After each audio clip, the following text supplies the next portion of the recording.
Since I was born, but now I am getting youth. Hakuna motangu, hakuna koga book.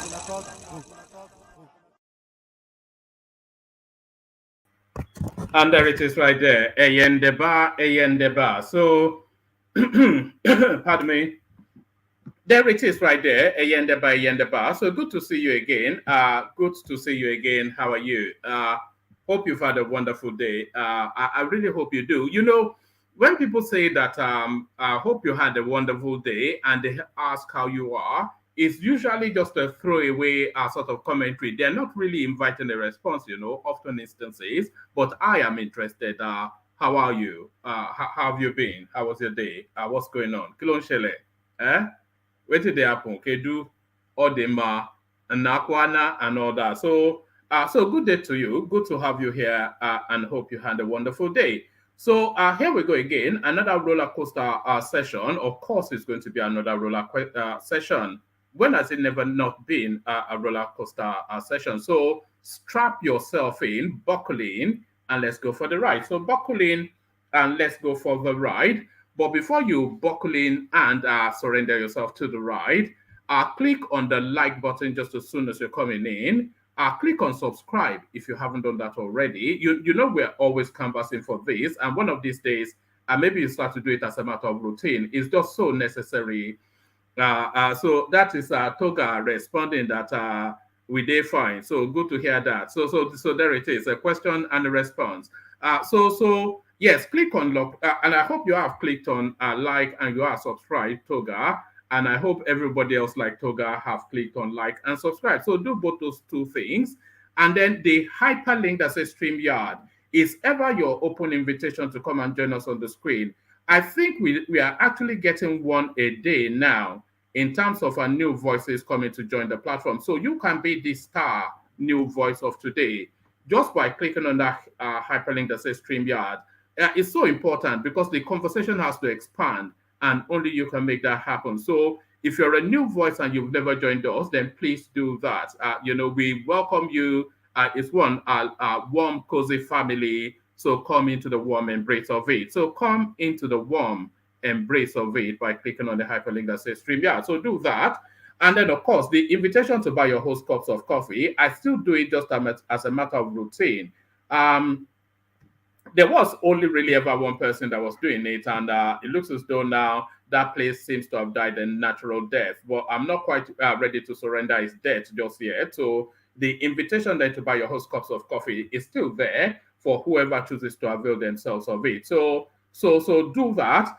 The like button is absolutely categorically compulsory, so you must do that. So you do that as a matter of must. The subscription button equally is absolutely categorically compulsory. So you must do that as a matter of must as well. So the hyperlink that says StreamYard to come and join us is highly recommended, and you are encouraged to do that. And the invitation to buy your host cups of coffee, that's entirely at your discretion. So do all the clickings. So what are we contending today? So we're contending it. You see this first headline that you see this first headline that I'm about to show you now. They say corruption is deeply embedded within the Nigerian system. And this first headline now encapsulates that succinctly.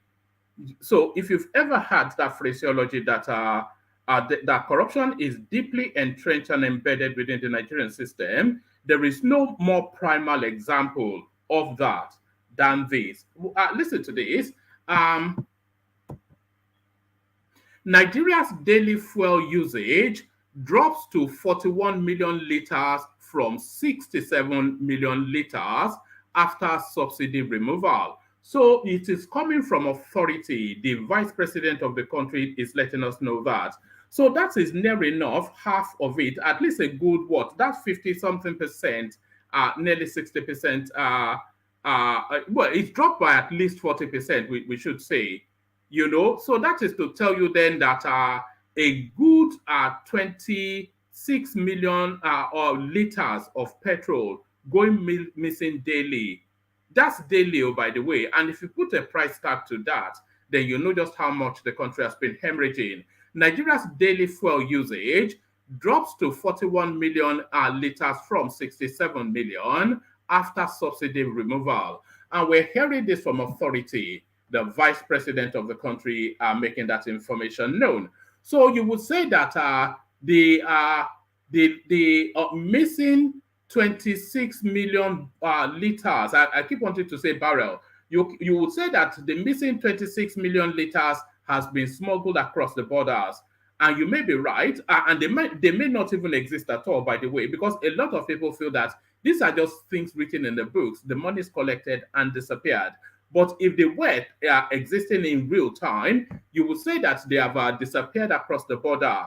But then you say to tighten up the border, but the country seems to be doing the reverse. So all that long-winded explanation only to land on this headline. Federal government okays reopening of Seme border for vehicle importation. So the last time I checked, Seme is not anywhere known within the Nigerian firmament. So that's a foreign space.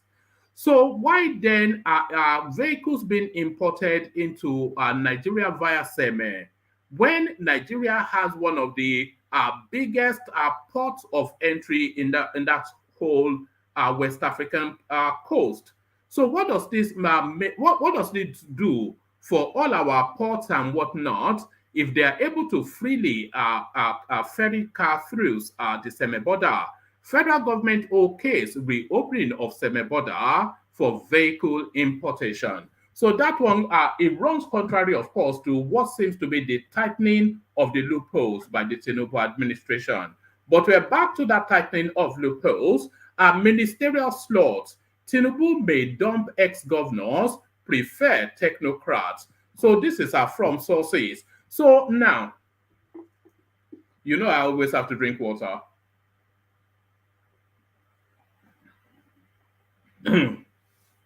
So now, this is the ministerial list. Let me start it like that. The ministerial list of Tinubu is one of the most keenly anticipated yet in the history of Nigeria.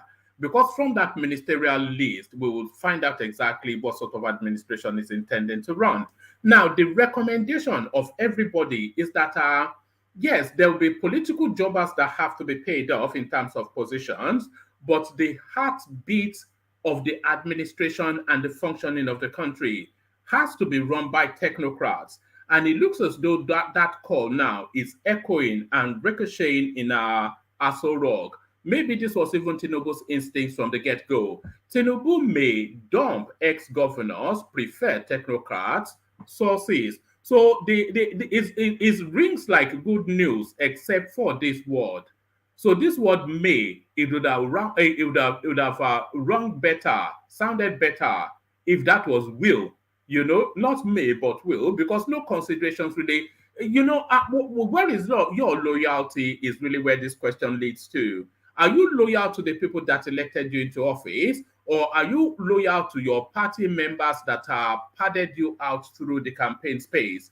Because a lot of these ex-governors, we all want to jettison them in the dustbins of history. They've never served any purpose. So maybe subject matter experts really what we need. Don't go and give somebody that studied Arabic studies to go and be the minister of power, which is what we had, not literally, but metaphorically. That was what we had under Madam Buhari.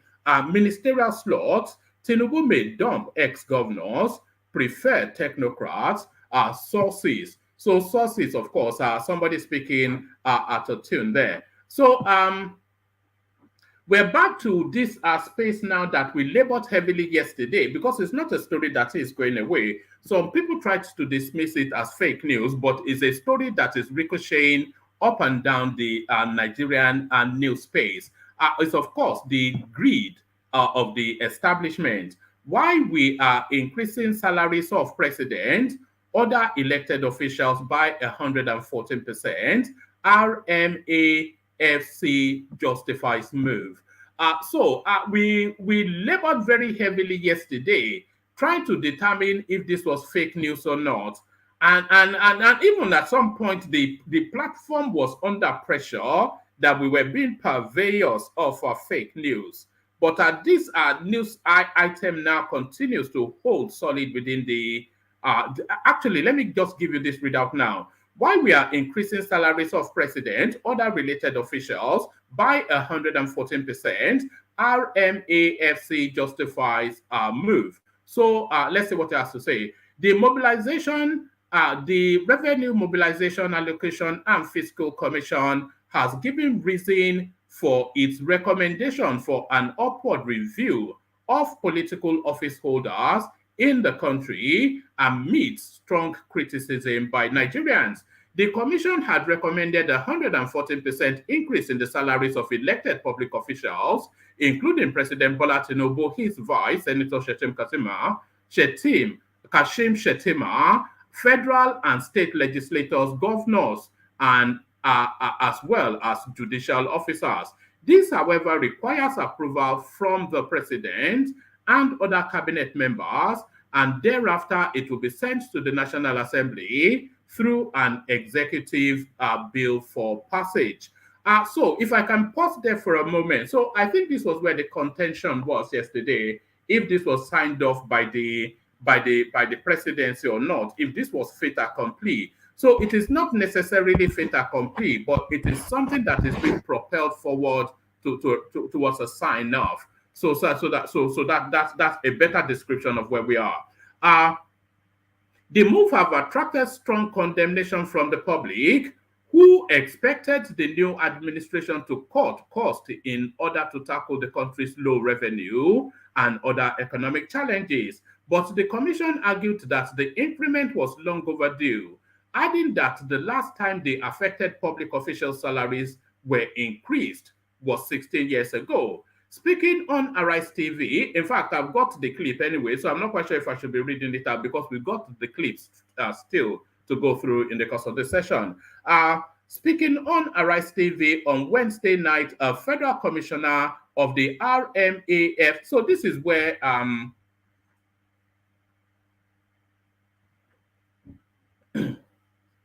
So this is where a lot of debate broke out yesterday, questioning the level of function of the guy that went on Arise TV, if he was the chairman of that organization or not, but a federal commissioner, essentially. So somebody with an authority to speak. Speaking on Arise News channel on Wednesday night, a federal commissioner of the RMAFC, Mr. Hassan Usman, noted that elected officials as well as the populace were all confronted with the same economic situation.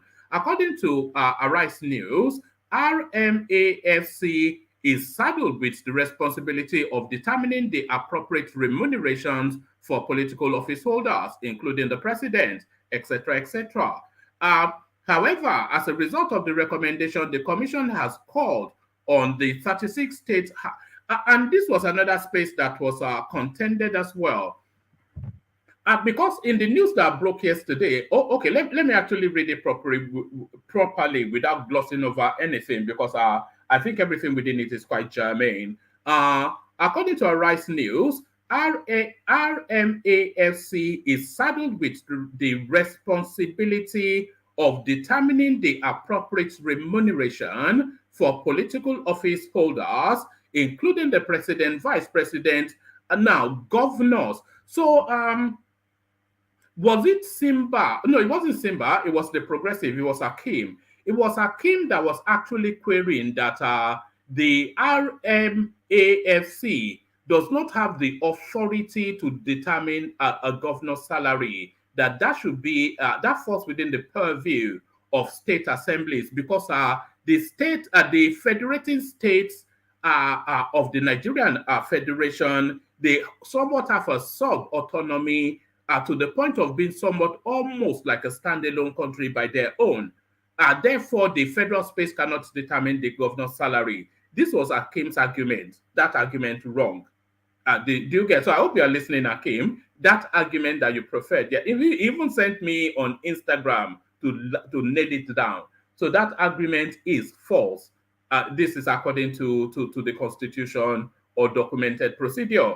According to Arise News, RMAFC is saddled with the responsibility of determining the appropriate remunerations for political office holders, including the president, vice president, Akim, this is for you, governors, deputy governors, ministers, commissioners, special advisors, legislators, and the holders of offices as mentioned in Section 84 and 124 of the Constitution. However, as a result of the recommendation, the Commission has called on the 36 state houses of assembly to hasten effort on the amendment of relevant laws to give room for upward review of remuneration packages for political, judicial, and public office holders. According to the Commissioner, the Consumer Price Index is for everybody, private and public, adding that the scenario formed part of their consideration for the increment.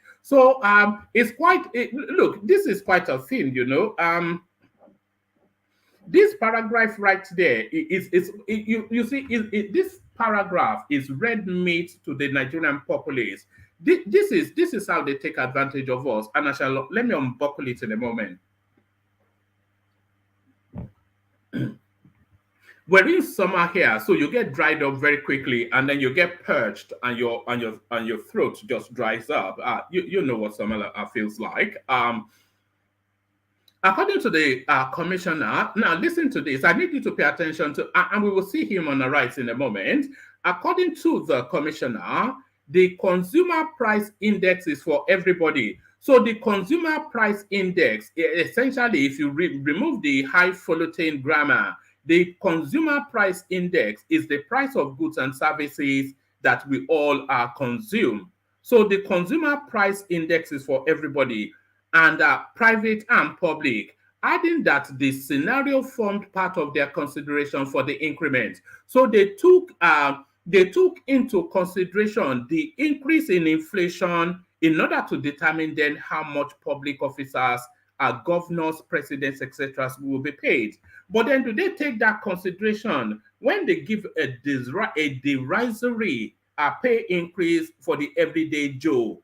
Do you see? They give anyway. We'll get into that, but this is how they shoot themselves in the foot. According to the commissioner, the consumer price index is for everybody, private and public, adding that the scenario formed part of their consideration for the increment, whilst pointing out that the commission could not fold their hand and watch until when the sacrificial lamb is dead and killed. Usman argued that the salary of Nigeria's president is one of the lowest when compared when compared and with all other presidents, adding that the annual salary of the president falls around 7 million naira. So 7 million naira per annum. So well, I don't know about that. I don't know about that. I don't know about that. Let me take that paragraph again. I will be confused. It says, whilst pointing out that the commission could not fold its hands and watch until when the sacrificial lamb is dead and killed, Usman argued that the salary of Nigeria's president is one of the lowest when compared and with the other presidents, adding that the annual salary of the Nigerian president falls around 7 million naira. So there it is. So, and by the way, even though I'm a bit reticent to accept, this organization is in charge of pay for public service, for public office holders. So he knows what he's talking about. But it does surprise me then that the president's salary bracket, is that per annum though? Yes, the annual salary. So the president of Nigeria is actually taking home per month less than or roughly 500K. Look at that. Imagine if it was Scandinavia and they had to pay for their own goods and services. Will he be able to live on that? 500K per month. Adding that the annual salary of the president falls around 7 million naira. He, however, clarified that the increment was on only the basic salary of public officials. We did not increase the allowances. All we did was to increase the basic salary, and then of the cost of allowances are there. I don't know what this reads like. We didn't increase the allowances. All we did was to increase the basic salary, and then, of course, the allowances are there the way they are. They are only commensurate a percentage of the salary. So they are not there the way they are. So they are only commensurate percentages of the salary. So your allowance is a commensurate percentage of your salary. So let's say, for instance, for the purposes of example, if your salary was 1,000 naira and your allowance was 10% of your salary, then your salary plus allowances that will then become 1,100 naira. But then if your salary was then increased from 1,000 naira to 10,000 naira, your salary then plus allowances then increases to 11,000 naira. So if they are saying they are not making changes to the allowances, that's somewhat trying to be clever with language, because if it's percentile to the basic, then it's an increment as well. So these people must think we're illiterates or something. He further explains that the reviews are in 4 volumes involving the federal government and the Federal Capital Territory on the one hand, and the governors, state legislators, as well as local government on the other. Volume 1 entails the review of the federal government and the FCT. Volume 2 for the state government and local government. Volume 3 for the judiciary, from top to bottom. So from the Chief Justice to the cleaner keeps the place tidy. So volume 3 for the judiciary from top to bottom, and volume 4 is for the legislators, from the federal legislators to the state and even the local government. So there's something to unpick from there.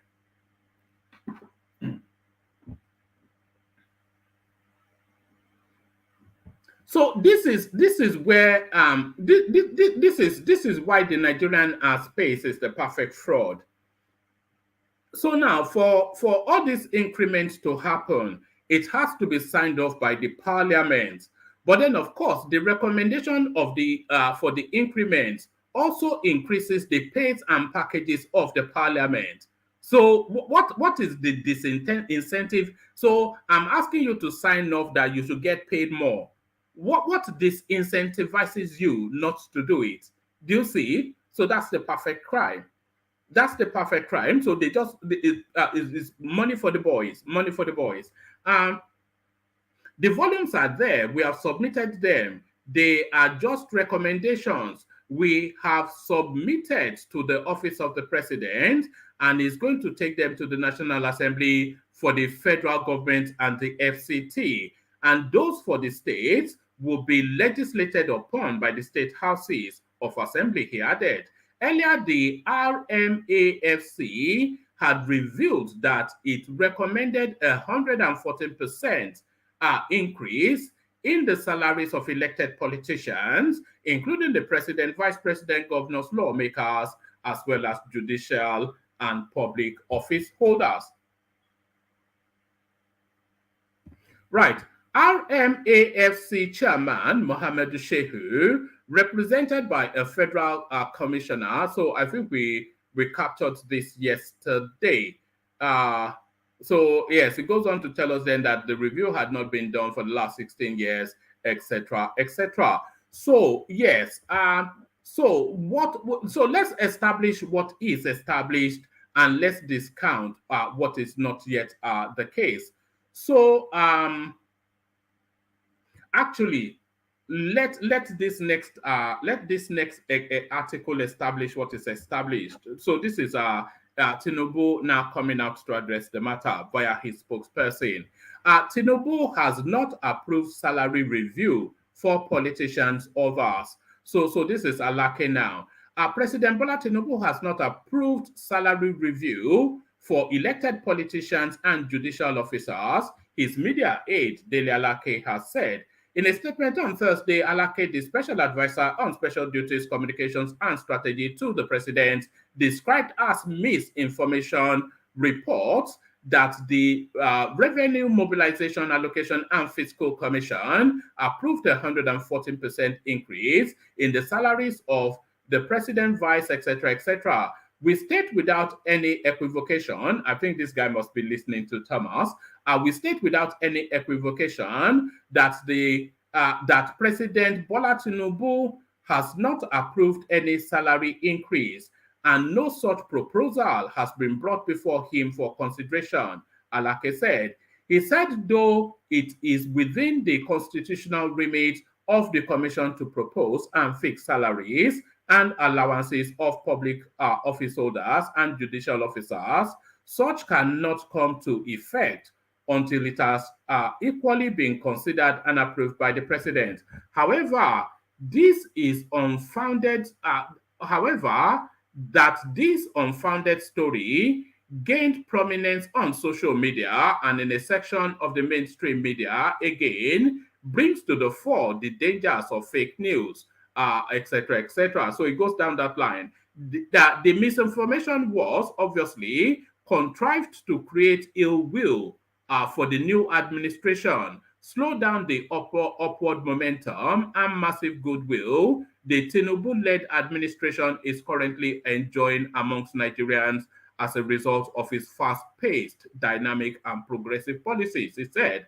Alake further advised members of the public to disregard reports on government activities and policy issues that do not emanate from approved official communication channels. So I think I'm not quite sure how much of that But let me go here. Let me come here. Let's pick it up from here. Let's listen to this. Watch this.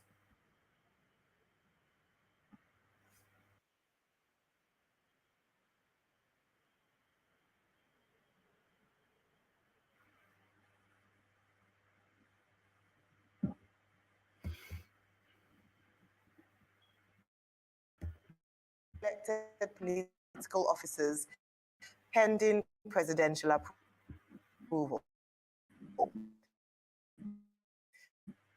But this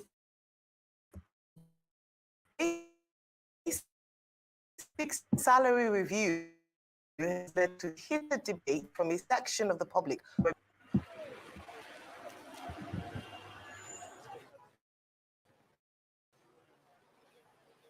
With the nation still at a gripping point after the withdrawal of the fuel subsidy, analysts say the Revenue Mobilization, Allocation and Fiscal Commission's approved review of political office holders' annual basic salary by 114% completely defies the overriding need to reduce the cost of governance.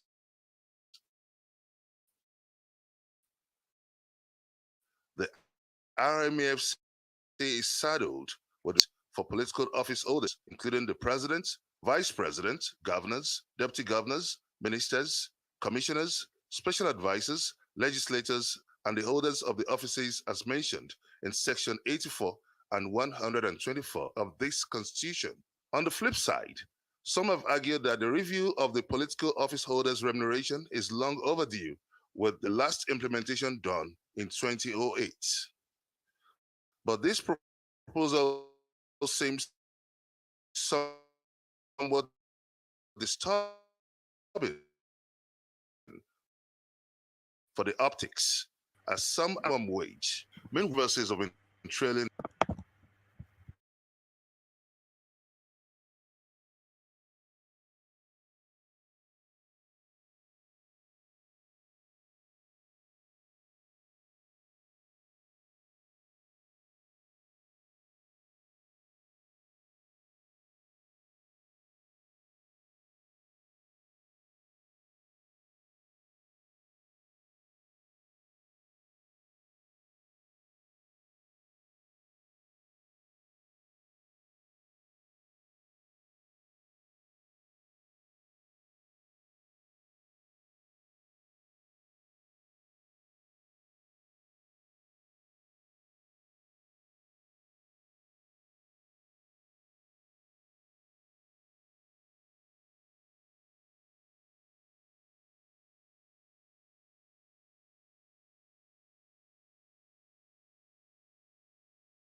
Apologies, technical issues, technical issues. It was a break in transmission from our Teju Osho station.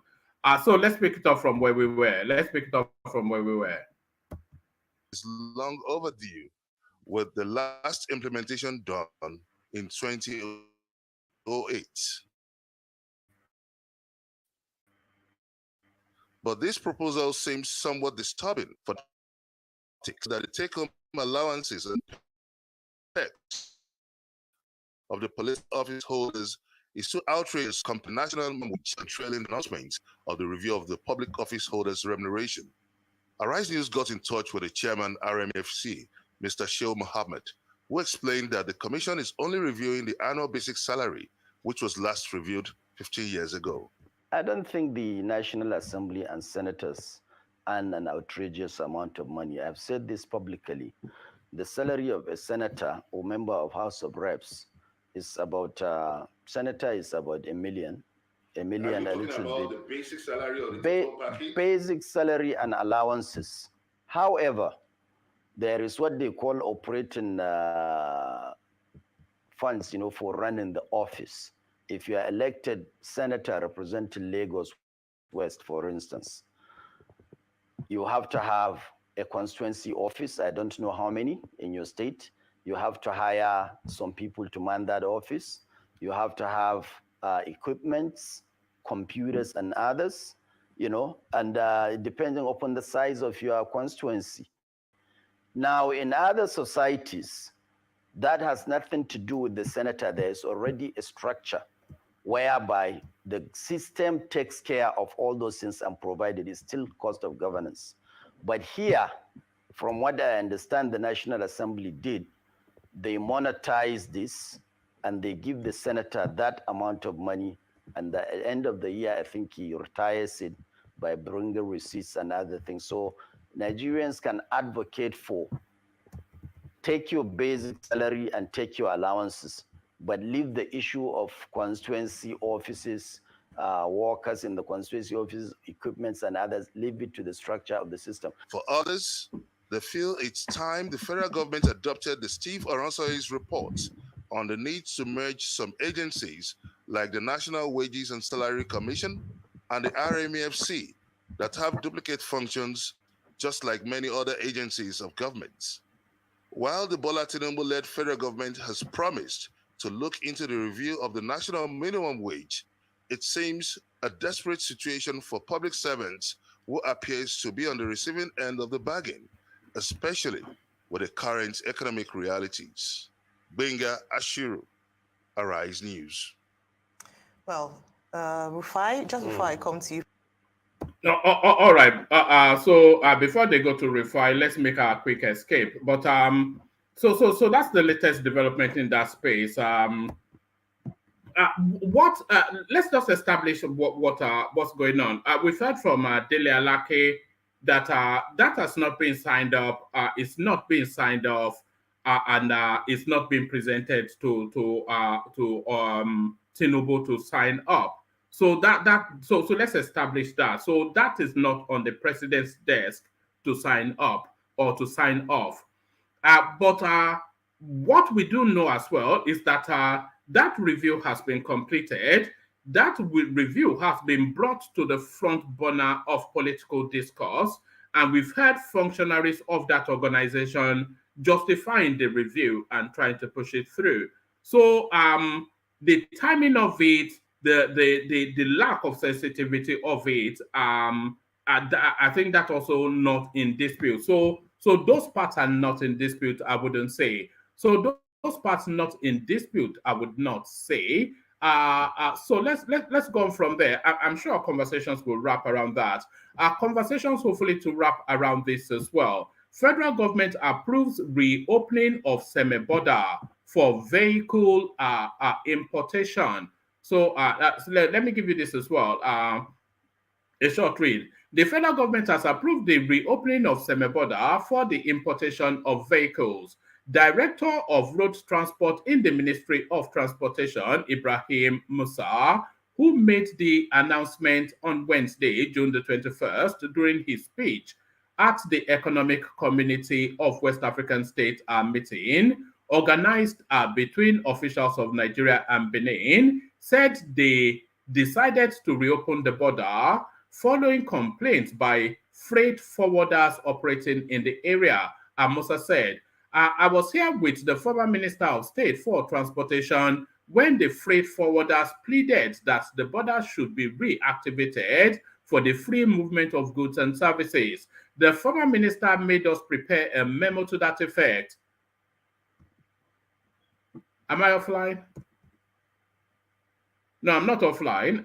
What is Alexander Gomez saying? I'm not offline. Am I offline? Can people see and hear me? I can hear you loud and clear. Loud and clear. No, Alexander was saying to me that that I'm offline. I think that was for the moment I had the technical glitch. Yes, I was here with the former Minister of State for Transportation when the freight forwarders pleaded that the semi-border should be reactivated for free movement of goods and services. The former minister made us prepare a memo to that effect. It was considered and sent to the government. The custom area controller of Semeboda, Dera Nandi, also said the service had noticed a reduction in its revenue since the importation of vehicle was banned from land borders. Nandi said the former Minister of Transportation, responding to some of our requests and from the stakeholders, promised to take them to the Federal Executive Council. One of them is how to fully open this border. The minister has informed us that the memo has been written to the FAC and it was adopted and that it will be given to the new government. He assured that all requests will be adopted. So that imminently to happen. But what does this then speak to for our own borders is really the wider question. So what does that speak to for our own borders? Since I'm already doing the readouts, let me just give you the full readouts. Let me read out as well this piece, the fuel subsidies piece. Let me read this out as well. Nigeria's daily fuel usage drops to 41 million liters from 67 million after subsidy removal. So this is Shettima. Nigerian Vice President Kashim Shettima has claimed that fuel consumption in Nigeria has reduced from 67 million liters per day to 41 million liters per day since President Bola Tinubu's current regime eliminated the fuel subsidy. So that then tells its own story. Just that paragraph alone tells its own story. The vice president mentioned that the Nigerian government was determined to fostering a conducive environment for economic activities in the country. The vice president emphasized the need of economic reforms in positioning the country's economy for growth in the aftermath of the recent withdrawal of fuel subsidy. This was contained in a statement signed by Olushola Abiola, a spokesman for the vice president, on Wednesday. Shettima mentioned this during a courtesy call at the presidential villa by the British High Commissioner to Nigeria. He said, "This is just the beginning because it was a fait accompli to withdraw the fuel subsidy. We either got rid of the fuel subsidy or the fuel subsidy got rid of the Nigerian nation. In 2012, we spent $10 billion on fuel subsidy alone," explained the Nigerian vice president. He added, "Last month, we were purportedly consuming 67 liters per day, but after the removal of the subsidy, it dropped to 41 million liters per day, nearly 40% off. So the whole subsidy regime was opaque, riddled with a lot of inconsistencies." So those are diplomatic words for corruption, by the way. The vice president went on to say that the previous multiple exchange rate regime, with a lot of corruption, brought about the proliferation of many schemes, adding that the government had no other option but to collapse the exchange rate into one. In the coming weeks and months, we are going to make more pronouncements on how to reposition the Nigerian economy and make it vibrant for business, the vice president noted. Shettima also spoke on the role of the private sector in driving the economic growth. According to him, Lagos is booming fundamentally because of private sector, but not because of government, as the government has created the avenue for business to thrive. Regarding finding a lasting solution to the worsening insecurity in the country, Shettima stated that there was need for both kinetic and non-kinetic approach towards addressing the problem. So the insecurity in Nigeria is usually politically led, and we're going to see now if insurgency will resurface under Tinubu, then we will know for certain then that is weaponized for political reasons. Montgomery praised the new administration's forward-thinking economic initiatives, particularly the changes. He praised Nigeria's long-standing friendship and collaboration, particularly in commerce, and so it goes on into all of that. So So all of that. But the salient pertinent one, Nigeria's daily fuel usage drops to 41 million liters from 61 million liters after fuel subsidy removal. So a lot of it, that cannot just go under the radar. A lot of explanation needs to be given just to justify that. All right, let me give you this final readout, and then we play the care guide, and then we carry on. So let me give you this final readout. Ministerial slots. Tinubu may dump ex-governors, prefer technocrats. Source.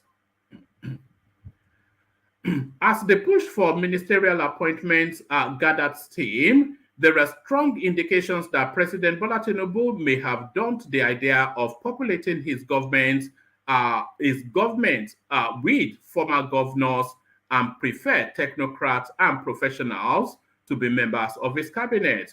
Correspondent was reliably informed yesterday that the fate of former governors in the formation of the cabinet remain doubtful, as the president is said not to be looking in their direction. A source familiar with the development disclosed that former governors on the platform of the All Progressive Congress APC and People's Democratic Party PDP are making frantic efforts to ensure their nominees get appointments to the board MDAs and parastatals. Recall that President Tinubu on Monday dissolved the governing boards of all federal government parastatals, agencies, etc., etc. As Secretary to the Government of the Federation, Senator George Akume had in a statement said the action was an exercise of the president's constitutional power and in public interest.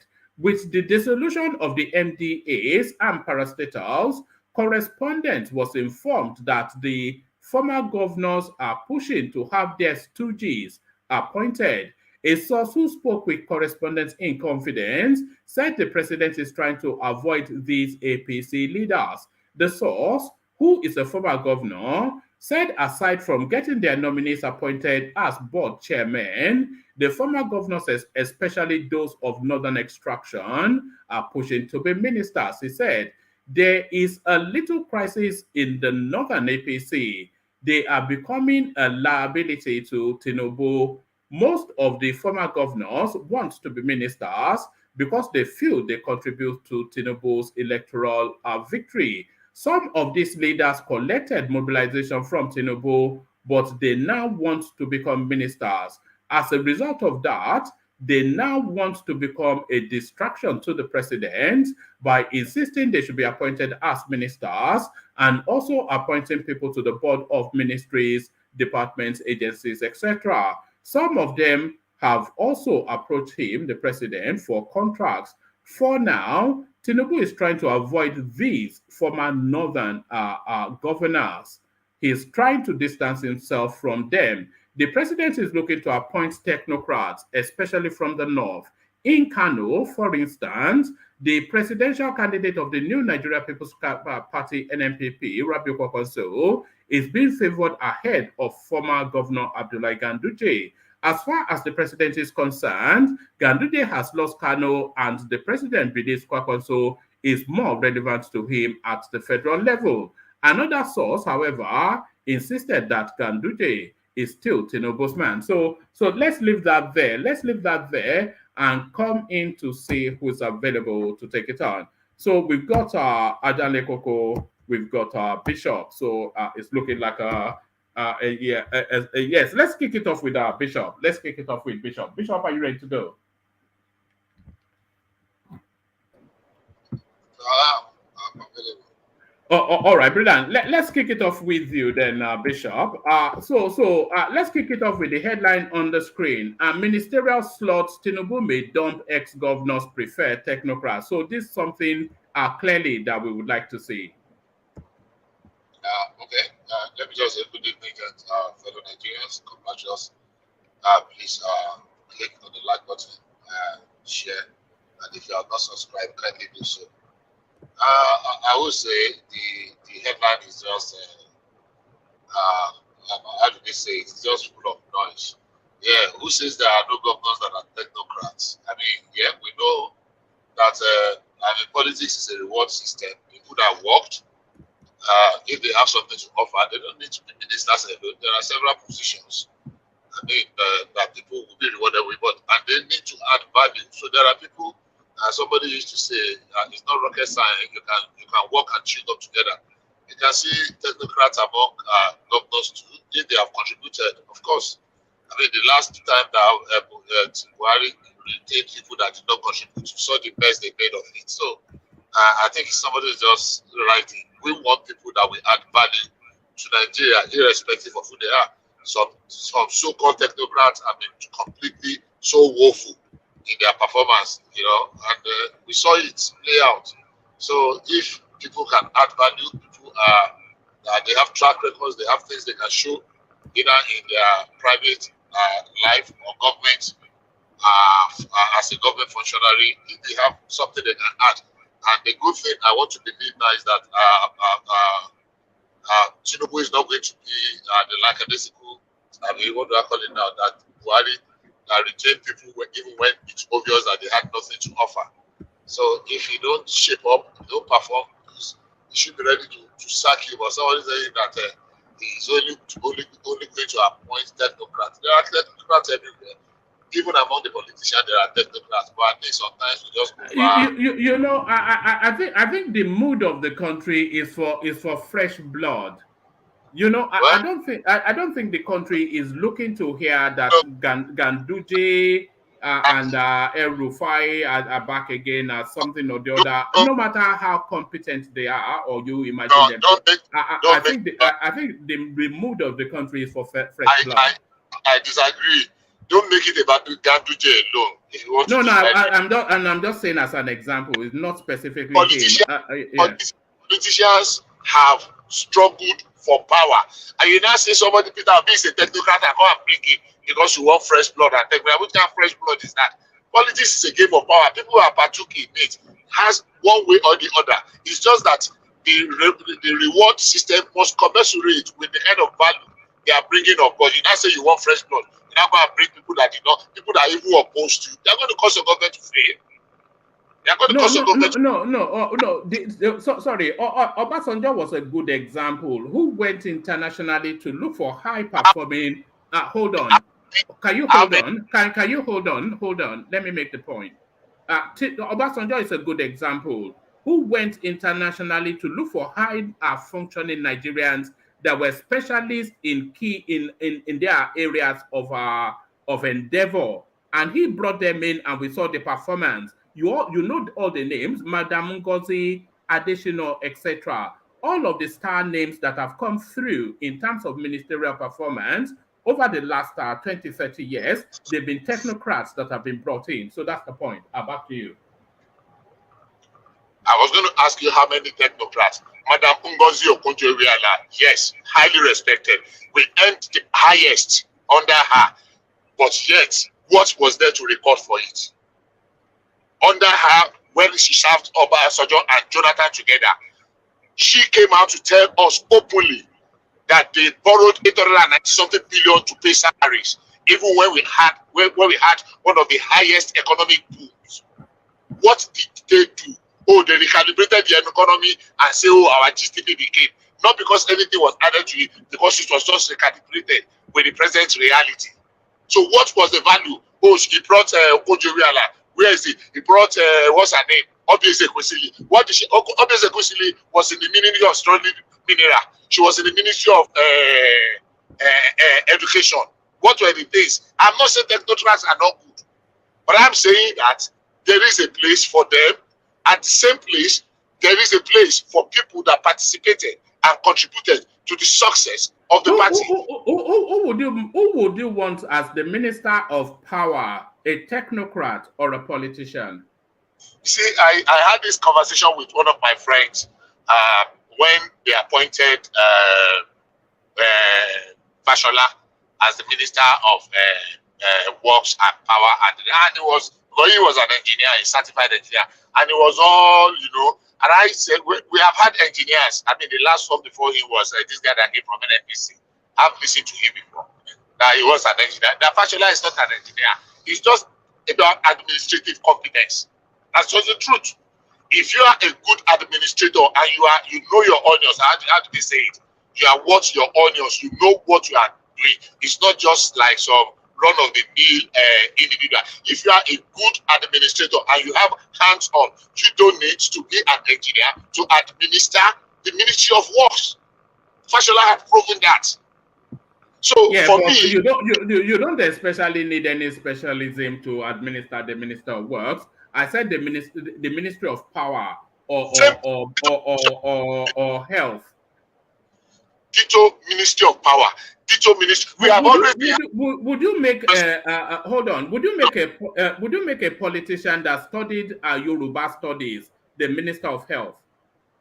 I mean, number one, I mean, when you say Yoruba, you kind of belittle somebody. And you get what I'm talking about now. There are certain portfolios that you need somebody that there's a subject matter specialist. You know, I'm not even sure that there's an argument here. Good bro. If somebody is a doctor, does it make that person a technocrat? You can be a doctor and a well, you're a technocrat. You're a technocrat in that field. You mean an administrator? Is that what you mean? That's what I'm saying. If you're an administrator in whatever field, I mean, I remember the interview of at the debate of not Obasanjo now, of MKO Abiola and Bashir Tofa in that day, and they were talking about Christopher Ogo, who was the deputy to Bashir Tofa then, and they were saying, no, he was the Minister of Finance, he was this, he's an economist, and that. And Abiola said, look, I don't need to be an economist. I don't need to be an engineer to be a perfect. I don't be a doctor to be. He said, if I am the commander-in-chief, I will hire the best person to be where I want them to be. It's a matter of looking of square pegs in square holes, or round peg in round holes, as they used to say. So what I'm saying is that technocrat good, but I'm not saying that the technocrat must not be outside the people. Among the people that contributed to make to win the election, you can find technocrats among them too. Yes, but what I'm saying to you is that the public are fed up with recycling all of these names all of the time. They are. When the public gets up to win the election, they can go and bring people from the mass. People that ignore the public's will. Ignore the. Okay, hold on. Hold on. Let me ask you a question. Do you concede that the public are fed up with all of these names, recycling these names? Do you concede that the public is fed up? That's your view. That's your opinion. No, I'm asking you. I'm asking your opinion. Do you concede? Concede? Yeah? No, I don't. You don't think people are fed up with hearing Ganduje Fashola all the time, or they want them to come back again? I think so. I'm not saying they should. Amechi and all of these sort of elements. Don't quote me on what I did not say. No, I'm asking you. Bring it down. Oh no, bring it down. Can you calm it down? Let's be conversational. So let's not go over each other. I'm asking you a question, so you address it. I'm asking. Hold on. Let me ask the question. Just bring it down. I'm asking you that. Let me land the question so you can hear it fully and then address it. I'm asking you that. Do you concede that the public are fed up with the same old political names being recycled, administration after administration? Do you think the public are fed up of that? Are you done? Yes, that's the question. You asked that question like 3-4 times. I said no. You don't think so? Okay. So, because they ran for election, and as far as we're concerned today, the people chose them. Do we need to make, Tinubu to make some changes? Absolutely. I want to see some fresh blood as well. But I'm not saying that we should throw away, because that seems to be the narrative. That we don't want to see. No. These people contributed. If you participated in the election and you left whatever you're doing, and of course, it's a reward system everywhere in the world. I mean, except for Buhari that retained almost 50% of the people in boards and parastatals. Oh, I want change. I want not just change, I want changes. I want things to go forward. But at the same time, we want technocrats. We have to balance it. You don't just throw away everybody because you will need them in the next cycle of election.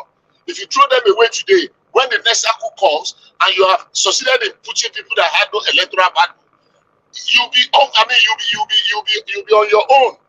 And that is it. People think about the next election. They want to perform. But at the same time, it is people that is going to make them to perform. So people are going to help them. So I don't think it is, I mean, the matter of they want fresh blood, they want new this, they want new technocrats. They can find technocrats. It's going to be a mix, a kind of a potpourri of a thing. So you get some technocrats here. There are bots and parastatals. There are lots. There are more than 5,000 or thereabouts. So you can still accommodate politicians. The only thing is that don't just put them there because they are politicians. Put them there because they have things to offer. Put them there because they are competent in their fields. I am saying there are still competent people amongst the politicians. All right. Let me take you to the next headline on the screen, Bishop. Nigeria's daily fuel usage dropped to 41 million liters from 67 after subsidy removal. So now, explanations are needed, and those explanations should be coming from the desk of Mele Kyari. So what's been happening every single day to 26 million liters of fuel? These are eye-popping figures, Bishop. Number one, I'm extremely very mad and angry. And if I have access to whether it is Thunder or Shogu or Shokono or Ayelela or Amadioha, I can invoke it upon those people, honestly speaking. So let's there be clear. I can invoke it on them and anybody that partook in that haste. Now, having said that, this thing did not start today. I remember we've always had this discussion about for years, and I've always said that the best time to remove it was like 10 years or 15 years ago. The second best time was any time, and that was why I was very vehement that in defense of Tinubu, that look, the best auspicious time, this thing has happened. Just flow with the tide. Now, is there a way we need to call these people to order and seize all their assets, whether the one they acquire with the stolen wealth or not? Honestly, do it. Take anything that can be taken away from them. If it is possible to sell them into slavery and recoup whatever they have stolen. But it is not this 20 million or 20-something million that is being stolen across the border. Some of them never made it to Nigeria at all. It is just on paper. So people... Bishop, hold on. If I can just come in there, just what you said there. The missing 26 million, like you said, they may just be paper numbers that never was brought into anywhere, and they've just written it as imported, taken the money and disappeared. So the suffering of the last 8 years, or even longer, of the last however many years, is in this headline. What Nigeria has been, all of the suffering in Nigeria, a good 40%, 60% of it is in this headline. Yeah, Bishop. Are you done? Okay, good. That's what I'm saying. The number, let's assume that people that smuggle oil across the border take 100 trailer per day. I don't think they will be more than that. It's still very, very small compared to what people that are using ship, and cargoes are taking. People that are around the border that use keg and tanker and the rest, they take just little. They make their big men in their own. But the real thieves are the ones that have access. They are the powerful people that can afford to say they are going to import ship. What do you call it? They had importation whatever from NNPC, and they can get the paper side, the document side, like this man said. What's his name? The former CBN governor. Please help me. I'm hungry. Sanusi. He said so openly, not once, not twice, that people just go as ships that have been decommissioned. And when he was sacked, people were taking it on the face value, celebrating his sack. Oh, it's fine. But the truth of the matter was that what he said was an expose. He stepped on toes, and people made sure he paid for it. People that had so much, that they had so much enormous power, and they have been able to entrench themselves within the system that if Jonathan could not take them on, Obasanjo could not take them on. Unfortunately and sadly so, they were able to enslave, to capture Buhari. Buhari could not take them on. But if we are going to make a headway, if this is one thing that Tinubu is going to achieve in 1 year, if we can stabilize the crisis, we can go after the ones that they have stolen before. But going forward, if it can stop the malady, that has become our way of life, it's worthy of celebration, because that is the amount that was being stolen of our collective patrimony on a daily basis. That is criminal. That is horrendous. That is horrific. That is disgusting and disgusting. That is, I don't know any other adjective. So for me, it's sad, but I pray that the government have the mojo to go after them. Check the books. Look for international auditors to come and audit. Bishop, yes, the stop the malady, and I think that's already been stopped. But Yes. do you think that Tinubu can go after these people? Because the sort of money that these people command, I'm not sure that even the Nigerian state has the power or potency to go after them. These are people that can bring Tinubu down if he pushes too hard. Sadly, you are very correct. Sadly. And they will do it with the help of the Nigerian people. One, they will do it with the help of the Nigerian media, the Nigerian NGO, by pushing, some very damaging news that will bring down the government. So they will do it with active collaboration of this set of people, the Nigerian people, the NCO, and what do you call it, CSO, civil society organization, NGOs, the labor unions, the this, the that. Everybody will start writing damaging things because they know that their interest is being threatened. So, but it is now a matter of, look, how do we want to go about it? So, if they can, but I would not want us to go after them at the detriment of what we have achieved so far. If we can get audit and get them, but the important thing is that going forward, let us stop it. Look, it is not easy to take that decision. It is not easy to enforce it. And that was why I said when we had this conversation a couple of weeks ago, that day that the thing happened, that all I just pray is that Tinubu will have the courage to be able to stick to his guns and not to go back on it. If he goes back, even if say, okay, for 1 month, that is the end of it. And that was why I remember we were having that conversation with Ajaleko that day, that look, for me, even if it's a sleep, it's a very good sleep. Just continue to sleep to the front. Don't sleep backward. So it's a sad thing that people we have been hemorrhaging this bad, and that some people are enjoying, the filthy luck. They are living large among us. They are, even the ones that are benefiting from the dollar. I mean, there was one I encountered not too recently, and I got to know that he had access to bureau de change everywhere because he had access to people in position of power. That is how bad it has been. And corruption is extremely very endemic. It has eaten deep into the fabric, every facet of our society. So if we can, going forward, take care of the oil subsidy, whatever, and take care of the arbitrage. Honestly speaking, I can forgive Tinubu whatever blunder he makes for the next 1 year. So, if you can get these two, Omo, Babanye. So for me, if you can get them to pay back, good. But I don't want us to be distracted and whereby falling back into the pitfall of the past. All right, let me take you to this next headline. If there was ever if there's bad news or questionable news coming out of the excitement of Tinubu's administration, I would say this is it.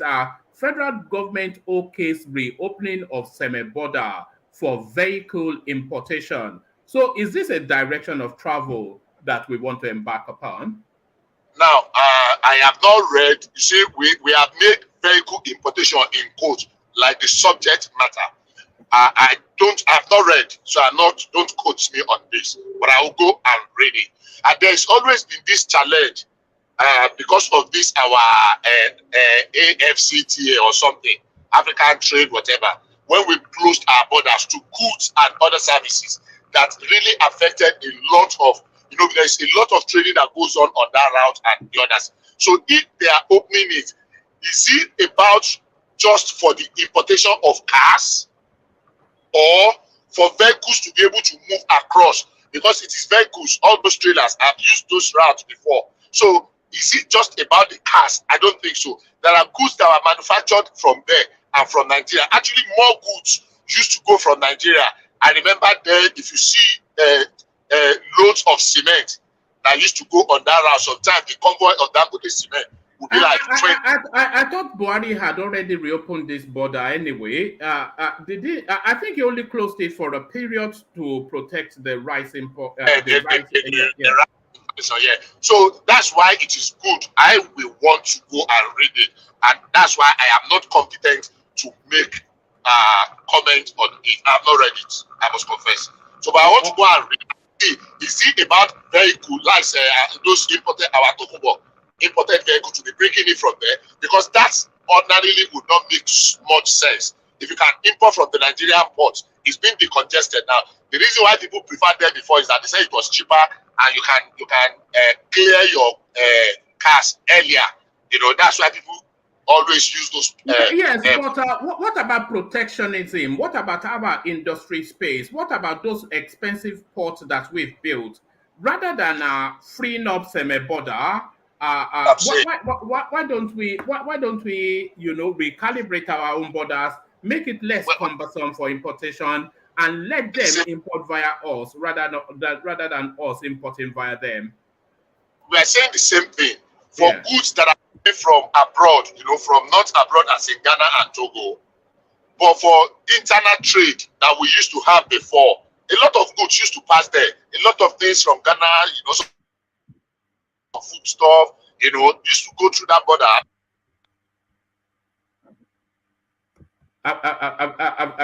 Have you lost connection? Yeah. Carry on. I thought you lost. Are you there? Can anyone hear me? Yes. Can anyone hear me? We can hear you. Okay. I think we lost Bishop. Are you there, Bishop? I'm hearing you. We can hear you. We can hear you. Okay, go on, Bishop. Okay, carry on. You dropped. So what I was referring to was the cars. If it is for cars, then there is a comma there, there's a question mark there. Why do you want to be opening for cars? If our ports are now functional and we want to make them more functional. But if it is for just... Sorry, Bishop. The semi-border is usually often instances only for two products, car importation and smuggling cars and smuggling rice. Those are the only two activities really that dominate that space.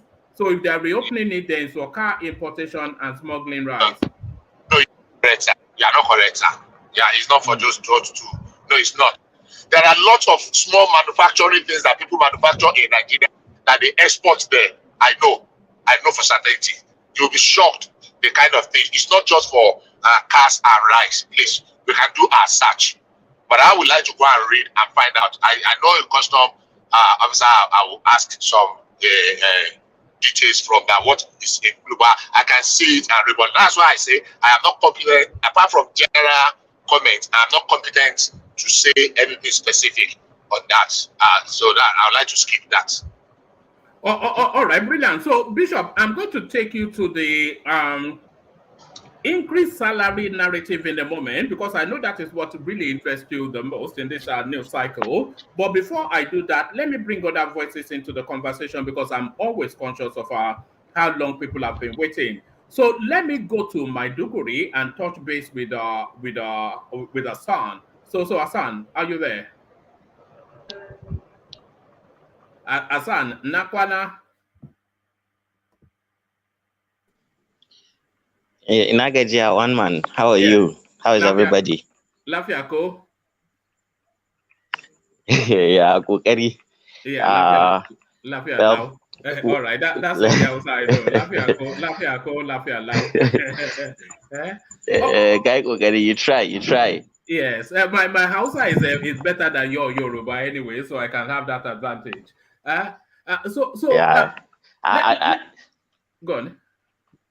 Okay, go ahead.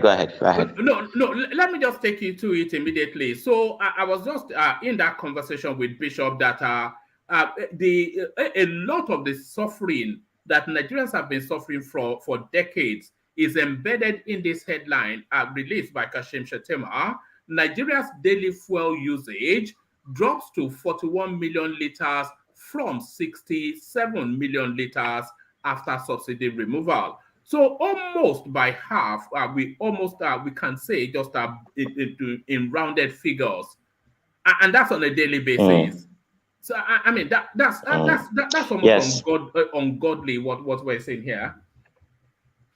Yes, you see, regarding what has been happening with the downstream sector of our petroleum, of course, because it's a cesspool.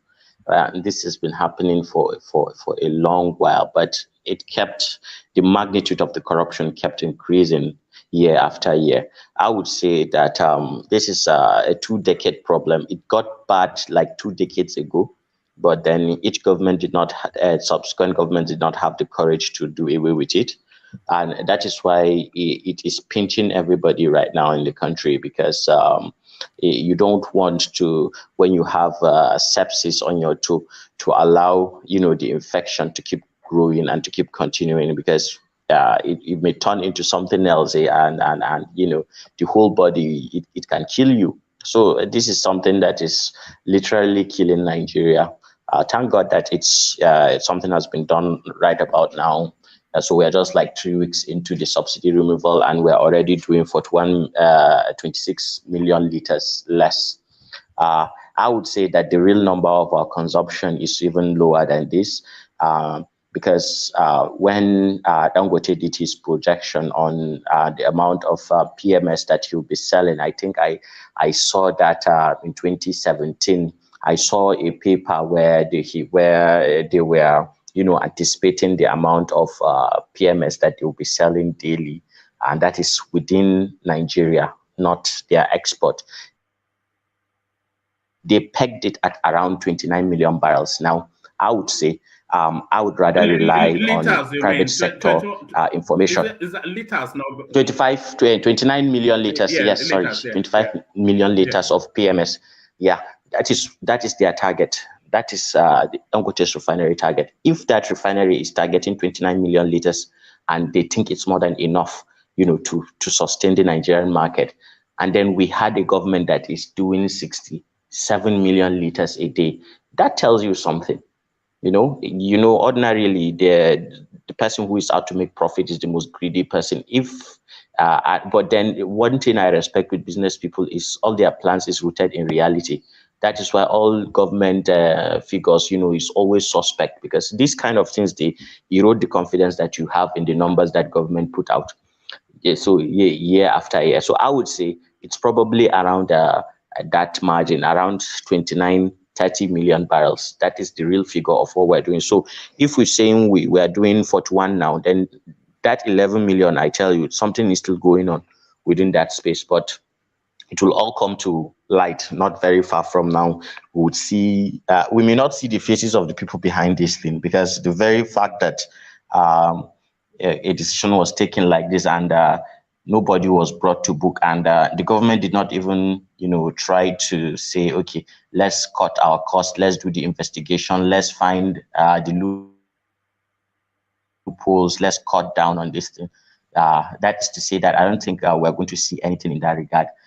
But it's just as Bishop has said, and what you have postulated, that these people are very, very powerful and rich people, and they are well connected within the country, that they can cause harm to a government. I think that is true, and that is why the government is trying to navigate the waters. Hassan, is it the most that Tinubu can do is just to stop the bleeding and then just write it off? Because, like you said, and I think we all agree that if you go after these people, they'll just finish you. So the most they can do is just stop the bleeding. I won't say they will finish you, but it's better to err on the side of caution. You don't want to start something that you may win because you are the government. You may win, but if it becomes a long, drawn-out battle, then yeah, you may likely stab yourself or shoot yourself on the foot. So it's a risk. So I don't think Tinubu should take that risk anyway. And I think his advisors will tell him not to. But if they continue to, because they are not happy with this thing, they are not happy. They may try to do one, two, or two or three or funny things. Then at that moment, then the government need to fight them head on. But as it stands now, I don't think that is actually necessary with Dangote coming on board too. So the government has options, and they are in a strategic position, advantageous strategic position to ensure that Nigerians really reap those benefits. And one man, do you know that Jonathan left left in 2015? We were consuming, I think Jonathan left it at 33 to 36 million barrels. It is within 8 years that it skyrocketed to 67 million barrels. 67 million barrels, my God. It's frightening, isn't it? Of all the things that, yes, it is. Of all the things that, Buhari's government has done, this is one of the most, egregious, very, very scandalous and, sabotageous, activity that they allowed to continue. It's unfortunate, but even it is what it is, it is what it is. Thing that we say it has now become a cliche in our space. Yeah, but we need to move on. Something must be done about that. And I think if I must prognosticate, I would say that maybe in the next 3-4 months we'll see this number coming down. You will say I told you so. It's going to be around that 30 million mark. Yes, there were actually oil importers saying that they were 80% convinced, 80% prepared that, and the figures they brought out, I'm not sure that I go with it, that they could be selling per liter 100 naira per liter. Did you see that headline? I thought I saw it. I did earlier today, and I just laughed it off. I don't think it will work. But in the spirit of competition, who knows, man? Maybe in the next 3-4 years. Not right now. All right. Let me play you this clip. Let me play you 2 clips actually. This is your president now. A lot of people are trying to read into this clip, but let me see what your reading is before I take you to Semeboda. Watch this.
So that was Tinubu kissing President Macron's sugar mama because of course she's twice. She's she's twice his age. One man, you are wicked. One man, you are a suspect. You are a suspect. One man, they catch you. You know, one man, when you talk like this. When you talk like this, so I just sigh and say to myself, hey, you can take the man out of Africa, but you cannot take the Africa out of the man. While when you speak, because somebody Yeah, you were speaking English, you were speaking pidgin the other day, and it was just like somebody played a stereo, and it was just like music, because you've been in England for so long that you cannot even speak in a Nigerian accent anymore. It was just as if you are singing. I was just laughing to myself. I say, hey, look at this your man, he has become something else. You were mocking me, Abby. But no, that woman is she's 10, 15 years older than Macron. Yeah, she's 10, 15 years older than Macron. But what are you making of that? No, she's 20, almost 30 years older than him. Yes, so but there it is. It's quite an odd relationship, don't you think? Was she not a school teacher? Yeah, she was his elementary school teacher. Oh, maybe. My God, you could get arrested for that. Yes, elementary school. Yeah. Yeah, but I don't think in France of that era it was illegal. Then I don't think that they had serious laws on these things back then. All right, but now probably they started their relationship when he became an adult. Yeah, no, I suspect they did. But I doubt it. Yes, I think she would have been touching him in a funny way even back in those some days. Some grooming was involved. Yeah, some. But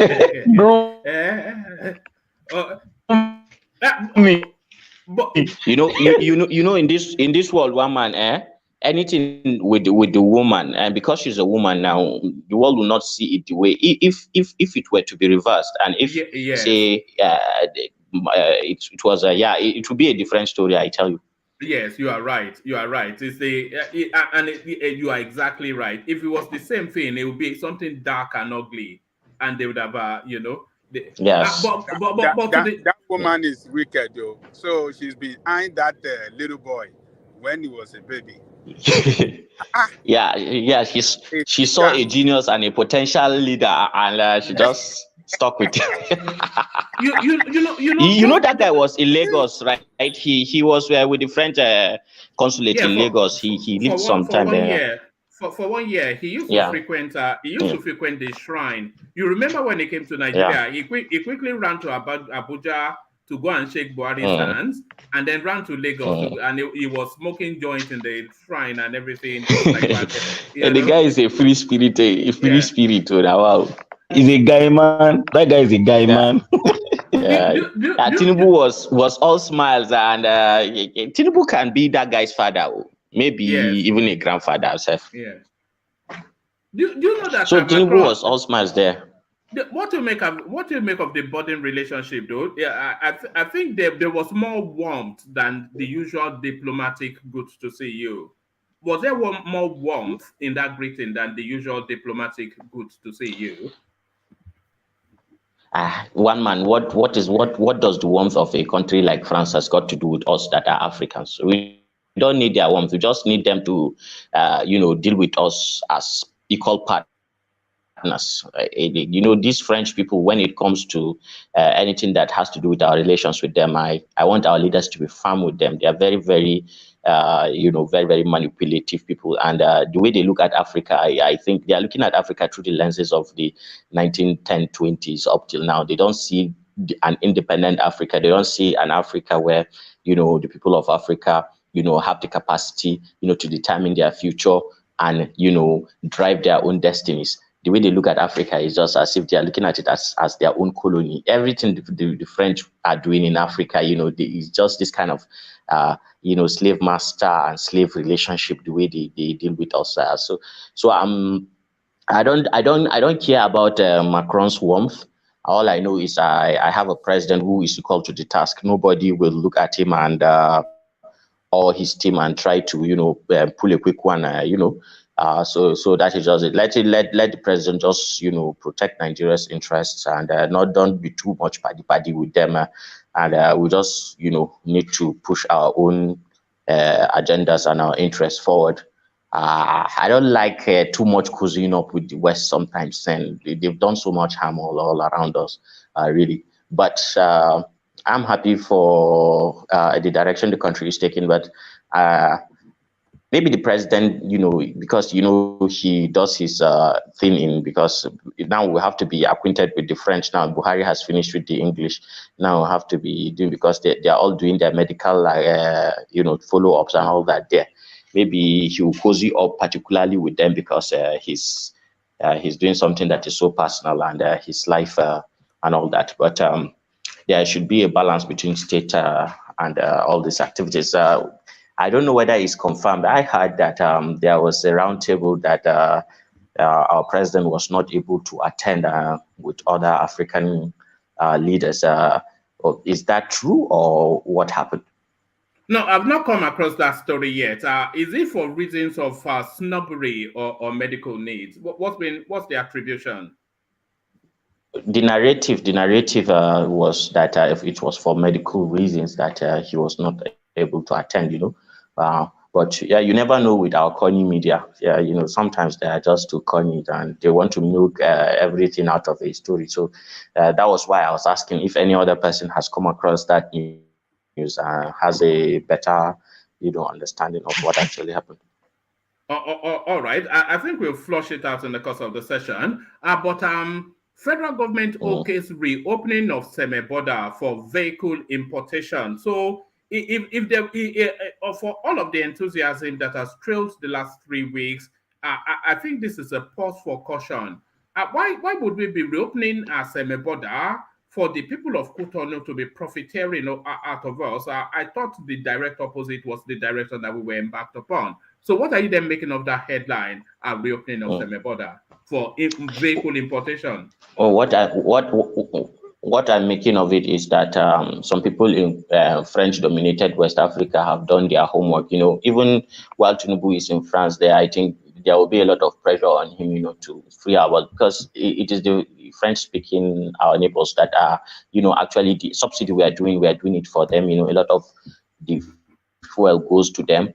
This opening of the border, because the even cars that we import from these guys, we are just making our country a dumping ground. We have manufacturing, Innoson, we have some AVM. There are people that are, actually producing and manufacturing EVs right now in Nigeria. If our government is not facing some form of pressure from outside forces, some people are playing their diplomatic cards right, and some lobbying is going on. We may not see it because but they translate into these policies where is it not on this platform that we discussed their economy about to collapse? So Nigeria is the big brother, big father kind of country in Africa. So sometimes, as against our own interests, we give these countries breathing space because our economy can stand it, but then they solely depend on us to survive.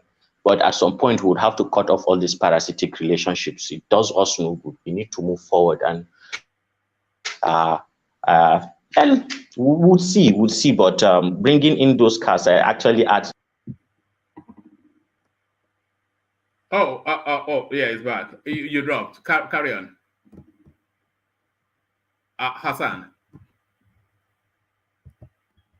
Hello? In that and all that. Some people buy cars, they don't even need them. So we just continue. But Bishop said something that, and there's a lot of trade that is happening within that space. I am not very familiar with the border. I'm just looking at things at the topmost level, what is happening within diplomatic cycles. I'm sure that you would see some kind of easing for the Cameroonians, for the Niger, the Benin people. So all these countries, these French colonies that are surround us. Nigeria will do one or two things to just ease their own economic situation, but we'll see how that goes going forward. And if there is anything that would benefit Nigerians with opening that border, I don't think it's something that is really needed. It's not like Nigeria needs them that badly. I think they need Nigeria more. That's just what I think, really. You know, there was a time that Benin Republic was aspiring to be the 37th state of Nigeria. That was actually under Buhari's administration. Then there was Yes. a time. Do you remember they were lobbying Godfrey Oyema that they want to be Nigerians, the people of Benin. Yeah, but the French killed that thing now. They just phoned their governor and warned him, and he didn't say, and their president and warned him and didn't say anything anymore. But naturally, the way our borders are constituted, they are very, very abnormal. Like you go to Nigeria's border with we are still in Yoruba land now. You are still in Yoruba land. Nothing has changed. It's the same people that are there. You go to Nigeria's border with Cameroon and all those Bakassi areas. When you cross over, you see the people that are there. They're just the same people. If you go to the north, you cross to Nigeria, it's the same Fulani and Hausa that are dominating those spaces. We go to from here, Borno, from our border with Chad and our border with Cameroon, like the Cameroonian border is the Fulani that are there, and then the Chadian border is the Shua Arab and the Kanuri, and there is a state in Chad that is called Kanem, just like a Kanuri. It's just the same thing. It's the same people. Yeah, these Westerners have done us real shaggy, but God passed them. Yes, God passed them. One man. I want to ask Hassan. Don't you think Africa needs to just pull down some of these borders, some of these useless borders that is destroying, that is just hampering our economic growth, and I don't know. I mean in Africa. Because yeah. You see, though it may, we may feel like we need to pull down the borders, but it doesn't really make sense in this 21st century setup where all borders, are sacrosanct, kind of. You see, what is happening in Ukraine is just a border dispute of some sort, even though there are underlying currents of, past, Cold War struggles between two superpowers and all that. But what I think Africa should do is not really to eliminate those borders. I think Africa should unite more. We should have a common goal, a common strategy, a common action plan, a common resolve where we want to be. If all Africa is united in in developing Africa, maybe one single currency in Africa, those borders can become states, and just like states, and then we use one currency, one military, would be good to go. Just that these divisions, because when you go into say activities that you have Africans from different countries, you see French-speaking Africans, they'll go and find one corner, they'll be doing their the Francais, and the English-speaking Africans will go to one corner and be doing their Anglais, and the Portuguese will go to one corner, they'll be doing their Portuguese. The Arabic will go to one corner, they'll be doing just nonsense. No common ground, man. No common ground, and I hate it. You see, you have a speaker. Is sort of along the lines of the European Union? Is that what you are envisioning? Sort of along the lines of the European Union? Yeah. That's what real success looks like now. One man. It's economic freedom. You free up more space. You create an environment where there are no barriers for trade, for movement of people. These are the things that incubate ideas. Creativity can move from one part of the continent to another. Money can move, goods can move, growth, if there is labor here and there is no labor there, but there is the creativity and the capital there, they can easily connect. But now everything, would say there is raw materials in another place, you can bring power from that place. You know what the problem is, Hassan, because there's thought in that direction, but the economic chasm between the African states is too vast. For it to synergize. So if you had like these borderless ideas that you're talking about, then you just find that, especially within our subsect, they will just overwhelm Nigeria, because the Nigerian economy is 10 times all of their economies combined. So they will just, so our standards were lower. So there's not even a 20% buffer that can be managed. It's just a vast chasm. economically? Yeah, I would say our economy is more advanced, but every other, African country has something to bring to the table. If they don't have, say the brains to create, a modern economy, Nigeria can give them those brains. If it is capital that they don't have, but if they even lack all those things, they have raw materials or natural resources, that can be mined, to create a balance. I don't think that we don't have the capacity to implement these things, or we don't know the kind of formulas or economic models that we can adapt to make it work. I believe that the powers that be will not let this be, because there is so much interest in taking Africa's stuff for free, and maybe this is not yet the time that they are just going to, let go of our jugular. One man. All right, go on. After that, then I want to move away from there. But let's have what Azan and you also spoke about now. Do you know that there's a particular stuff that is already being woven right now in Africa, the Pan-African Settlement Scheme, and it's been run within the West African Central Banks, pioneered by Nigeria, African Exim Bank, and the Eco Bank, and some other banks are also signing it. And the other time I saw Ruto, Kenya president, talking about it, that why should he be working with what do you call it, Djibouti, paying dollars, that it should be able to pay through Pan-African settlement, whereby you can trade in their own currency, But I think West Africa is the pivot. They are already testing it in the world, West Africa. So it's just like a support base for the AFCTA. But commitment, just like the chasm that we are talking about, the commitment on the part of African leaders, how are they able to break those barriers and they come to the table, negotiate well, and push a united front? I think that's one of the problems that we are having.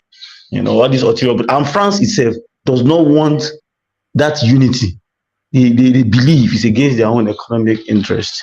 Now we already have the word, this something Africa or Rima. Africa Exim Bank. The guy is doing a wonderful job for Africa, and I don't know if they will allow it to fly. All right, we've got the clip of that Ruto that you were talking about, so let's play that, and then after that, I want to take Hassan to the space of Tinubu wanting to dump the ex-governor. But since you brought it up, let's play that clip. It's only about a minute and a bit.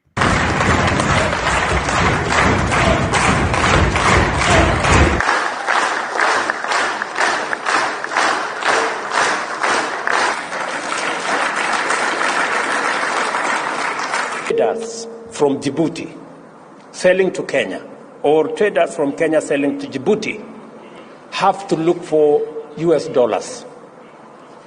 How is US dollars part of the trade between Djibouti and Kenya? Why?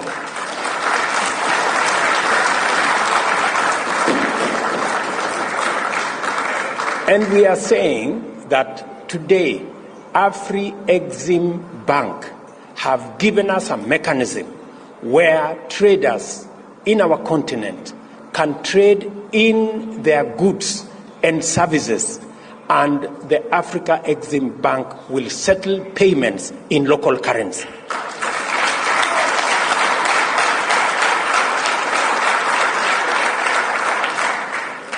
That is why Kenya champions the Pan-African Payment and Settlement System that is done by our own institution, the Afri-Exim Bank.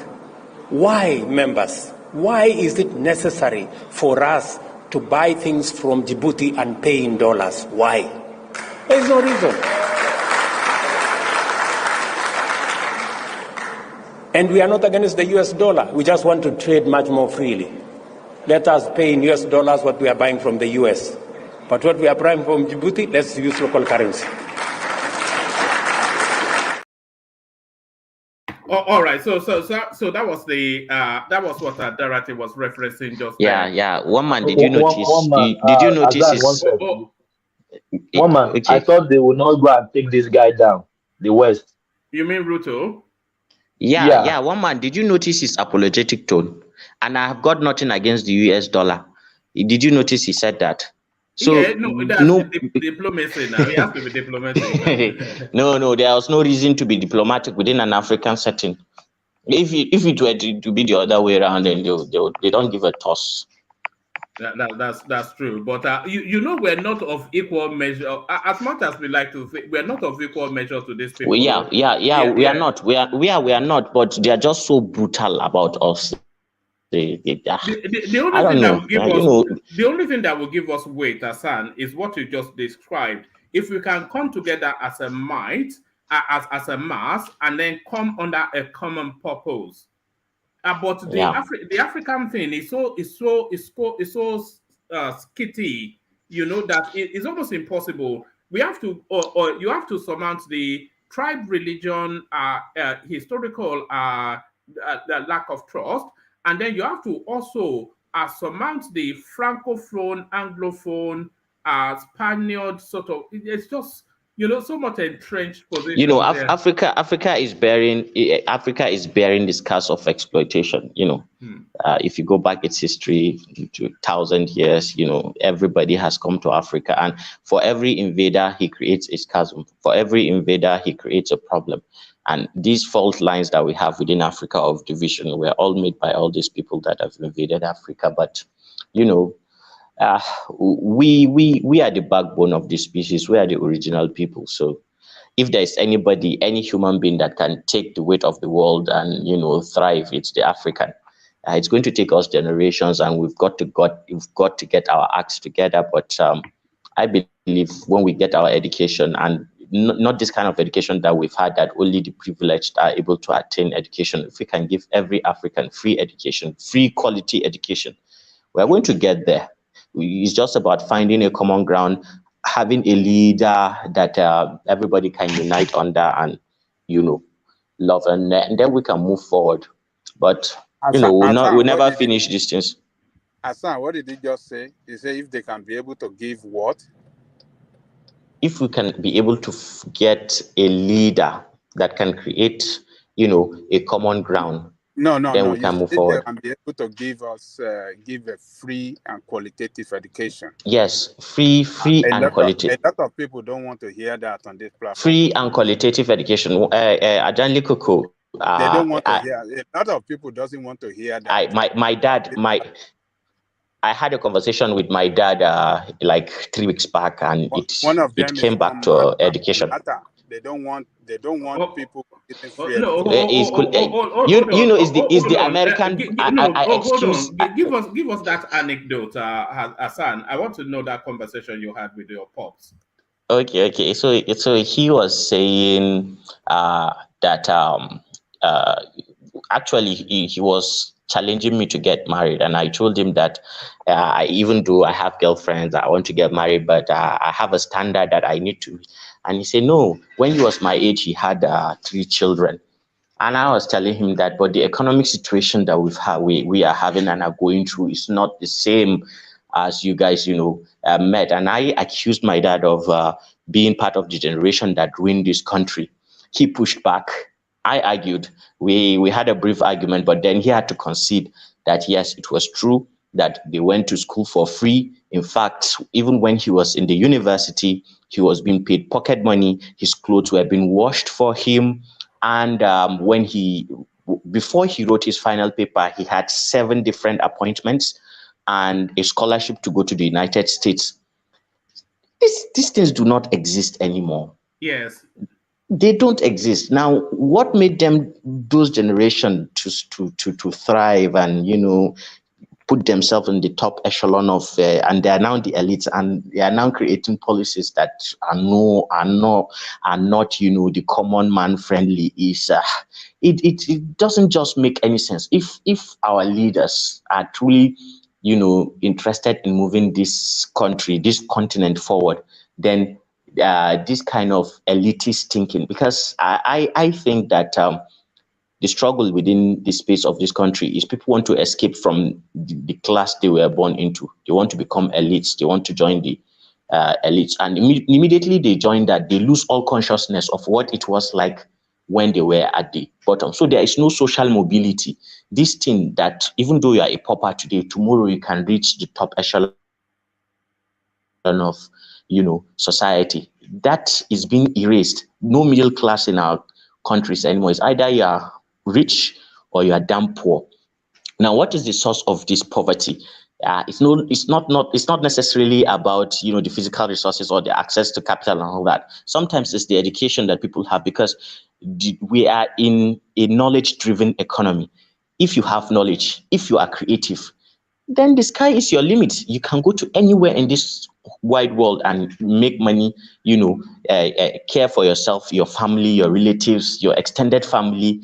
It doesn't really matter. So we were talking about, and we traced everything down to education. If we can get one thing right, if Africa must get one thing right, it must get free education back to every single African. Free, qualitative, modern education. Education of the 21st century. Going forward, I swear we'll take over this world. If we don't take over, at least we'll be a force to reckon with. That's just what I would say about that. No, I was waiting for you. I was wanting you to give us that anecdote, because there's this conversation going on in Nigeria, which is sort of like they pull the drawbridge after me sort of a conversation. So back in those days, in the European spaces, they live in these big castles, and then within those castles, they build a ring around it of a water body. They call that a moat. And then on top of that moat, they put a bridge on it. They put a bridge on it. So in the case of war, so the owner of the whole house comes galloping in. The enemies are chasing. His lieutenants are right behind him. But then as he sweeps into the castle, he then shouts to the tower, pull up the drawbridge after me. So this is the narrative of the Nigerian elite. They all got education and got to the position that they are in life, off the back of, especially in the West, that Awolowo free education thing. And then having now gotten into, because they all came from poverty, having now even in the North, it's the same story. Yes. Ahmadu Bello was the one that gave them free education, everything. They don't even buy pencils. And then they don't buy uniforms. They buy nothing. And then you pull up the drawbridge after you get through. You get to the other side, and then you pull up the bridge so that everybody else can starve. So it's a real thing. It's heartbreaking. It's heartbreaking. Very heartbreaking. Very heartbreaking. Yeah, go on. So you see, I'm supporting what you just said, that free education is the way out. But you see, a lot of us, particularly the young Nigerians, that should align with their fellow young generation that are pushing for this on the political political party rather, that are campaigning for free education. They are young and futuristic fellow Nigerians. The youth are not aligning with them. Yes, that we have a big problem ahead of us. We do, unfortunately. They don't know what's right, what is good for their future.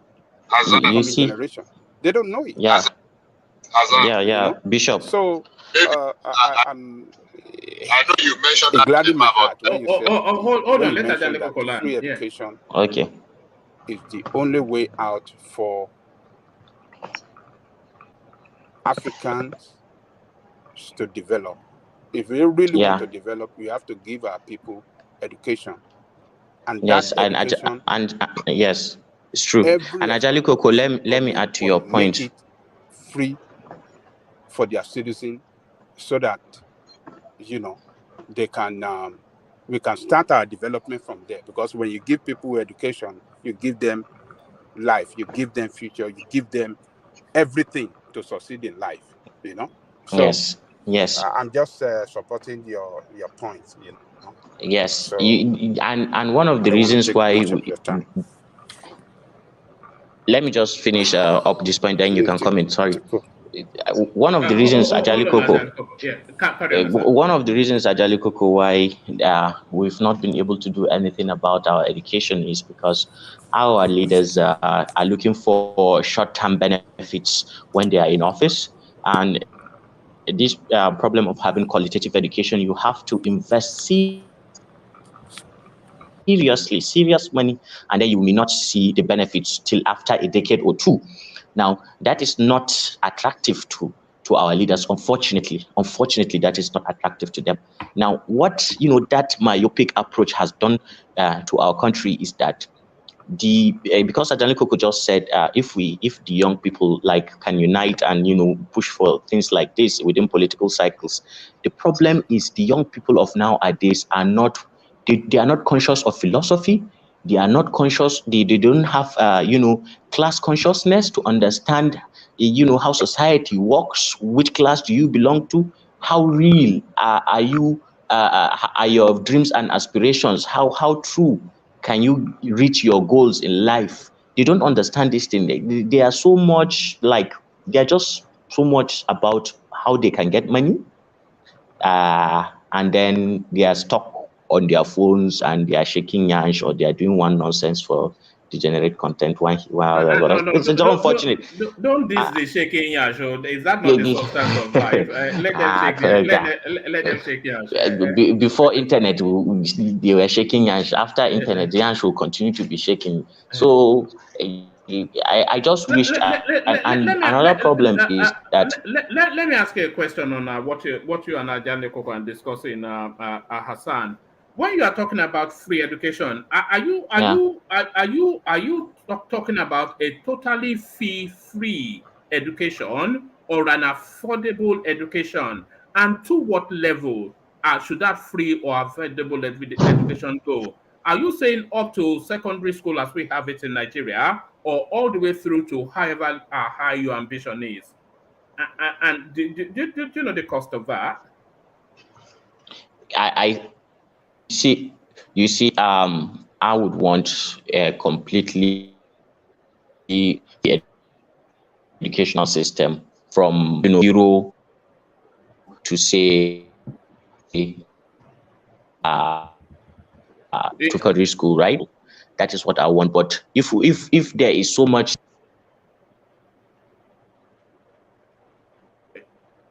you're fading, Hassan.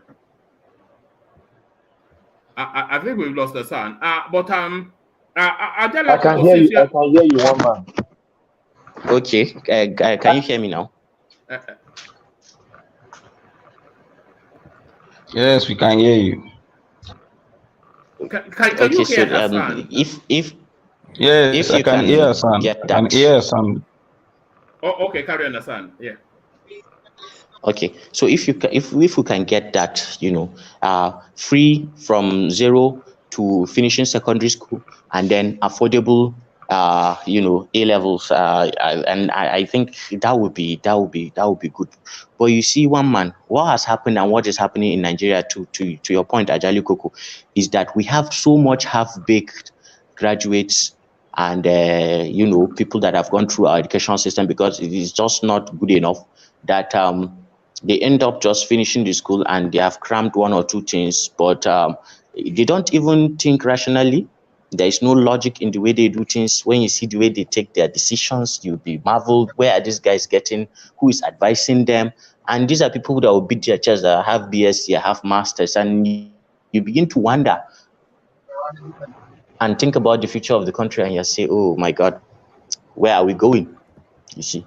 It's unfortunate, but that's where we are. And if the majority cannot have access to education, then what are we doing? Because at some point, the country will still fall back to them anyway. What do you expect them to do if they are half-baked? One man, can I please come in, please?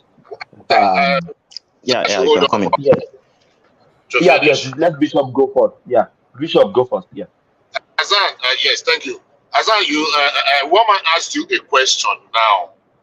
You did not, you just put it aside.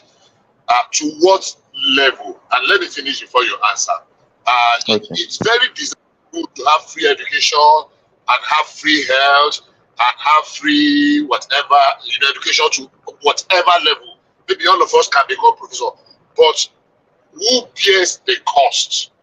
Now, if my argument has always been, and because part of what Adale Koko said got to me, my position has always been, let us improve very well our primary and secondary education and add a bit of technical education to it.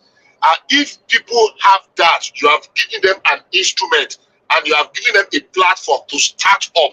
If people now want higher education, and we can as well go forward and take the exceptionally brilliant and give them scholarship. But if we say give education and we did not say, oh, okay, maybe to first degree or second degree or secondary, that's too omnibus kind of a thing. And that's a little bit too simplistic a solution to the problem we are facing. We know to get quality and qualitative education is not as cheap as it used to be, and we are not as rich as we used to be. Because for so many reasons, we left our pots unwashed several years ago or many years ago.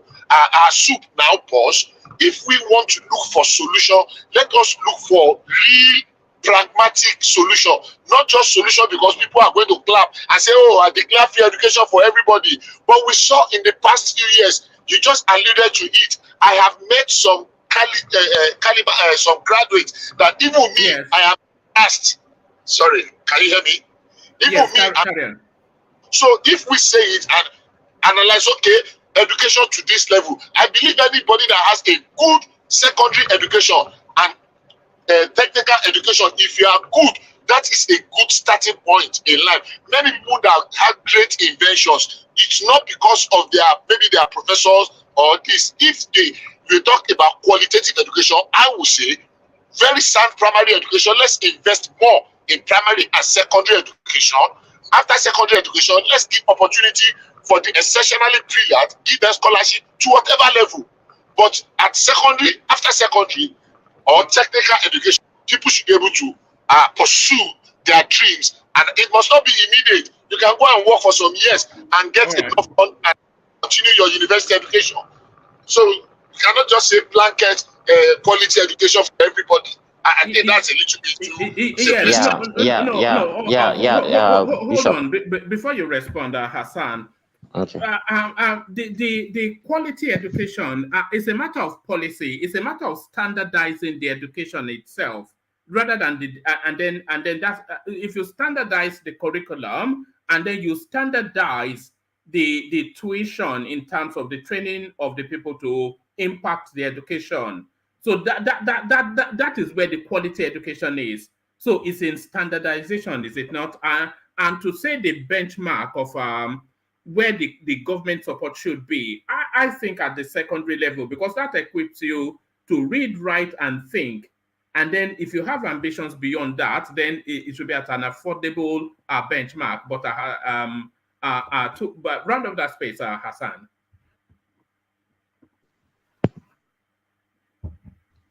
Hassan. Yeah, one man I subscribe to your suggestion. Yeah. From you get free education to secondary school, and then if you want to go further, then let it be affordable at least. And to Bishop, talking about our situation, Bishop, it's true that our country has so much neglected everything that's got to do with education, as it has done almost every every responsibility that it has. But why I was talking the way I was talking is because I am beginning to have some kind of panic when I think about our future, and I believe that we are in a crisis situation regarding our education. It's no longer, it's just so bad that it's a crisis. Like a state of emergency need to be declared on it, and something really, really, really serious, and that will bring a real impact should be done about it. But you are right about all the things that you said, but that's not to say that government overall cannot come in and find a way out. That's what governments do anyway. So what space should we move into? Who's calling me? I'm not sure that anyone was, but let me take you to this place, Hassan. It was a back and forth with Bishop. Tinubu may dump ex-governors, prefer technocrats. So that conversation with Bishop, I was saying that the country is fed up with all of these recycled political names who we have had a look at over decades and decades, and they have led us to where we are now. So the solution are no longer with them. And I was citing the example of the infusion of technocrats into the Obasanjo administration, which recorded somewhat of a semi-success. So now this ministerial list coming up, which abundance would you like to see? Are politicians or technocrats? For me, I had your discussion with Bishop, and I would say that I support the position of Bishop in this regard, not your position. We cannot have technocrats manning every manable place. Now, you have to give room for the politicians that are competent. It's not as if all politicians are incompetent. And there is one man that you left out when you were arguing your case around getting technocrats all through. You see, when you are in a leadership position, as Tinubu is right now, so the people that you nominate or you delegate responsibilities to are always looking for cues regarding what the goal is and how committed you are as the leader to deliver. If they get the sense that you are lazy and you're not up to the task, then resentment may begin to set in, and those guys may not be motivated enough to do the work for you. But if they truly feel that you are not going to allow them to steal money, and you are on the you are on the table, you are actually working, doing the right things, doing what is necessary, putting in the hours, ensuring that everything goes smoothly, and you will not tolerate any nonsense. My God, these people will work. Nigerians are smart people. They don't just steal for stealing's sake. Like, they have to get a green light from the overall to steal, except for people like Buhari, who just leave everything anyhow like that, claiming he is ill and all that. But I believe Tinubu is that kind of person that with his aura, with his charisma enough, it's enough to ensure that everybody is in line. And when everybody is in line, it doesn't matter whether you are a big thief already. Tinubu knows you, the people around him knows you, and you'll be supervised. Therefore, even though you are a politician or not, you will have to deliver. If you are in a challenging environment where every minister is delivering, go one carry last now, go one carry shame, go give your family now, you might go try deliver now. So that is the atmosphere, that is the responsibility of the president, to create that healthy, competitive atmosphere within that state council and all that they are doing, such that at the end of the day, it is Nigerians that will reap the reward. However, I'm not also saying that it is only politicians, because there is a limit to, what you can know in some certain areas. So there is a place for technocrats too. There is a place for them. So I don't mind if there is a healthy mix. Sorry, Hassan. Do you think certain portfolios should be ring-fenced for technocrats? I'm talking about the power sector. Especially yes, health, those sort of spaces that need specialism. Especially where we have a serious problem and it's almost becoming a crisis. You need the technocrats to come there and then use their sheer will and experience, and that mindset of always getting results, after the results driven mindset, to bring to steady the ship of such agencies or critical areas of our country. So whatever it is that is very, very critical to the government and for the welfare of Nigerians, that is very, very technical, and it's a place for technocrats. And I believe the government will will prioritize everything, and they'll try to put the right arrangement to put everybody in the right place so that all of them can deliver. So this is not a zero-sum game, one man. Regarding that, I believe the best approach is finding a balance, and you will see when that comes out. I think it's going to be about that balance too. All right, brilliant. And then a very brief commentary on this, Hassan, and then I'll go on to Folly B, who also joins us from Nigeria. He joins us from the southwest. You join us from the northeast. So there it is, the expansiveness. You know, sometimes Hassan, it's a real marvel. You know, I'm sitting in my conservatory in Dartford, Kent, talking to you in Maiduguri, waiting to talk to Folly B in Osun State. As Ajale Koko listens in America, and World Peace is listening in Japan with his kids. So is that not just a marvel? Is that not a wonder? You know, it's a real wonder. Why we are increasing salaries of why we are increasing salaries of presidents, other elected officials by 114%. So the remunerations commission, whatever they are now they're all over the headlines since yesterday, still holding the space till today. The government tells us they've not ratified this, and this falls under the purview of fake news. But then the lead of that organization has been traversing the television studios and all of the news outlets to reinforce this position now that they want to force through then over 100% pay increment for government functionaries. What are you making then of this? We describe the all subsidy thing as ungodly. This equally unforgivable, Hassan. Yeah, so as regard this revenue mobilization, allocation, and fiscal commission, I believe, you see, I don't think it, because why I believe this is just too insensitive. You know, this is not the right. There is a time for everything, man. This is not the right time to bring this thing up. But you know, if these guys want to, I think they are testing the waters. They will not assign to it, but they're just testing the waters.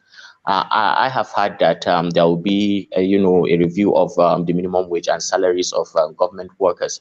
I think the calculation is, you know, putting this out there, and then when, you know, the salaries of other civil servants and the minimum wage is reviewed upwards, this will be done along that too, so that people will not complain. But to just bring this right now and tout it, you know, in the eyes of, it will be too insensitive. It's going to do more harm than good to the government itself. So I think this is just testing the waters. If there are people in government that are pushing this, but I don't believe, even if there are people in government, that it's coming from the presidency, because the presidency stands to lose more because of the optics of this. I believe those who are pushing it are probably in the National Assembly, in the Senate, or in the House of Reps, and they are trying to, you know, do their thing so that they will have you know, more money yes, to do their thing. I think they don't get enough. But thank you, Hassan. So thank you, Hassan. Stay with us just for as long as you can.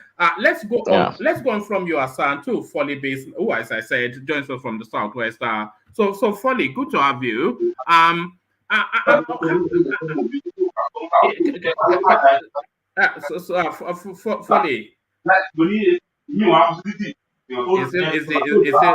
still arguing with Madam. Look at that. Folly B. Àwọn eléyìí ní wọ́n sẹ́tù láì àwọn èèyàn ọ̀bí báyìí àwọn olókàn náwó àwọn tó kù ń jẹ̀yà àwọn àrẹ sọ́pọ̀tì ìlú yìí láì lẹ́ sọ́pọ̀tì. Even with his wife, he's fighting the Shore fight. Folly B, you are up next. Folly. Yeah, bros. Good evening, sir. Alpha, salam alaikum. Alaikum salam. Good to have you. We were just discussing the 114% pay increment being proposed for government officials in this climate of fuel subsidy removal, and we're saying about the insensitivity of it. Is this something that you're following in the news, Folly? Actually, I know that the Tinubu government have come out to debunk the rumor that they are not in support of it. So for now, I'm not sure if I have a I have something much to say about that until they now came out and approved the bill. That is when we can know what to say. All right. Before I take you to the next headline, you are a Showore man, but Tinubu has been in situation since going on 3 weeks now, 3 weeks and a bit, nearly a month now. What is your general feel of Tinubu as the president? How are you optimistic or pessimistic? What's your feel of his tenure so far? Actually, we as the revolutionists, we are not doing it for any one of us to become president, or we are not seeing it where as a place there where we are all we're supposed to come there and do the job for that we are the only one that can do it. So what we believe is anywhere the system can be changed is what we are fighting for. So for now, it's too early for us to either to praise Tinubu or to condemn him. So we are trying to try to sit behind and be watching. When the time comes for critics, we will surely be there. And if it's time come to praise them, we'll also be there as well.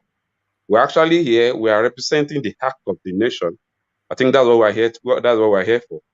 So it's too early for us to be commenting or to be attacking the system or destroying or going against whatever they are doing now. So let them continue with whatever they are doing. When the time comes that we know that whatever they are doing now is not favorable to the masses, we'll definitely be there for the masses as well to speak for them. All right. The opportunity to praise or condemn him presented itself with the fuel subsidy removal. So what did you do? Did you praise or condemn him for that move? For me, it's condemnable.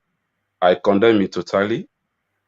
It's not where to go, because at that particular time that I declare it, we're supposed to be having a kind of honeymoon that we have a change of that we succeeded. We survived Buhari regime. Him coming in and bringing another hardship on us is another thing entirely. But as I said, if it's a good policy, we are going to know. But presently, it's too harsh on the masses. And the harmonization is the word I was trying to get out. The harmonization of the exchange rate, having one single exchange rate formula, is that something that you think is the right direction? At the same time, I think wherever a policy is being thrown out, we should give it time to breathe, so that we know whether it's going to be a good policy or not. So let them throw out whatever they think they can throw out to make sure they face Nigeria. So when the time now comes that we are expecting whatever the policies are making to yield a successful impact on the masses, and we are not saying it, we will come out and tell them that this is not the way. But for now, maybe they have their way of doing it, or they have a good plan around it. Let's wait and see. All their policy now, we don't want to condemn it. We don't want to say it's good or bad. We want to give them time to prove themselves wrong or right.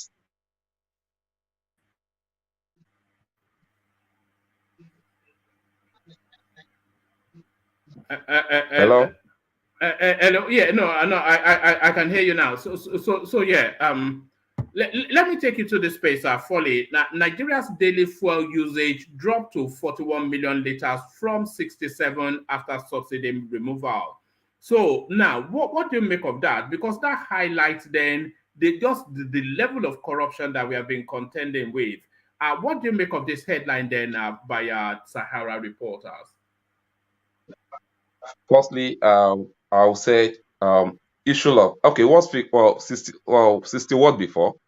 It was 61, right? 67. But now when they remove 67 the subsidy, million. yeah, so but the true usage is roughly around 41. And even Dangote told us it will be round about 29 to 30 million liters. I will tell you, even at 41, it's still not the correct usage. They are still doing something around it. because presently people who are buying fuel, people that used to buy fuel before, are no more buying. Like me now, I select where to go because for me to fill my tank now, I need 40,000 naira to fill my tank, and that will take me like a week to use it. So now, if I don't have anything I want to go and do outside, or I don't have anything that will fetch me money, I don't go out. I'll rather stay indoor. So most people are not even buying fuel again. So with the figure they are even throwing out, that is still an error. Poly, what is the Yes, sir. capacity of your engine? Is it what, four I use cylinder, V6. three cylinder? V6. V6. That is the problem now. Go and sell it. You Go can't and say get it's a four problem. cylinder. No. This our. You can't say the car I'm using is a problem. For me to be using my car, I believe I can afford to use it. So don't tell me what I'm using is a problem. If you want to go and buy You have it, to adjust your go and life buy it. now. Don't You tell have me to what I'm adjust using your life. is a problem. If you like, go and buy your own Thomas, bicycle and be riding why are it. you talking like this? Why are you trying to tell him how to live his life? The guy have 6-cylinder engine vehicle is using currently. You are telling him to go and sell it so he can use. Do you know in Nigeria? Do you know how far it traveled? Do you know how much it traveled? You don't know. Ajale Coco, what I heard from people now, people are adjusting their life because of this petrol something. Look, Thomas. Yeah. You cannot dictate to somebody what they should do. Of course. It's just an advice. Don't say people are adjusting. Who told you people are adjusting to hardship? It is hardship. To hardship. This is hardship. What are you talking about? Ajale Coco, we know you are a socialist. You don't know how often he travel. You don't know how far he travel. You don't know how he run his life. You are telling him to go and sell his vehicle so he can buy a smaller car. Ajale Coco, it's just an advice. I'm not commanding him. It's not Just an advice. A good advice. It's not a good advice. But why is it for you to decide whether it's a good advice or not? No. So sorry. If I think everybody actually have the way you want to live his life. You cannot tell me driving a 6-cylinder car is what I am not capable of using once I've walked to that level. But you're now telling me that because fuel is I just tell you now that I adjust where to go. But Polly B, I didn't say you are not capable. I didn't say that. I just tell you that I told you myself that I adjust where to go. Not like before. That anybody can just tell me and I pick my car and I just go out. Now I have to adjust. That means you don't need to complain. If he gives the advice, if it does not affect you, then there's no need to complain about it. What do you mean it's not affecting me? I have friends. I can't even go and greet my friend now. How do you even manage that? That someone has a friend that you cannot even go out and chill with your friend and sit down with your friend and discuss life. At times you can discuss something that can give you peace, that can give you more money. But now you can't do that again. Now, please. Now you cannot even go out and pursue business like you used to pursue it before. Now you have to make sure where you are going is certain you are going to get it. But before, you can actually wake up from your bed, take your bath, and go out and go and hustle. Whether the hustle will pay you. If it doesn't pay you, still come back again. But now you have to select where to go. Your hustle is no more that pure. That's what I'm telling you here. That's why. So Foley, don't mind them. You should ask them, is that the way they live their life in abroad where they live? Is that the way they live their life? Leave all of them. They will just be there. They will be saying whatever they like about this. Let me tell you. Come here. Come and be driving keke with us. Folly B. Let me tell you something. You cannot Bishop, even enjoy life in your own country, and they say you should adjust. You can't enjoy that. You can't go and see your friends. You can't travel outside your state for entertainment. Okay, imagine you want to. If you want to go from can I tell you something about myself? Hold on. Let Ajale Coco land. Hold on. Funny. So if you want to go to Lagos and come back, how much are you going to spend on gas? That is 80,000 naira fuel. That's 80,000 naira fuel for me to go to Lagos. 80,000 to go and 80,000 borrow. naira first. I mean, they think it's everybody that is in a position stealing And money the way we'll be talking, politicians they'll be are saying stealing money in rubbish. that country. Can I know, Don't Ola, get the way please? someone you might be sure, Let right? me respond before you come in, please. They want to say this is the way you should live your life. Is that the way it's supposed to be? Yeah, Let me just chip in let me something. finish. Polly, Before I let Hold on, sorry. Thomas. Let Foley respond, and then you come in. Before I left Ekiti, there was a Yeah. business that I charged here, and my profit on that business is 80,000 naira. But I lost a brother in Ekiti. I have to travel home. During that process, they removed the subsidy, and I have to come back to Abuja to come and do that job. Do you know I bought fuel of 40,000 naira to come back to Abuja to come and do that job? So tell me, what do you want me to tell the person that owns the job? Am I going to be recharging him again, or because I'm into solar, I do solar power? How do you want me to tell that person that the job that already charged you before I traveled is now this, and I have to fill my tank with 40,000 naira to get to Abuja, apart from the money I'm going to pay for the people that did it for me, that my guys that walk around. So this is ash. This is too ash from people. Well, let me tell you, I live in an estate here. Wherever I'm going out, I will stop my car to pick people. I know how these people are bitter. I know how these people are crying. These people are, most of them don't even have options. I will pick them and I will drop them where, if you come and see prayer, just 300 naira. Come and see how people will be praying for you, just for you that you just help them. People are suffering in this space. Let's stop supporting all these people as if whatever they throw at us, we have to accept it. People are dying here. The earlier we all know this, the better. Foley, can we interject you, please? No, I will come. No, Ola, you will go first, please. Yeah, thank you. With all due respect, without interjection, um, Foley, everywhere in the world, people are changing their lifestyle because of the economic changes that happens all over the country. They've increased interest rate in this country in 3 months, in 6 months, 4 times. I'm paying 1,005 for mortgage 6 months ago. Now I'm paying 2,200 for mortgage.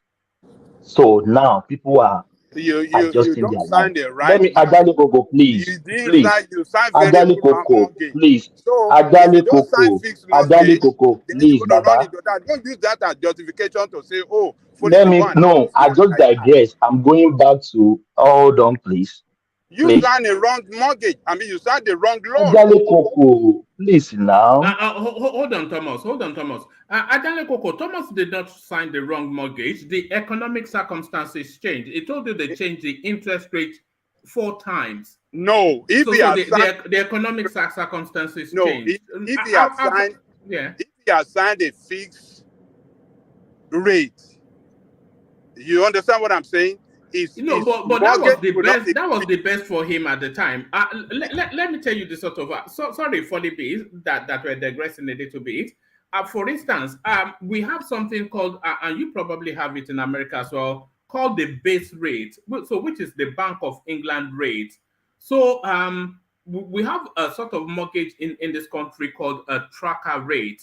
So that tracker rate, it tracks the base rate at a certain percent. So let's say the base rate is 1%, just for the example, then you can track at 0.7%. So your mortgage will be 1.7%. But then if the base rate changes, then it will be 2%, etc. But you would have done your calculation that for the gestation life of that particular product, maybe it's 4 years, that the base rate cannot change to the level that all the fixed rates are at that time. And that's usually the calculation.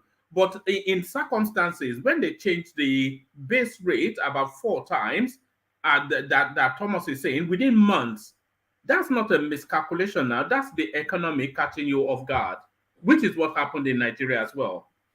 Look, one man. Oh, Look, one man. If you, it is the best, the best decision to make when you are signing a mortgage is to sign a fixed rate, particularly when that is what the works for interest you, rate. Adale Kuku. It Hold doesn't on, work for hold me. on. Let's I'm just not move saying it on, should please. work for you. I'm not saying it should work for you.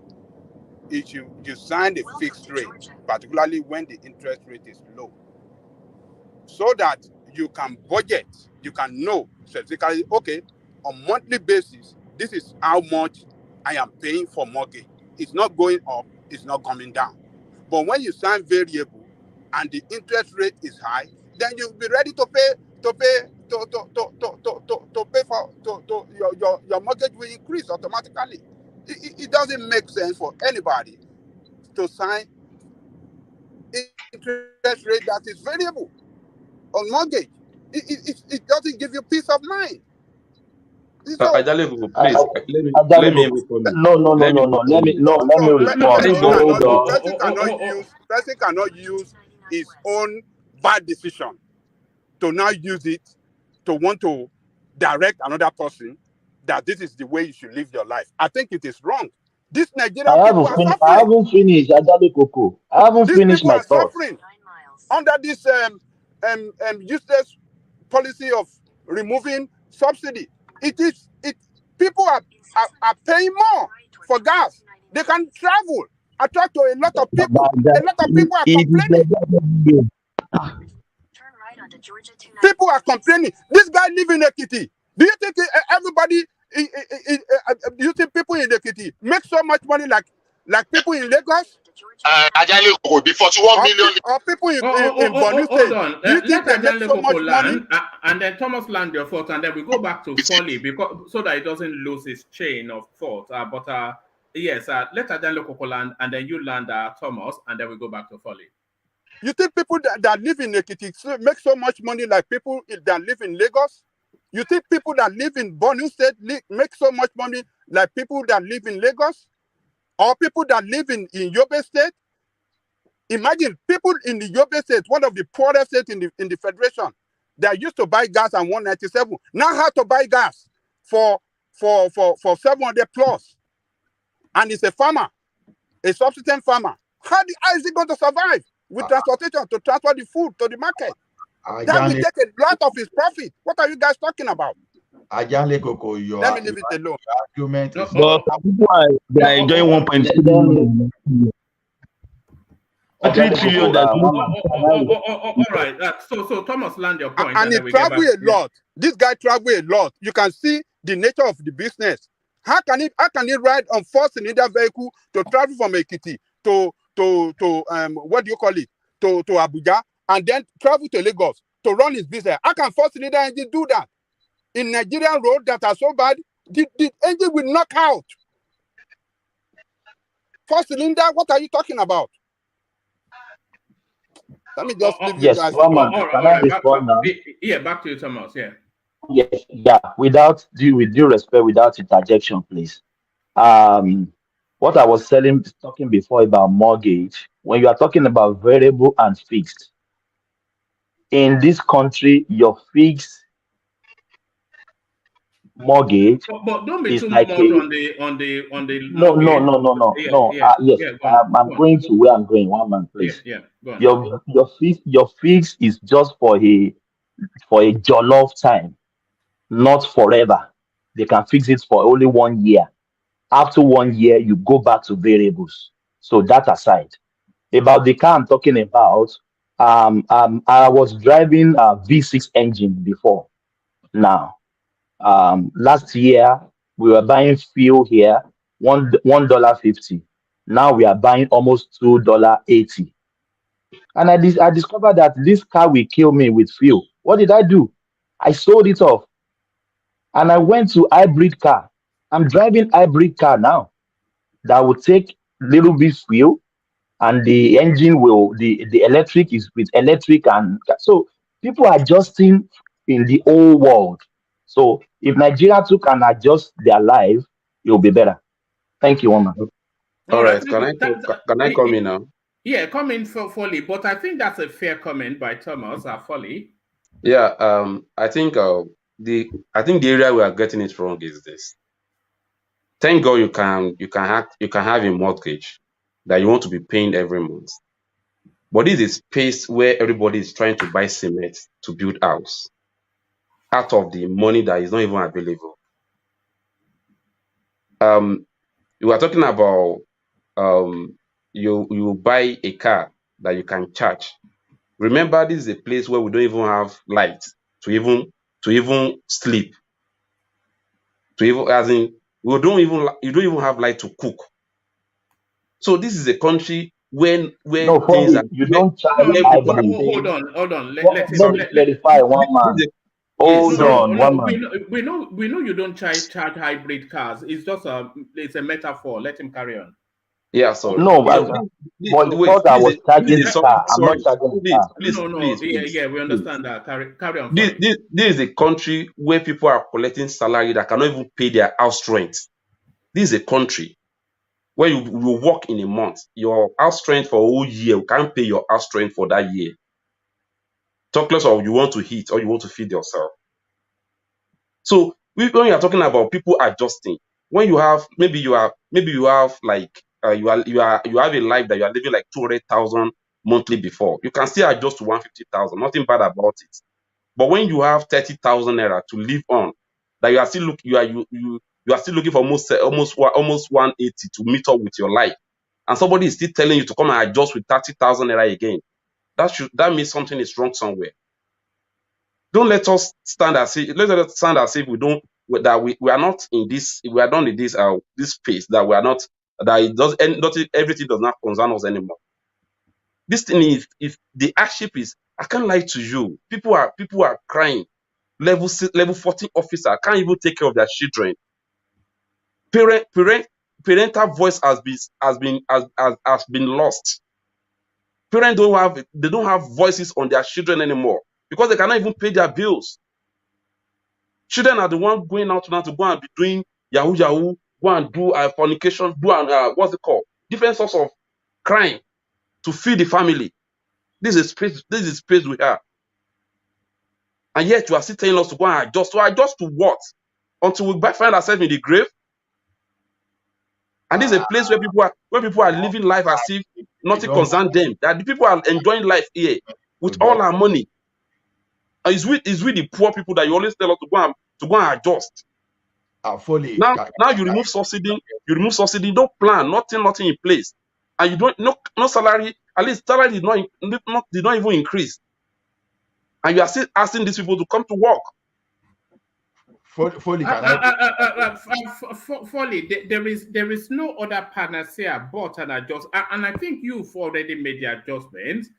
Because, like you said, you only now go out because what are the choices? The choices are either you go with what. But the adjustment is affecting my business. At times, I need to go out and sit out with my friend, tell them what I'm into. We discuss from there. Foley, you can do this. Come and do this. That's how we do our business. But now you cannot even go out to go and do that. At times, to go out and sit down with your friend. When you are taking one bottle of things, you share ideas, things that can give you money. But now you can't do that anymore. Is that adjustment, or they're destroying your life? Foley, if you don't mind, can I please interject just a minute? Please, I'm listening. See, Foley, I understand the grievances and I understand the hardship. You understand? I know there will be hardship. But we are faced in between doing the right thing or continue in an inefficient way of how we used to do things before, and in the long run crash and go bankrupt as a country, or try to do the right thing now and suffer for short term and why we are sustainable in the long term. I understand what you are saying. See, at every time, if we want to change, we can find a 1,000,001 reasons why it should not be, and we can find a 1,000,001 reason why people should suffer. Now, look at it this way. When COVID happened, it changed people's life. What people didn't want to accept, especially in the Western world, we accept it. We have accepted all those things that we are doing now. Good. I know that we visit friends, we interact with friends. You know, if for some times it's going to be a choice between, okay, can I waste my gas and visit my friend just for the pleasure of it, or should I conserve my energy for business? Meanwhile, if I conserve my gas for business, it simply means that I'm going to charge based on my input to my business. So I'm not saying people will not suffer, but look at it this way: how long can we survive? How long can we survive if we continue this way and the country crashes, let's say 1 year after? Are we still going? Please, I will ask you a question. Please, can you just tell me the reason why government actually stopped subsidy? Can you tell me the reason? Because I will just use a general term, because we are not efficient in our consumption and our expenditure. Because it's no longer sustainable. Exactly. Why is it not sustainable? It is not. What's the excuse they gave? Because the cost we are selling fuel is below the production cost. Okay. So it encourages. So government is paying the differential, and it encourages what do you call it now? Just like the one we're talking about arbitrage. It encourages. What do you call it now? Is subsidizing a crime, or the crime in subsidy? Is it that policy that is bad, or the criminal act on it? No. Hold on, Bishop. The policy in itself, it encourages the criminality. You cannot look. If you look at the subsidy now, what our Bishop was just explaining, that our fuel was being sold at a rate lower than production cost. So that's the subsidy. And in other countries, neighboring countries, they don't have that. So if fuel is being sold at half the price in Nigeria, then there is absolutely there's no amount of policing that you can do that you stop the smuggling. Okay. So,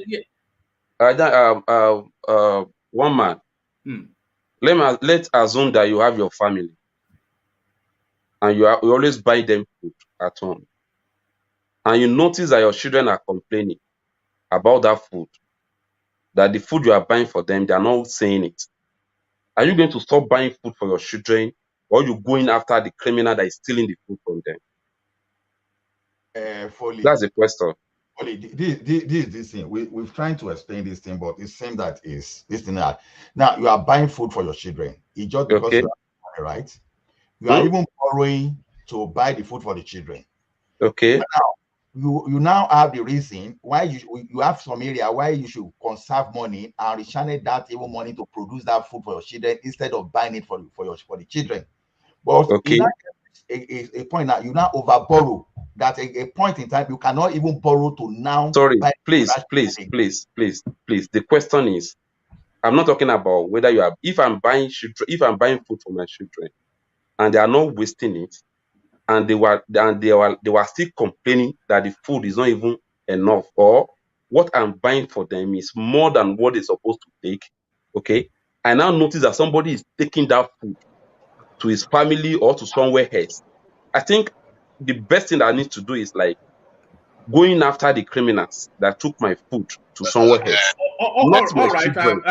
Sorry, Bishop, because I don't want us to look that one too much. But Foley, ultimately, is it your argument that the subsidy should not have been removed? To me, my argument is like, these people know the people that have committed all this crime on that space. They are their friends. They are the one giving them money to campaign. Go after the criminals. Deal with the criminals. Don't suffer people for nothing. People are just suffering here. Hey, one man, this thing is not easy. I can't lie to you. It's not easy. For me to go out and come back, I need 5,000 naira to buy fuel. And at times to go out, I'm not making anything. Can I quickly say something? You don't mind?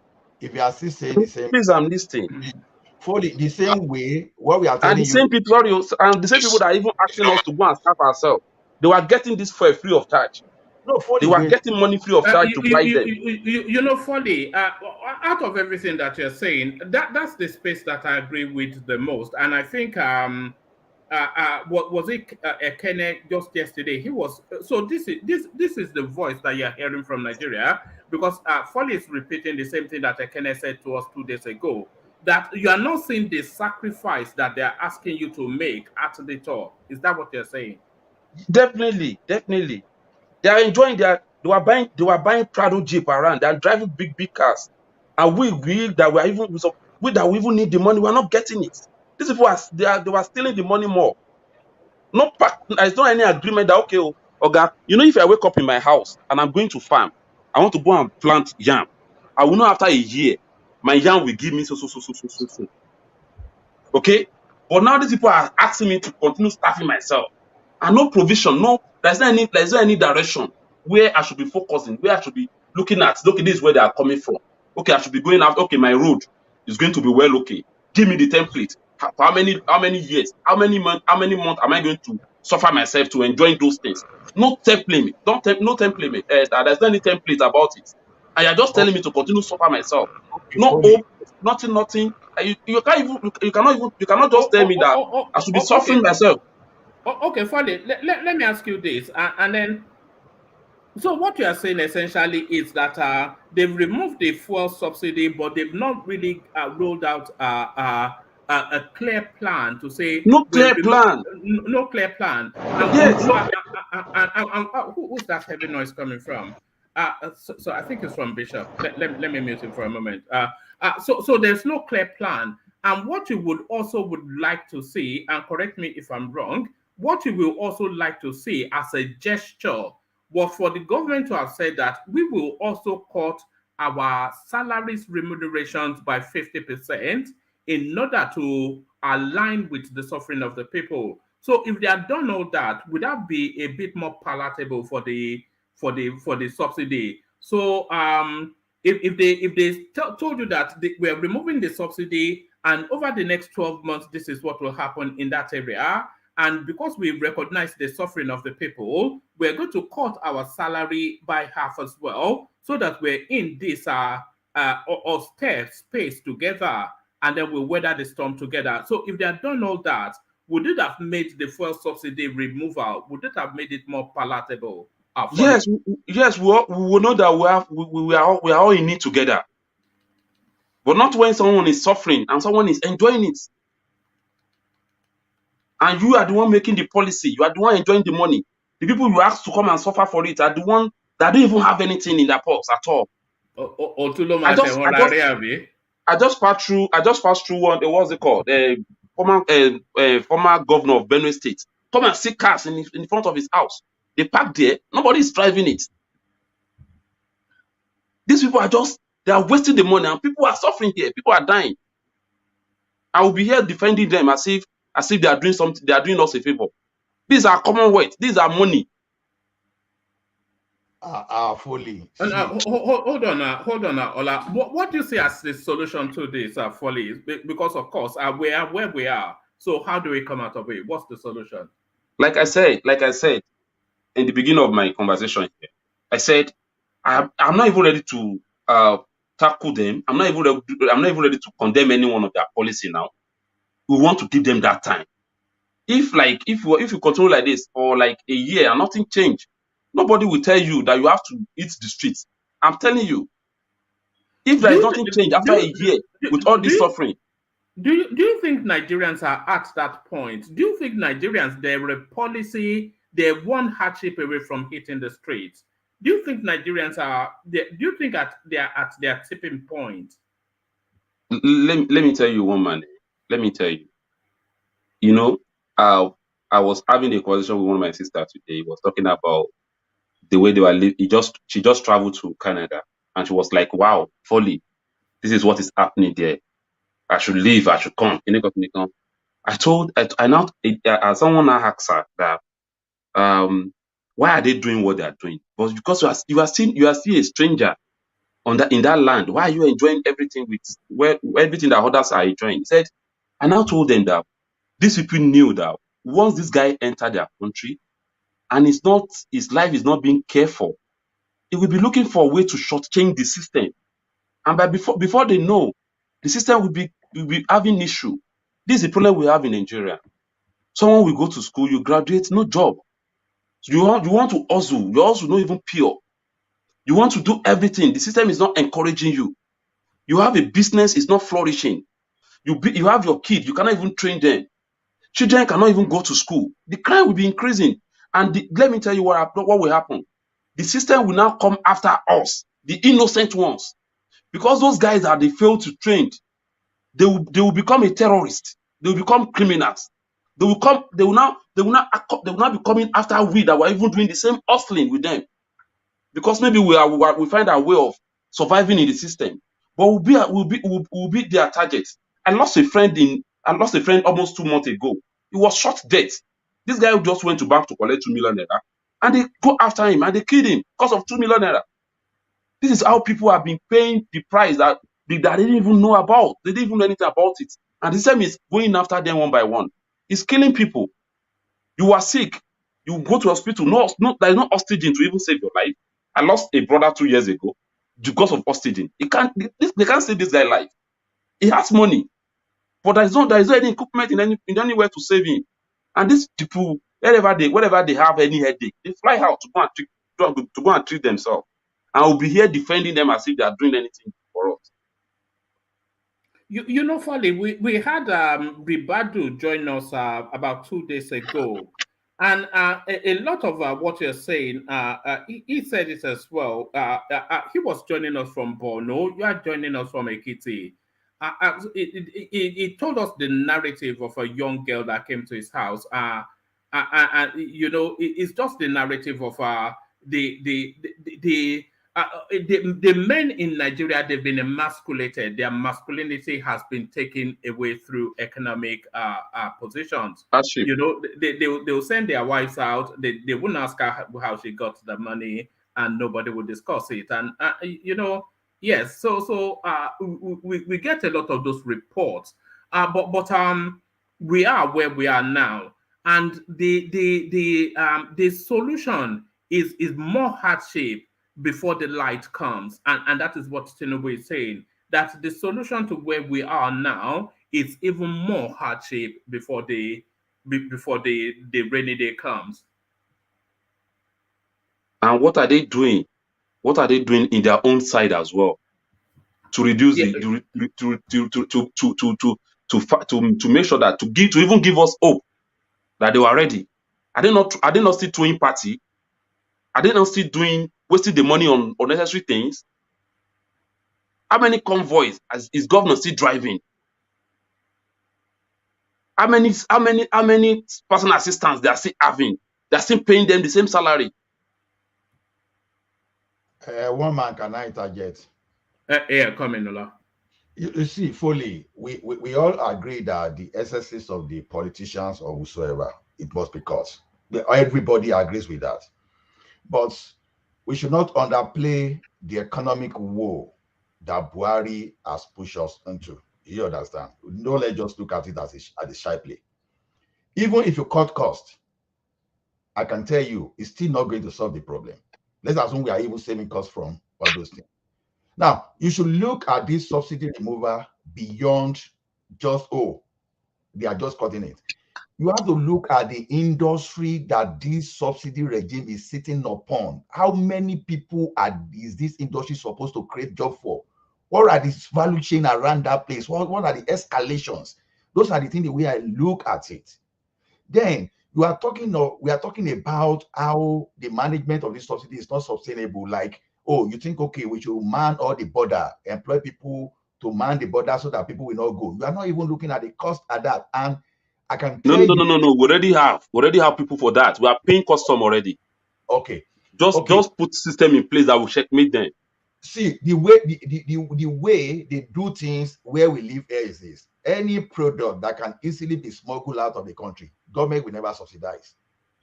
And I'm telling you, petrol is not something that can easily take out of a country. It's a tanker that will carry it. A very big tanker. Yes, that will carry. It's not something you can put inside your purse. You have to look at how many borders do we have, because we are talking of a story that this story of smuggling is not today's story of 70s, 80s that Nigeria will not be able to solve.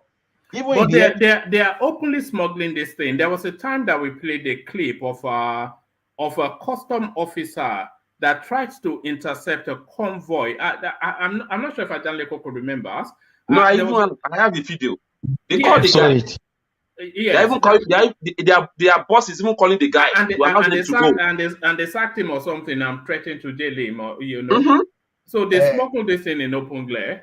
A woman is not always also part of the problem. Let's blame a Nigerian civil servant too, and political leaders. They are the life out of that country. So the thing is this: they still smuggle through other means. Yes, some people carry tankers, especially all those double 33s, about 63. But what we are saying is this: even in the 80s, fully in the 80s, they still smuggle diesel and all these gas. Look at what happened. If you look at the statistics, you will be surprised that we were bring us to where Foley is. Yes, bring us to where Foley is. Where his argument is. That's where I'm going now. I'm not going outside of that. Yeah. So you will notice that even in the 80s, we were consuming more diesel. When our population was just less than half of what we are, we were consuming more diesel than 2020. That's in the 80s. It simply means that when we were even subsidizing for diesel, we were even subsidizing for Cameroon, Ghana, and other. But they've removed subsidy on diesel, right? Exactly. And all of a sudden, what do they use the money for? Waiting now. But what I'm saying is question. And see, yes, they are still borrowing money. Someone that can steal diesel's money can steal the petrol. That is a simple mind argument now. Oh no, that wrong choice of words. Sorry, Patrick. Yeah, go on. Yeah, what I'm saying is that it's an easy way of explaining it away. The point is this: the fact that they remove subsidy from diesel does not mean the money will just be available. There might be other challenges that will take the money. I'm telling you, no challenges. They are stealing it. They were stealing it. They were stealing the money. No, maybe that's your own assumption. The same way that this money go. That's what we all know. They were stealing it. No, they will still steal this one. This one you are talking about, they will still steal it. That's another way to explain it away. Let me even tell you. You should question it. Okay, where could the money have been? That was the question you asked. How do you question them? How do you question them? I'll tell you that when we remove the subsidy, it's possible that they have stolen it, but it's also possible that because we have new challenges. As I thought in the 80s, we didn't have all these Boko Haram, these complex security global challenges that we have now. All those things are taking the money. We can't say so are we not selling fuel every day in this country? But how many barrels do you think Nigeria is producing Nigeria is selling every day? Where are the money? The system is dynamic. Stop deceiving yourself. The prices went down. So the system you are working in is not static. Though we are selling oil. What if your prices, even simple business that we are doing, your costs can go up, and then you have little margin to even run. But why are you sounding like this? Are you not hearing that? Are you not hearing the kind of corruption that these people have, that is taking place in these people's government? I'm sounding like someone who has a different opinion from yours. These people are stealing. It's not strange. That's how human beings are created. My brother. You have a particular information. I have something else. My brother.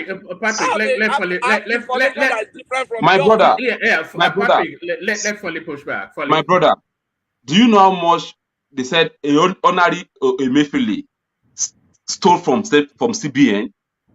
Do you know how many billions the humanitarian what's it called? That lady, Sadia Farouk. That Emefiele said is paying for this idiot every month 500 billion naira. That's a billion. How much is Nigeria's budget? All right, we're headed into the middle of nowhere now. But bring it back to where you were. Bring it back to the topic, Foley. I'm not sure that you are especially impressed. Nigeria's daily consumption falls to 41 million from 67 because of subsidy removal. but you are not impressed by this because of the pains of the people. Folly. Please come again. Sorry. No, I was bringing you back to the topic because we're going too deep into wherever we were going. I was saying the headline, Nigeria's daily fuel usage drops to 41 million liters from 67 after subsidy removal. So you are saying you are not especially impressed because of the pain being felt by the people. Yes, I'm even expecting the something to come to 20-something million, because people are not even buying the fuel like before. People are not buying the fuel like before. So if it's 60-something million before, and they are still recording 40-something million, that means the 60-something million, there is not any fraud in it, because a lot of people don't buy. So there is a kangaroo arrangement around that. Maybe they are just trying to package the number. They are not still yet giving us the correct number. They don't want to tell us how sharply it has dropped. How sharply this thing has gone down. That will highlight. I agree with you. Because I don't see Nigerians consuming 41 liters. You know, if you remove Lagos, Kano, and maybe Abuja, how many cars are being used? The most of it, they use it for I better pass my neighbors. So we don't have the consumption need for this level of petroleum, I don't think. Apart from commercial buses now, you hardly see any good car on the road again. All of them fly. They use plane. As apart from commercial buses, it's we that we can't afford to pay for a flight, that we are still trying to pass the road. Most of them are flying. So where is the money? Where is the fuel they are using? They are all shouting that they are using 67 million liters. These people are just a criminals. All right. What else is catching your attention in the news today, Folly? What's being talked about where you are? Yeah, today. Yes. Yeah, I think the issue of increments of the salary of a thing. I think that's already that is actually pumping up now. But Buhari, Tinubu's people are now saying that Tinubu did not have hand in it. That he's not approving anything like that, like such. Yes. Yes, and Tinubu is in France at the moment. So is that making the news? Is singing and dancing with Macron? And I can even tell you this. These people can actually plan it. Okay, do it when we come back. We'll tell you that we don't want it, so that people will look like we are fighting for them. They can plan it as well. These politicians. Oh, you mean the increment in salary? Yes, so the politicians can still they can still do that. Okay, do this.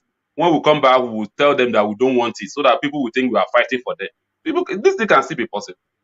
Yeah, but is that not what you're asking for? Signs that they are with you on the hardship. Anybody that manipulates you to do something does not want to lead you.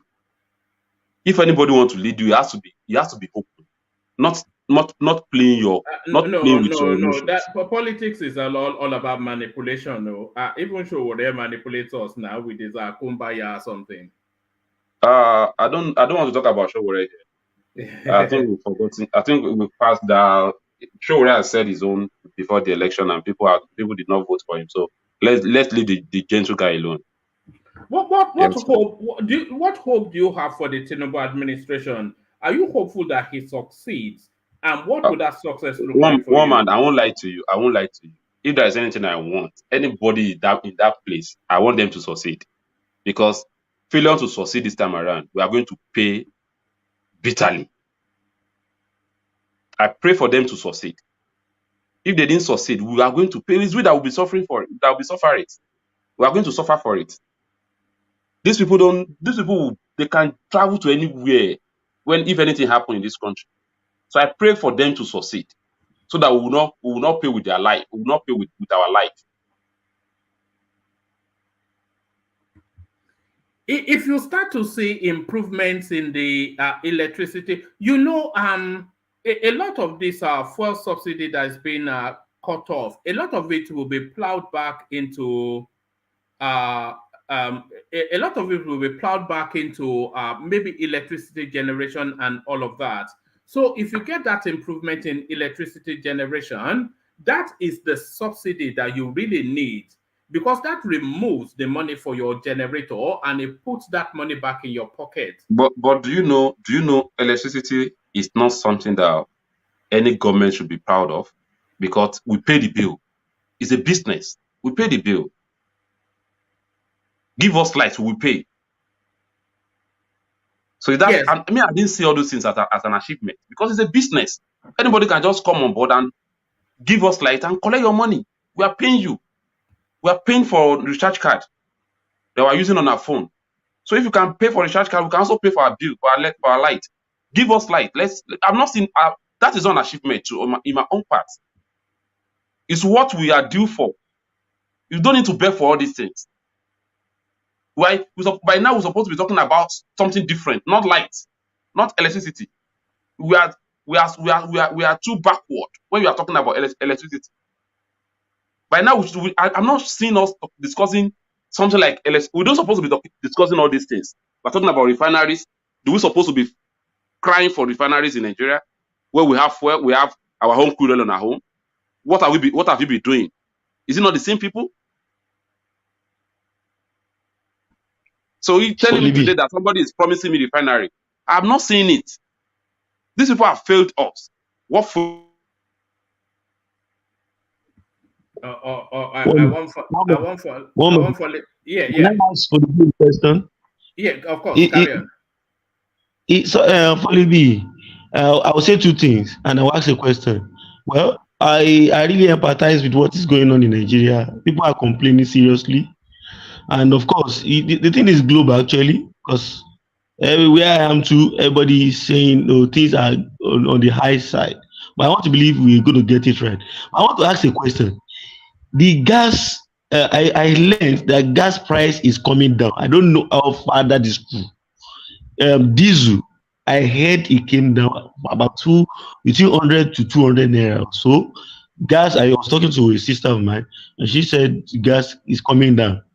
Is that true? Because a lot of things go on within the Nigerian space. We don't know who is who. We don't know fake news. I don't know. So what happened is this. Gas actually moved to 9. Is it not 9? What's it called? 980.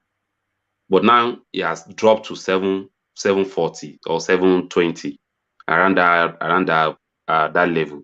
So to me, I'm not seeing that as an achievement. If something is being selling at the level of 200, 230, 400 before, and it just went to 900 and it's not coming back to 700, and you're telling me I should be celebrating it, whereas salary has not increased. What's year at 200? Yeah. At what year was that? Yeah, it was 250. Just last year, 2 years. Just 2 years. Last year things. 2020. It was 250, 300 around that area. Yes. Between 250, 200. But now that was the time it was sold around 9 something. But now it's coming to 7 something. So I'm not here to celebrate it. Because my sister said 650 now, and that it's even coming down to about 560. I heard Oshogbo 560. Probably if they can work on those things, let these things come down more. And at least so 2 get 4 now. 2 get 4. Is that not 2 get 4? If you spike up in petrol and you reduce in gas, do you not then move the money from your gas into your petrol? What happened to gas then is Ukraine what happened to gas then is Ukraine-Australia war that make it to go up. Okay? And now I think they find their way of how to get their fuel, to get the gas. So that is why the something is now coming in. That's why it's coming down again. So it's not because government removes petroleum subsidy. That's why they reduce the gas. It's just if anything happen again tomorrow and they can't get the fuel, they can't get the gas, they will still increase it. Just finally on that petrol space. I think with the removal of subsidy now, the government are issuing licenses now to importers who want to import petrol. So what you find is that there might well be a price war that would drive it down ultimately, and then it will find its true value. But I think universally, everybody feels that the removal of the subsidy was a good thing. But then we're speaking from away from Nigeria, so it's just theory to us. We're not having to pay for it. So I suspect that that's where your argument is, Folly. Yeah, definitely. All right, brilliant. So Ola, you wanted to interject. So let's hear from Ola, and then we move on. Ola, did you want to put a point to Folly? Ola. All right, I think Ola may not be available. So let me take you to this final space, and then we move the conversation on to Ajale Koko.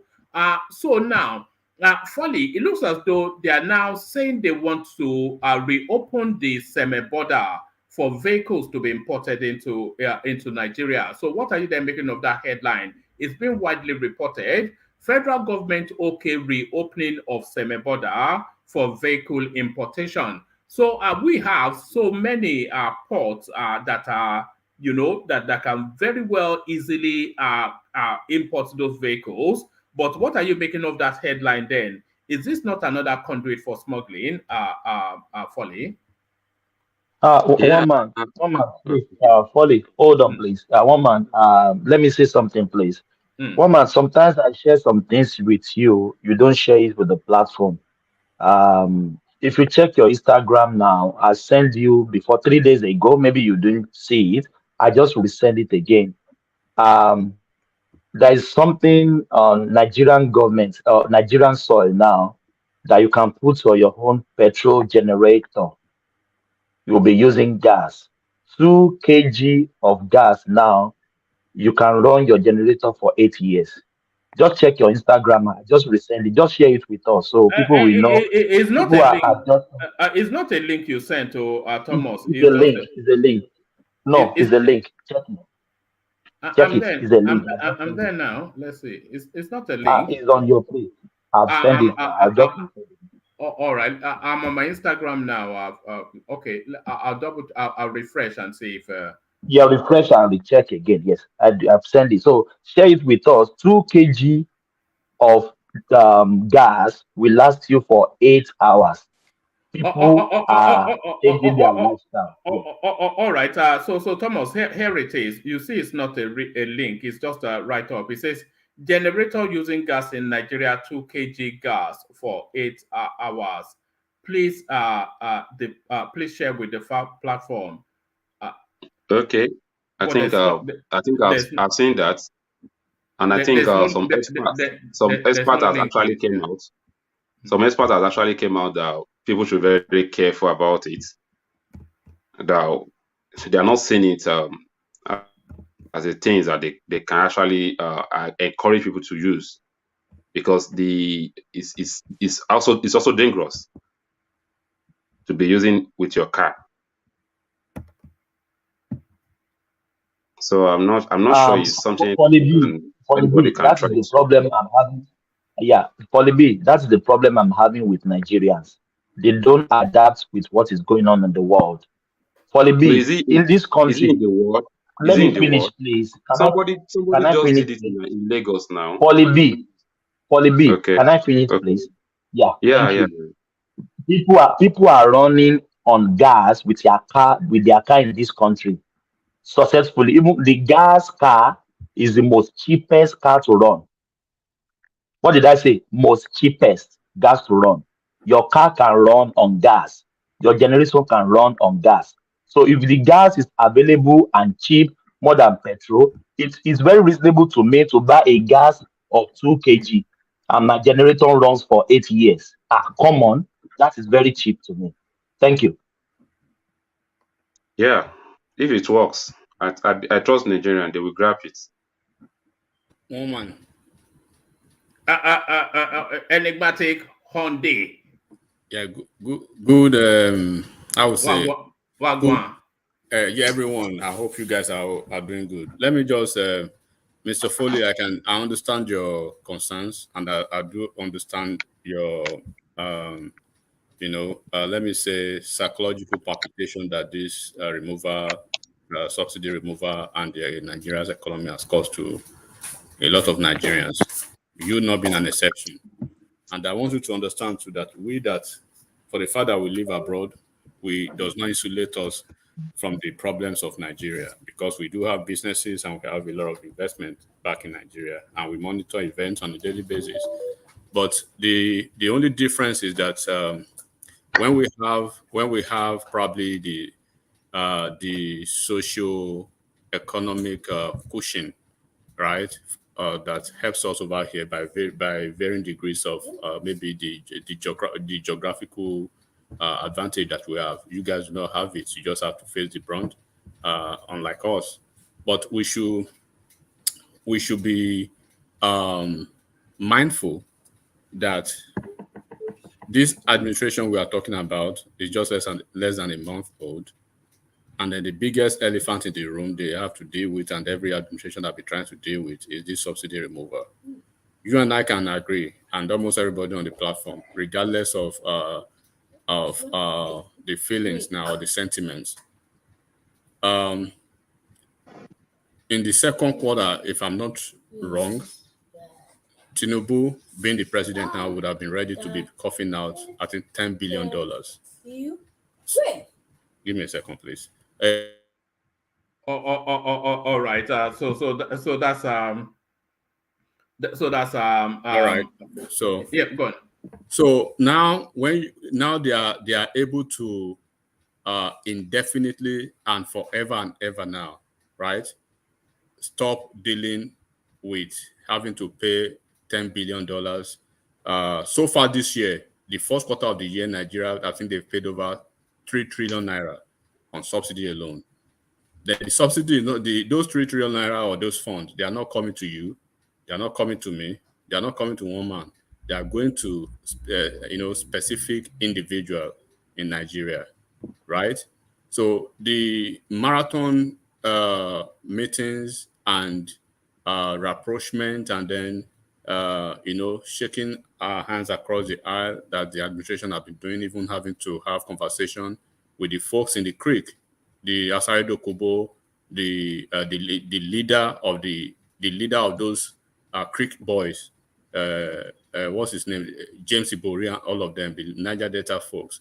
It's about having to ensure that having removed this subsidy, they will have to find a way, possibly, to redirect what could have been the subsidy payment on a yearly basis or quarterly basis.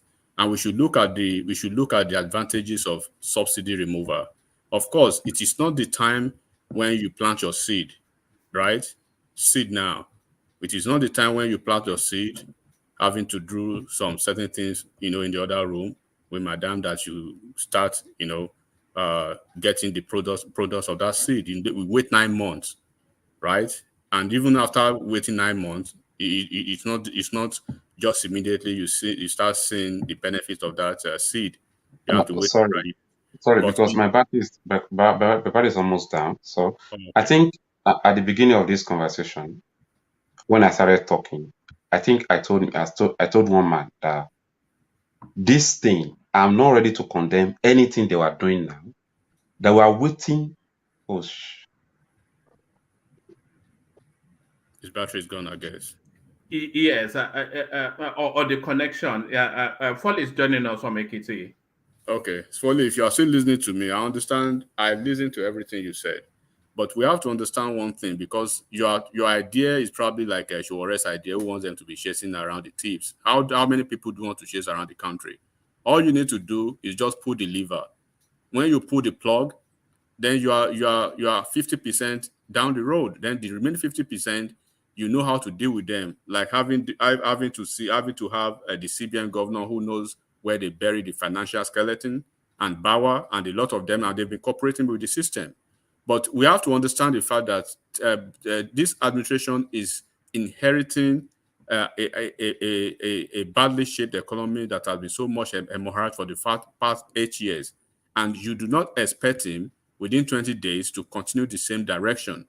And the the market liberalization that you are seeing now is fuel subsidy. You know, sometimes it could often distort, the markets, and then discourage private sector investment in that energy infrastructure. Enigmatic. Let me just say this. A lot of everything that just, I think we have lost Folly. It's quite unfortunate because it's central to this conversation. Because it is a lived experience of what we theorize on this platform. So you are going to explain to us all of the reasonable reasons that the subsidy should be removed, and we are all going to agree. And we all know that it's a pain period that the country necessarily has to go through in order to be weaned off that subsidy regime. But all of that is good in theory, and it makes economic sense. But if Folly is telling you that from being able to fill his car with, let's say, 12,000 naira to now having to fill it with 40,000 naira, which has impacted on his lifestyle, his ability to earn money, his ability to be sociable, and all of that. So all that economic theorizing that we theorize is almost like they're almost like mocking words to somebody that is in that lived experience. One man, for you to go to heaven, you have to die first, and for you to make an omelette, you got to break the egg. But Nigerians, they don't want to die, but they want to go to heaven. They want to enjoy the best of amenities, but they do not want to take certain. Folly is not. With a sense of responsibility, and then having to understand the fact that I'm not trying to be immodest with my comment. I have a lot of people too in Nigeria who are basically going through the same situation as Foley, but the only difference between them and Foley is that they are forward-minded, and they are optimistic, and because they understand what needs to be done and what is being done. But do they have the economic cushion to be that ideologically inclined? No, that is irrelevant now, one man. It is relevant now. You can be ideological if you have the insulation. Okay, would it have been would you Foley or whoever is, I don't know, because when I ask people what exactly would you have preferred, for Tinubu to just leave the subsidy and then keep subsidizing? You know what they always respond to that question is that the government should have gone after the leakages rather than the subsidy. So all of those are crossing the border and all of that. They should go after all of those, and the corruption within that system, they should go after that before taking the easy route of vesting pain upon the populace. That would be at best the Sicilius of a myopic political reader of Nigerian political system. You don't do that. The best thing that this government could have done, before the day of its inauguration, they've held several meetings. They've had their committees say what needs to be done, the exact thing that needs to be done. When you listen to prominent economists, they will tell you the way they've gone is what needs to be done. Because how do you want to plug the leakages without having to remove the subsidy? It means even when you are let me say, when you are trying to cut down the oil theft in the Niger Delta, does that stop you having to cough out $10 billion in September or October? How would you do that? You would still have to pay that, and you would not be able to completely 100% stop the oil malfeasance in the creeks. Because you have to before you go to 10, you have to go to 1 first. First of all, we've identified that we have problem in the creek. Some people are stealing the oil, right? And then the military oligarchs are involved. Now he has come out to have his own service chiefs. Let me ask you a question. Number one question: where do you leave the welfare of the people? The welfare of the people is being hold on. The welfare of the people is being attacked. It's under attack by this removal of petroleum subsidy.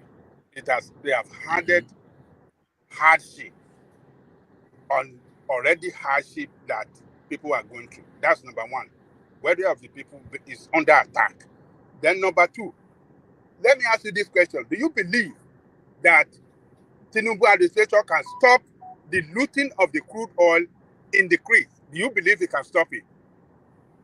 Okay, those are the two questions. First of all, let me Yes. start Do you from the believe it can second one. stop the looting in Let me start from the second one, crude oil? Raja. Yes. Let me Yes. start from the second one. Mhm. Look, just like a human nature, right? Even people who are familiar with, let me say, information technology over here, you cannot forestall risk 100%. That's a fact. All you need to do is find the possibility of mitigating potential risk and finding the possibility of having to, ensure that there are no vulnerabilities. And when you see vulnerabilities, you find possibility to actually, be proactive about, your processes to minimize it and to mitigate the process. That's all you got to do. For you to expect that Tinubu, who is a human being like you, will stem the tide of a generation now, more than almost 50 years of oil theft in Nigeria, 100%. That would be ridiculous of anyone to be thinking So like what that. you are saying now is that there is no guarantee that it can stop the looting of the crude oil. There is a guarantee. There is a guarantee. Hold on. There is a guarantee. Hold on. There is a guarantee that But he there has. cannot be a guarantee now. How can you say Hold on, one man. Hold on, one What man. are you talking about now? Hold on, one man. There's a guarantee now that he's demonstrating. If he continues with the momentum, he's demonstrating political willingness, right, to tackle the tide of that to nip it in bud by ensuring, because there's no way you will take away, the shenanigan happen in the creeks when you do not wash the hands of the military of it, when you do not wash the hands of the political actors, right, of it. And that's why you've seen that he has. So what you are saying is essence is that it's taking measures, it's taking steps to put a stop to that looting. But he cannot take steps, he cannot take measures, put in measures that can stop the corruption around the oil subsidy. The corruption around oil subsidy. Hold on. Stop. But it can stop. It can take measures that can stop the looting of the corruption around oil subsidy. The corruption around oil subsidy is a cabal like, quote unquote, right, structure that if you have to actually tackle it, you have to start one step at a time. What of the looting at so it's not cabal, influence. You are not letting me speak about that, because what I'm trying, you are talking about the looting in the oil oil sector. Let me give you one information. Maybe okay, you are okay. Sorry, you are talking about the looting in the oil sector, and I'm trying to give you one what is information. What is putting on ground now, right? What is putting on ground? Okay, go ahead. You want to speak? Enigmatic, I think you have already talked about it. You talk about the risk. So the risk that is before the government is not the theft. The risk is that our revenue is dropping. Our revenue is not meeting up to what we have projected. That's the risk. And maybe our cost is increasing. We have to secure that place and stuff like that. So it might not necessarily guarantee that our revenue, that theft will stop, but it can guarantee that we are going to be able to meet our quota by negotiating with those Asari boys. You understand? That means our revenue will not drop. Now, the stealing is another thing. All the while when we were meeting revenue quota, they were still stealing. Oh. That time we were meeting during Obasanjo time, we were meeting revenue quota and everything. They were still stealing. So I think the first thing is to first be sure that we can meet our revenue. Let's make sure those things that are disturbing the production and everything is up. Now, the only thing that can affect our revenue is that those that are stealing from our own government-owned oil well. You understand? The wellhead. Those ones, you can still work on those ones to make sure we secure revenue. Then when we do that, maybe by next year, by other year, you can start reviewing and bring in those people that are stealing to produce, maybe refinery, that have all those buckets of refinery. It can now create a system for them to be able to formalize their own illegal, illegal activity to bring it into the formal setting, and then that's the way you can clean up that place. Yeah, It's happened in the US. If you read this book, The Mystery of Capital by Hernando de Soto, there were landowners in the US. They were illegal. The only way you can deal with it is to find a political solution, help them formalize it, clean them up, bring them into the system, let them pay tax, let them run, and give them the equipment to be able to do good business. Nobody likes to steal. Once they see that they can do clean business and still enjoy themselves, everybody will be okay. But now, Tinubu will ensure, I can bet you, he can guarantee that our oil revenue and the quota will be met. I'm telling you that. And to continue with what he's doing, the oil theft will be addressed clinically in the Niger Delta, because this fuel subsidy is more or less like there are no two ways to skin this cat now. It's an elephant that we need to deal with. Okay, look at what would you think would have happened if he had to continue paying as Buhari was paying the whole year? So now this will create more economy efficiency now as we see it, because having to remove this fuel subsidy now will basically lead to more efficient allocation of these scarce resources now, that could have been going for the payment of the fuel subsidy, by allowing market forces basically to determine the fuel prices as it is now. But for now, it's still very hard because it's just a new plug that has just been it's a new fuse that has just been unplugged. So in the longer term, it will encourage competition, right? It will reduce inefficiencies in the terrain, and then it will promote economic growth. But people they just do not expect that under 20 days, you will fix something that has been bastardized for 8 years or more than 8 years. And then when you look at the fiscal sustainability of fuel removal, right? Having to leave fuel removal regime, fuel subsidy regime, it creates significant burden on government budgets. It keeps leading to that fiscal deficit and then debt accumulation all over the place. So Buhari just paid over 3 trillion in the first quarters. As I'm explaining to you now, that fiscal sustainability, nobody can continue doing that. And then when you've taken the time to reduce it now, right? It will reduce government expenditure and will free up funds for other priority areas. So you can now focus on maybe having more budget on the education, healthcare, and several other infrastructure, and then you can basically focus on those oil theft that is going on in the creeks. You can increase the budget. You already have your new team now.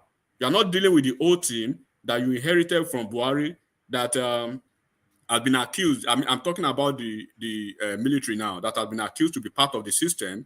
He has met with James Ibori, because James Ibori, either you like it or not, is a leader in the Niger Delta, and then he is one of more or less the leader of Tompolo and all those guys in the creek. So they understand the language, and then you can target social assistance too, right? So instead of having to continue paying for subsidy almost every time, you provide generalized fuel subsidy now. And then this you can government now, Tinubu and all of them, they can have the ability to redirect whatever they've been able to save, or whatever they've been able to what could have been the $10 billion they should be paying almost every 3 months or thereabout, right, on social assistance programs. And then this will allow all the student loans that they are thinking of, and then effectively they will have to have possibility of tackling the poverty, alleviating poverty and ensuring that the support reach even the local government and the state level. And then they will have to have a more or less energized effort with most of the state governors, because when we are talking about this too, we have to focus on the state governors, because the state governors they are closer to the people in the grassroots, and they are the ones who are probably enigmatic. You still not acknowledged we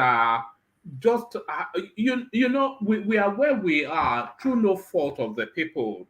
we're where we are through the mismanagement of that country. But oftentimes and every time that that country is being mismanaged, the burden of it is always being carried by the people. And it's that burden that Foley was speaking to. But Yeah, you've just reading roughshod over it. You've not no, given any. I'm not reading roughshod over it. I'm telling Foley, like, okay, in 20 days, you see most of these world One leaders, man, right, one they've been man. talking You see about. what the enigmatics is doing? It's like a person don't tie ikoto. You see? Go back tie ikoto. Ma pay ikoto. Ma spin. Only defense don't give. Onko can No, give. I'm not Can giving. spin. Defense don't give. I'm not giving any Then it defense. don't Okay, tie what? ikoto ni Okay, ikoto let me ask can you. spin. Let me ask you a frontal question now, Baba Jan. Listen to me. Let me ask you a Because I question. asked you a question. Okay, I if answer. Tinubu is doing everything to tackle the looting of our crude oil, what stops him from doing something to fight the corruption around the subsidy and put an end to it, solve it once for all, and You let want him to people you enjoy want the him, you want him subsidy? to solve it. Hold on. You want him to have solved. You want him to have solved that from May 29th. Now we're in 22nd of June, less than a month. And then when you want to, like I told you, it is not when you want to. It is not when you want to eat egusi and pounded jam that you just rush and go eat it like that. You have to make it. You have to make it. So It's a process. which one is good for us? Not It's a solving it and for Nigerian people to suffer forever and okay. no Sovereign subsidy need. Hold again, on. Sovereign and we need is pay what more, they've taken or the step take some already. time or take some They've few months no. to They've solve taken that this. They've problem, taken the and step. then Hold let on. Nigerian people and deliver welfare as specified in the constitution. That They've the taken welfare the of the step. people, the government must care for the welfare of the people. But no Of welfare, course, the welfare of they've Nigerian taken the people is step to under attack. ameliorating. They've taken the step to ameliorating the misery of the people. 20 days, 19 days, right? It's too early to judge a Enigmatic, just a that second, is just please. coming. That is just coming Enigmatic, with just its a own second. ideas to tackle this thing. Do not forget this is a multifaceted issue that involves oil, that involves looting on one side from NNPC. You have to deal with that. From You the see, Ajane creeks, you Koko, have to when you deal with say that. welfare of the From people, so are you oil saying the subsidy welfare of the itself, people is you have to deal with limited that. to where One there is voice, subsidy one money? voice. So the money they are using for PMS subsidy, Oh God. So sorry. have you What's going realized on? that the channel Can goes you hear into me? basic Can you education, primary can you education, can and you health? hold So on, is Ola? that Sorry, can you hear me? Enigmatic was talking now. Just who tell let. me? I did. One man. Enigmatic was talking now, and I was asking you to let him land, and the two of your voices were on top of each other. And I was, but you Let me can go. land real quick. Yeah, Let me yeah, land real quick. yeah. So see what you are seeing now is a systematic approach to ameliorating the miseries of Nigerians. But Nigerians, they have to find a way to be patriotic and see what this government is doing. They've seen a government, okay, look, on the very first day, because what this man did on his inauguration day was he wasn't trying to have a negotiation, not trying to go back to Aso Rock, missing the point by telling the whole world that I have the subsidy has been removed. Even, are you aware of the fact if he hadn't mentioned that subsidy has been removed by law, right? That Petroleum Industry Act has already actually dealt with subsidy already. There's no budget for subsidy, no budget for subsidy. So the only now we see that we continue paying the $10 billion, right? And then we can keep blaming the government for not providing infrastructure, for not doing what they need to do, or having to deal with that elephant in the room, right? And find a way to rechannel the resources to something different. And like I told you, it's a multifaceted issue because we have a monumentally corrupt NNPC that is basically doing nothing but amassing wealth for itself. Now we have the issue in the creek where people are giving us wrong figures for our oil consumption. Now they are getting there gradually now. 8 years ago, 21 days ago, we had a contemplation of quote unquote that we were consuming 68 or thereabout million per day. right, or thereabout. Now it's dropped by almost 20 million. That's a progress. Now you've seen the oil remover have been, they have been, now they are having series of issues. He has appointed the new chief service chief. He has an NSA that they are going to basically tackle it headlong. Met with the royal fathers, met with the who is who in the Niger Delta, then dealing with CBN issues right now, as we are seeing, by liberalizing the market now and the forest exchange, dealing with the issue of NNPC. The first time we are having essay on energy.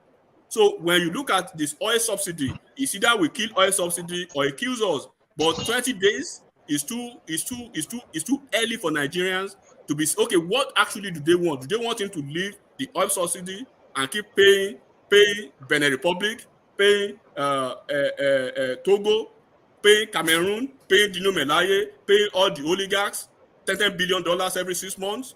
Or you take the $10 billion and rechannel it to your economy? Which one do Nigeria want? But you do not expect that this will fly right within a month of a new administration that is just trying to get it. We don't even have the full complement of his cabinet yet. But Nigerians are already saying we want what actually do they want? You want to go to heaven, but you don't want to die. You want subsidy to be you don't want to suffer, but you want subsidy to be gone. All of a sudden, you want to have 24 hours electricity supply. All of a sudden, you want to have a Mefele acting like a Jesus Christ. You have to have, it's a process. Even when you are involved in a corporate environment, right? When you have a project, but does the process have to be as brutal, enigmatic? Does the process have to be as brutal as it is? Because there's no palliative, there's no insulation. It's just ripping the band-aid off in just one brutal move. Does the process have to be as brutal and as brutish as it is? I want to be very correct. I'm not trying to defend any government here, but I'm speaking right to the reasons why we should keep subsidy or not. So if I've given you the reasons why subsidy should be gone, right? Would you have preferred a few number of Nigerians cutting away $10 billion every 6 months? No. Hold on. We agree that the subsidy should go. Okay. But the manner... So I understand what you are saying. I'm taking you there now. Calm down. You know. So what you are seeing now, if it's either Ashwaju would have made an elaborate speech on that inaugural day, and then it goes back to the Aso Rock, like Buhari did, who came with an intention to remove subsidy, like OBJ came, Yaradua came with an intention to remove subsidy. Ditto Jonathan, who came with an intention to remove subsidy. But one way or the other, they found a way to corner them, and they couldn't get it done. It was on TV that L00TING said they have had an arrangement, they've signed the papers, they've done all the policy ideas, and everything has been shunned out, only for them to find out that they up till now that they don't know who convinced Buhari or who are those people who changed his mind from removing subsidy. So this man has seen what the steps he's taking now is taking a cue from the previous administration not to fall into the same trap. Because mind you, one man, the people behind oil subsidy, they are big boys. Once you go back, once you do not make that instructive statement, right, before the war, so people can read your lips and say this is what you said. If you go back to that Aso Rock, I can tell you, it may not have. It could have by now. Probably we will not be talking about subsidy removal. So look, is for sometimes even in our private lives, right? For things to get better, sometimes we have to give it the latitude of being rough a little bit before we get to that road. So people are saying, okay, he could have gone into the office and then wait for maybe 1 month or 6 months, and then he will come up with file. Look, if he had done that, subsidy would not be, the removal of subsidy wouldn't be possible again. It is Nigeria we are talking about. Subsidy removal would have been gone and dead if he had made the mistake of not pronouncing it in the eyes of the world, to let the international communities and those world leaders to listen that subsidy is gone. Because if he did not even make that statement on that very day, one man, like I say again, this is not Tinubu removing subsidy now. Subsidy has been removed, right, by policy idea, by the law. It's go and read the Petroleum Industry Act. subsidy removal will not have matured beyond June of this year. So what is the big deal then? Either he says it or he doesn't say it. Subsidy removal has been gone. It's done, gone, and dusted. He's just told Nigerians this is what is going to happen because it's been made a law. The Petroleum Industry Act is already there. No provision, no more in the budget for subsidy. But he told them by virtue of the Petroleum Industry Act, that was the only thing he did not mention. He could have mentioned by virtue of the Petroleum Industry Act, we have 24 more days or 22 more days to sustain subsidy. After that time, by what I have or by what I've seen, it's been signed into law. It's an act of parliament. Subsidy removal has been expunged from the budget for life. That was the only mistake he did. That was the only mistake he did. He could have read it verbatim like that, but he told Nigerian subsidy is gone. But there was nothing wrong in that because he was telling them what was already in an act of parliament. So either Baba Aja likes it, or Foley likes it, or Nigerians like it, or not. Subsidy is already an act of parliament, and it's a law already. So what is the big deal? Yeah, can I make enigmatic? Can I make a comment? Actually. Yeah, come in, Prince. We've not heard from you today, Prince. Yeah, see, I was gonna say regarding Tinubu announcing the removal of subsidy, right? I think what happened, it was not its real plan, so to speak. Although he announced it that it was going to be gone, I think what happened was the working of certain people or groups to bring about shock and awe to the Nigerian people as to revolt against the subsidy. I don't believe in my heart that Tinubu wanted to remove the subsidy on the very first day that he took power. I think it was going to allow things to play out and let the market forces work until, even get some palliatives in place for the people. But some people already have it in plan. There's a reason why nothing happened under Buhari. He could have done it, but he didn't do it.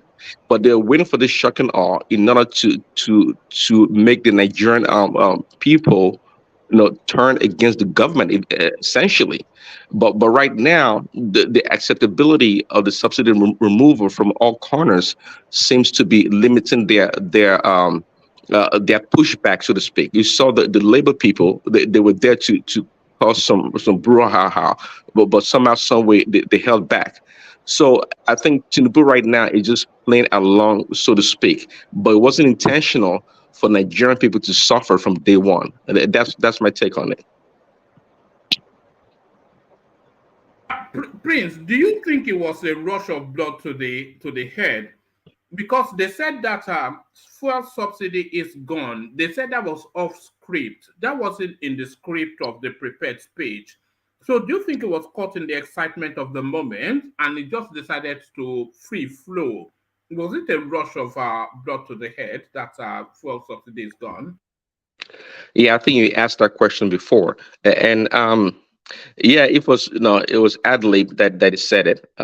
Fine, but again, I think that was not the intended consequence of him saying it. I didn't think it was his plan to. I mean, what government wants to come to power and have the people turn against him from day one? It was though it may have happened extemporaneously. Nonetheless, it was not his intention to start off in his presidency as such. It was not.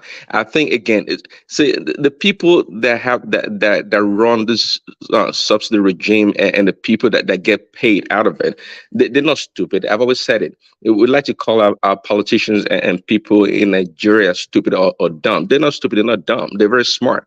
They're always way ahead of a slow-moving bureaucratic government. These people are private people for the most part. They are smart and they're always way ahead. So what the government is thinking, they already have the inside information, like Martha Stewart. They can game the system at any point in time. So they already have it in play. They were just looking for an opportunity to pounce on the Nigerian economy, people, to create chaos. That's what they were waiting for, and they took advantage of the opportunity. because I do not believe Tinubu meant it on that day that it should be gone. In fact, it could have even extended it unofficially, okay, for the subsidy to be there and somehow work the Nigerian people through the pain. But so I mean, the way it turned out is the way it is right now, and I genuinely feel. I mean, Kalata. I mean, enigmatic is. I mean, his analysis is always on point on this issue, right? But it's kind of tough to want to justify the pain of people like Foley, to bear the pain that they're going through. It's tough. So it's trying to use statistics and logic to combat people suffering, people in hunger, people dying. It makes you kind of emotionless to people's pain and plight. So I understand where it's coming from, but I think you are where I was trying to get to. That as much as we all see and agree with that, the subsidy can be removed. Sometimes when you hear from Foley, and then when you hear from people that join us from Nigeria, there's a heavy pain price being paid for this policy. There's a heavy. You heard Foley now. There's a heavy pain price being paid. Yeah, I heard him. I mean, I was trying to interject, but again, it's like telling a woman that lost one child and another person lost 10 children. Well, they both lost 100%. Don't think the pain of the one that lost one child is less than that lost 10 children, really. So it's kind of a catch-22 kind of a thing. It's painful. I can't be telling them, well, bear the pain. Sometimes the right things are painful, but I believe though, Nigerians, they can pull through it, really. But we have to be able to, in the short term, sacrifice to gain the long-term benefit. And I generally think Tinubu, it knows the game. It knows it needs to do good by the people. I mean, it has to do good by the people. And I think his policies and what he's trying to put in place is for the general benefit of everyone. It doesn't matter what part of the country or what region you come from. That's what I believe. And he's going to try his best. And I think one would think actually that enigmatic works for the government of Tinubu because his position and his articulation about what the government is doing is quite apt. So and I genuinely believe that is analysis on it. Yeah, enigmatic is our man Flint, is our man on the inside. But my own position is this: the primary function of the government is to solve problem, and not to say you want to solve problem by creating another problem, on top of the problem that is on the ground. It is never done. That is not the way a responsible government acts. And this is the way he has acted, rather. You say you are solving problem, you adding more to the problem, inflicting pains and hardship on the economic well-being of the people. So what is their responsibility? Where is the responsibility of government? When government cannot solve problem, the problem we have concerning the corruption around the petroleum subsidy is them in government, is not us the people. We the people must not suffer their own failure. They know what is going on there. They know the solution to it, but they don't want to solve they don't want to solve the problem. Well, rather, they want to turn around against us, the people. We must always be. Why must we be at the receiving end all the time? Why must the people be at the receiving end? I've lived in this country for several years. When the government solve problem here, if they solve this once and for all and put happiness in the life of the people, that is what we know. That is the way problem is solved by government in this country. Well, you have you can't look at America or maybe England about solving problems where they print money. You have to look at economies of South America. Forget about print. That is don't forget about that. Whether they print money or not printing money. you can't don't forget bring about that. it. But the main But issue is that when there is problem in the society, they go after it, attack it, solve it, and make life better for the people. But that is well, not the case with our own. They always want to justify their reason for adding Yes. more pains, more pains and suffering on well, the people I like to say all the that time. you have And to we the people. compare. You have to compare Nigeria's economy or society to that of the people of South American countries or the Southeast Asian countries, because they're pretty much on par for the most part. You can't be comparing the way American solves problem or England, United Kingdom, to that of Nigeria. They have more Okay, so levers. the problem cannot be solved forever. If you are basing that on that premise that okay, this is the way their No, economy is I designed. said Our the own way. hold on, because we are basing it on the premise that the advanced country, they can easily solve problems, but we are not advanced, so we have to suffer and continue to suffer forever. So I don't get it. I don't get it. So what's the No, problem?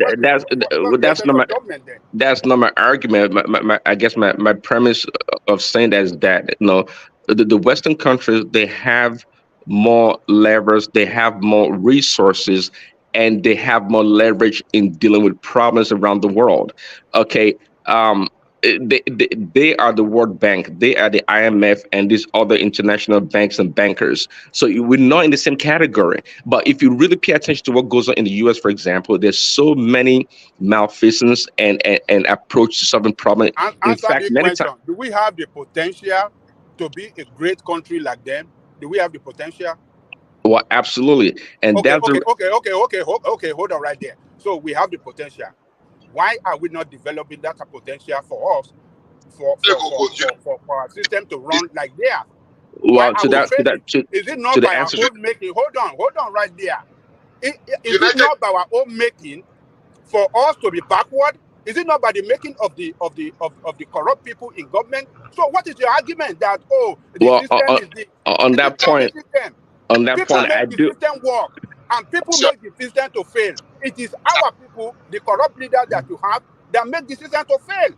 On that point, I totally agree with you on that point. But that's why you need a leader that has the will and the guts to want to do things like Tinubu. See, now people were making, there being kind of a mockery going on about him not doing anything so far, just signing into law what Buhari has put in place. Well, Buhari does not have the will. And that's a testament of a leader or leadership, to have the will to do things that's not comfortable. Okay, all these past leaders, as somebody said earlier, from I don't know 70s and in the past 8 years, they've never had the kahuna, so to speak, to want to remove the subsidy and try over these past years to help the Nigerian people get to a point that's manageable. They didn't want to do that. They keep kicking the can down the road. But there comes somebody that is bold and has the will to genuinely want to help the people, and we so much concerned about him not being caring towards the Nigerian people. That's not true. That's absolutely not true. It is actually, see, we talked about it before on the show a couple of days ago, perhaps, that Tinubu is fighting corruption structurally. He can't be chasing after every corrupt Nigerian or the people that are doing the corruption. So it's better for him to save money and resources by plugging the system right now, or revamping the system structurally, and in so doing, the trickle effect is going to benefit Nigerians overall in the long run. Okay, so it's doing this bad. It's a system, just like you said, that's so corrupt, cannot be changed overnight. Not only the corruption itself, but the corruption fights back, just like they say in Nigeria. Okay, so it's very convoluted, complex country. So let's not make it so simplistic at how it comes in and does this and that and solve the problem. No, that's not the case.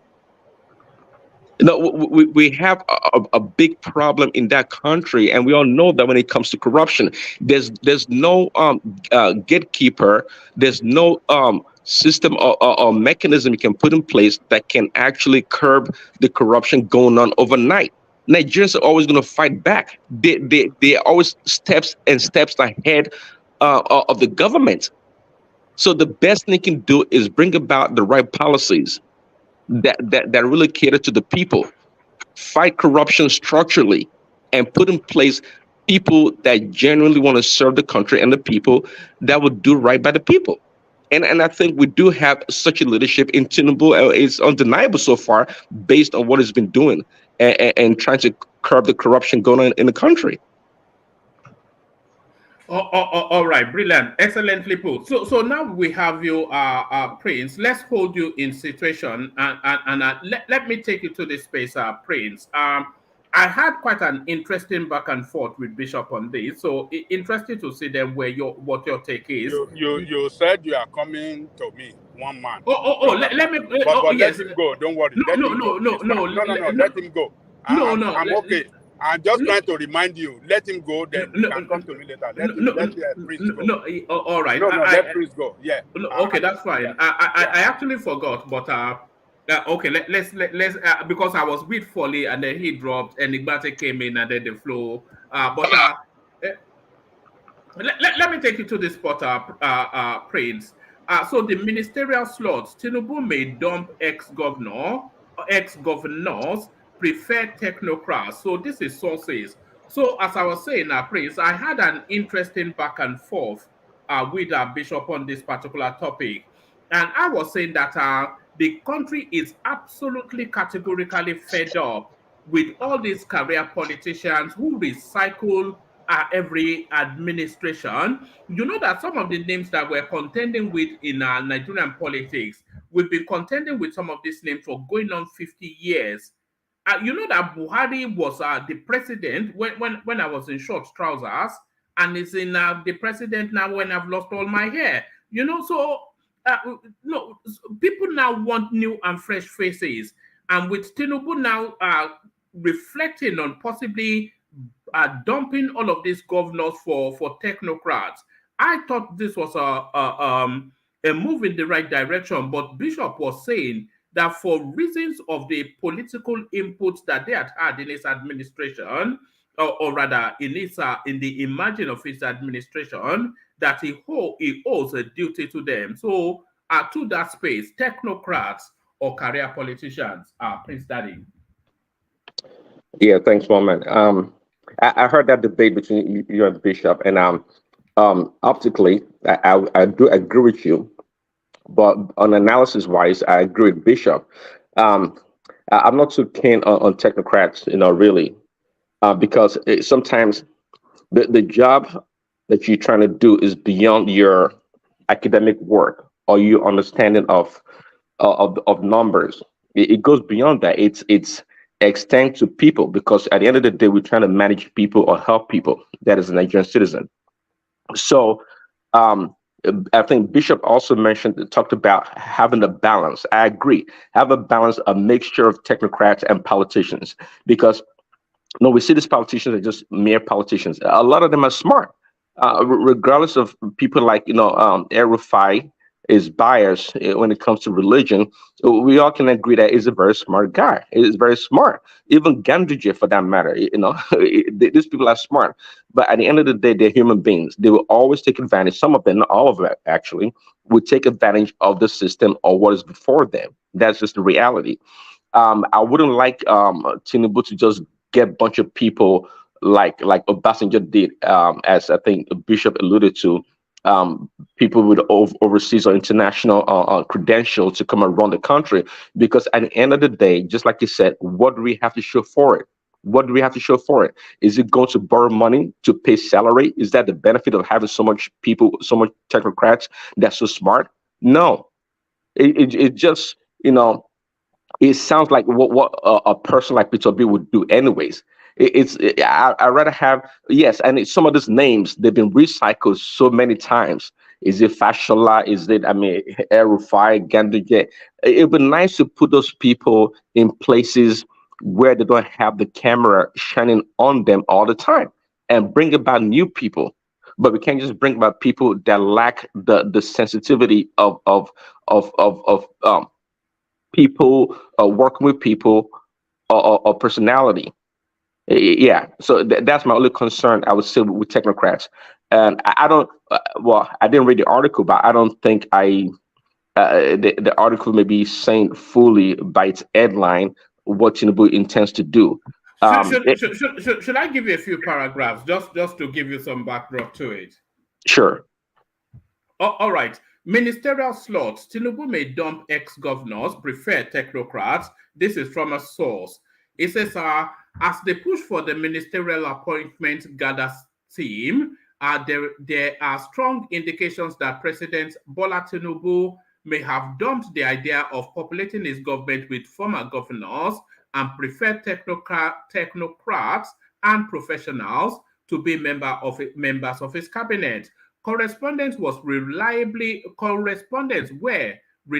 informed yesterday that the fate of former governors in the formation of the cabinet remains doubtful, as the president is said not to be looking in their direction.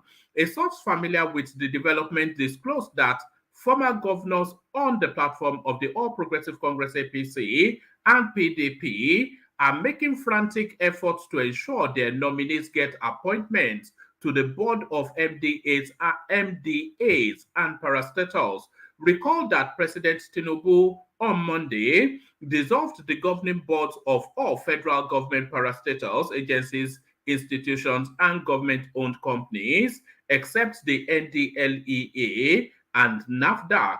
As Secretary to the Government of the Federation, Senator George Akume, in a statement, said the action was an exercise of the president's constitutional powers and in the public interest.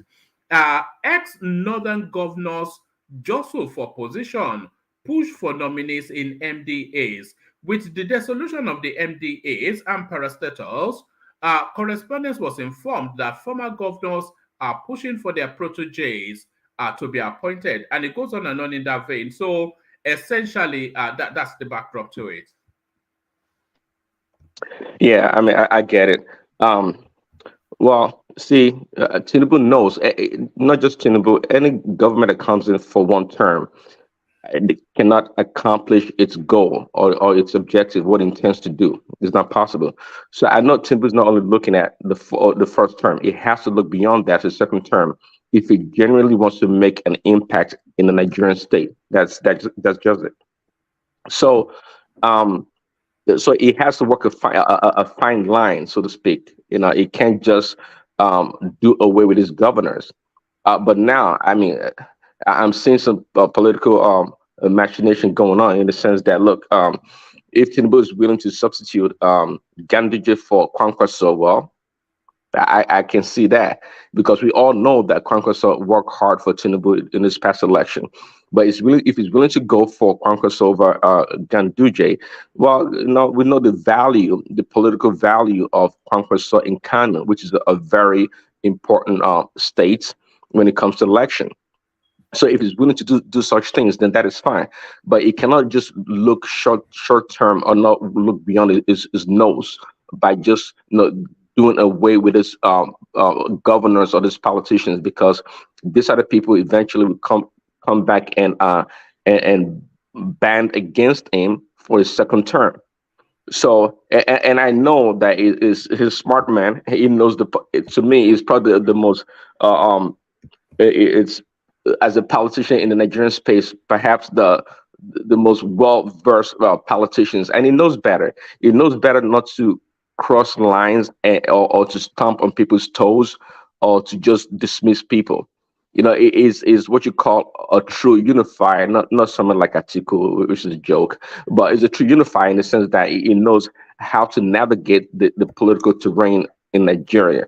So I've seen him again. Well, you know, if you talk about young people, technocrats, and again, it's better for him to put others, you know, politicians that have been around for over 10, 20 years, put them in places that they are not that visible to the Nigerian public. And I think that would do him well. I was saying, Prince, I think Hassan, it was this particular topic, that are there specific portfolios that are so critical that really they should be kept away from traditional politicians and ring-fenced to technocrats and subject matter experts? We're looking at things like, remember the guy that they gave the power generation. His name was Maman something. That they gave the power in portfolio to.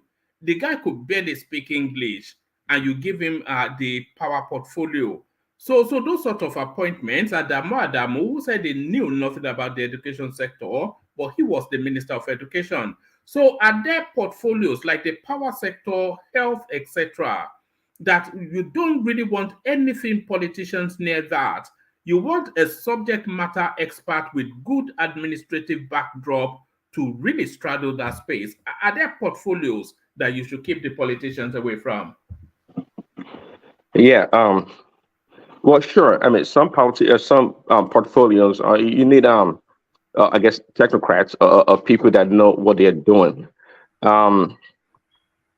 Maybe it was Bishop that said it earlier. I think I would rather go with an administrative person that is well versed than just a technocrat, because if you have a good administrator, he or she is able to manage, organize people to get the job done. Okay, so yeah, yes, certain portfolios you need experts, but we can tell by Tinubu's recent appointments for these different positions this past few days that he actually chose people that have the credentials or that are competent. Watching BKO on TVC, they were talking about, I think, the IG of police is credentials and how qualified he is for this position. Nobody's talking about him not being unqualified or not fit for the position. In fact, all the people chosen, I think, including Ribadu, actually, they all pretty much have thumbs up as being the right people that can actually do the job. Sure, I mean, you can always find maybe better people, but sometimes you don't need the best of the best. You just need the right people that can fit the position and can get the job done. So I believe he's gonna choose, based on his record, his antecedents, he was gonna choose people, be it politicians or technocrats, that can actually do the job and have a solid background in the field or the area in which he appoints them to be. That's what I think. All right, and to this headline, then I think you've had little snippets in interjections, but now your thoughts really on this space. Nigeria's daily fuel usage dropped to 41 million liters from 67 million after subsidy removal. So we have it on authority. This is the vice president of the country releasing this information. So embedded in that headline, I was saying to, I think it was Hassan or Bishop, that is where the suffering, the last 8 years, 10, 20 years of suffering is all wrapped in this headline. They were essentially stealing half of the common patrimony of the country every single day. Nearly half of the fuel that we were budgeting for not being used by us. Yeah, actually, I heard somebody earlier also, I think it was online, that said perhaps it's only, or maybe it was Foley that was saying it, maybe perhaps only 20 million liters is the actual usage in Nigerian space. Who knows? Would you be surprised if that was the case? Because I do not see the demand for even that 41 million liters. How many vehicles do we have in Nigeria that we're consuming that much? Yeah, of course. I'm not even sure if it's Wall Street or the Nigerian space can cook the books better. I think I'll give it to Wall Street. They're pretty good at it. But the Nigerians, like, it's right behind them. Of course, this numbers reported. They just padding the figures or the books so they can get as much subsidy as possible. I don't think we have a really good. I think what Ola was maybe Remy was explaining a few weeks ago. In Europe, they have a really good mechanism for capturing the usage of fuel in that country. We don't have that system in place, so they can just cook the books, and the importers or the marketers can just tell them, "Hey, this is what we do. This is what we." It's no, but I don't believe these numbers. It looks good. I mean, looking at these numbers from an economic perspective, you would say, well, because of the price hike, there's fewer money in circulation. Therefore, it's affected the usage or the consumption of fuel. That's what it's shown right here. But again, I mean, who knows? These numbers, I don't believe these numbers. Of course, it makes sense that the number has dropped. It makes sense that the number has dropped. But what is the true figures? To me, the subsidy regime is highly inflated, and that's why it's kind of tough to try to justify to Folly that hey, this subsidy is not really going to help. If we get rid of it, it's better in the long term for the Nigerian people because nobody knows how this subsidy, how far it goes. Perhaps subsidy in its true form would not be a bad thing if we subsidize in a really moderate way based on actual usage, then that'll be fine. I think that'll be fine, and we can systematically try to get rid of the subsidy. But nobody knows. These people, they bring a blank check, so to speak. I mean, really listen to Mele Kyari a couple of weeks ago. It sounds like that's what they do. These people don't have the right figures. They just present whatever numbers they want, and they get reimbursed for that subsidy business. So yeah, to this subsidy. Do you think they should put these figures to Mele Kyari and then we can hear how he explains it? Absolutely. Who's best to approach with such a number? It seems that it has to explain it. I would love to hear what he has to say. Absolutely, we love to hear what he has to say on this. But again, it's in a system where anything can be circumvented so easily. We just live by the whims of the people in charge. All right, brilliant. And to this space, the opening up of Sebe border for car vehicle importation, what underpins that? Because I didn't even see that as anything. I don't see it either as a priority or a policy that favors the country. But it's been reported all over the news. What's your speculation to that space? Yeah, not really sure. I think Bishop said earlier that it's not just cars and rice that crosses the border. There's so many small business manufacturing that cross the borders also. So of course, it's beyond cars and rice. There's a lot of things, a lot of trade that goes all the way from Seme border all the way to Accra, Ghana, and other parts of this West African region. So I think it's a very important border place. For commerce, but cars. In fact, why should cars be coming from Seme to Nigeria? That's a really very what we call it income income tax or a levy that the ports, the customs charge importers of cars, and there's a lot of money to be made. So I don't know why they will open the border for Seme for cars, be it new or used, to come through the borders. I think that should be strictly through Nigerian ports. But I know when Buhari closed the borders, a lot of hardship did happen to people on both sides of the border. So I don't really know what to make of it. But it should be more than cars. That's the reason why they open the border, because if it's just for cars, I don't see the benefit to the Nigerian states in that regards. All right, and Prince, to this news now that has been agitating the Nigerian news cycle for the last going on 48 hours now, proposed 114% salary increase.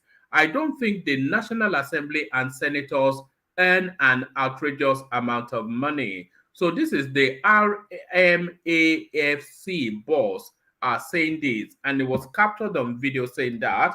So now the story, and there it is right there, Shehu Mohammed, Chairman, Revenue Mobilization, Allocation and Fiscal Commission. So he doesn't feel they earn an outline, but there was one piece of information that came through that really surprised me, that the annual salary of the Nigerian president is no more than 7 million.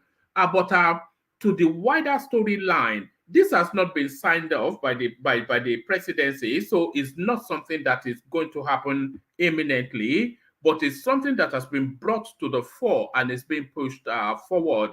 So what are you then making then of that headline? The parliamentarians and government functionaries wanting to give themselves over 100% payment increment in this austere climate that they've vested upon the nation. Yeah. See, yeah, I didn't know that about Nigeria's president's salary, 7 million naira. Is it dollars you said? Naira. Naira per annum. So that's to tell you then that his take home is roughly about $500,000 a month. Can you believe that? So about, I think, $900 to $1,000 a month. I don't know about that. Yes. Yeah, that's out of whack. In fact, if I'm not mistaken, I thought the senators make way more than that. Is that not the case? The senators? I don't imagine it would be, but that's the basic salary though, without the accoutrements that usually pads out that space. But yeah, in terms of a basic salary, that's what we're being told. Yeah, well, quite frankly, I'll be surprised if Tinubu is keen to want to sign this into law. Right now, this is not the time for it.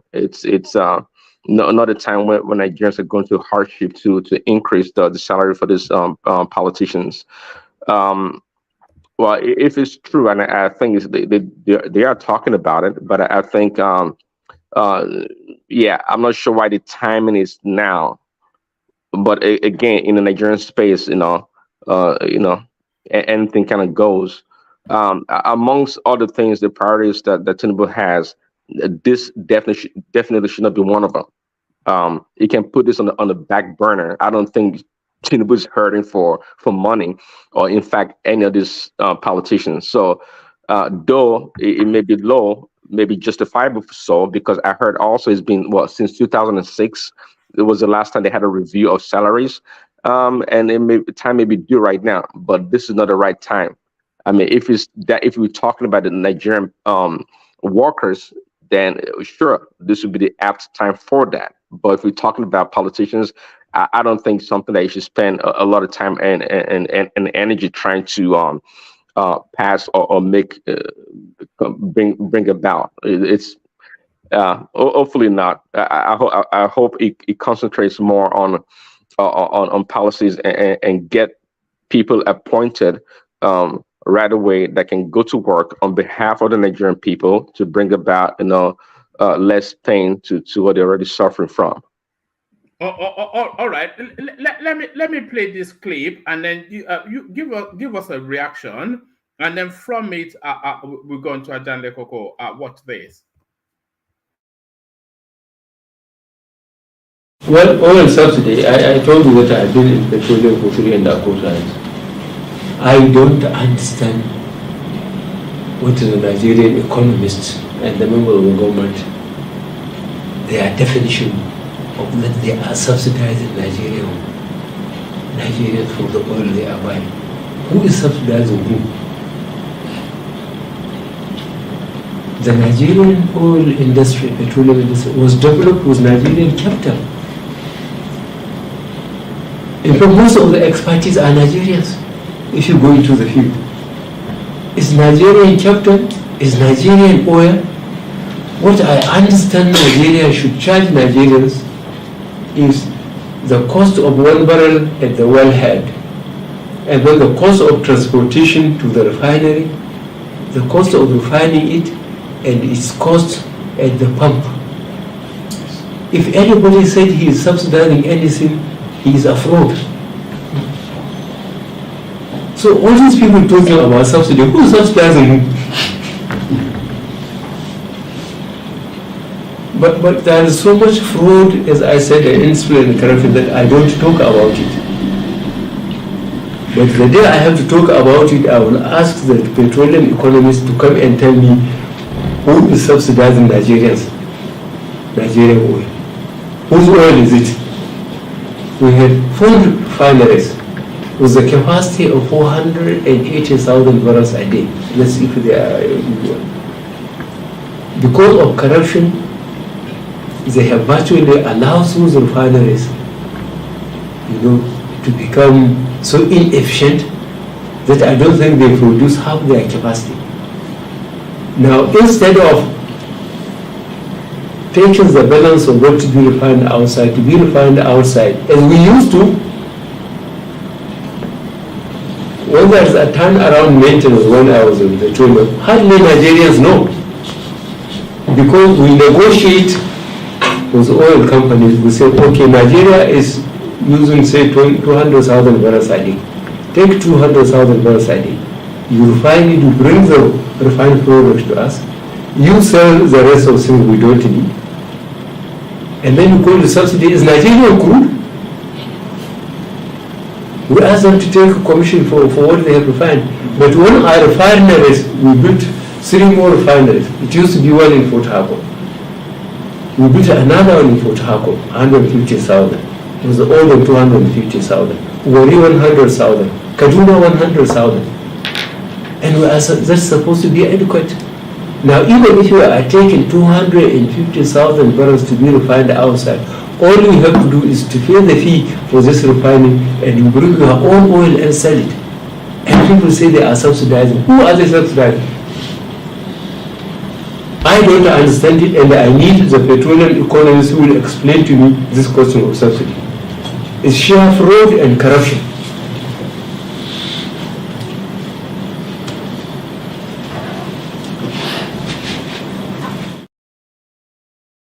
So now, Prince Daddy, that was Buhari in 2014, telling us the processes, because of course he was the petroleum minister under Obasanjo's military administration all those decades ago, and then he was the chairman of the Petroleum Trust Fund under Abacha's administration, and he was also the petroleum minister under his own administration as a military head of state. So he knows the petroleum space in toto. And he explained to us in detailed mapping that there is no such thing as subsidy. So now, Prince Daddy, when Buhari came into government, Goodluck Jonathan claimed that he was subsidizing 31 million liters of petrol per day. So that's what Goodluck Jonathan claimed. And that was what Buhari was criticizing with that detailed map out. So now, when he came into government, he described it as a fraud, by the way, you heard him. So when he then came into government to then end that fraud, that 31 million that Goodluck Jonathan was subsidizing, not only did Buhari not end it, and not only did he double it, he 150% it. So from 31 million to 67 million. So what do you make of that, Prince Daddy? Yeah, well, man. Yeah, briefly. Well, so that how eloquent Buhari was. I mean, he looked like a man that knew what he was talking about. I mean, he's been around this petroleum business for a very long time. As just like you said, his different position he had over the years. So if anybody knows, you would think he would know. And he seems to know what he's talking about. Who's getting the subsidy? He talked about how the inefficiencies of the refineries you have across the country, why they're not working because it benefits certain people that it doesn't work, or that the refineries do not work. Is the benefits to the people that are getting the subsidies. So if Buhari knew all these things, had information all along, how come he didn't do nothing about it from day one when he came to power, when he knew that it's all a fraud, it doesn't benefit anyone? How come he didn't do nothing about it? So that's the question. So sometimes it's not about having information, it's about what you can do with the information that you have. So are we saying that Buhari is spineless? I mean, he's not a man of his word, because it didn't take much for Tinubu to buy into that belief that the subsidy has to go, because they don't know the corruption behind it. But I guarantee you that Buhari knows more and is more versed in this corruption with subsidy than even Tinubu himself, because Tinubu has always been looking from the outside. Of course, he knows a lot of people and people that are smart around him, but it doesn't have the first-hand knowledge. This is probably perhaps the first time he's having that opportunity. to critique and to know exactly what is going on. But Buhari is a man that's always known it, and he had power to summon people, to ask questions, to do inquiries. But what did he do? He didn't do nothing for 8 years. So I mean, what can I make of it? What can I say? Yes, I think you said it all. You've echoed all of our sentiments.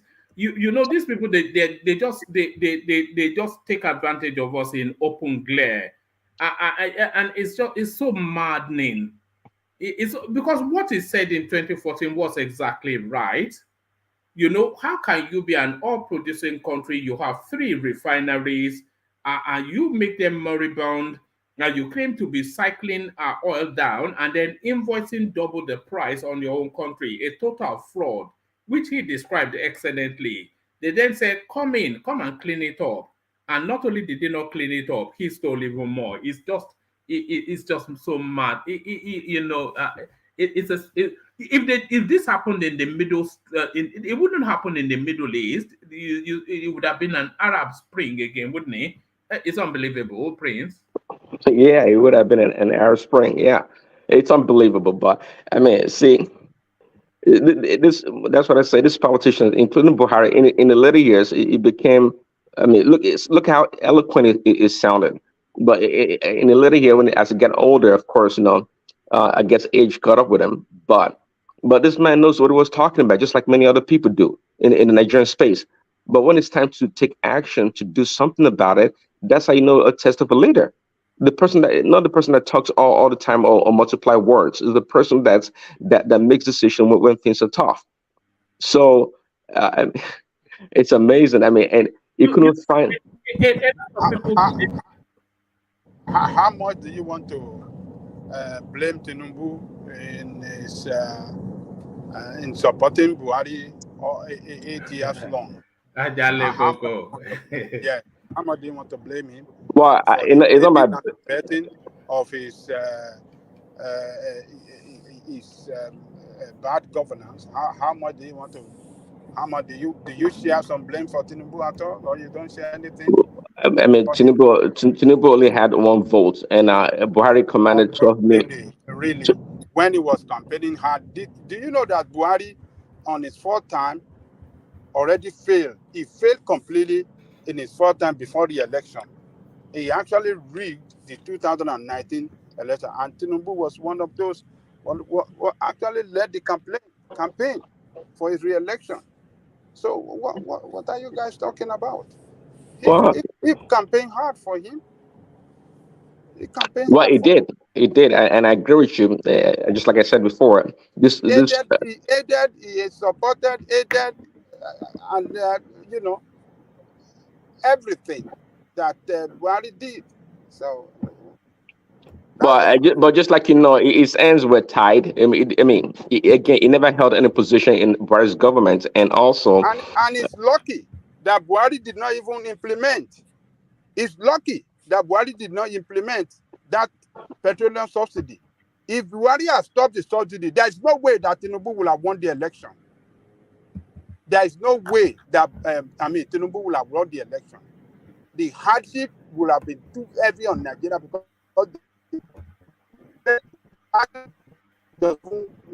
wasn't not even popular with Nigerian people. If Buhari had implemented that petroleum, would stop the petroleum subsidy, the hardship would have been huge, and that would have turned the table against them in election. So you should be happy that Buhari did not implement that. In part of the fact that they passed a law that this thing, as far back as it not last year or January this year, Buhari continued it. If Buhari stopped that oil subsidy, as at the time that they passed law that should be stopped, there's no way Tinubu would have won the election. He would have failed. Nigeria would have voted against them. Ajale Koko, who would have won the election then? Is it Peter Obi or Atiku? Atiku would have won. With the problem on Atiku's neck. Atiku will have won. maybe Obi will not even leave the party. Maybe Obi will not even leave the party because it will be clearing before the election, 3 months before the election. Or I say the Ajay Koko, it's the and beginning Atiku of will the come and sell the NNPC as he promised us. He will come and sell it. where is the guarantee that NNPC will not be sold under Tinubu? It's going. The refineries will be sold anyway. They've said that. That was what Atiku promised us in 2019. So there's no difference when you say if Tinubu has not supported Buhari, or if Buhari has removed the subsidy, Tinubu wouldn't have won the election, and the same person that will have won the election will have done the same thing. So there's no difference. No. That is not what I'm saying. What I'm saying is that even the Tinubu should be grateful. You know what? That's what I'm saying. You said Atiku. I mean Buhari wouldn't have won 2019 election if not because of Tinubu. Oh yeah. Tinubu and then if you share this part of the blame of Buhari failure, we cannot exonerate him from it because he supported it. Buhari has already failed in his first time in office. That was gearing to everybody that he has failed in the first time in office. The hardship the economy was not in right direction as at the end of his first time in office. We saw that clearly. The question Thomas is asking that we didn't have any better choice. The only person that we have was Atiku, and you couldn't have done better. We don't know. Maybe Atiku or Obi, where is between Obi and Atiku? Obi was the vice then. Obi didn't contest then. No. I'm talking about now. I'm not talking about 2019. I'm talking about now. That if Buhari had removed that oil subsidy, as at the time that they passed the law that the oil subsidy should end, Tinubu wouldn't have won the election because that hardship would have been too heavy for Nigeria. Because Buhari doesn't even have a good record with Nigerian people anyway. So now, taking out the oil subsidy, inflicting suffering and pain and hardship, severe hardship on Nigerian people will turn against them. Look at it's just a little what do you call this thing? The currency that he did. Look at he almost cost Tinubu election. He almost cost it. But Ajale Koko, are you not happy with this fuel subsidy removal? Because I didn't even know how we got to all subsidy today again. I don't know how do we got to this all subsidy again. No. I just I saw a throwback. Did you see the video that somebody just sent us as a reminder of Buhari's stance in 2014? Before you showed the video, you were already talking about it. I heard Enigmatic talking about it. You asked Prince Daddy also. Yeah, but we got there off the back of this headline. So Prince Daddy, thank you. So Prince Daddy, let me go from you then to Ajanle Koko to move it on. We got there, Simba, off the back of this headline. Nigeria's daily fuel usage dropped to 41 million liters from 67 million after subsidy removal. So is this data that was released by Shettima that has taken us back to the fuel subsidy removal again? And then we were then speculating if in this headline is a good 60%, at least 40% of all of the sufferings of Nigerians for the last 2 decades or so. People essentially stealing half of the sovereign wealth. So to that, Ajanle Koko. Thank you, man. Greetings to our listeners around the world. Click on the like button, share and subscribe if you haven't done so. Well, Shettima obviously is trying to achieve is trying to achieve one thing. It's trying to justify the reason for the removal of subsidy.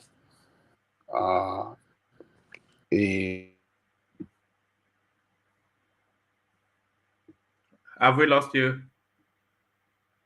Hello? Can anyone hear me? As what we consume before the removal, and after the removal, what we are consuming now. So it's putting forward the mass that, look, see how much we are showing we have saved the nation. See how much looting and how much petroleum being stolen on the daily basis. So it's just trying to justify the removal of petroleum subsidy. So every administration will surely does that. And what he has done is good. And the saving that they are recording now, we want to know where that savings is going. We want to know what they want to channel the savings on. We want to have information as to what they are doing with the saving, to the best interest of Nigerian people. That is what is important. It is not to just tell us that, oh, look at how much we are saving for you. But Ajale Koko, do you think that these figures 41 million 61 million 67 million liters suddenly dropping to 41? Do you think these figures should be presented to Mele Kyari, and then so that his explanations should be I mean, this is a serious matter. This is a very serious thing.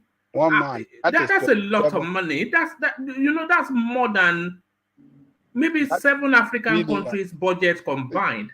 Yes. So that is 27 million barrel. I mean, sorry, liters. Million liters a day. I think it's a day, right? A daily now, daily usage. Yeah, 25 million a day. And what do you call it? Lamido Sanusi alarmed about this, that these figures, are we drinking the oil, was what Lamido Sanusi, when he saw what they were invoicing the country for. He said, are we drinking the oil? One man, that was as far back as 2012. Look, that Buhari administration. That Sanusi, this thing, that was as far back as 2012. And look at those figures, man. It's alarming, it's alarming. Look, one man is the corruption of the highest order is what Buhari administration practice. But one man, Ajale Koko, sorry, please. Can we say they could be justified saying maybe because of the fuel remover of the subsidy remover, maybe people now drive less, use petrol less, so our consumption came down drastically. Can we push back on that? Yes, I will agree with you that could be a contributory factor as well. That was Folly B's anecdote, wasn't it? Folly B and Ekene. You remember that Ekene said that he doesn't run generator at home anymore. That he only run it when it's in his shop during the daytime, and his phone, if he charge his phone before going home. That he doesn't. He told us, maybe you forgot. He told us, he said he doesn't run generator at home in the night anymore, just because the cost is too high now to fuel both. He cut down. That's the only thing he can do to cut down his expenses. So the point that Thomas raised now, yes, will be one of the factors that responsible for this cut down as well. I believe that they haven't got there yet, according to who was saying it. Foley B. So they haven't got there yet. We have not got to the accurate. We will know after some months. It's just 3 weeks. 3 weeks is not enough to really know the accurate figure. It is when we run it for over 3 months. That's 1 quarter.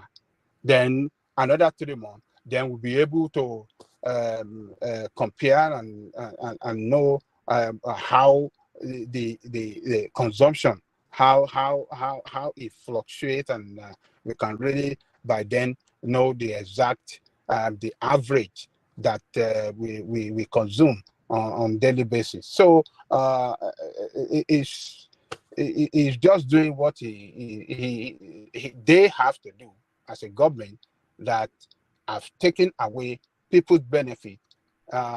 It's just doing that to justify why they have taken the benefit away from Nigerian people. But now the savings, what do they want to do with it?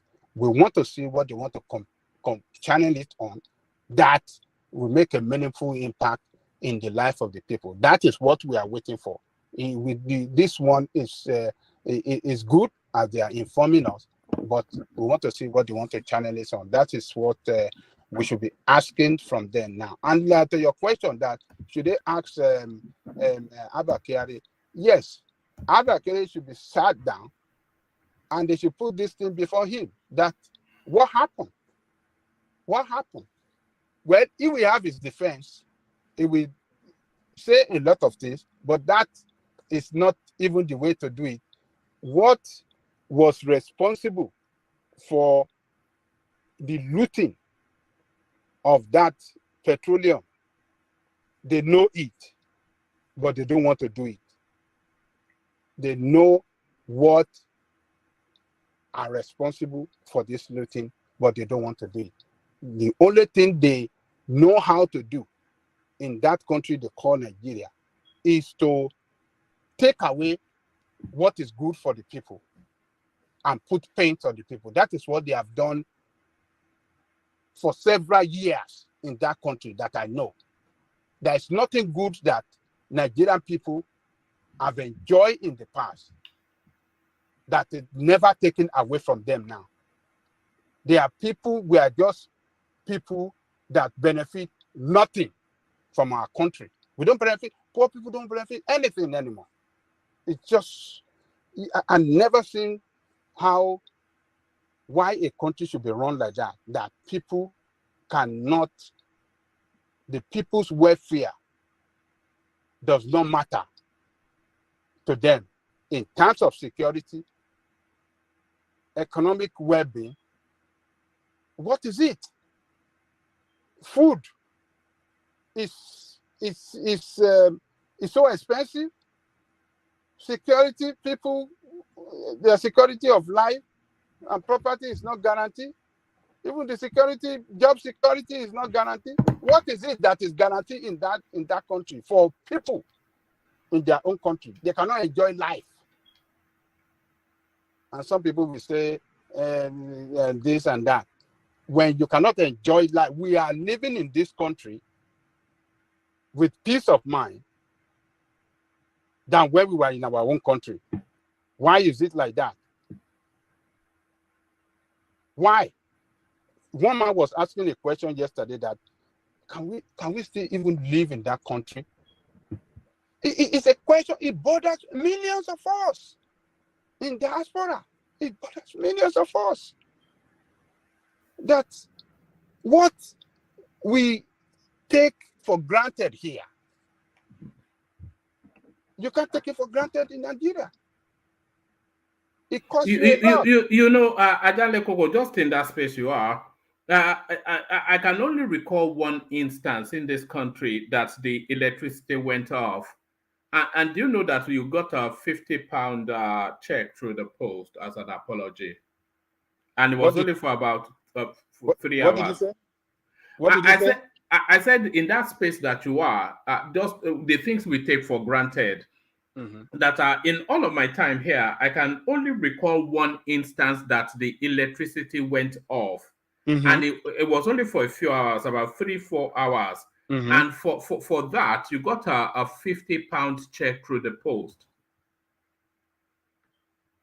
Can you see that? Just the things we take for granted, just that you just take it for granted, don't you? For granted. Yes. You open the tap and it runs. Of course, you open the tap and it runs. That's his job. That's what's meant to happen, And if you want to travel, you don't even think about it. You just say, "Oh, I'm going on so." If I want to, after the show, drive to Scotland, it's only a matter of petrol. Yes, you don't think about anything going to happen to you. You don't think of anything, kidnapping or insecurity or police harassment. You don't think. You just jump in your car and just move, even in the night. So it's unfortunate that we have a country that in this country, if somebody is snoring too much, you can actually report them to they call it noise abasement or something like that. If somebody is snoring too much, you can actually report them to your local authority, and then they'll come and put some machine to test if it's beyond acceptability, and then they'll come and address it. But in Nigeria, the generator, you have to overcome it to get a nice sleep. Look, yeah. So it's it's just I don't. It's when you talk to a lot of people back home, people that used to be very comfortable economically and financially, but now Nigeria has put them in a very serious hardship. So when you listen to people like that, and you look at sorry, Baba Jale Koko. I sorry for interjecting you. I have a question.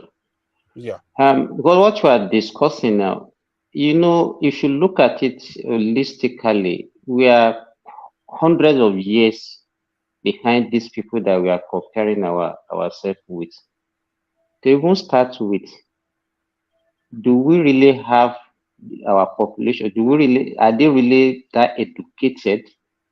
Do we really have the structure in place for all these amenities that we are taking for granted in the developed world? Let's take, for example, we all know how much we pay for all these things that we're enjoying. We know how much we pay for electricity, we know all these utilities. And do you think if Nigerians want to enjoy all these utilities, do they have the money to pay for all these utilities? And Nigerians because are ready to pay. They are not ready. No, just to address so apologies, Ajanle Koko. You see what you're saying? I think it's somewhat of a misdirection. Nigeria has the capacity to have all of these amenities even cheaper than we have in the abroad. Because we have gas. I think we're the largest, the fifth largest, and that itself, it can light up the whole of the West African subcontinent without at cost. It can, and we have money, and we're not going to invent the science to put it together. It's just really commissioning these things to be done. And that's just it. It can be as simple and basic as that. Well, it's not what you are saying is not true. It's not, because all these things that you are saying, even the exploration comes at a cost. They are not free. Yes, there's no place. Just wait. I don't think there's any oil-rich country that even the people that are swimming in oil and gas, Qatar, even Saudi Arabia, they don't pay as little as we pay.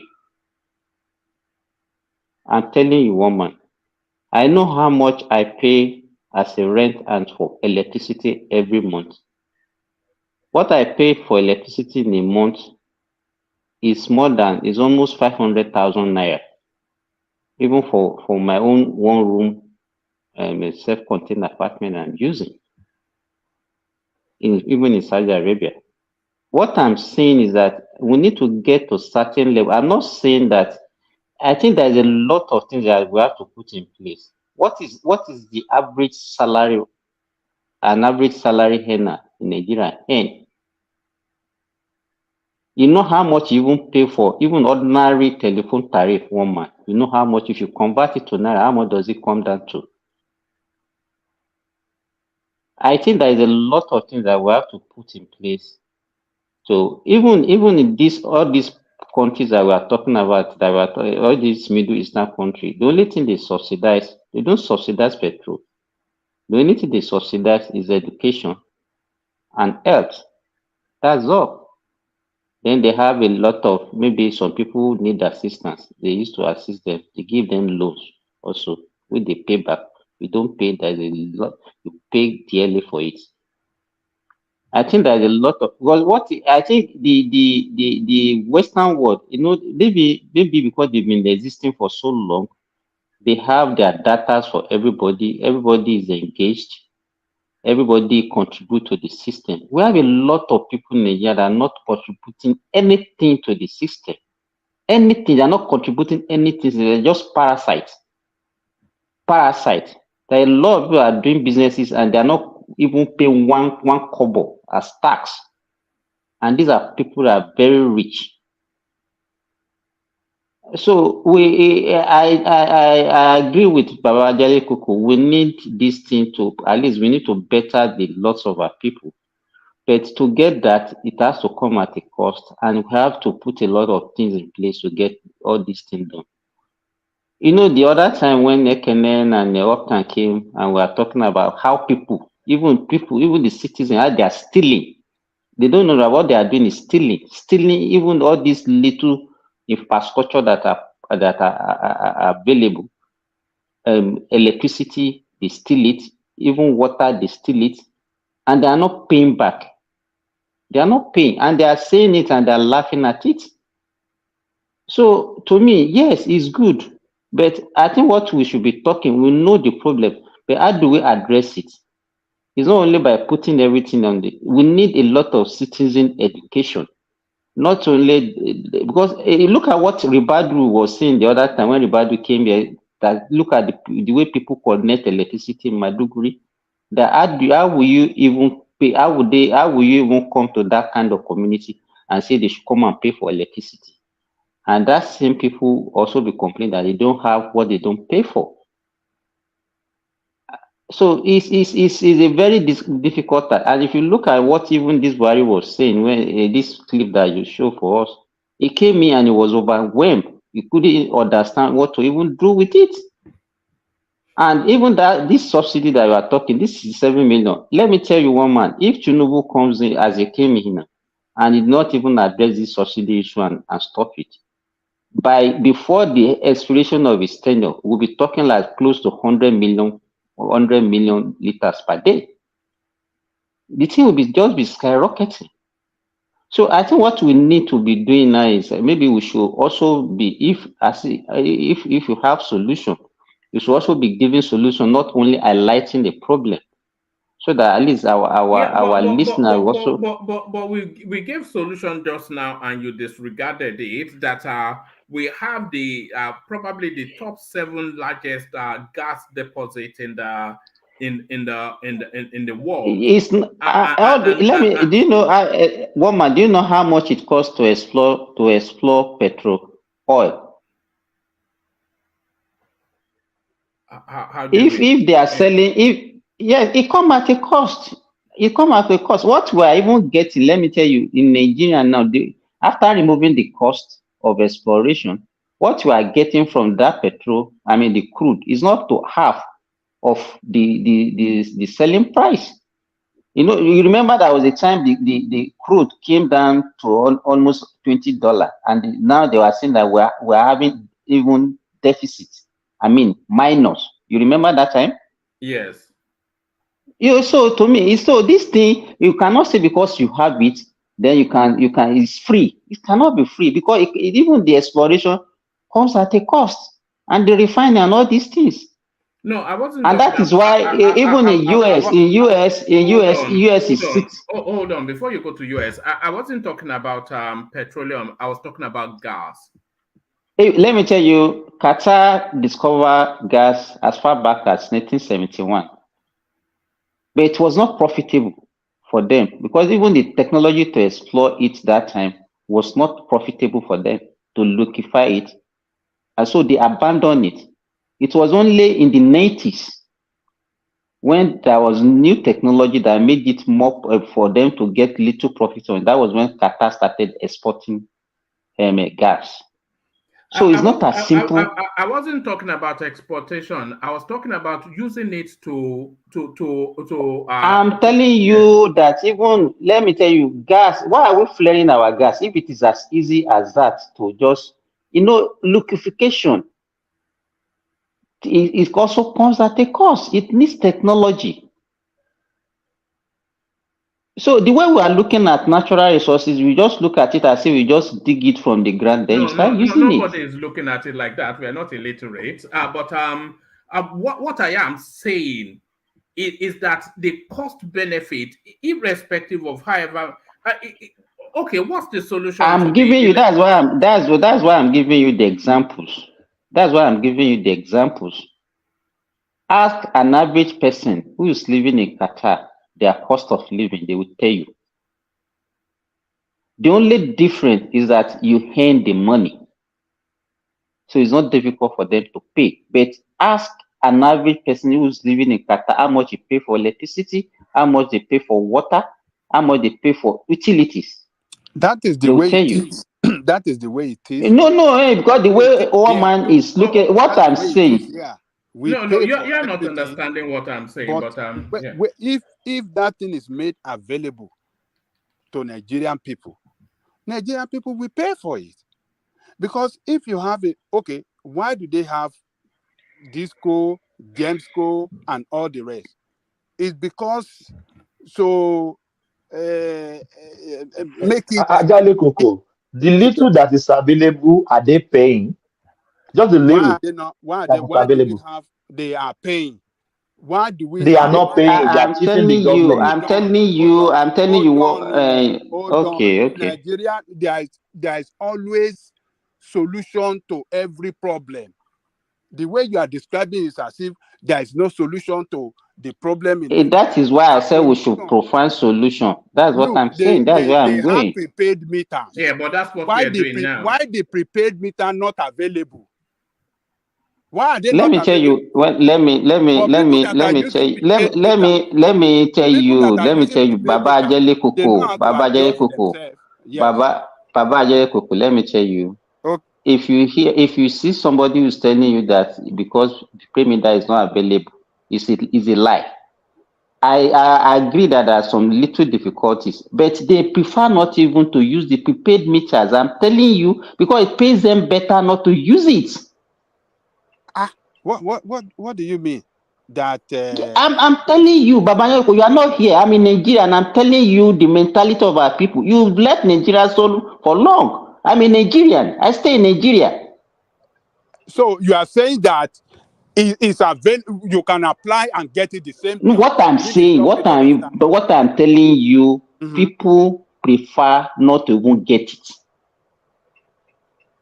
People prefer not to even get it. Believe me. You know, the day Ekene raised this issue, and I took him up on it, he agreed with me. They would rather not taking it than to take it. Because Simba, because if you take it, if your before now, they always put the meter in your house. See, people still find space to pass something by, but now they are erecting it on the pole of your house. It's not even. No, they will not. They are not. It's that even a little. What they do when Thomas, what they usually do is this. You know, the prepaid. If you don't pay, because they expect that this amount of electricity that is supplying to your community, they can estimate that, okay, so time is supposed to come, irrespective of your consumption, is supposed to come and recharge your electricity. So if they don't see you, it can easily be caught. But with normal, regular, arbitrary, this thing that they do, nobody can say this is what you are using, this is what you are paying. So it's better for them to just give them, and they call it estimated bill. Estimated bills. Yeah, estimated You bills. understand? So they will prefer to just go, and I have a friend, let me tell you, in his house, he has so many gadgets. He uses, I only got those number of AC that he has in his house and everything. And he did not go for prepaid meter because they give him only maybe 10,000 or 15,000 naira every month. I came to Nigeria almost maybe it's not to a week now. The 10,000 naira electricity that I bought has finished. Because So you are and so paying. if I Because you are paying. because I have a prepaid meter. But my friend who use more electricity than me actually pay less. 10,000 naira electricity in because we've been in Nigeria for about 10 days now. That's not what are you quibbling about with that? I'm not saying this thing got finished about because I asked my wife, I said, what happened? We have there's electricity, but it's not getting to the house. She said she just bought it on Thursday. Thursday last week. Mr. Rachosman, what is your point? No, what I'm saying, I'm not Pata, you have started again. I'm not saying we are talking about you. Every what time what I'm your own solution to every problem is that Nigerians are the problem. So I'm not saying Nigerians. Don't go Saudi Arabia. Oh, your God. life not better for your high. So Nigeria, you are not understanding. We are not understanding. We are looking at the problem. I'm talking. You have to look at the problem. Okay, go ahead. What new information are you telling anybody? Nigerians are the problem. They don't want to pay. They don't do this. They then that. What is interesting in all of those? What is in all of that? I'm in Saudi Arabia. I pay 500. They don't want to pay. Blah blah blah. What is that? How is that interesting to anybody? Your argument is the argument that what is that Nazi guy in Germany? I think some group of people have a separate DNA that they just can't be. They are no good. They are created to be no good. That's all your argument. Every time I've ever listened to you. So who told you that Nigerians cannot pay the way they pay in the UK? They're telling you that you have gas, you have petrol, you can generate revenue. You're saying, hey, but you know how much it costs to bring out the gas from the ground. So what? You bring it out and you generate revenue, profit margin. You bring money into the country, spread the money into the people, and everybody's lifestyle will change. And everybody will pay 500,000 bill the way you righteous man pay in Saudi Arabia. What is your argument? Call him Simba. What is your argument? What is your argument? What is your argument? They say that's why I was saying to Simba that he wasn't getting my point. But yeah, they said they stole all the money. Some few people steal all the money, destroyed your country. No, those few people that destroyed your country, you don't see them to blame. It's the man in Alaba market who is trying to find a way to connect a wire somewhere. It's the only devil that you can see. It's the only devil that no, Fatah. So Fatah, what's the argument now? My argument is every time. I don't even know for the point. Actually, I don't even care. I don't even care to make any argument. This guy is so annoying. So you were just blabbing now. You were just blabbing. You were just blabbing. No. One man. Let me make a statement. Fatah was saying what was Simba argument. Or you are saying blah blah blah blah blah. But that's insulting now. I know. I'm not a baby. No, I know what I'm saying. No. I know exactly. That's rubbish. That's rubbish. That's not rubbish. You were not making argument. Simba was No, not I'm saying not blah making. blah blah. Simba was not He saying blah was blah saying blah. blah blah blah. Simba He was was saying blah blah blah. no. He Simba was saying was blah blah blah. making an And he argument. exactly. You I see, am that's what I'm giving saying. him back. I'm saying Wait. that is rubbish. Patoski, wait. Our For the Ula for the Balu, for, about our Ula Balu, that wait, first of all, I Bala didn't blue. come into. First of all, I didn't come into. Our Bala blue. Wait. Bulaba. Let's Bula first of Bula. all. Our method at the Simba, Papa. Support our Ula Bala Balu. blue. You know the obedience, they told us that very soon they will start cannibalizing each other, and this is what is happening now. First of all, No, we are always very objective. Our Bala blue, I'm always objective. Oh So, my goodness. There is no Patoski.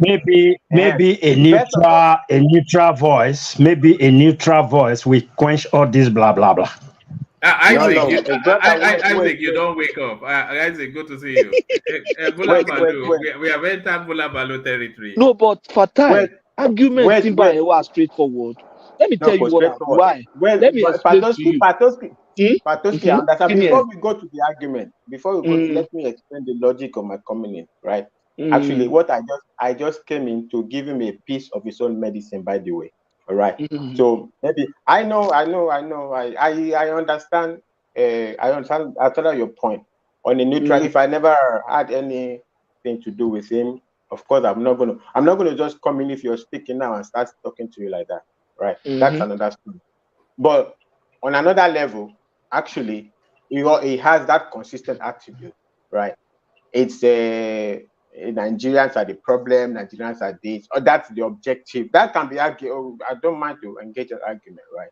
But on the first point, it's a piece of his own argument. It's a piece of his own medicine. Maybe a little bit higher note I gave, or I just gave back a piece of his own medicine. Brother, tell me the argument you wanted to make, brother. You see, No. So sorry. When did he prod at you that you are now coming to prod back? When did Simba prod at you? No, he understands. He's saying that Simba is always blaming people. Every one of them instead of blaming government. Right?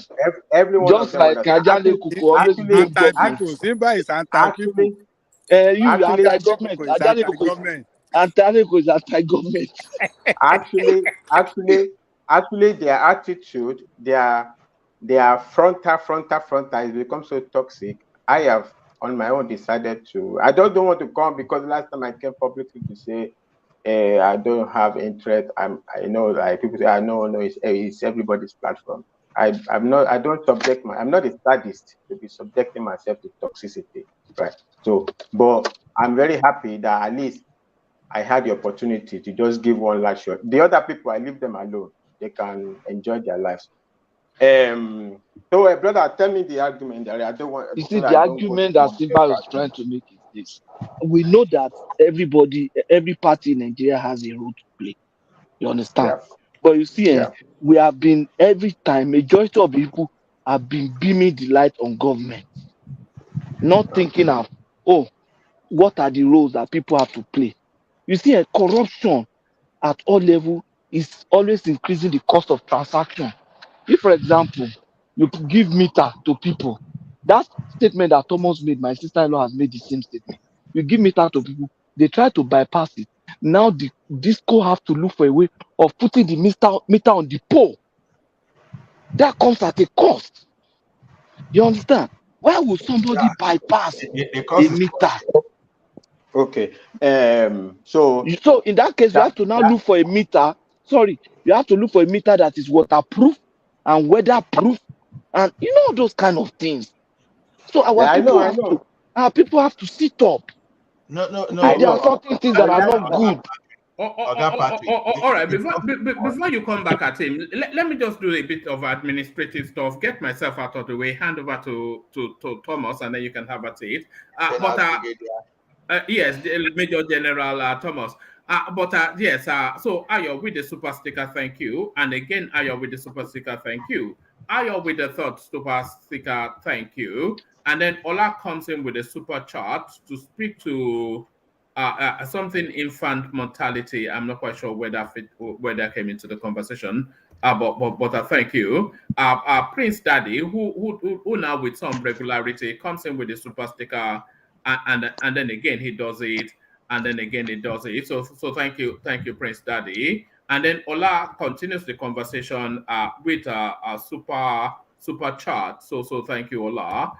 Thomas, I don't know who is prodding us here, but he was super chatting to the to the subsidy space. So thank you. And then Kulata opened up all of the supers and whatnot with a super sticker. The first one he's ever done, according to him. He didn't have anybody to yap, so he just super stickered instead. So you can super chat or even super sticker if you don't have anybody to yap, just like Kulata did. So thank you, gentlemen. We reconvene. So Thomas Ajale Koko has the floor. He was only yielding for the interjections to run his course. So when the interjection does run its course, take Ajale Koko to Semeboda and ask him why we are now importing vehicles. Gentlemen, see you tomorrow.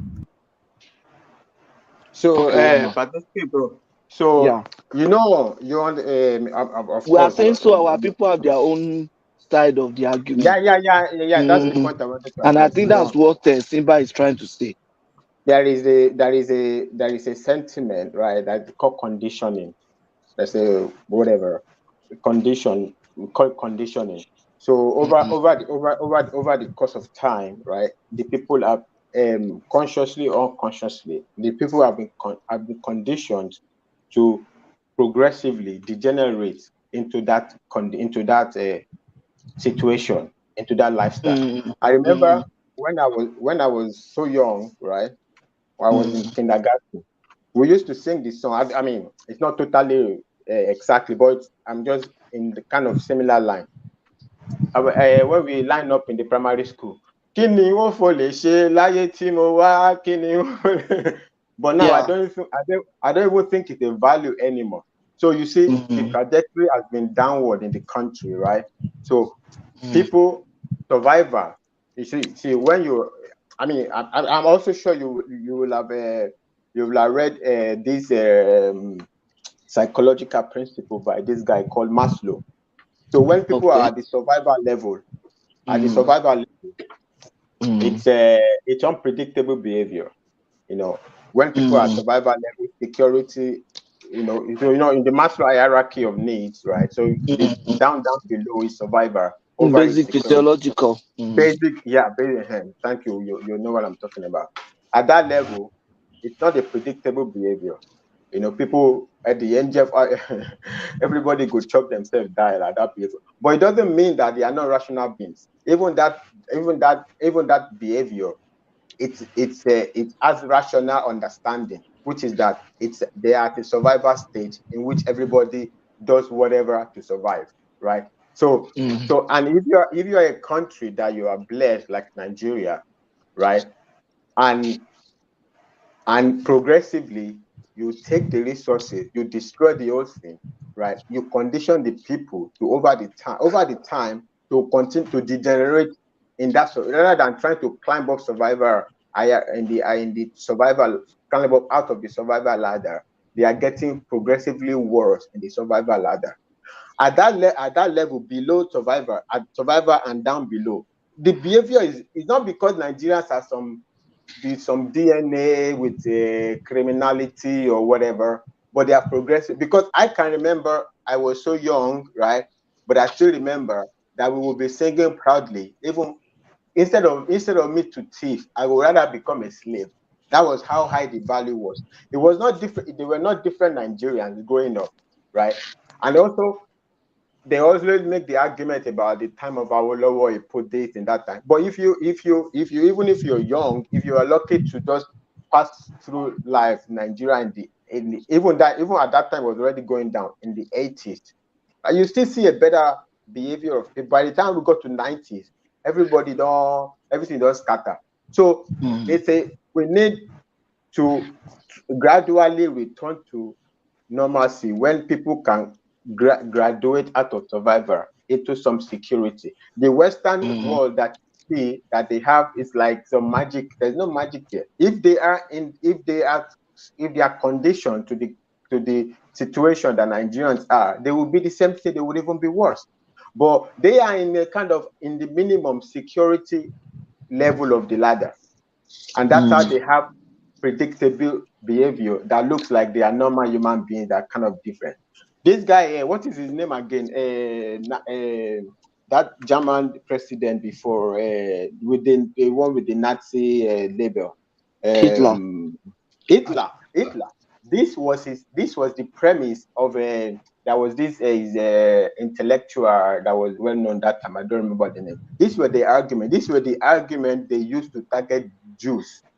They kill millions of them. That they are separate. In fact, they even have an academic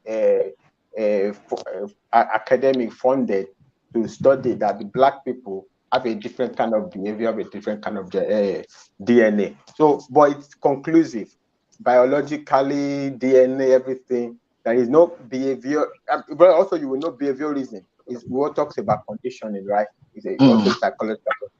So there's nothing different in the DNA. Everybody can be conditioned into any behavior style, any behavioral style, right? If over the time you are subjected to degradation, over time you will be worse than a pig.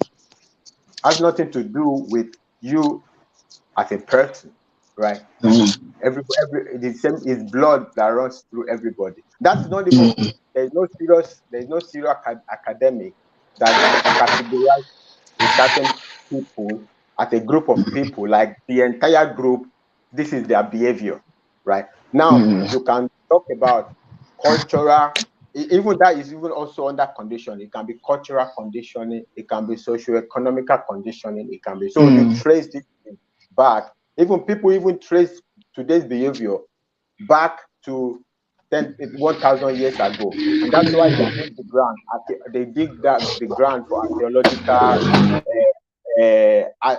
artifacts to understand how people used to behave 2,000 years ago, right? So you can trace it to this conditioning that has happened over how many years back or whatever.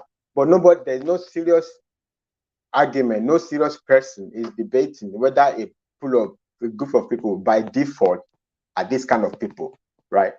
That at the minimum, there is a situation that happened at a period of time that deviates their behavior. So it's not like the Nigerian people are some kind of people that just they don't want to pay NEPA bill. They don't want to. How do you pay NEPA bill if you look at look at what Foley was saying? Look at what Foley was saying, right? If you're going to go to Abuja to go and take 80,000, right, and you already spend 50 or 60,000 on fuel, how are you going to find the money to come and pay electricity bill? And you have to survive. Maybe you have a child who there's a mosquito, and you just need a fan to at least pass through the night. Aren't you going to connect the wire somewhere to find the electricity? Doesn't make you a devil. No. The whole thing is a man. Can I interject if you don't mind? Yes, brother. Yeah. You know, on what Patrick said about that electricity the other time, I was just saying that. You see, one thing, Patrick, is the way we do things in Nigeria. It's not the standard way of doing it. I don't know if it is possible in the Europe, but I know in Canada here, which I believe is going to be North American standard, you can't just go to the meter and bypass the way it is. Normally, it's supposed to be made difficult for you to just go to that meter and bypass. That is why we say sometimes when you allow the private entity to run a business, they know how to safeguard a business without all the moral stories of how Nigeria should behave. Because number one, whenever you are dealing with human being, you don't expect human being to be a saint. What you want to do is you want to put a standard in place that bypass that people cannot bypass. If everybody is going to be moral, you don't need password to your computer. You won't have cyber security experts in your bank because we believe that they are okay. Let us leave our computer, let us leave our database in the banking end, so that because they are clean people, they are not corrupt, they can just try it. See, Oyinbo, they are worse than us. Like I keep saying, the only thing is that we are loud. We are just too loud. So if a Nigerian now manage to steal $5 now, everybody on the internet will know I managed to do it. But if Oyinbo will steal $1 million, you won't even know that he's doing anything like that. We never know. You will never think. So the thing is this: whenever you have a business in place and you want to make your revenue, you have it in mind that people are going to undermine you, and you do things to make sure they don't undermine you. So putting the meters on the pole may be the best. It's better than some kind of estimated billing. You can't be doing estimated billing for people. Oh, thank you, my brother. That estimated billing has to go. It's part of the problem also. That means government is stealing from you. You two, you are stealing from the government. So both government and the citizen, they are both thieves. So it's just all about action and reactions. So to me, but Ola, you just hear Simba now that some people even prefer not to get the meter because they know brother, if you didn't get the meter. Let me finish, please. Let me finish. Can I finish, please? Can I finish, please? Can I finish, please? Please. Yeah, you know I don't like people interrupting me. You know that. Please, too, yeah. but people interrupt me. Yes, general, we know. Yeah, me so too, people interrupt me also. I don't like it too. Yeah. So Simba just stated now that some people even love not to get the meter because they know if you have prepaid meter, your meter will be mounted on the pole. At least I'm electrical engineer, so I know that it'll be mounted on the pole. The source from the meter is the one that will go to your house, so it cannot be manipulated. People would love to get the direct one, the estimated bills, so that they can bypass maybe your AC, your refrigerator, your heater, your all those big gadgets in the house. So who do you want to blame now? Is it the meter that is available for people to get and people are not getting it, or the government that put this in place, people are not even getting the meter? So who do you want to who do you want to blame? The point is that that is not the new information. You know, that is not the new information. There's nobody who came from Nigeria who doesn't know that people are trying to find a short way around things. People are always trying to find short way around things. That is the condition of the space. If the country is so destroyed and people have to survive, people have to survive. It's not everybody who doesn't get the meter is the devil. That is the point. Okay, so Thomas. I think Ajale Koko wants to come in. Ola, please hold on. Ajale Koko. I'm not even coming in. I even have the floor. So, but Maybe no come. Maybe no come. Let me Koko land so that you continue. Let's Ola land. You take back the floor, Ajale Koko. So Ola want to say something. Yeah. Yes, Ola want to say something. Then I will come back to you. What we are saying is this: government promote irregularity there and recondition the mind of people to irregularity. If government was not steal in the first place, because I'm saying government is stealing. You know, I work for NEPA between 1997 and 2003. So I have experience in that space. And I am not apologetic. I'm saying that government steal from the people. Hear the word. When government steal from its people, so you are Ola ìwọ náà ti gbowó àbẹ̀tẹ́lẹ̀ rí. Ajale Koko, Òwò náà ti gbowó àbẹ̀tẹ́lẹ̀. Ẹ wo bẹ́ẹ̀ ni Ọlá ṣe ń gbọ̀n kó lè defend ara ẹ̀. Ajale Koko, he get reason why I hate that environment. Ẹ ti gbowó àbẹ̀tẹ́lẹ̀ fi kọ́lé ìra mọ́tò. Ajale Koko, Canada. Those of us we have different departments. So those people in the marketing, those people that go and journal, they're different from people in the maintenance, and they're different from people in transmission and generation. So I've not even told you the part where I work. So but the thing is, I hate that system with passion. You know, the system that was feeding me, right? That's the system that was feeding me for good 6 years. But I'm telling you today, I hate that system with passion. Because number one, you cannot become wealthy without doing something shady. So, and I was not going to live from hand to mouth by being sincere, and I was not going to, I didn't want to find myself in a corrupt manner, so that I know that I can be rich, but I know that already I've made some people to suffer. That is what people we call blood money. When they say blood money, that's an example of blood money when you extort people just to survive. So to me, I quickly find another passion. I moved into IT immediately because I didn't want to stay in the environment. So not everybody you find in Nepal that love to stay in that environment. So what I'm saying is that government steal from the people. When government steal from the people, it's normal for people to react because government is the one even teaching people how to steal, how to be corrupt. Why estimated bill? Why will you come to me and give me what I didn't use? Okay, you are not giving someone the light for a whole month and you are bringing estimated bill of 100K, for example. What are you doing? You are stealing.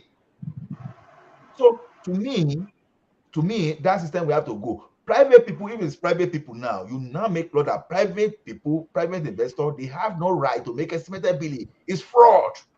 It's fraud. There should even be a law to even convict anybody that will give estimated billing. So to me, it has to go. So if they like, let them go and put that prepaid meter in the moon, as long as people cannot bypass, because it is your duty to make sure that you put a system that people cannot bypass. Not that you are waiting for people to bypass your system and then you now and then call them criminal. So when I work with ATM system in the banking industry, what we did that we made sure that people should not be able to steal, not to wait for people to steal and start chasing. It's not effective. So to me, Oga Patrick, if they like, make them put that meter for Mundo. That's long. So that's the way to go. Thank you, Ajali Goko. Oh, brother Ola, they don't even want to fix it, right? It's not if where the world is advanced up to this point now. Electricity generation is not anything. It's not some trying to fly to the moon, right? Every country but they don't want to be from the low level to the up. Even thank you. You clarify yourself. From the low level, they want to go and collect the Egunje. All Exactly. of them, everybody from exactly when you the give whole thing, when you give the industry that manufacture meters, you are killing those people that are meter readers that are supposed to be reading. There, you are killing thousands of jobs by bringing your corrupt estimated billing. Thomas, these people will not allow Baba Ajali Koko to come in. I'm cutting them off now. Yeah, let's go back to Ajali Koko. This platform, wahala too much for this platform. Ajali Koko, ìwọ ló kàn, èmi ló kàn, ó yá èmi ló kàn. Everybody's èmi ló kàn now in Nigeria. The Igbo, Yoruba, everybody's èmi ló kàn. Look, you see, human behavior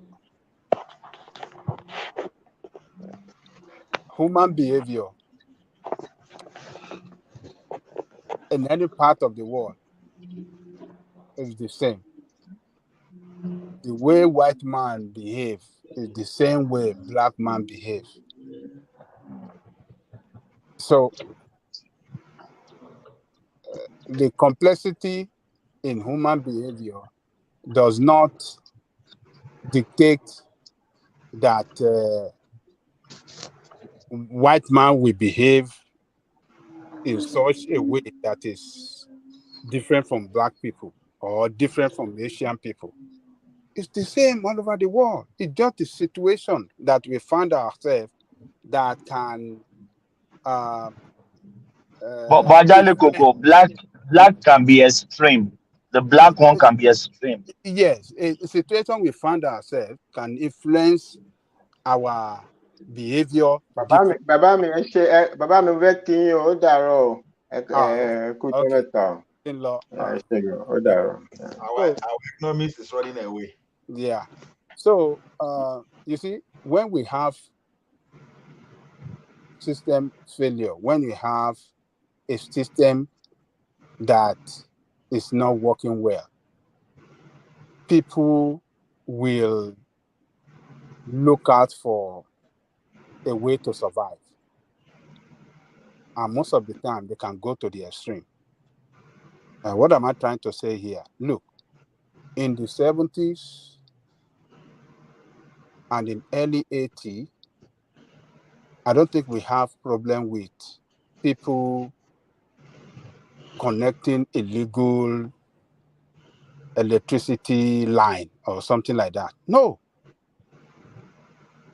Because we have constant electricity, particularly in the late 60s, late 70s, we always had constant electricity. Sometimes, yes, we can have some interruption, but even as a matter of fact, in the early 70s, or let me say, yes, early 70s, before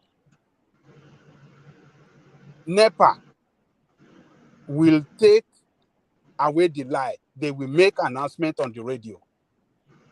I remember that very well. Jingles like for 3 weeks, so. Jingles for like 3 weeks. They will be informing you like 3 weeks ahead. Yeah.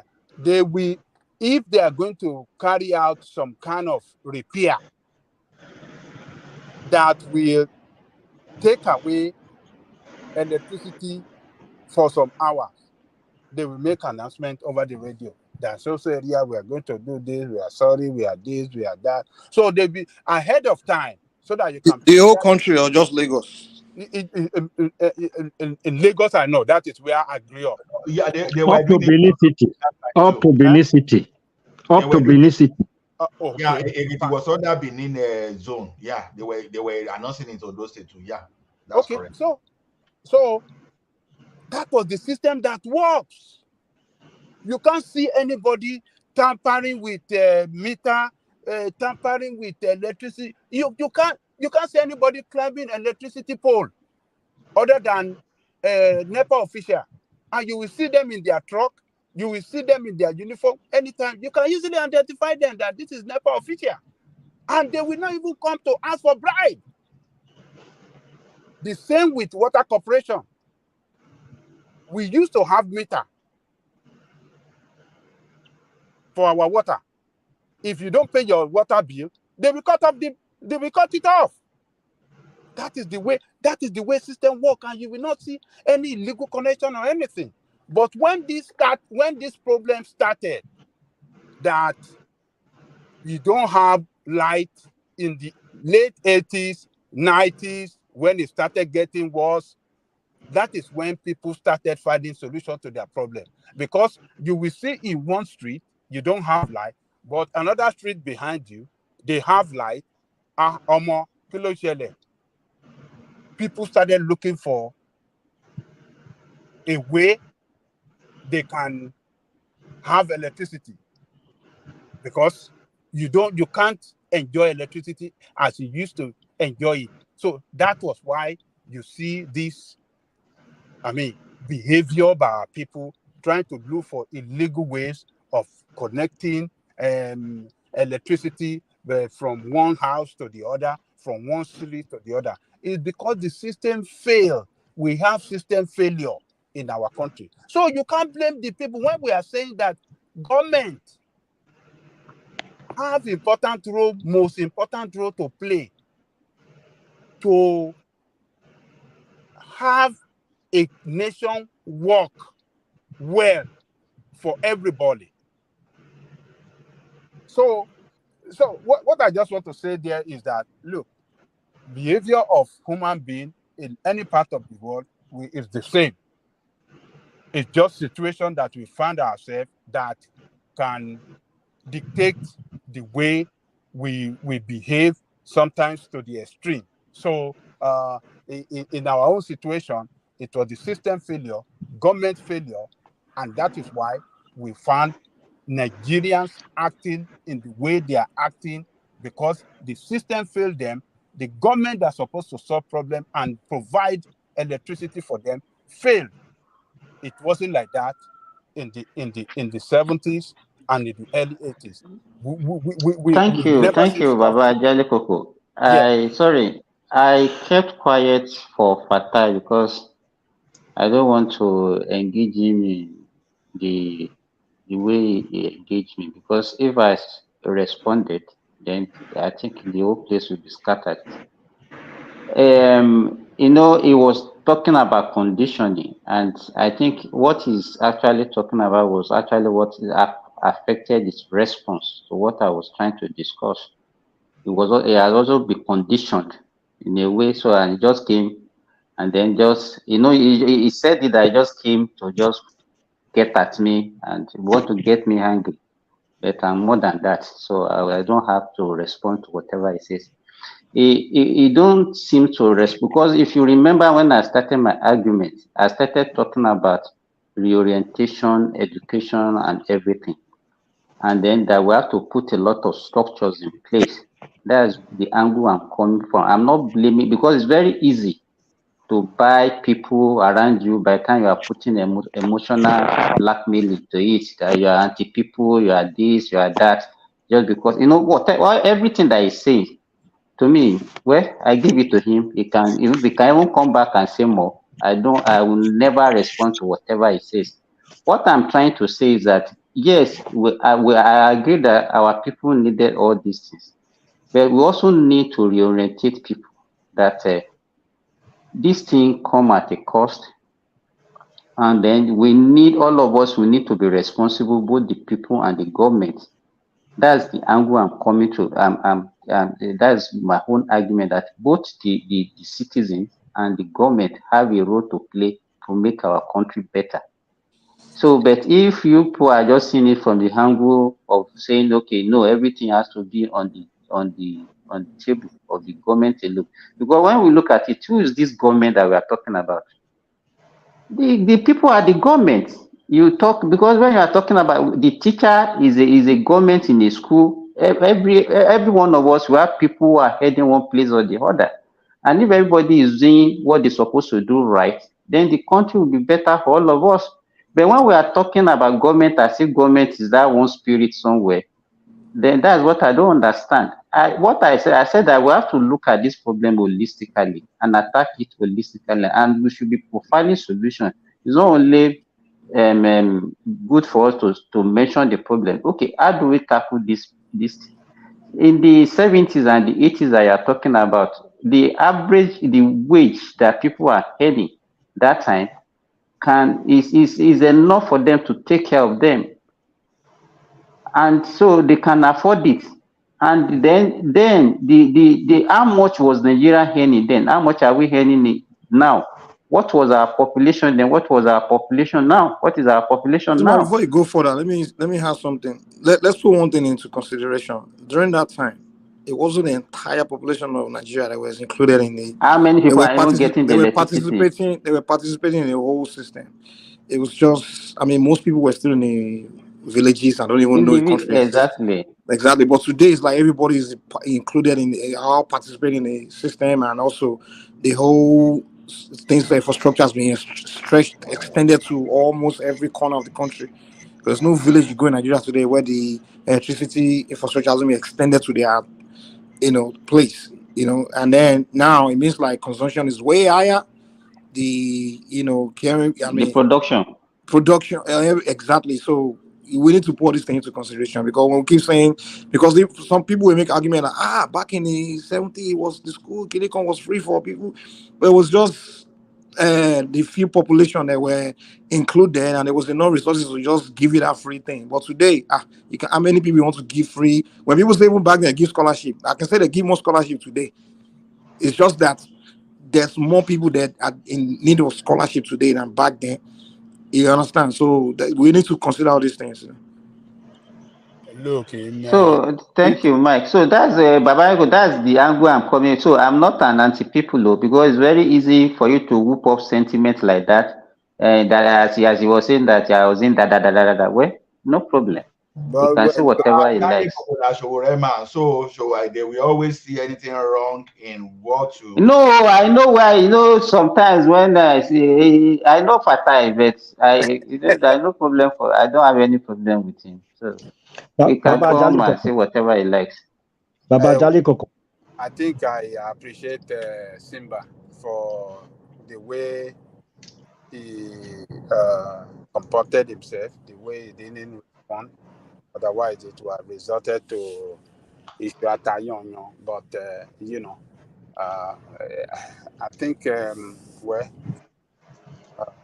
that is maturity at its best, right there, and that is the way uh, we should act in order to not to cause confusion on the platform. So I think I really appreciate you for your calmness and for not responding. But Fatai too, I think he make clarification. He was just he just came for you opposite because you are. It seems you are anti people all the time. You say, let me go and give it to this guy. So, but we are all No problem. I know. We're all here for everything that we're having sleepless night. We want the best for our country.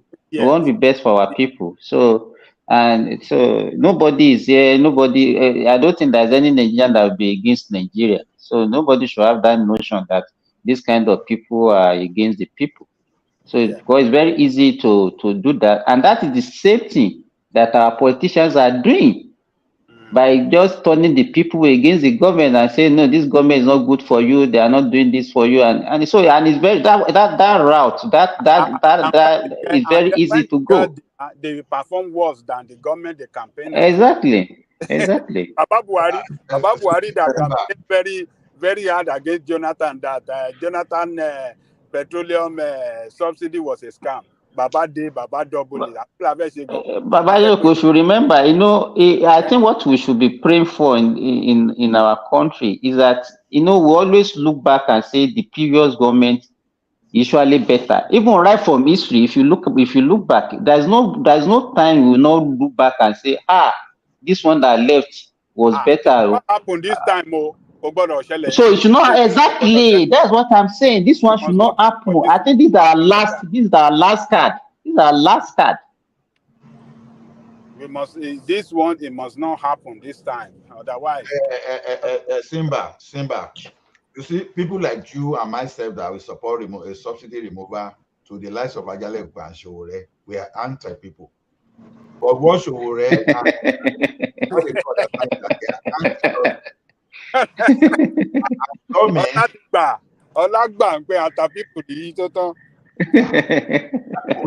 what people don't know is that when we prevent the government from doing its job, the long-term problem will be an issue. Okay, look at this now. If you want to say, oh, Murtala Muhammad was okay because of his welfareism or whatever they would like to say, the thing that we're not looking at that what was our population that time. Now, the type of policy they were using that time, what was the impact or what were the impacts on development or innovation? Just look at when people are saying, "Oh, subsidy is bad." People don't really know why, so they can't really justify why subsidy is bad. They don't really understand the fact that Ola, you are very on point. Ola, sorry to cut you. Baba Oko. You remember that time Muritala used to import meat to Nigeria called Eran Muritala? Yes, Eran Muritala. Yes, Patrick, I remember Eran Muritala. Yes, now. That was mad. That was very clueless. Uncle Benz. Don't solve the problem. Very clueless. Anyway, I was too young to even discuss. Those are the gods. The man was importing meat, fresh meat, not live cow, not live cow. From Brazil. So, Ajale Koko, what I'm saying is this: when you look at the style you want the government to run, and we are getting our population is exploding, and those kind of system is what we need to liberalize so that we can get people on board. Let me tell you one thing: if we practice the same system you want us to practice in Nigeria and in China today, China will not be where they are now. An example of what we are saying now is this importation of fuel that people, you go and create job for people in Europe, in Asia, and just to come and import poverty back to Africa. Exactly. But if you take that thing off, you understand? You see, some people will want to take advantage. I know people like to criticize Dangote. Oh, he's monopolizing all those stuff. It's just because people like Dangote, they will see opportunity in such thing and they will put infrastructure in Nigeria. That is why people like Dangote, by the time you are looking at maybe 2025, 2027, that guy must have employed over 100,000 Nigerians. Those are the people that he has employed directly. But we're not even talking of the escalation. Those people that will just keen into the supply chain, to the value chain. Probably the value chain of Dangote today may be worth like about 400 to 500,000 jobs. But people are not looking at that. Oh, it's monopolizing just because some people are not allowed to go to China and import cement to us. They are not looking at the job that guy is creating. So to me, this subsidy. Ola, we are talking about China today. All those decisions that China took, look at what they say about even the number of children they can have and all those things. Can we take such decision in Nigeria and people will not revolt against it? Simba, let me answer that. If you say it, people will start cursing, because if you say people should not give back more than one child. You understand? Because even when we are talking about the behavior of people, I think I agree with Thomas. The black people, our own behavior is different too. No, well, I can say that, but let me structure around us. A human being. Maybe because you have been, maybe even the colonial or whatever, the religion, the whatever they have brought to us. Because I'm very sorry to say this, because before I say it now, they will say I'm anti people. How can somebody who cannot take care of one child, we have 10? No, and you can see Simba.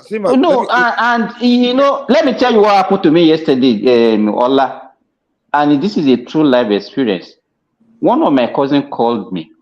Hi, he said, "Doctor, how are you? I learned that you came to Nigeria and you didn't ask of me." I said, "When did I came to Nigeria?" He said, "About 6 months ago." I said, "That is a lie. The last time I came to Nigeria was last year." He didn't know that I was in Nigeria when I was talking to him. Then the next thing is he said, I learned that you are in Saudi Arabia. If they give you Hajj, can you give me, so I want to come for Hajj? I said, they don't give people Hajj in Saudi Arabia. You pay for Hajj. That even the amount you pay for Hajj in Saudi Arabia, even if you are in Saudi Arabia, is more than what you pay if you are coming as a Nigerian. It's not free. It's not as if you just walk across and say you want to go and perform Hajj. You have to register for it and you pay for it. And I said, okay, I'm interested. Next year I want to come for Hajj. Any little amount I have, you had the remaining one for me. I said, is Hajj compulsory? That if you don't have the money, you don't need to go for Hajj. He said, but you have went. I said, no, I've never gone for Hajj. You understand? What is that? This is the same person that will be, the wife will always call us and say he doesn't have money, and is prioritizing Hajj over the welfare of his family. Well, let me ask something, guys. You see, you mentioned that people that make babies, they can't afford taking care of babies. You know that it's not only those people, even the rich people also make babies and create poverty. So we all can agree that back in the days, compared to today we have more people that are, we've created more millionaires today than before, and we also created way more poor people today than before. And one question people have to ask is, when poverty is a problem, now what's the creation of the poverty? That's where we have to start in order to cure the problem. Now, I'll give you an example of the rich people that also create poverty. Whereas I don't see that problem in the West, where someone is rich and then he creates poverty. Usually, his wealth usually become a generational wealth. Now, you guys will notice this. The moment people make money in Nigeria, the next thing they won't do now, what is time to be more lemon, they will just start making babies with, like, either marry a wife or whatever, or just there's no control, there's no policy that cannot hinder you from doing that. So what happened at the end of the day is, when the man now dies, the wealth, money that he has left, they're supposed to pass on to maybe 2 or 3 kids for them to inherit the generational wealth. You have way more children, they have to now share that money, or if you even get to all of them, now guess what? You didn't transfer that wealth to another generation. You create another. You just create poverty with your wealth. Basically, that's basically what just happened. So these are the factors. There's so many. That's what I agree with saying. But many of it is human. The people themselves. It's the mentality. So how can you solve that? That's when we have to say, hey, government, can you put policy in place where, hey, you give birth, we come after your pockets. Is the way they do it in the Western world now. I mean, people that have money here are even scared to make baby because they know that they have to pay heavy child support and those kind of things, you know. So those are the policies is what control human behavior. Create laws and make policies. It will control people's behavior. So you can't just say you want to send everybody. You can't make law that is contrary to your custom and tradition now. What kind of law? If they are doing it in the West, does that mean that we have So to you do? Does the West okay, copy? let me ask you. Hold on now. Okay, line, yeah. Hold on. Why must you copy everything from the West? It is not No. everything from the West that you have to copy. No, it's not a matter of copying. I never say you copy anything from there. I don't think Mike is saying that.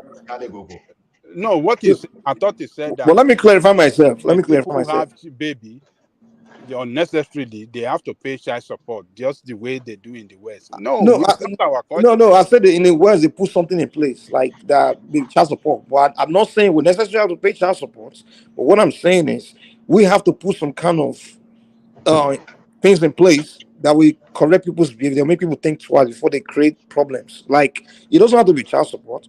You could say, hey, you have this small baby, you can't have this many something in the form of you just have to make people put things in place where you create a child, he must be taken care of. If you have the money, then your child cannot be poor. The more you have, I mean, you got to go after people's pockets, but it doesn't have to be child support. It doesn't have to be exactly where in the West, but you have to put something in place to correct that behavior that's creating poverty. Let me tell you this. You see, it's because we have people in position of power that doesn't know importance of population. If we have people that can give us through education, yeah, hold on, no, listen to me. I'm listening, Yeah. If you have leaders that can guarantee free education at all levels across the country, up to university, and they make a law. You see, sometimes you have to make a law. So how would you pay for the education? Tell me. Oh, hold on now. Hold on. It's like you telling me to give you a lecture. You have to tell me how to pay for it. Tell me. Hold on. If you make it compulsory that every child must go to school, and whoever doesn't let them go to school, any parent that doesn't let the child go to school will be punished. If you make that law, and all your leaders across the country, all the political leaders are on board with this law, and people are punished, people that, Will the parent pay for the school or the government pay for the school? Who's paying for it? Let them implement that. Wait, now hold on. Yeah. Hold on. Who's paying for it? Is it the parent or the government? The government. So how will the government pay for it? Where will they get the money? What are you talking about? Do you know? Hold on. You see, when you people say where would they get print money now? Because I can tell you where American government get the money. Hold on. Okay. How can you say where would they? Look, okay. I'm not saying they can't get the money, but you have to tell me where they will get it, so that way we can. Hold on. Look, if the resources of the country are well managed, do you think that we cannot afford it? Do you think we can't afford it? Look, even the higher. No, we can't. Hold on. What is the population of students in higher institutions in Nigeria, across Nigeria? Do you know the? No, you're talking about education from primary to all the way. Hold on, I'm asking you. That's millions of children. Millions. Okay, 1.5. Yeah, 1.5 what? 1.5 million in higher. Million what? No. You say only higher institution. You said. Hold on. All children. Because already elementary school and secondary school, public school is free. All right. Where? In Nigeria. It's free right now. Elementary school. You want it to be free, Abi? Hold on. Are you not a Nigerian? I'm trying to understand do you want it to be free? You said you want it to be free, right? Elementary school not free at the moment. It is free. Secondary school is free. And university, I'm proposing that it should be free as well, because we only have 1.5 million students in Nigerian university, state, federal, across the country. So I'm not sure if the elementary is free. They still pay. No, They still pay something. universal basic education, or maybe we are primary. talking of universal private, we are talking of public education. No, we are not talking of private. So It's completely free in Nigeria right now. oh Lord, what kind of question is this? So look Mike at I'm is not free. sure. I'm Mike, just it asking. is free. It is free. It is so, free. Completely. Primary and secondary, yes. why So you is the don't, government paying for it? That's Public what I want don't to school, even know? public school, not private Public school. school. So you don't even know. So 100% free. So why are we complaining? Because there's no other country in the world where it's 100% free. No, Look at they don't pay school fees, but you have to buy every other thing. You don't pay is it school not fees. even That's free? what it Okay. is. So that America means you live, is public school not free? no. I can tell you how they are paying for it though. What do you mean you are talking about? Let me tell you, American government pay for the public school. They tax every property and they use that property tax to pay for the Who told you they education. don't tax? That's what it. Don't pay? Who told you that Nigeria doesn't pay property tax? Who told you Everybody that pay property Nigeria tax. doesn't pay? Eh? Simba, do you pay property tax? Do you know what they call Tenement rate now. tenement That's rate? the tenement rate you pay. Yeah. It's a what? They call it tenement rate. So you can Hold on now. Babajele Koko. There is a need. The only time because nobody will come to your house and say, "Come and pay your tenement." It's only when you need something from local government.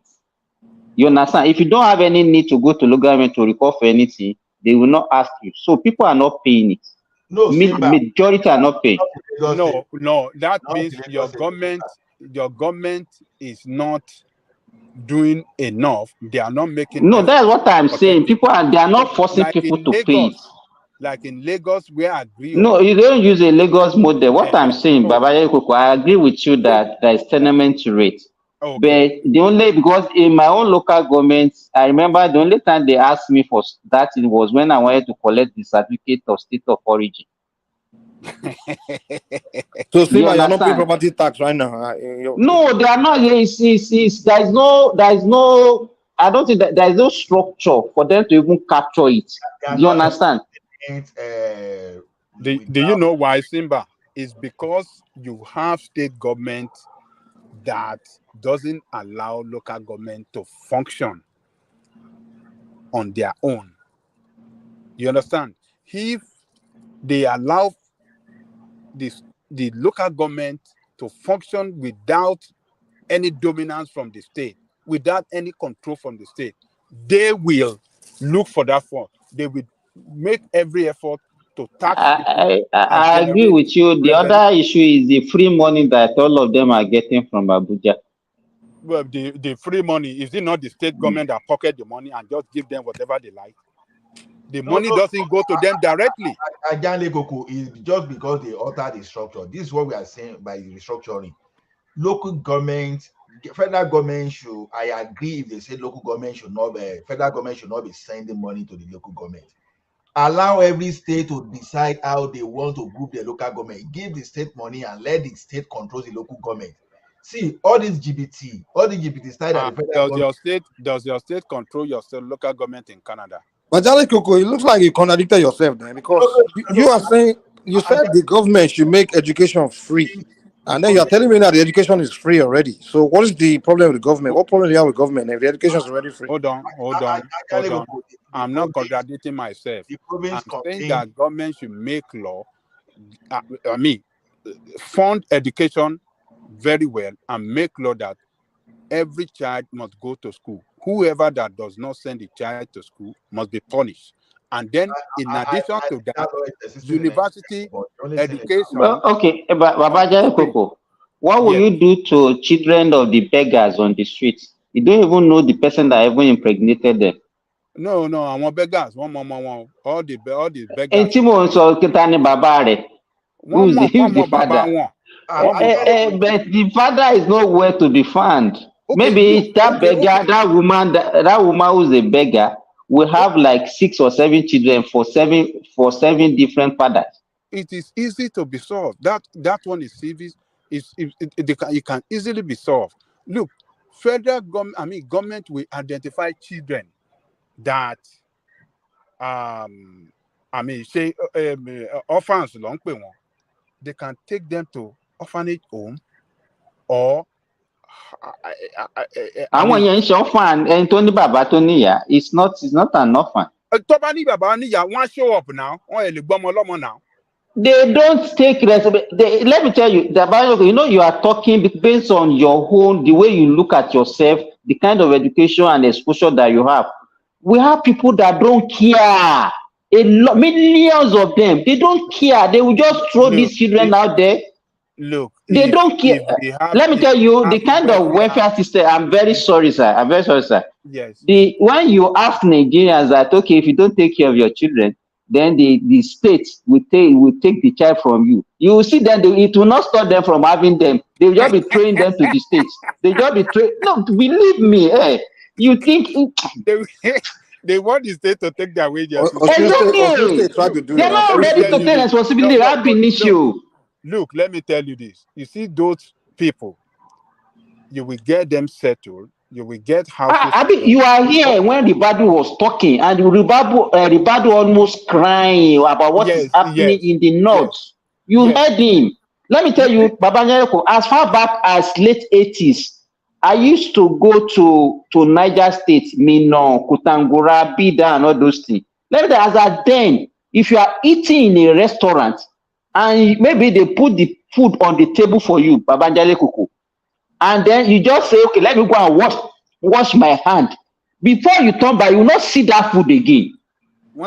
I'm telling you, as they will have taken it. Those boys that and if you ask all of them at the age of 10 or even 15, you ask them when did they left their home? Maybe right from cradle. Right from cradle. And so that's why I'm saying that we have a lot of things to correct. Is as you mentioned it, the culture, the religion, and so many things is actually hampering our development. And you know, there is one thing about growth. How can you be producing like that? And our growth, that it will take a miracle for us to match our growth, our GDP growth with our population growth. And if your GDP growth is no more than your population growth, there's no way you can develop. And that was why China took that decision that no, we have to regulate this population.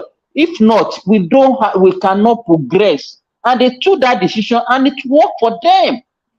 No, Simba. The another way we can regulate our population is this: if you see the Western people, you know, they give birth to dog, they give birth to cats, they give birth to pet animals in general. Now, give birth to all the adopted them as children. How can you say a man give birth to dog? Let's manage it that way. Let's manage it that way, because when you know, it's only in this country that I know that people are looking for daycare for dog, cat, and daycare for all those cat and dog, always more expensive than human being anyway. What I'm saying is this: they got to a particular productivity level that you don't even need to tell anybody not to give birth to children the way they like, because you will see that all the incentive says that the government is even encouraging people to give birth to as many as possible. But you see people, they don't care. They don't even want to go through the stress of even raising kids, because you will see women here, when Nigerian women will say, but you know, I'm a lady now. You see them be driving trailer that we are competing with. You will see them will be driving rich in the warehouse that will be competing with Pesa, all those warehouse machine. There's nothing you as a man want to do. Mechanic, train conductor, train this thing that you want to do that they will not do.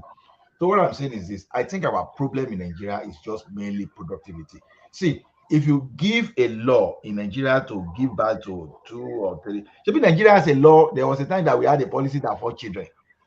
How many people obey that? Because they will bring politics. Obasanjo was saying something about a week ago that, okay, when they wanted to bring Sharia into the law, he said, because someone said, but you will not go to Sharia law now, because Obasanjo know the thieves among them. He said, we will not go to the Sharia law now. He said, Obasanjo said, what did that guy tell him? He says, politics. You mean Sharia court? You won't go to Sharia court. Yes, it was telling one of the northern leader that, but I know you won't go to Sharia court. The guy said yes, but it's politics. You understand? So all those things you see there, people will look at the culture. Once you tell people that you know that, okay, people that want to give back like a pig, all those things that just say that they believe that it's only God that helps take care of children. If you tell them that don't give back to more than 2 children, let me tell you one thing: you will lose the next election immediately, and someone will use that as politics to tell people that look, they are trying to impede your fertility. They are trying to get. They will just use religion and politics. So the best way you can. You remember what happened when they refused immunization now? Because somebody just told them that they put some things there that will make them sterile. Exactly. Then they stop receiving vaccination. Exactly. So once you tell them that don't give more than 2 children, honestly, you will lose the next election immediately. And it's one mediocre that will win that election. So to me, the best way for our problem to solve our problem is productivity. Because let me tell you one thing: there's this addiction to productivity. Once you start making money, someone that is not making money before, all of a sudden he makes spend money buy bicycle. The next time he buy motorcycle. The next thing he start getting is how to buy car. So there's a way that you'll be addicted. It's just like when someone takes substance, that you'll be addicted with substance, people abuse substance. That is the way people will abuse productivity. And I've seen that one at first hand in Canada here. Because when just imagine someone be begging on Christmas Day, on a Boxing Day, people were begging seriously that they would like to work in the warehouse. Now in China, to earn more money, to get more money. Now in China that we talk about today, some people sleep in the warehouse. Warehouse is where they sleep. They don't even spend to even rent apartments. So in Nigeria, people will be begging for more public holidays. No. Don't say no. See, if we fix our environment very well and if we are more productive, people will prefer to sleep in the warehouse and make more money and go and enjoy themselves later than to be seen. See, it is very easy when you don't have money, when you stay at home, to see all the women on the street that is rolling their nyash, all those things. You understand? But when it is money you are pursuing, you step up. You won't see all those things. It's not as if you are not still going to do women. No, you are still going to. Even the women you want to do, say, will even be pursuing money. Maybe they will maybe even competing the Dangote trailer with you that they want to drive. So the thing is, our problem is productivity. And how come we are not productive? All this welfareism mentality that government should do this, government should do that. No, we should be looking at like when Foley was saying this thing the other time, was that when I could not talk because during that session, a few people can talk, so I didn't want to talk too much. The thing is this: I would have told Foley that time that Foley, instead of saying, because what did they do with that money when they removed subsidy from diesel? I was about to say, but they increased salary. You understand? I was about to say some other thing that government did that time, but when I didn't even have floor to even say anything. So we should they will kill you that time. If you say this thing that time, they will kill you, because Foley was raining and he was speaking to the sentiment of the people. Exactly, and that's where we got wrong. Because some people are not even aware that we are borrowing to fund subsidy, and they don't even understand the implication of our debt profile. See, if you've not Norway went bankrupt some years ago. Do people really understand the meaning of going bankrupt? You think you're a millionaire, you will have money in your account, especially if you default on the sovereign. You may not even be able to access your account. They can say, okay, they fire you from work and they pay you some kind of exit package, and you won't still be able to access your money. So if you continue with this kind of a criminal, illegal subsidy we are having in Nigeria today, this is where Nigeria will be headed to. That people do not really, because people don't understand this, and people that really understand that are supposed to tell them, they will be talking of some kind of a sentiment. Now, look, because I keep saying this thing: when you increase government workers, the people that are doing private job that cannot meet up with the market, they will all raise their own value too. Now, it's not all this obligation of say, okay, I want to drive and say and greet my friend. when COVID came, who taught us how to use alternative means? People were using online. People that were saying, okay, you cannot work from home before. All of a sudden, working from home now, they are now begging people to come back to the office because it has created another problem on its own. Instead that people are now doing 2-3 jobs together because I can be on my system and be working for about 4 companies. Simply means that what was not possible like 5 years ago is not possible now. So to me, people are not looking at this subsidy because the way people are looking at this subsidy, they are looking at it as welfare. It's not welfare, it's a forced, I say forced benefit, because someone that rents one face me and slap you, that they are about 6 of them managing in just one, they are not benefiting from this because they are not car owners. The car owners, before you can buy a car in Nigeria, you must have got to a level. The car owners are the one benefiting, not the poor people that we really want to talk about. Those baba you want to talk about, by the time you raise teachers' salary and all those for government worker salary, the babas too, they will raise their own salary to meet up. Everybody will raise their services. So we should concentrate, okay, when the Labour Congress said, okay, we want 200 minimum wage, that is what they should be pushing towards. If you're not pushing to that minimum wage of 200 now, if they need to cut that salary of the senator now, you have justification to say, okay, let us cut the salary. Because I keep telling people that even if you cut the cost of the National Assembly and cost of governance, it does not guarantee anything. How much are you going to save? How much are you going to save from that? The money you save there will not create job for jobless people on the street. How much is the total budget of the National Assembly? Let's say it's 300 billion. Exactly. That is what you can save in a day. That's what you can save in a month. Let's even say it's 1 trillion. How does that generate job for a graduate that is looking for a job on the street?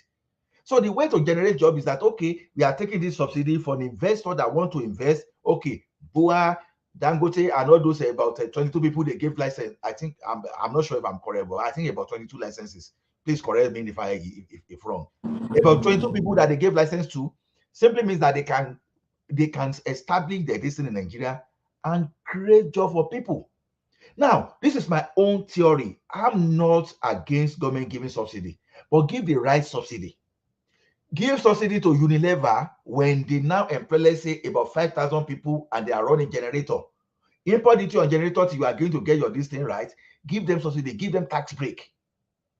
Give Wapo Cement, Lafarge Cement, and all those things, give them tax break. But tell them, okay, if you can employ so many people, you just give some kind of incentive. So people need jobs and all these false sense of subsidy. All the subsidy, they are lies. It's false. So is what we need. Let all these overnight multi-billionaires, let us send them out of business. Let them free the economy. We can't continue to be importing product from foreign country and create job for them and dump it here, and we are saying we are enjoying. When in the recent we are supposed to be manufacturing. Okay, why do you think Warri Refinery and Port Harcourt Refinery will never work for government? The government is running because some people you budget like 222 billion to a particular refinery, and they share the money maybe to pay workers and share the remaining one. How will it work? Where some people and they are getting promotion. No, they are not working and they are getting salary and getting promotion every year. Exactly. So that refinery will never work, and they'll be importing. Maybe that refinery is supposed to be employing like maybe around because whatever they are getting is not tagged to productivity. Exactly. So when you look at that now, okay, how many is benefiting from Atiku importing generator to Nigeria now? If Atiku is manufacturing generator in Nigeria, it's understandable. But you go and manufacture from somewhere and dump it here in Nigeria. Maybe the industry that's supposed to employ like 300,000 people, you just employ 2,000 people and 3,000 people, and you are saying you are driving on subsidy. It doesn't work that way. This is why I'm telling you people that before you fight against something, try to understand. Yes, what did they do with this money? All those things, we can easily say that. But the question is this: at least the government is not paying money to supply diesel to. No, I don't even understand the argument of what did they get from diesel money? Which diesel money are we talking about? As if that which free money come from removal of subsidy from diesel? Exactly, because what happened is that we were no longer subsidizing. Just imagine, like so is it a free money? It's not free. So as if there is another way of generating revenue. That's the way people are looking at it. As if once you stop the subsidy, you are generating more revenue.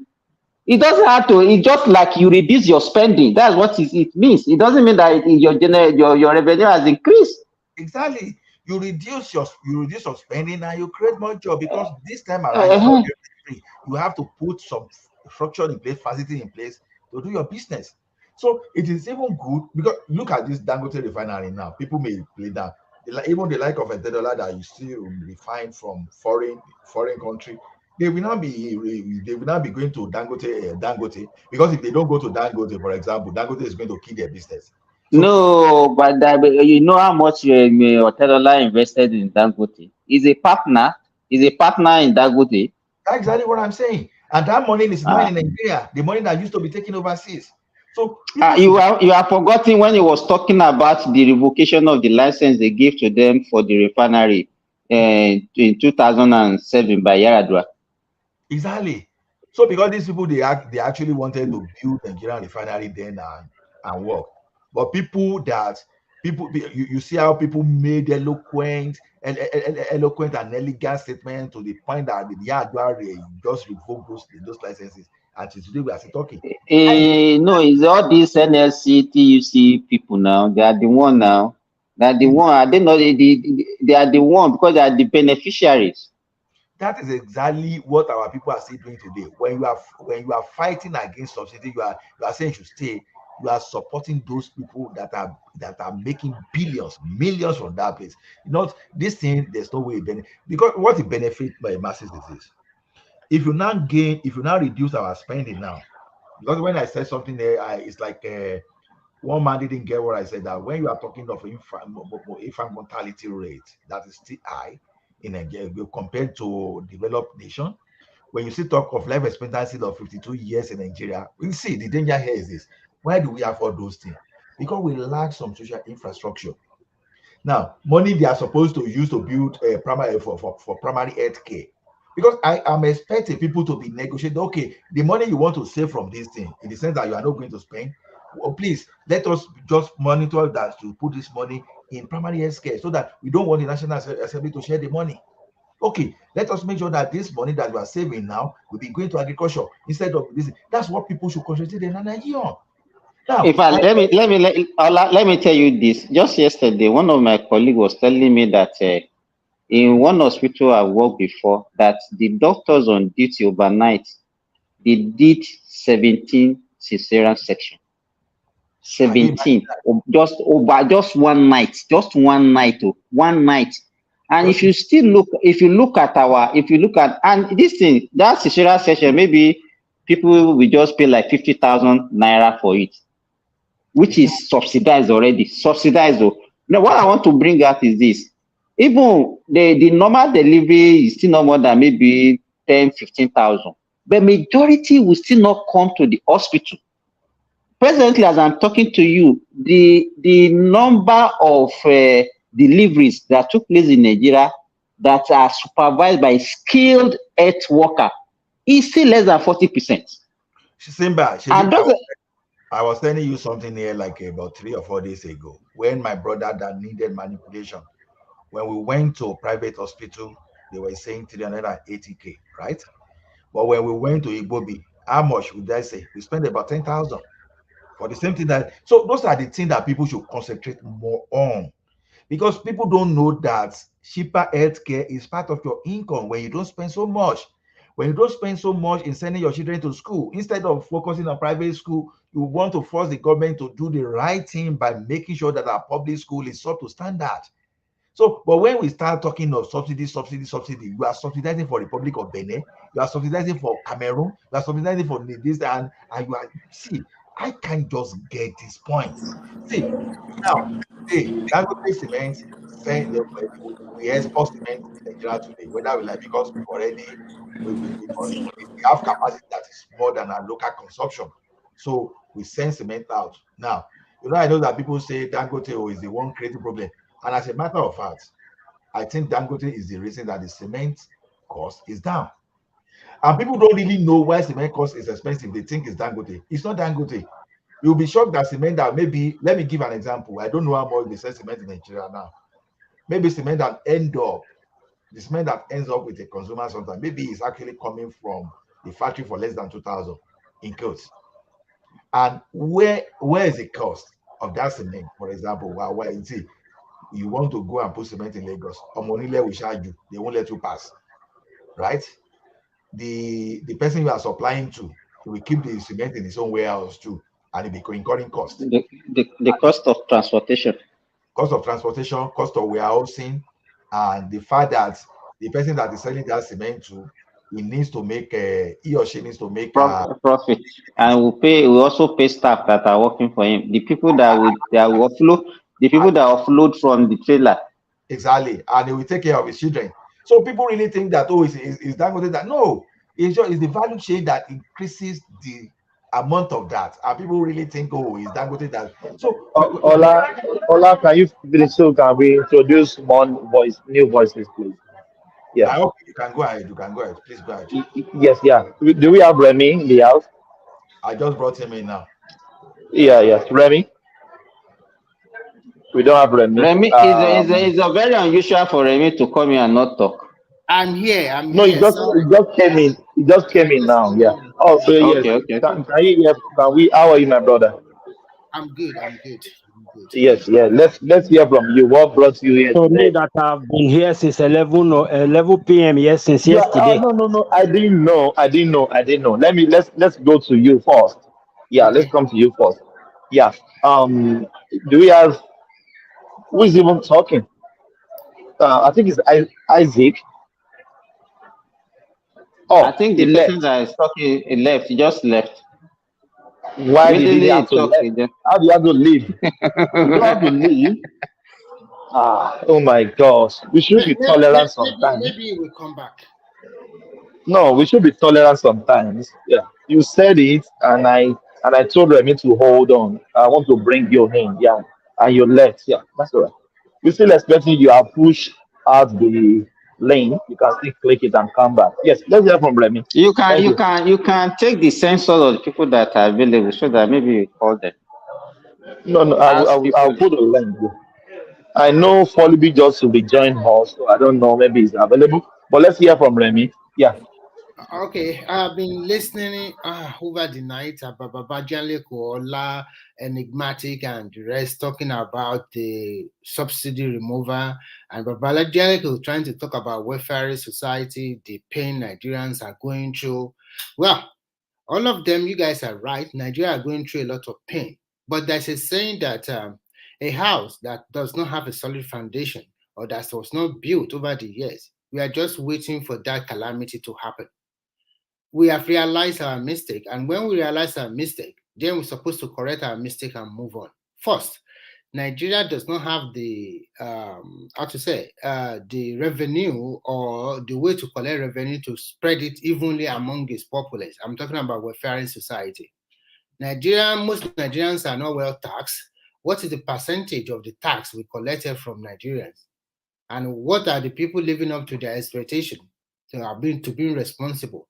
What about an average Nigerian that like to saboteur everything he or she finds herself just to profit from the situation? What about that mindset? It's a lot of trouble, a lot of mistake, and a lot of trouble we have. And I think since 1979, when we got to the Second Republic, because we didn't get it right during the Shagari Ekweme regime. And when Buhari came in, the coup that made Buhari to come in that time, he tried, but unfortunately he was booted out, and our problem started from Ibrahim Badamasi, when we continued to talk about the social adjustment program, devaluation of the currency. Until today, we were just like floating in the water without no direction. As we have today, we have a lot of children unborn, children that were born no parents, and there's no population, control. We want all the best thing of the world to happen to our country, but we do not want to sacrifice. That is an average Nigerian. If we go to all of these countries that have really... But Remy, that population control you talk about, do people don't have the right to give back to how many kids they like, even though we know they cannot cater for them? So what do you think? So you already said the thing. If you cannot cater for the children, why do you bring them to this world to suffer? Don't you think that is sheer hypocrisy and sheer madness? When you know that you and your partner, you can only afford 2 children, and then you're going to pump them out year in, year out for the next 10 years. But they will say God said we should be reproducing. We should be reproducing. And then Nigeria will be people want government to inherit that problem and take it. So the way I look at it this way, in short, is that the subsidy remover is the right thing at the right direction. And I think I want to say something. I know everybody are involved, but most of our past leaders, I think when they sell the idea to them, don't remove the subsidy, I think they were also bribed one way or the other. Because if they were not bribed, if they are not utterly corrupt in their mind too, they would have put a stop to this thing. This guy that came in now, I'm not saying he's a saint or that he is not also corrupt. I think he has taken the right direction this time around. Now, the money that we're supposed to borrow for this subsidy, even if it's going to borrow money for production, that is would be the right thing in the right direction. You should subsidize health care, that is fine. If you subsidize production, that is fine. But never subsidize consumption. Everybody should be able to be disciplined to live up to whatever he wants, to live the kind of life he wants. I was listening to when the poly guy was talking about is using V6 engine to travel all over Nigeria. Economically, when things change, as a businessman, you yourself, you should not just be counting on sentiment alone. You are not the only one doing that business. If things are not going your right way, you should be able to sit down and cut your code or cut your cost. Even and that is a very simple thing to do for most people. Okay, this is time this fuel is dipping into my profit. What about the essence of like taking a public transportation to where you are going from one city to another city instead of you driving? Because you drive, you're also dismissing energy to drive. So if you save some of your energy for your work, it's also part of you are also reducing the cost of production. Because when you are too tired, you'll not be able to put a lot of effort into what you are doing. Remy, I remember I told you about my sister joining train to Ibadan, Lagos. Yes, It has really reduced the accident, the stress people driving around, fuel people burning around, that they can also actually catch a train to Ibadan, catch a train to Lagos. So actually, nobody is happy that our people are suffering this way. But people refuse to understand one thing. Everybody always think that, oh, it's greener all over there. It's totally lie. Because in this abroad you are living, they collected different taxes from your hand. And they now spread it around. So, and things are also getting expensive over here. Anybody that live in this Europe or America will know the truth. Let's call a spade a spade. In fact, the money you spend on your on food, on household, maybe your on food, and maybe if you rent apartment or you are paying your mortgage, it's nearly 40% or more than that to your income. It depends on the kind of house. If you live in a if you buy expensive, if you take up a house, a mortgage, you pay more, just like you said. I also have a friend in Perth, in Australia. He told me the same thing. So even here, a bag of milk that we used to buy for €1.40, it's over €2. Remy, even food are expensive, but because we have the money to buy it, we don't complain. Food are expensive. No, not that we don't complain. You cut your cost also. You cut your cost because you know that that the income you have, then some of your lifestyle before, maybe you used to drink champagne or you used to buy a lot of this kind of, then you reduce the amount you used to buy, or you probably forgo it. And so everybody cut their costs all over the world, not only in Nigeria, but only that in Africa we did not plan. So we have the negative effect too much. So but we must move on. We can never look back. They must get this subsidy removal. So it's over and it's over. Now we know where we are today. The things are getting clearer. No more subsidy on fuel. That is one. And then the exchange rate parity is now getting clearer. So we will know that, okay, our dollar to the naira is about 700 plus or 600 plus. So it's easier for people to now project. In this kind of economy, should I go and invest? I will not lie to you. Nigeria is begging for investment. It's a fertile land for any investment. You ask MTN today. Who were MTN before? They are just in South Africa and some other country. But they will never regret their investment in Nigeria. How many investment in Nigeria has brought back more than the total investment in the entire South Africa? That's what I'm trying to say. Not Even South Africa, Airtel, not even South Africa, entire South Africa. Even Airtel, Econet, that people thought they would die. They called on Metamorphosis changing name, and they are still in the business. Yeah, just last week they started their 5G technology too. So it's a very fertile line to do business. So if things are right, people will come to your country and invest. It's a big land. You don't know. We Nigerians, we don't know what we have. Just that yesterday or 2 days ago, I was watching a video. You can see a lot of Africans are moving to Nigeria. Ladies from Uganda, Kenya, Ethiopia, they are moving to Nigeria, marrying Nigerian men and trying to live and live in Nigeria. They love Nigeria, but we think some of our little progress is nothing. We have tried to. Maybe it's not enough, but that's a room. There are people progressing and there are people not progressing. It's just like any country in the world, Because I know a lot of, I even know one Niger, two of my friends, two brothers. One of them was deported from America, and the one that got deported, the little money went back to Nigeria. The guy is even richer than his brother here in America. So the guy blew up there. All he did was just took his knowledge from here and things he saw, the way he saw how they do things differently. And when he got back to Nigeria, started doing things just differently, started doing business. The guy said his secret was just introduce customer service. You know how in the West there's customer service way of doing things. He said in Nigeria, he said his own business, he just introduced customer service, and his business was just outperforming everybody else. And the guy he blew up there. He blew up in Nigeria. I want to say something the other time Simba thought about bad control. To be frank with you, we need to do that. I said before that Nigeria needs a little bit of force. People will be saying maybe I'm lying. How can you be pumping children out without no father? Look at the northern part of Nigeria. Most of the children, they end up being insurgent or banditry or whatever. So at the end of the day, but if there were, China used the bad control to control their population. And when they have set up what they do is that when they set up most of their production base, China is so easy. What do they do? If Ibadan is known to be producing textile, I think it's from a lot of if they are known to be producing textile in Ibadan, the government help them and they set up a lot of small factory to produce textiles together. The government give them soft loan.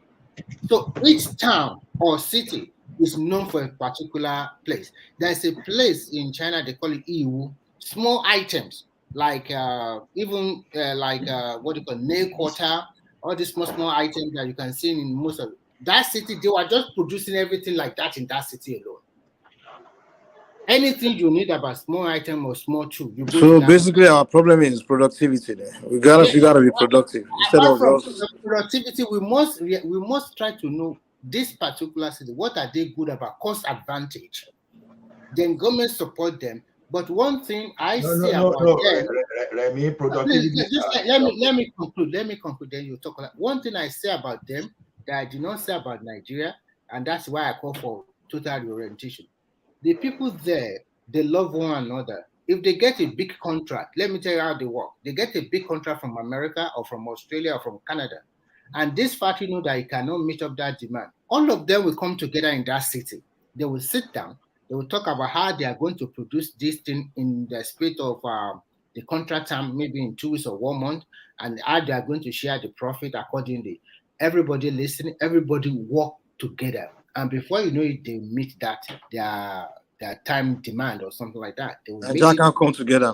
Yes. The problem we have, I'm so sorry, we are so divided and we are so selfish in our thinking.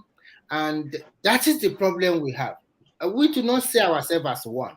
And if we do not see ourselves as one, the mistake will still continue to happen. But whatever the case might be, there is a little bit of force the country used in the beginning. Now, as I'm talking to you now, they are now encouraging them to have 2 children or 3 children, but they refuse because education is expensive. to train one child in China, that child you are seeing in Harvard and everything, they put in a lot of money. So Remy, let me buttress you a little bit. Do you know in this country, people think before they give that to the child, because they know education is not cheap. People don't just go to the room and into the other room, just get giving back like malu, like pigs. But and Nigeria don't here care how they go to cater for that kids. They just keep and on burning. Ọlọ́run ní ká máa bí sí, ká máa rẹ̀ sí. Just be giving back to them. and in this part of northern Europe, the Scandinavia or Nordic people that they believe in welfare society, they have started churning out new law. They change their immigration policy because they discover that some of these asylum seekers will come here and they start having children, and before you know it, they already pump out 7 children. But it has overstretched their welfare system that they are now curbing them, reducing the amount of money they pay their children, and they want to tie that they want to force their mother or their father to go and work. So before you can get a benefit, you must earn it. So you can see, even in so developed countries, things are changing. A lot of people don't know. They just think that when you go there, everything is free. There is no free food anywhere in the world. You must work for it. If you don't work for it, they tax you a lot of tax, so many ways that at the end of the day, you will have paid a lot of money for people that does not have a job or people that are having children. So I'm so sorry. Anybody that wants to rule Nigeria should be very strong and courageous enough to just continue to do the right thing. May God really help him, because we are so set of people that are extremely stubborn, that are extremely myopic in our thinking. Everybody have the best idea every day. I think you are not fair to Nigerian people. Say Nigerians are myopic. No. I already in my analysis. Look, I already what of the government? I understand what Nigerians are going through. The government done well to the people. But Jaleko, you are also. Jaleko, you told me that the government give free education in Nigeria. So if that's not good enough, I don't know. You are also. What are you talking about, Mike? You told me it's free education. I don't know, but you're the one that told me they give education is free. Where were you born? No, we are talking about now. You say education is free in Nigeria. I don't know if it's true or not. Elementary and second, did you go to private elementary and private secondary school?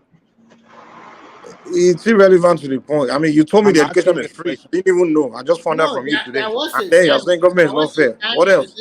In a country where people don't even pay.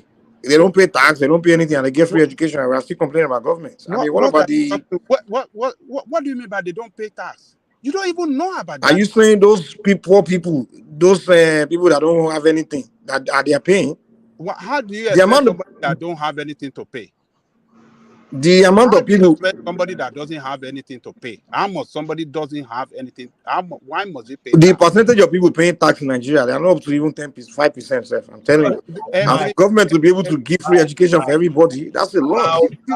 You don't know what you are talking about. As long as... Yeah, so Mama Lakara is paying tax. I mean, Mama Alata, she's paying tax. Who told you to pay tax? Why should Mama Lakara pay tax? Yeah? Who told you that Mama Lakara doesn't pay tax? How is she paying it? How is to walk to the tax office and go and pay? Why should Mama Lakara pay tax? Why should she not pay tax? In America, if you sell a car, you don't go pay tax. If you sell anything, you don't go pay tax. You can see there is threshold you get to before you start paying tax. In Canada, that I made it, if you make less than a particular amount of money, you don't pay tax. If you make what? If you make less how than do you want to classify? Maybe in Canada, I don't know. When US there, you pay tax even if you make $2. So if you make $10,000 in a year, you pay tax in Canada. No, that's not the argument. It's not relevant to the argument. He's telling me, he's saying we're talking about education, and I'm saying like for the society where people don't pay tax and they are still getting free education. You are wrong. We thought you are saying that. Ajale Koko, let me ask this question. They pay tax. How do they remove tax? Okada pay tax. Babalero pay tax. Iyalata pay tax. How do they pay? Tell us now. How do they pay their tax? Okada to the tax office and go and pay. Who? The local government take levy from them. How do they take it? That's what I'm asking. Is it from your paycheck? How do they take it? That's what I'm asking. Oh Lord! No, just tell us now. I don't know. I'm not saying you are wrong. I'm just telling you to tell me how they take it. You don't want to listen. You don't want to listen. Okay, I'm listening. Tell me now. How do they collect the tax? When you see them on the street selling those things, or in the marketplace where they sell those things, the government officials, local government officials come there to collect levy from them. That is the Levy. tax. How do they determine how much they make and how much they have Forget to about collect? that now. Well, we are telling you something and you are saying, how do they determine? Well, we are just acting now. Tell you, it's just question. I don't know. I want to know. How do you want to know how they determine what they charge Okay, them? okay. In America, for They example, pay, in Europe, wait now, they see how much you make, and from what you make, they determine how much they will take. But I mean, am I saying anything wrong here, guys?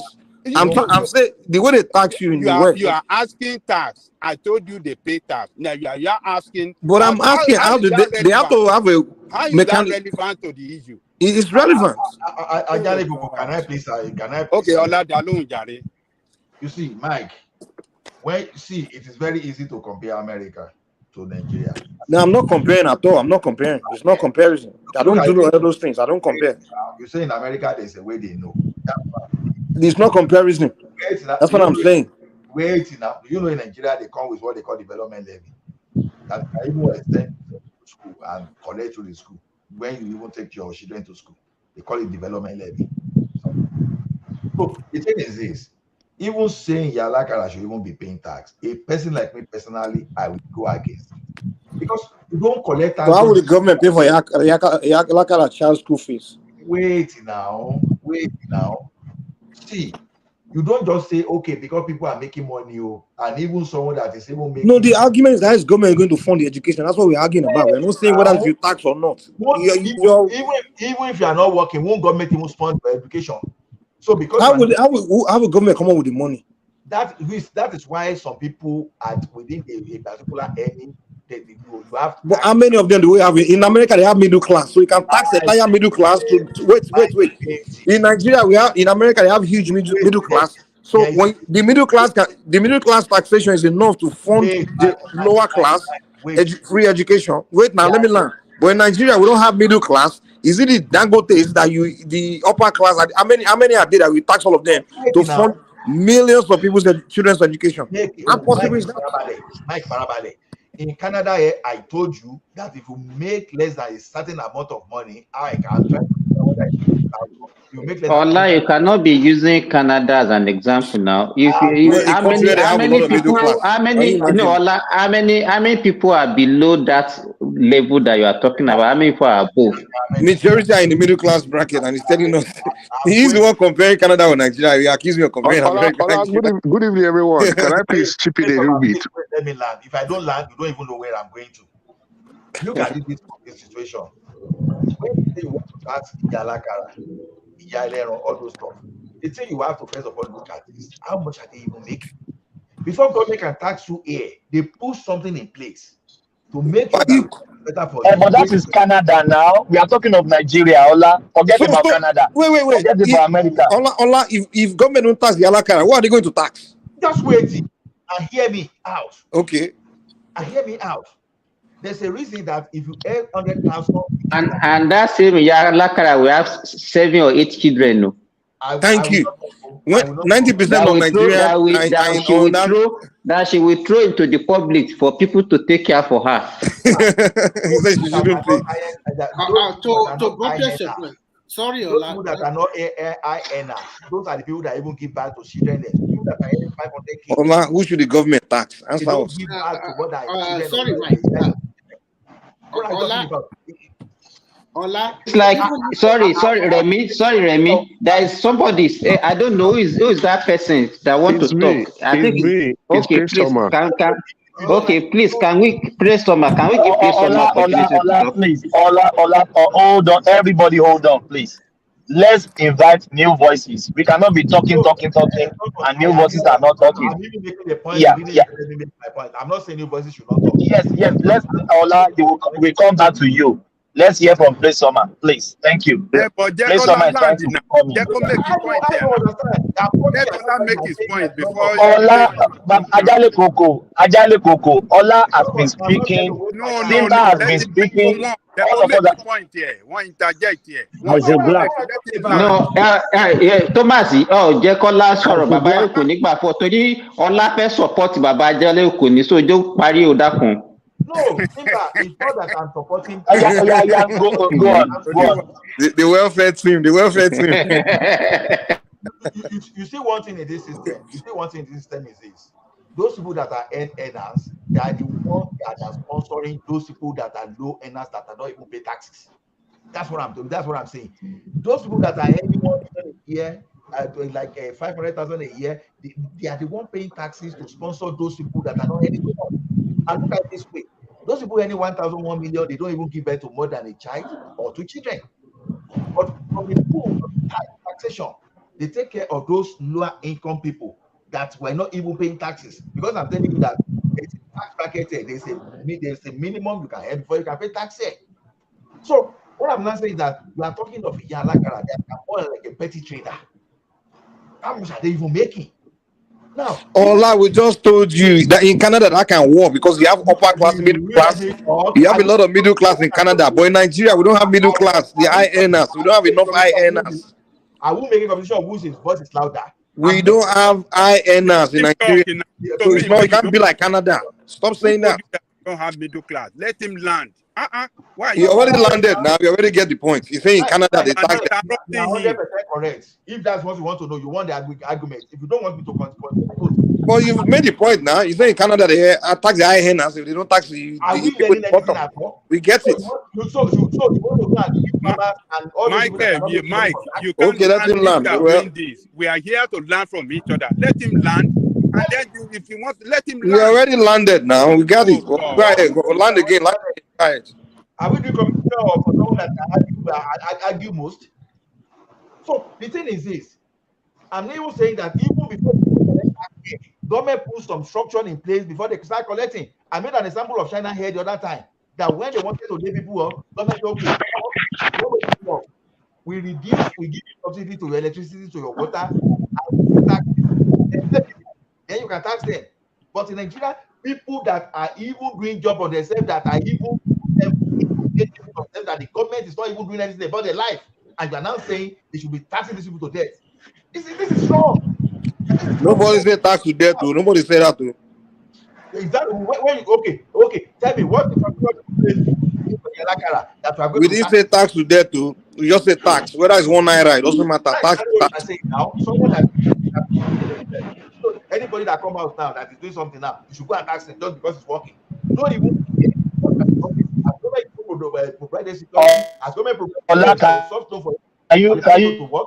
you please land this so we can move this summer, please. So just be taxing now. Even see tax just because you want to tax. And the government should not do anything about their life. Don't you want to tax people just because you want to tax? This is a wrong mentality. It's a wrong mentality. Because if we don't get to a stage now that even a graduate that is even looking for work, not because okay, pay tax. Not because he must pay tax. If the person selling the traffic, he pay tax. Okay, Ola, when you finish, Mike, please. Ola, when you finish this one, you allow Plesoma to talk, but I have a question for you. I think the next question is, how do we put our people to be more productive? So you answer that one after Plesoma. Yeah, thank you very much, Simba. Good evening, everybody. Baba Ja, Ola, everybody. Ola, I was coming to back you up, but you came to scatter everything. But anyway, no problem. That's on the nighter note. Yeah, I think we were talking. Remy said something about the education before, which is well on point. I remember about a week ago, Ribadu from the north. He explained that was the first day I've lived in the north before, but I didn't get the in depth of what that guy said that day. He said it was the religious leaders that made those kids not go to school in a way that they from childhood they try to say they should come to Arabic school, and by the time these children will grow up to like 15, 20 years, there will not be belong to any group. They will not belong to the elite, and they will not have any vocational knowledge. So that is why you see a lot of these children, the more these bandits come to canvass them with 5,000 naira, 10,000 naira, they will follow them. That's on another side. Now let me come to. So anyway, there is need, just like Mama Jaleko said, Nigeria need to educate these children. That is the basic. As if we did not educate these children, this problem will not solve. I don't know how they are going to do it, but they have to educate these children. That is the problem. Then secondly, on market women paying tax. Sorry, the performance. Before you continue, fine, I agree with you. You have to educate the children. What about those ones that already pregnant for another new set of children, unborn, no father? It is education. All these things is education. How do we deal with those kind of things in the northern part of Nigeria? Even in the southwest, some people just have 7 or 8 children. Yeah, Remy, let's forget about the ones that are available, but let's educate the upcoming ones so that they won't leave the ones that is done already. We can't undo that one.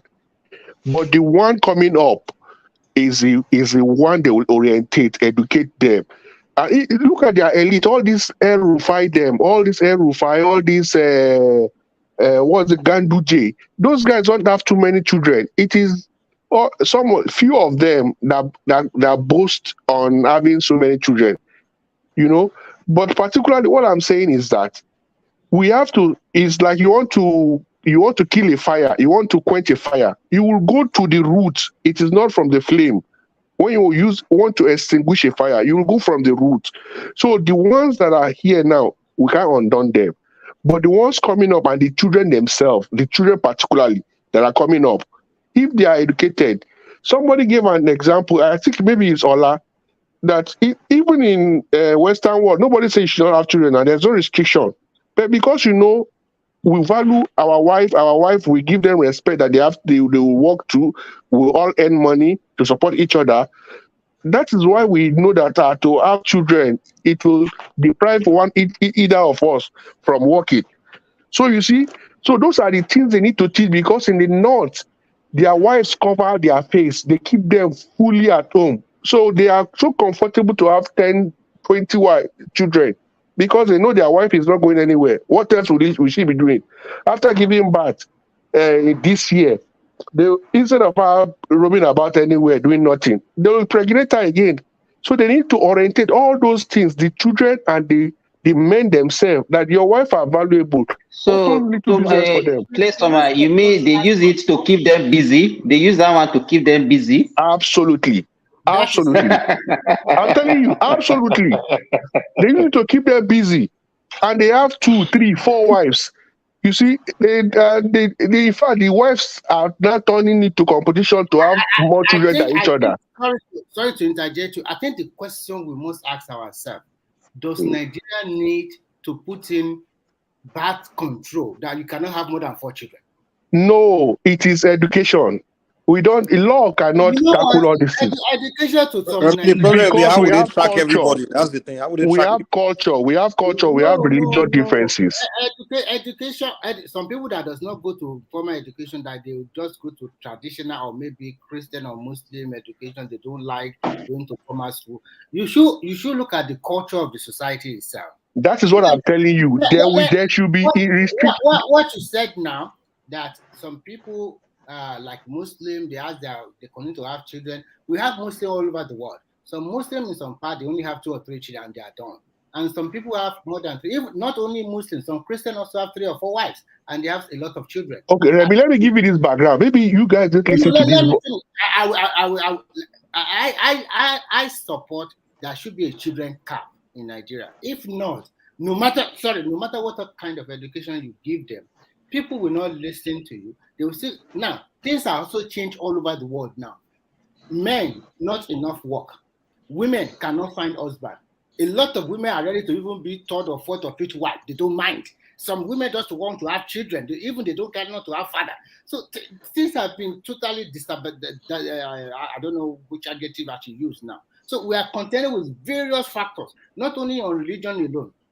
Also, you can say a lot of our women in Nigeria, all over the world, even here, that they just call them in Nigeria, they call them baby mama. They're just giving birth to anybody they like, and nobody control. So we need to have a very good sound. I get you. Maybe because I lived in the north, I so much understand what Ribadu said. You do know one thing that struck me again when he talked? He said those stars that teaches these children, this Arabic school, it is not like they are just so keen to let them know the way of the Lord or something. It was because those children are useful for them. They have farms that they carry these children to go and harvest, to go and cultivate. That is the more reason they give them a doctrine like they have to go. But I don't want to label that. That is just it, but that's just my point. Let me just go quickly to the akara sellers that doesn't pay tax. My brother, everybody in Nigeria pay tax, just like Adenokubo said. There are area they charge them.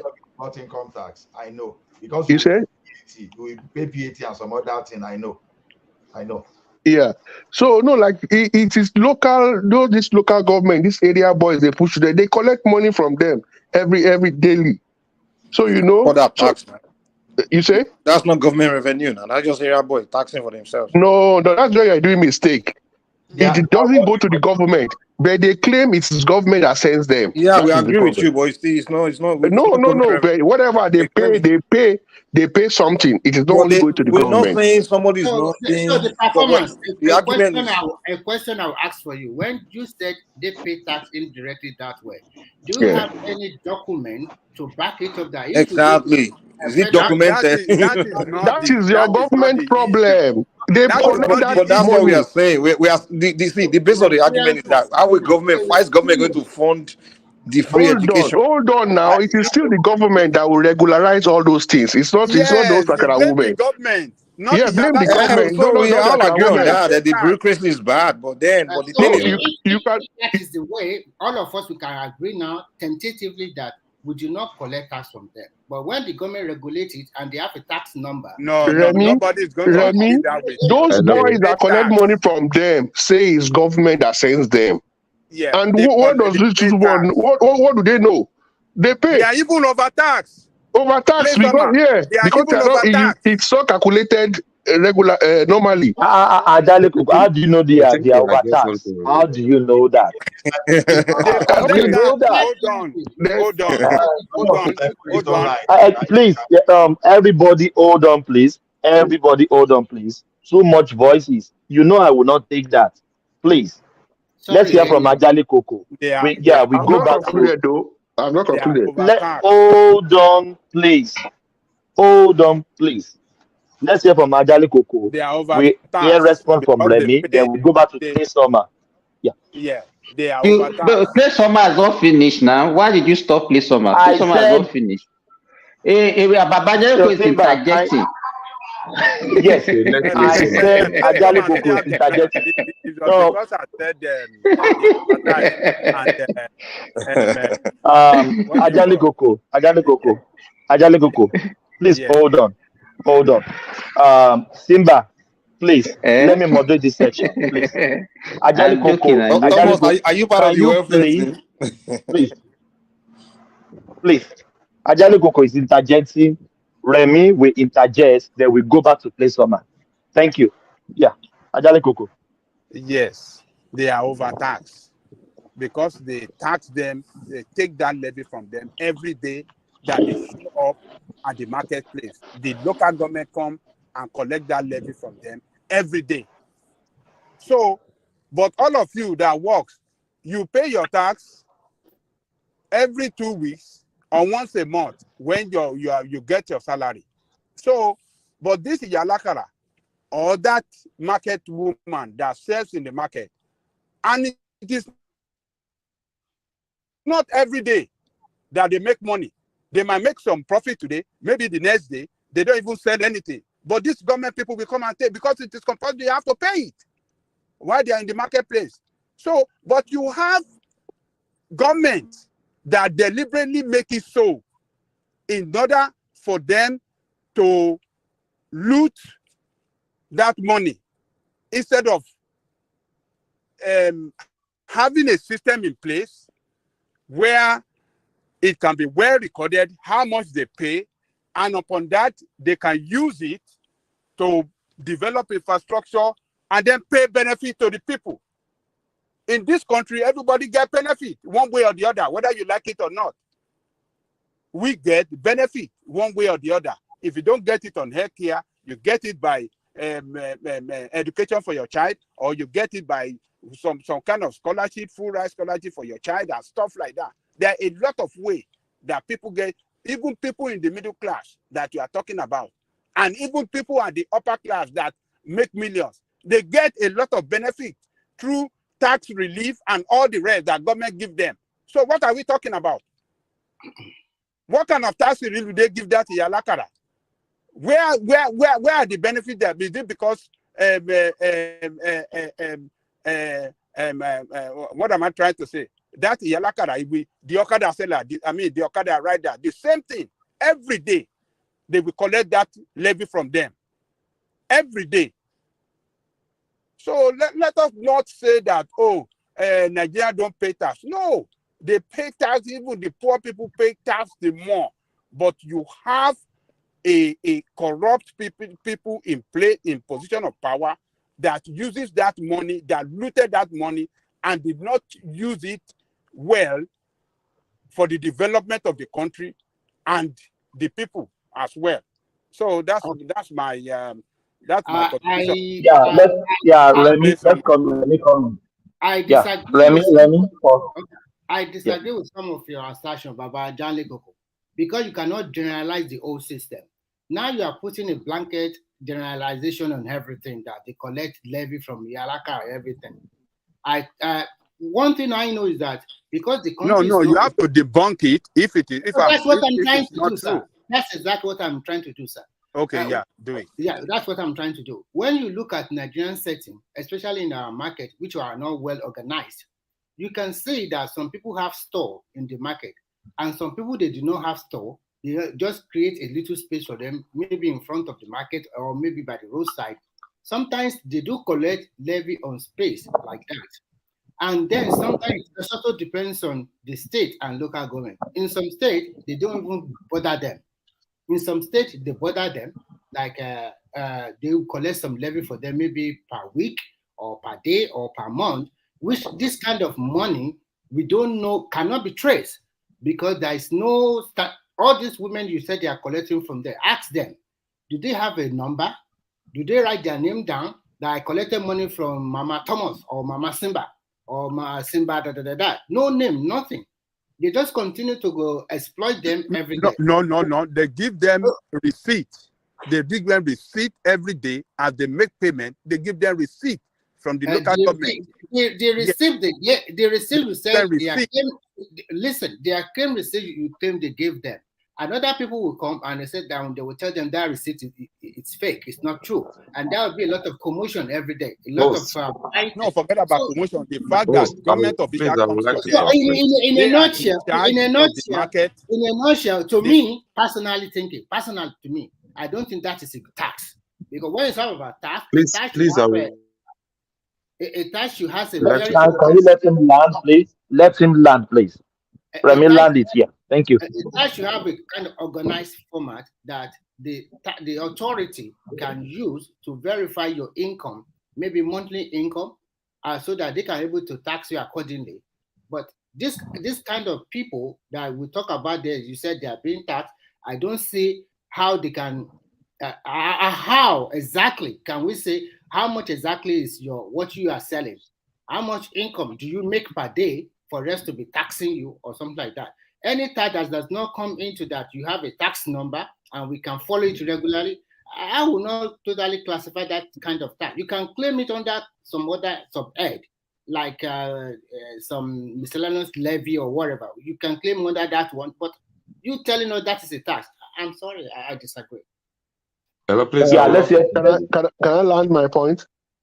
Yeah, let's go back to play summer, please. Play summer. Right. Hold on. Play summer. Thank you. All right. I'll just land this point with two things, and I'll yield the floor. See, whatever I'm saying, I'm talking from experience. I have business in Nigeria, I have in America. All these things we are saying, even the structured business in Nigeria are not taxed enough. They are not taxed enough. I have business, and I know how we maneuver to pay little token. So that is why I'm telling you, government is not doing their work. It is not this Akara woman. Let me come back to America, where Mike lives. and said, what did Mike say again? That government tax small business. Barber shops don't pay tax. Barber shop don't pay tax. They pay tax. They have to report America. their income and pay. Say it again. They have to In pay America, tax. They pay. Yes. Barber shops. Most of the barber shops collect. The only cash. thing that's tax free is Hold on. non-profit They collect tax, organization. and you are where they collect cash. Most of the barber shops. You say? Most of the barber shops, they don't take credit card. They collect cash. Yeah, you collect cash. Why do you have think to they collect report cash? your earnings. Listen, Okay, good. If they make $100,000 and they declare $20,000, how will government know? Yeah. But whatever they declare, they'll pay. But if government can trace. Ola just told you something. I'm a businessman too. It's not only barber shop. Any business, all businesses do that. I specifically use barber shop so that we can. I know, but they still pay tax. They still have to report their earnings and pay based on what they report. And if government can trace, my brother, listen, let me explain something. Business in America. You don't have business in America. If you have business in America, I have business. I do. Whenever people pay me in cash, I can find a way not to report it. All I have to do is not deposit the money in my bank account. I'm so sorry to tell you that you don't have business in America. I have business and I know what I'm talking about. Okay, on what basis are you telling me? Are you accusing I don't have business in America? Barber shop. If you declare, did they issue you a kind of receipt or something? Exactly. You have to have certificate. You have to have a license. You have to have tax. You have to have tax. If you own a barber shop, any business, you have to have tax. What do you call it? Once you have a registered company, tax ID. Tax ID. Thank you. Tax ID, and that's what they will tax you on. It doesn't matter. It doesn't matter that you have tax ID. Tax ID is just for you to do. What you are arguing are they evading tax. That's what you are saying.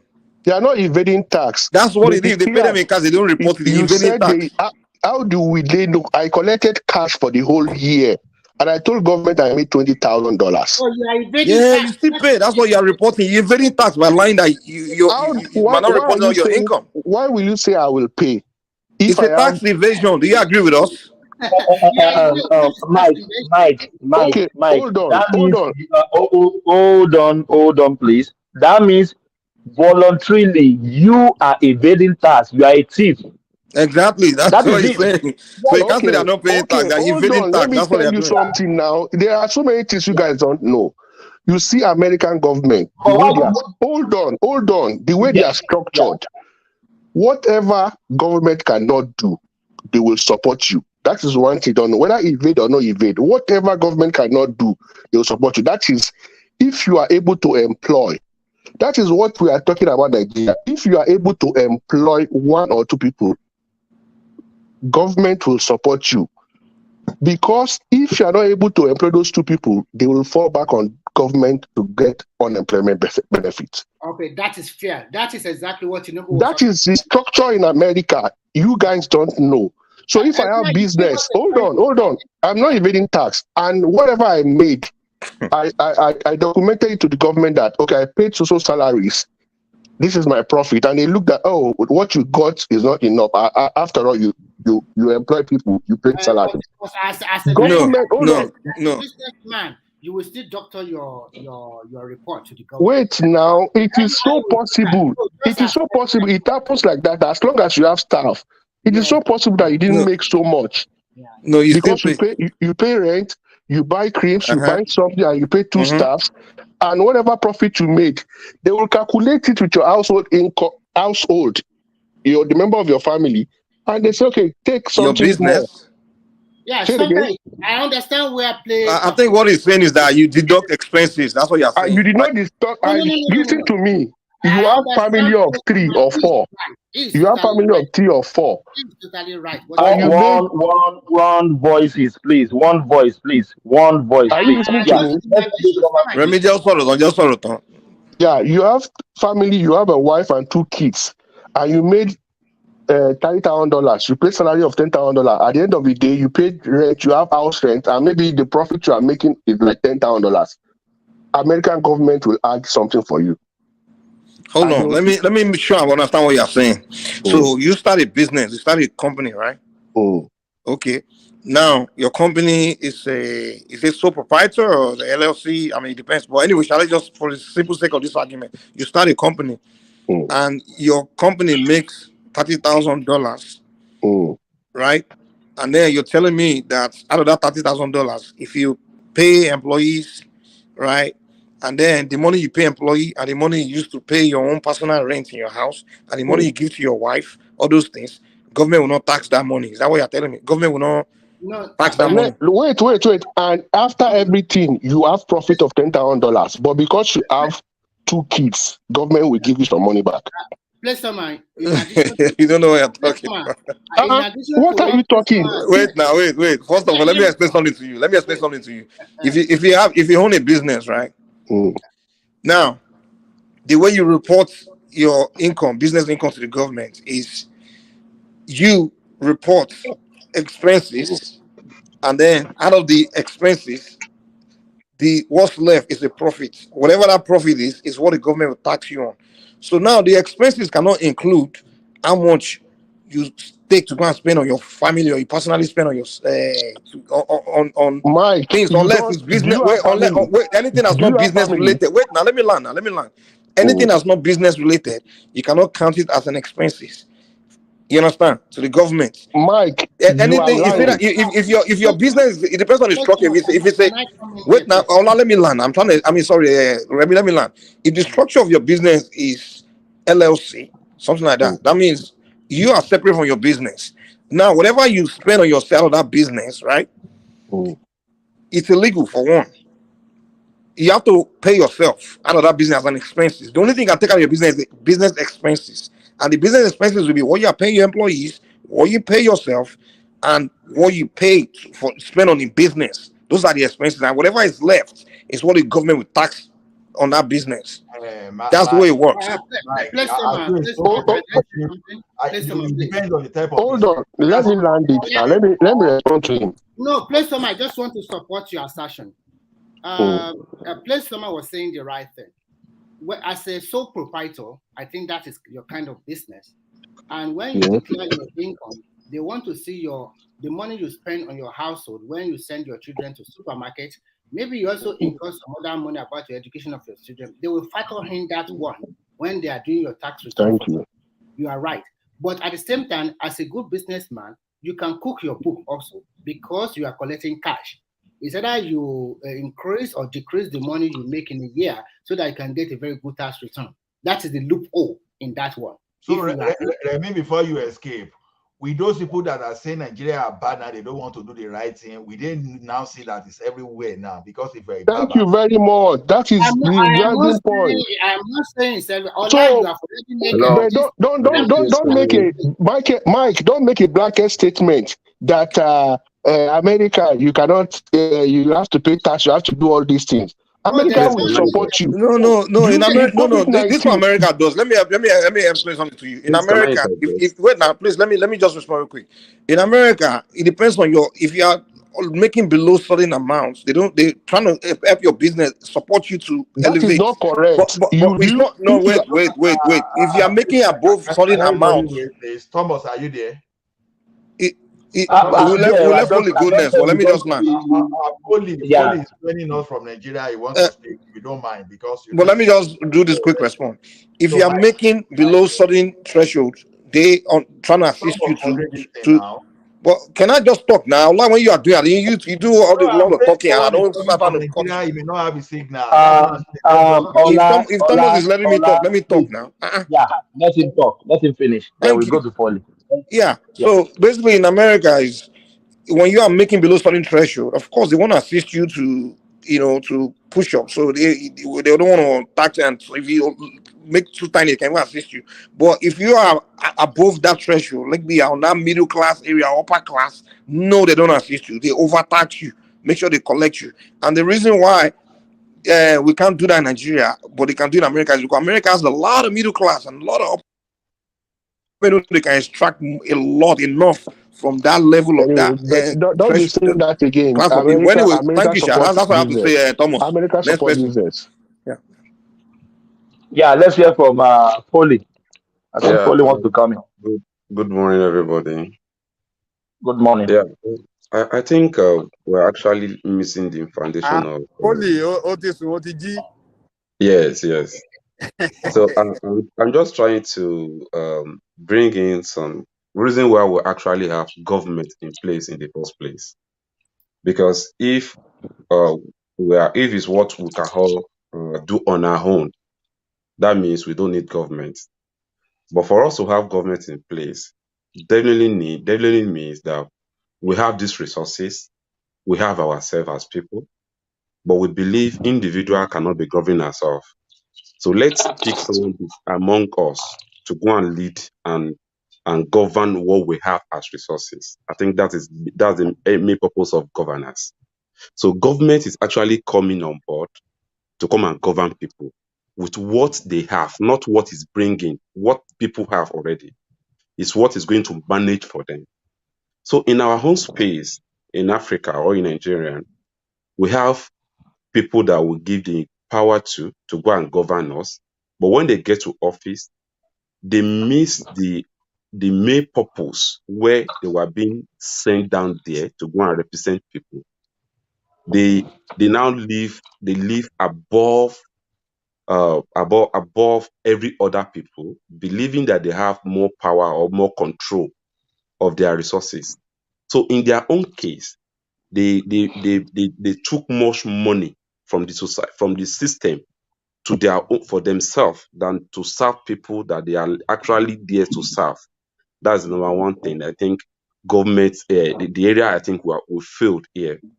And another thing is this: when you are talking about Nigeria problem, the root of our problem is corruption. That's the root of our problem. That's the corruption. It's not like we don't have things to be used to beautify the country or to make the country works. The problem is people that are representing us, they were doing more than what they even steal more than what they need.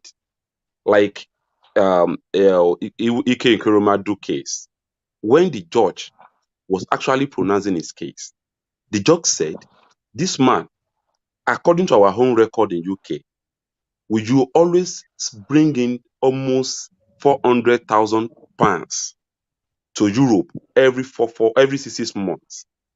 Okay?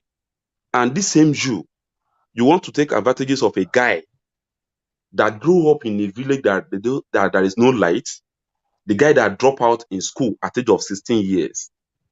So now, because of poverty, you want to exploit his organ for your children. Okay? These are the judgment that the UK government gives to Ekerimadru. But if you people are now defending the same government, that only one person can actually took 400,000 pounds every 6 months to another country, just one country, and that kind of person, you don't even know how much he's stealing every month. Okay, and yet you are telling me that same person in the same country that is still managed to fry akara, to take care of his children. The children that the money that's supposed to meet for the children's school fees has been stolen away to go and keep in a bank in UK. And we are still thinking that those guys are not paying enough price for the system. They are not trying their best yet for the system. Whereas people that actually elect as their leader were the ones stealing the country money to level of the country cannot even feed themselves anymore. To the level of the country are even going out to go and borrow money for them to steal more. So when we are talking about governance in Nigeria, or we are talking about problem in Africa, our problem still lies on the leadership. So don't blame people for the leadership failure. The issue of subsidy that we're all talking about today here is still because of leadership. If the leadership is in place and they structure things very well, these people will do it, people will enjoy it, and they'll still be able to do the needful and whatever they need to do. But the problem here is they were stealing the money. They were collecting money for the fuel they did not even bring to this country. They were taking Polly, yes. You know you are sounding like Shure. Yeah, definitely. And that is not bad idea about it. It's not bad Go thing. on. I'm just being joking. Yeah, go on. Yeah. Yes, yes. So this is Go on. Yeah, go on, my brother. so when we're talking about governance, this problem we have here is even we that were even here, we are even looking for shortcuts so that you can mingle with the life of the politicians as well. Civil servants want to steal more money as well because he knows that by the time he retired, government did not make any provision for his retirement. Everybody wants to steal money now to keep living in the country. And by the time everybody is like, after Howard, me alone, the country will definitely collapse. There's no way. So, Folly, what do you think is the solution? What do you think is the solution? Thank you. Thank you. The solution still based on the processing where we are electing people to go and represent us. Which we should let these people know that you are not going there to go and steal money When or to you go talk about and bring money. sorry, when you talk about electing candidate representative, you only have one vote. I only have one vote, and the majority can't. An election, everybody put themselves forward. You can also put yourself forward if you have a better idea of salvaging the country. What I know is that the past has been done. We cannot redo the past. Now we should look forward the future. So you and I, we have made a lot of complaint about the past, but the future is here. The subsidy has been removed. You don't feel comfortable now because a lot of people are suffering. No. Please let me land. Let me land, please. You think a lot of people are suffering in Nigeria. So the question I will ask you is very simple, and I want you to clarify it for me. You, Foley, do you want the subsidy to continue? 1. 2, if the subsidy should continue, what do you want the government to do to alleviate the problem or the uncertainty that comes with that subsidy? Thank you. Okay. My number one answer for my own side is this: subsidy is not subsidizing Nigerians is not the only problem we have. We have millions of problems on ground. Okay, the little money we are talking about subsidy is even little. Please, can you just answer the question directly? Can we stay with the subsidy, please? So we have many problems, but let's stay with the subsidy. Okay. The subsidy of a thing, in my own case, removing of subsidy is not a bad idea. But at least before you ask me, yesterday when I started talking, I said any policy that Tinubu is bringing, I have never stayed in a place and condemn it. Okay, get me right. But you condemn subsidy. You condemn subsidy, particularly subsidy. You are emphatic about it now.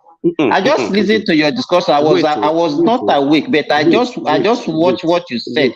You said you condemned it. You condemned subsidy. That's what you said. Wait now. I condemn it because there is. And you are comparing. You say you spend 40,000 naira to fuel your this. You are doing solar. You are doing this. Just wait now. I condemn it because you want me to go out to go and starve myself to death. Okay, you asked me to go and make a sacrifice. But at least if I asked me to go and make a sacrifice, you should give me a clear picture of where my sacrifice is going to in the next 1-2 years. Okay. And that is why before I started my conversation then, I told them that I'm not here to condemn anything that this government is doing now presently. But I'm here to give myself that time to wait for their results. Okay? But Foley, do you remember I advised you to change your car? You were so mad at me. Yeah, definitely. You are driving V6 engine. The way you say no. You were so mad at me. Don't make V6 engine to look like I'm doing beyond my car. So Foley, you have not really answered my question. Are you for subsidy or you are not for subsidy? Simple as it is. If subsidy is being removed in a polite way.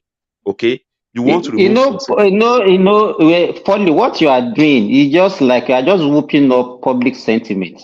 We ask you questions now, and you've not been able to answer one question out of all the numerous questions that were put to you. Please. There are questions you will need to ask when you ask questions. There are questions that someone has to try to moderate the question before answers. So you can't just give the answer you ask. The question you are giving me. It's not about it's not yes or no answer. It's not yes or no answer. The question is not yes or no. Take exam. It's not yes or no answer. When you read the question, you moderate the question. It's not yes or no answer. It's not yes or no answer. It's not So yes the or no. moderating the question part is what I don't understand. No.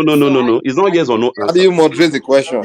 I think, Foley, what you are telling them, they don't want to understand. You are telling them that subsidy removal is wrong, but the corruption. Are you the Babajiko? Are you his spokesperson? Yeah, You're not his spokesperson now. And with him. No. You cannot be answering question for him. We are not listening to you, Babajiko. We want to listen to Foley. The next voice we want to hear now is Foley, not you. And I believe I'm here to answer the question. Don't worry, I will answer them. Yeah. The problem is, you know what? As of today, I'm one of Nigerians that actually said, I thank God. Okay? If you see me speaking here, I'm not speaking here because I can't afford some things. But when I'm talking here, I speak for general body, for people outside my own circle. But you know, answers are not equal. So some people, even with, let me finish, please. We need you give us economic discussion. That's what we are doing. We are not doing public sentiment. You discuss economic discussion. That is whatever you are saying. We are not talking about you being the speaker. You are speaking for the masses. That is not what the question that we are asking you. We are discussing economy now. And I'll put it to you. Any policy that any government make that will bring hardship on people is not a good policy. Government has to check the policy first. Look for a way out to make people not to feel. Yeah, okay. Let him talk now. When I go, no one allow this man to talk. We have asked this question and he has been dealing about it, if conditional statement. And Babangale already told us the truth. You are against subsidies. Simple as ABC. And then Definitely. That's what you want. You are against it and you don't like people suffering. Definitely. But wait, you know why? Do you know why we are getting? Hold on. That you already know that you are against subsidy. As you know, what kind of solution that you will provide that you are against subsidy? What other option do we have? I think the present government have already removed the subsidy. So what can we do? Okay. Let's say I actually against subsidy removal, right? You actually come on, man. Yes. Okay, yes, agreed. But I'm not fully against it. If government what are you talking about? Wait now. If government can actually tell me that okay, I'm not paying subsidy, okay, but I'm going to cover it up somewhere, and this is where I want to cover it up.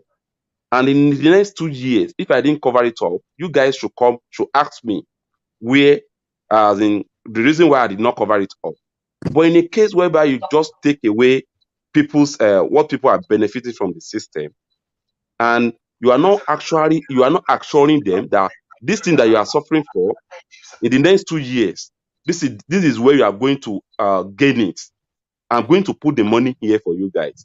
So if that 2 years now come and we are not seeing it, we have the opportunity now to ask you.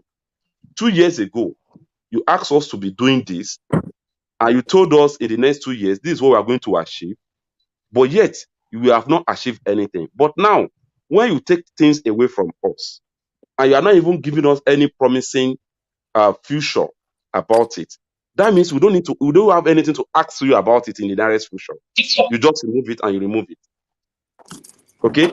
There should be a template of where we can ask you questions.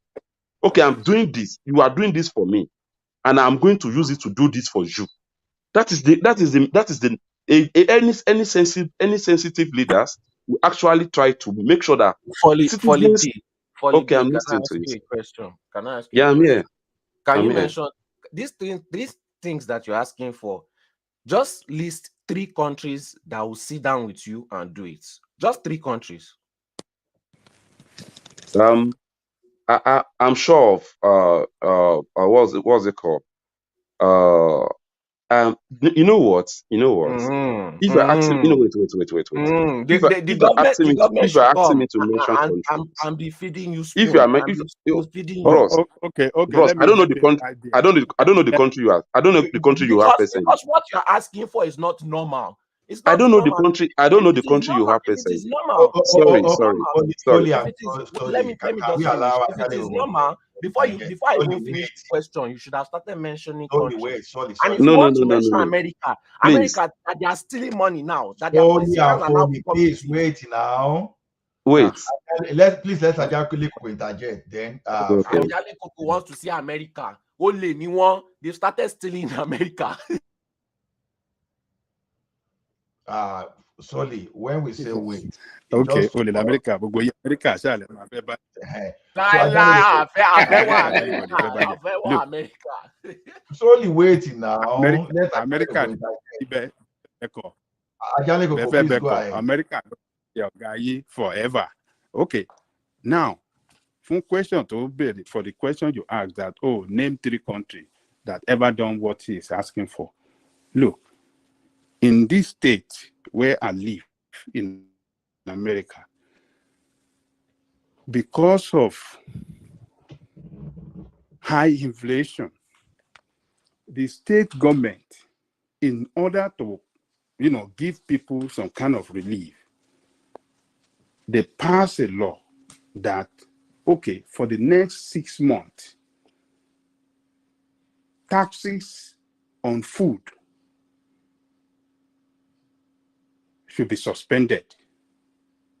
So that anybody, when you go and buy food, and do you know how much we pay for tax on food as sales tax? We pay 9.25%.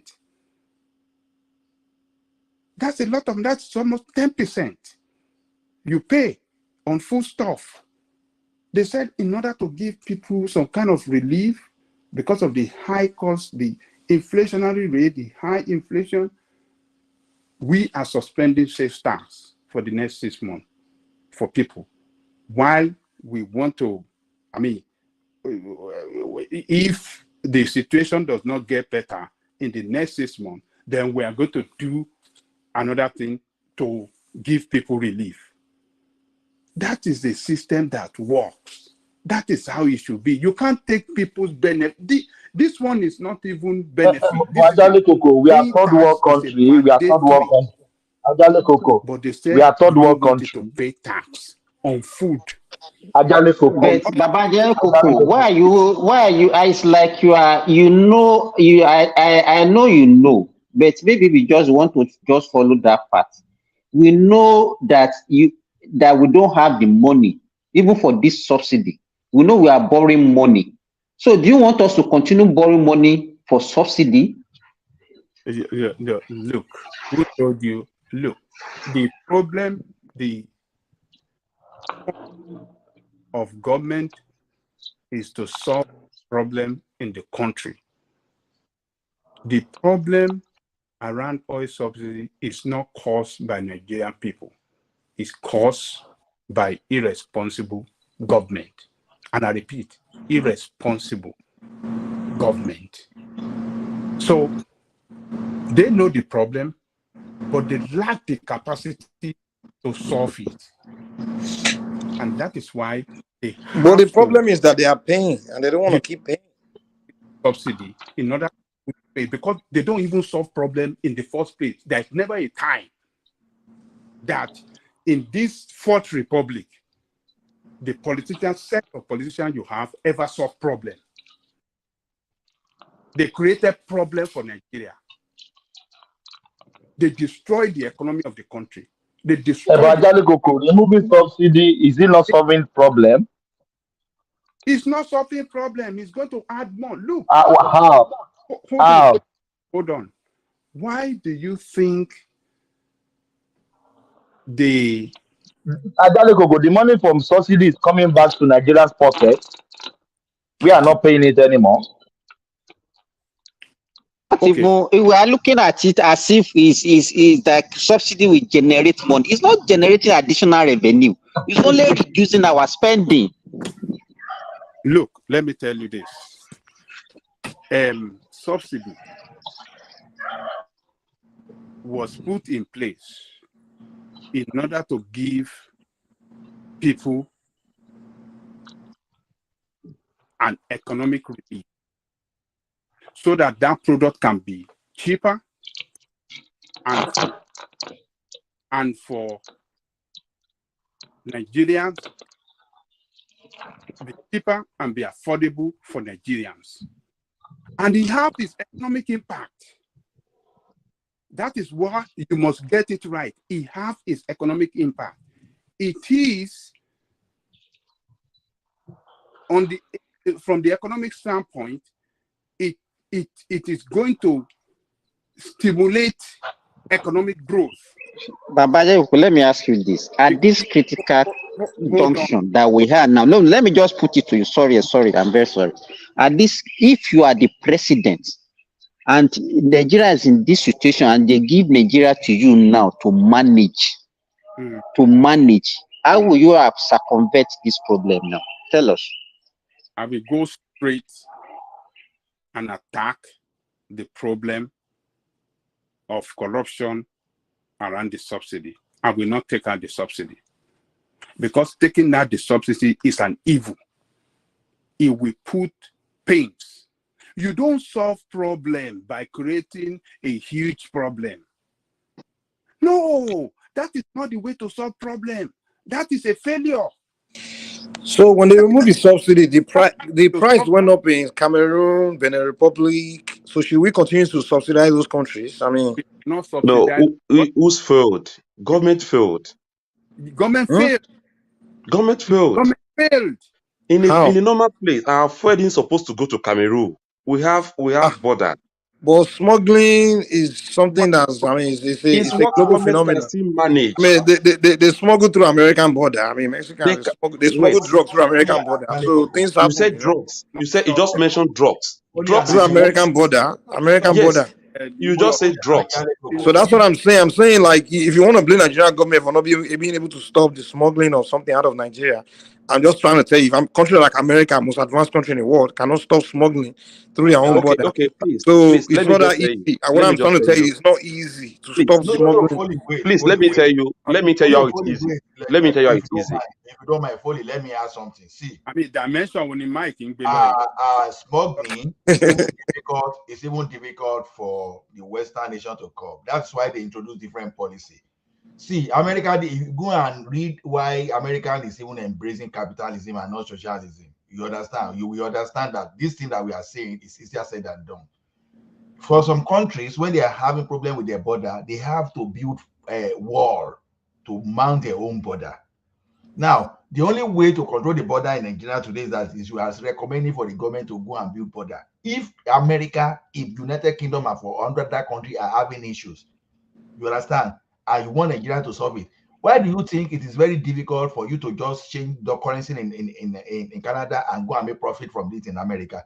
They introduce parity. The subsidy that you are supposed to have in dollars that you give you advantage, they remove it. Now, if you are bringing good from America, you want to sell in Canada, they put some kind of taxation that will not make it possible.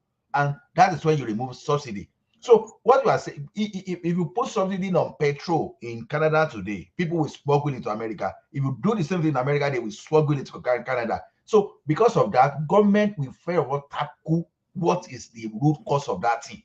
So it's not as easy as we are talking about, especially in Nigeria, where we have so many unmanned. No, how you police over almost 10,000. We'll build a wall around Nigeria. More than 10,000 square kilometers of borders that we have. Exactly. Don't think that they don't smuggle in America and Canada. It's a joke if you think so. In fact, they are even mastered of it in some items. But once government knows that this, they will introduce parity that the cost we are going to get that in Canada is not going to be different from what we are going to get in the US. So you'll be discouraged. Sorry, if me as an individual can have a car and I'll be in my house, I can actually listen to what they are saying inside my car, wherever my car goes to. Okay, as an individual, I don't see any reason why government cannot have all the tankers in Nigeria be tracked. As we are taking your fuel from our station, we will have where you are taking it to, your location. Okay? So and who will bear the cost? So you see, the president will be tracking it. You know, Nigerians are corrupt. To track something, sir, it's just a system. It's just to put a system in place.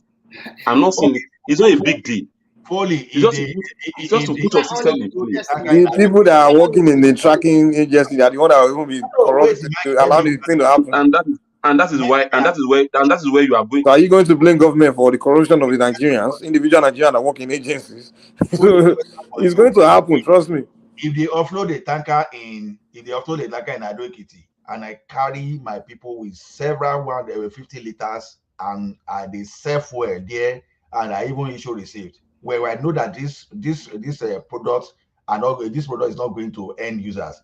As I use a lot, maybe 1,050 liters, jerry can, and I use that one now to put that into smuggle the fuel away. How will you explain that? How many jerry cans do you think you want to use that way? Polly, please hold on. Yeah. That's what I said earlier on, that Polly is sounding kumbayaism like Shore.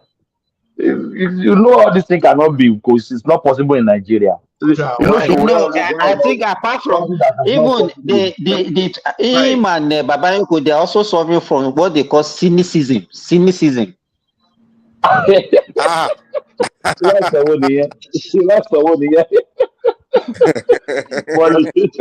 they are just talking about theory, things that are not practical, and then it's easier said than done. How can you tell me?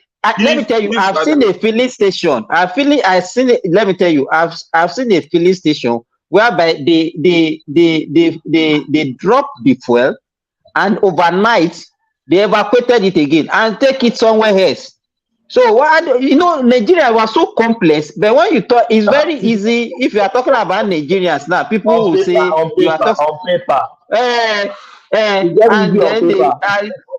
I don't understand. And they will say government. I say government can resist. I think government is a spirit. Are they not Nigerians that people use? Are they not Nigerians that are in custom? Are they Nigerians that are not in immigration? Are you aware that you cannot take a liter of crude oil out of Saudi Arabia without their government knowing that you take something out? You just try it, they cut your head. Try it, they cut your head. Wait, Foley, have you considered the border nation of Saudi Arabia? How does the border look like compared to Nigeria? They are not even, let me tell you, these people don't even use, they are not even building their trust on the border. They have to go for technology that can do that for them. Technology. And I meant you. Do you know the reason why corruption is so flourishing in Africa, in Nigeria? It's because there is no consequence. No consequence. Saudi Arabia, can they boast of better technology than America? To the extent that Trump cried that he was going to build fence. See, there are some things that are not realistic.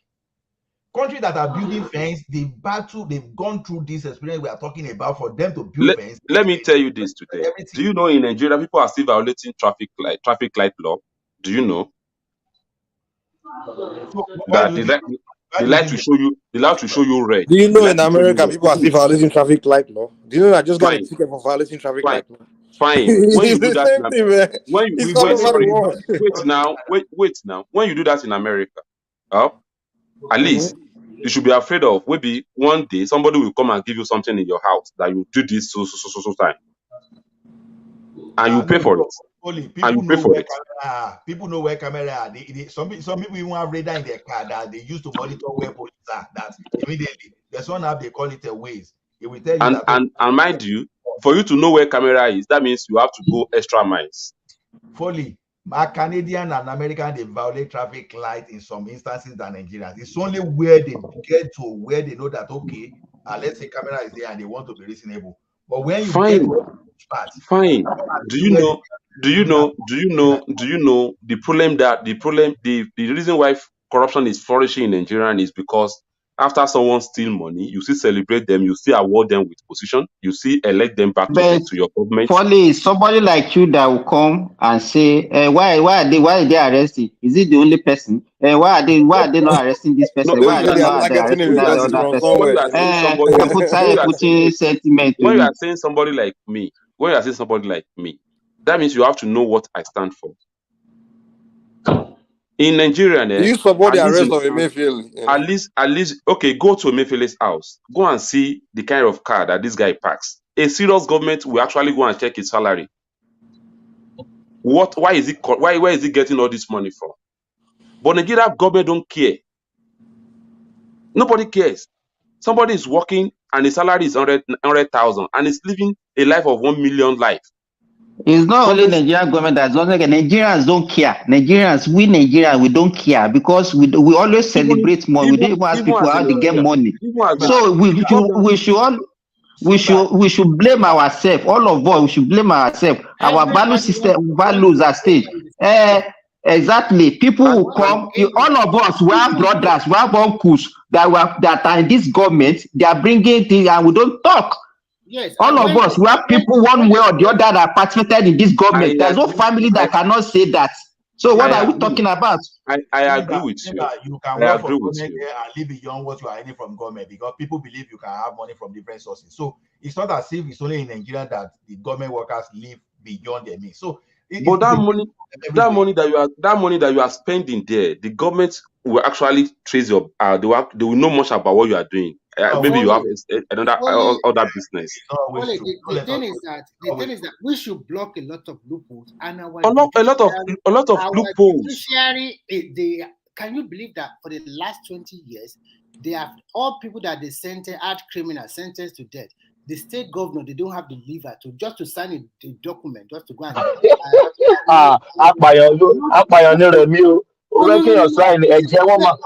examples. Look at the religion aspect of it. I told us the other day that religion has killed. Everybody say, no.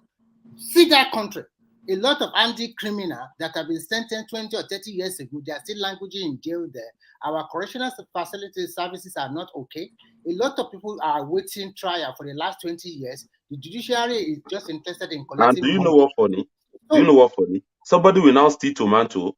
They will now send that kind of person to go and meet someone that has been a hardened criminal. And before that guy came out, he has already become another hardened criminal. I was talking the other day. I said, look, go to the Nigerian police. They don't have a functioning computer system. Everything is just by pen and paper. You must write it down. No documentation, no filing, nothing. And you are talking.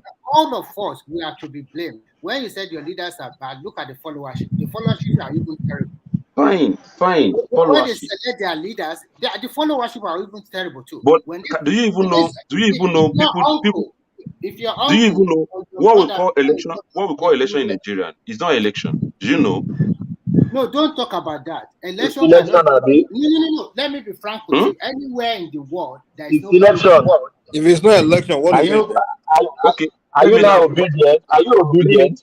Let me tell you. That is why I said I know where it's coming from. I know where it is. Let me. You are sounding like obedience now. You are sounding like obedience now. It's one. That is why That's why I put it to him. That's why I put it to him. You are one. You know. Let me tell you, we have already from your whatever you are discussing. Don't deny. You cannot deny that. Only you cannot deny that. Everybody here. What are they doing? They are not doing election. What are they doing? It's election. Everybody here know where I belong. So I'm not. I don't know where you belong. I don't know. Yeah. Hold on, everybody, hold on, please. Foley, how is this election? How is this election? Prove that to us. This election is good. Yes, it's good. But Are you but I will changing tell your you, position again now?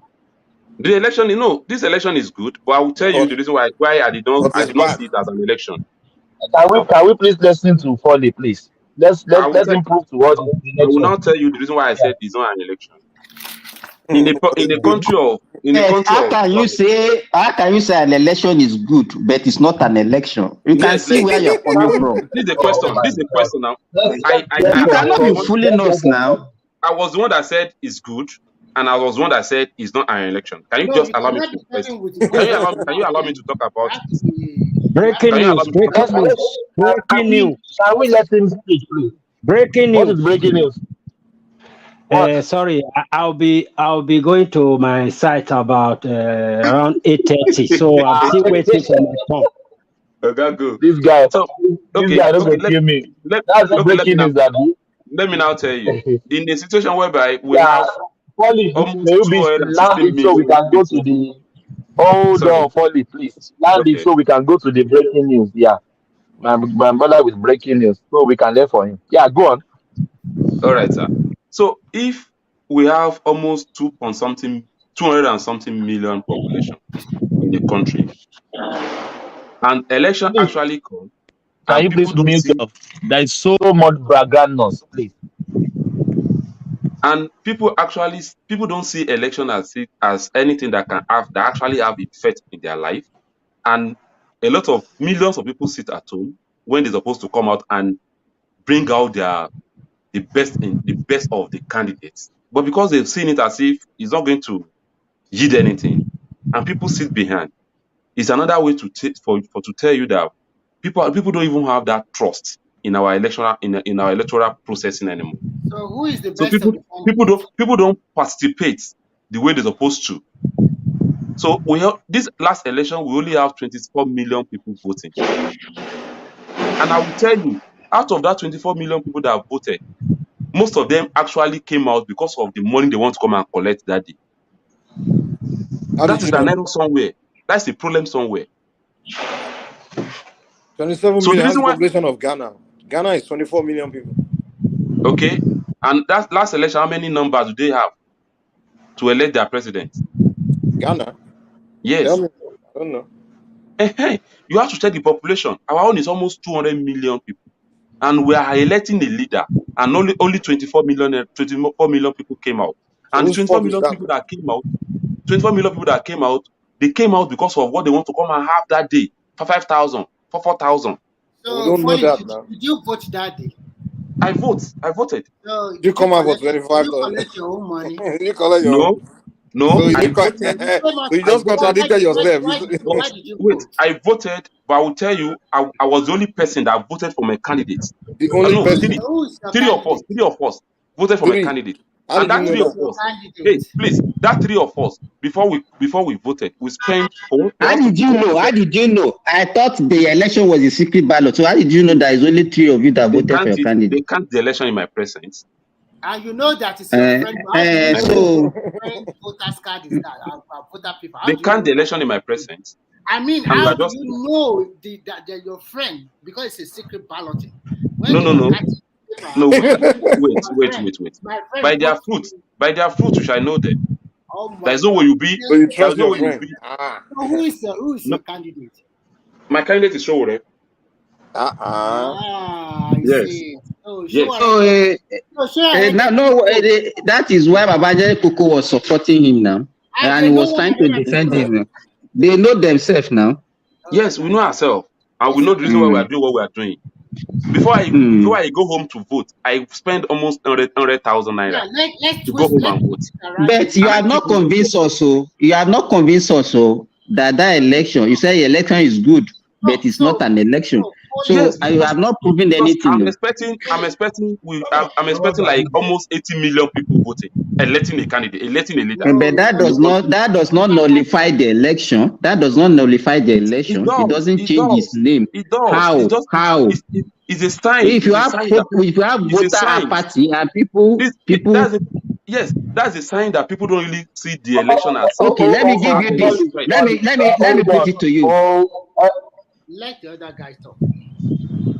Yes, hold on, please. Hold on, please. Let's hear from new voice. Who's the new voice is there? I think Isaac. Isaac. Yeah, Isaac. Yeah, let's bring Isaac today. But before Isaac talk, Folly, you just make a comment that is not so factual. If you went to your polling booth and people voted in that your polling booth, and you said it is selection, I'm very sorry. What you are saying is just Wait now. I'm sorry. Wait now. No, In my no, hold in on, my please. polling booth. Let me No, finish. Let no, no, me no. finish, please. Let Okay. me finish, please. Okay. Yeah.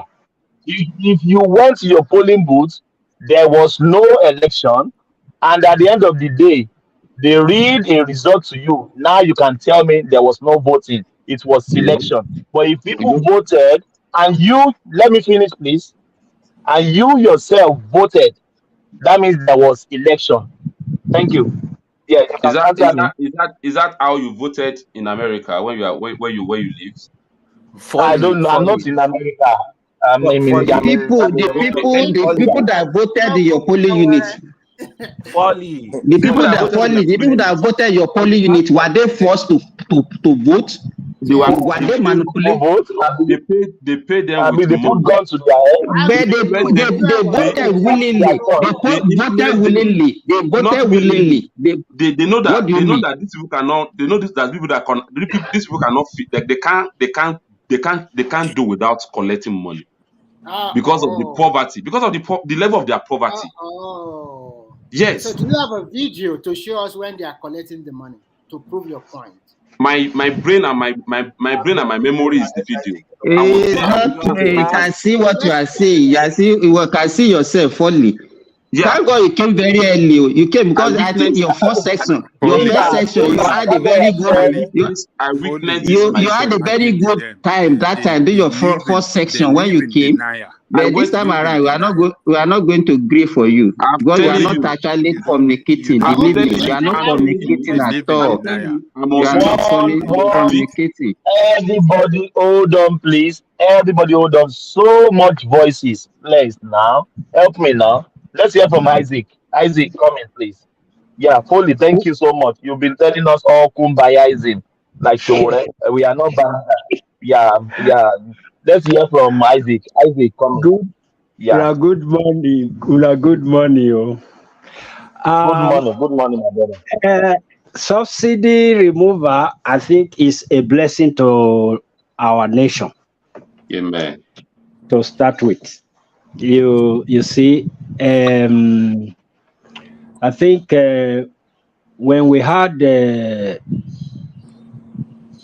subsidy, petrol was about 60 cents. And then after the removal, it wasn't Tinubu that raised the price. It was the response, the marketers. They decided to raise the price to 120 cents, €1.20. So that will be dealt with. I know that. How can It will you Mm-hmm. be have dealt with. €1.20? Where is that? Where does that happen? A euro 20 is cents. 700 now. A euro is You they 700. spend cents. They spend cents This guy said, these in people. euro. Sorry, am I miscalculating? I thought the euro is 700 now. No, sir. Well, we get the point. Yeah, you know, we just, You we get just your 650. point. calculate. We get the point. We get what you are trying to 650. say. I'm Yeah. just trying to do my rating. I'm just trying to do my rating. So I just want to chip in that. Actually, what I really wanted to contribute, sorry that I will take you people back a bit, is the news on Arise TV concerning the salary, uh, the salary, the increment, Yes. Yes. Go on. yeah, the salary increase. that came up. I think some people came here to say 2 people came to arise, and one of the people that came was the chairman of the ROMAC FC, Shehu Mohammed. I want to debunk that. Shehu Mohammed was not in Arise. It was 2 people that were there during that interview. The only thing that happened was that Rufai, before the interview, just like one man would do here, sometimes one man will show us a video. He go say, may we look this video, may we analyze. So that was what Rafai, that's that channel, Rufai, okay. Yeah. That was what he did. So he just played a short clip where a journalist interviewed the chairman of ROMAC FC, which is Mohammed Shehu. So after that short clip, they came to the table where we had Dele Farotimi, and under Auwa Rafsanjani, Executive Director, Civil Society Legislative Advocacy Center. That one was in their studio, Abuja studio, via Zoom. So when the short video that the short clip he gave to us concerning the chairman didn't even discuss. He didn't discuss anything about the increment of salaries. He only said that all they did was their normal process, whereby they do auditing. They just go through. They just do auditing of salaries. That was all they did, and he attested to it that the news is not aware about it. So it was Arise that were actually deliberating on that issue of the increase. And even Rufai, before he started asking questions, he made it clear that that it has not yet been approved. That was how he started the interview. He said it has not yet been approved. So people just came here and came to social media and started saying that it has been approved. They've increased the salary of that and that. So I say, okay, let me debunk it, because I was expecting nobody said it here. Point of correction. Nobody said it here that has been approved. Everybody what everybody was saying was that it was a proposal, and why must they increase? Why must they have a proposal for increment on the politician's salary up to 114% of their current pay? So nobody ever said here that it had been increased. So just to correct your nobody said that, my brother. It's just a proposal, and still ongoing. Okay, I thought the brother that called from Nigeria, I think Kene, something like that. I think he was. I thought he was standing on the point that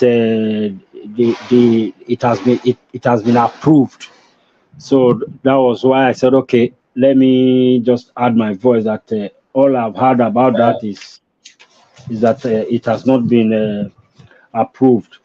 So yeah, if he mistakenly said that, that is a hold on, please. If he mistakenly said that, I didn't hear that, but if you hear that, that is a mistake. That is not our position. It's just it's just a proposal. Ekene did not even say that. Ekene did not even say that. What he was saying is that he listened to the interview with the chairman of RMMD, or what did they call him?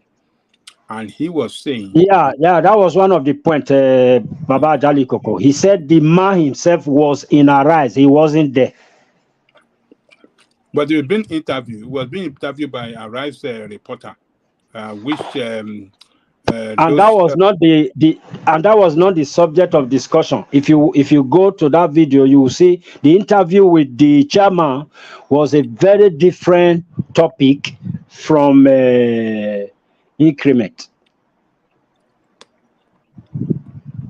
Yeah, that's all right. Let's move on. Don't let us dwell on that.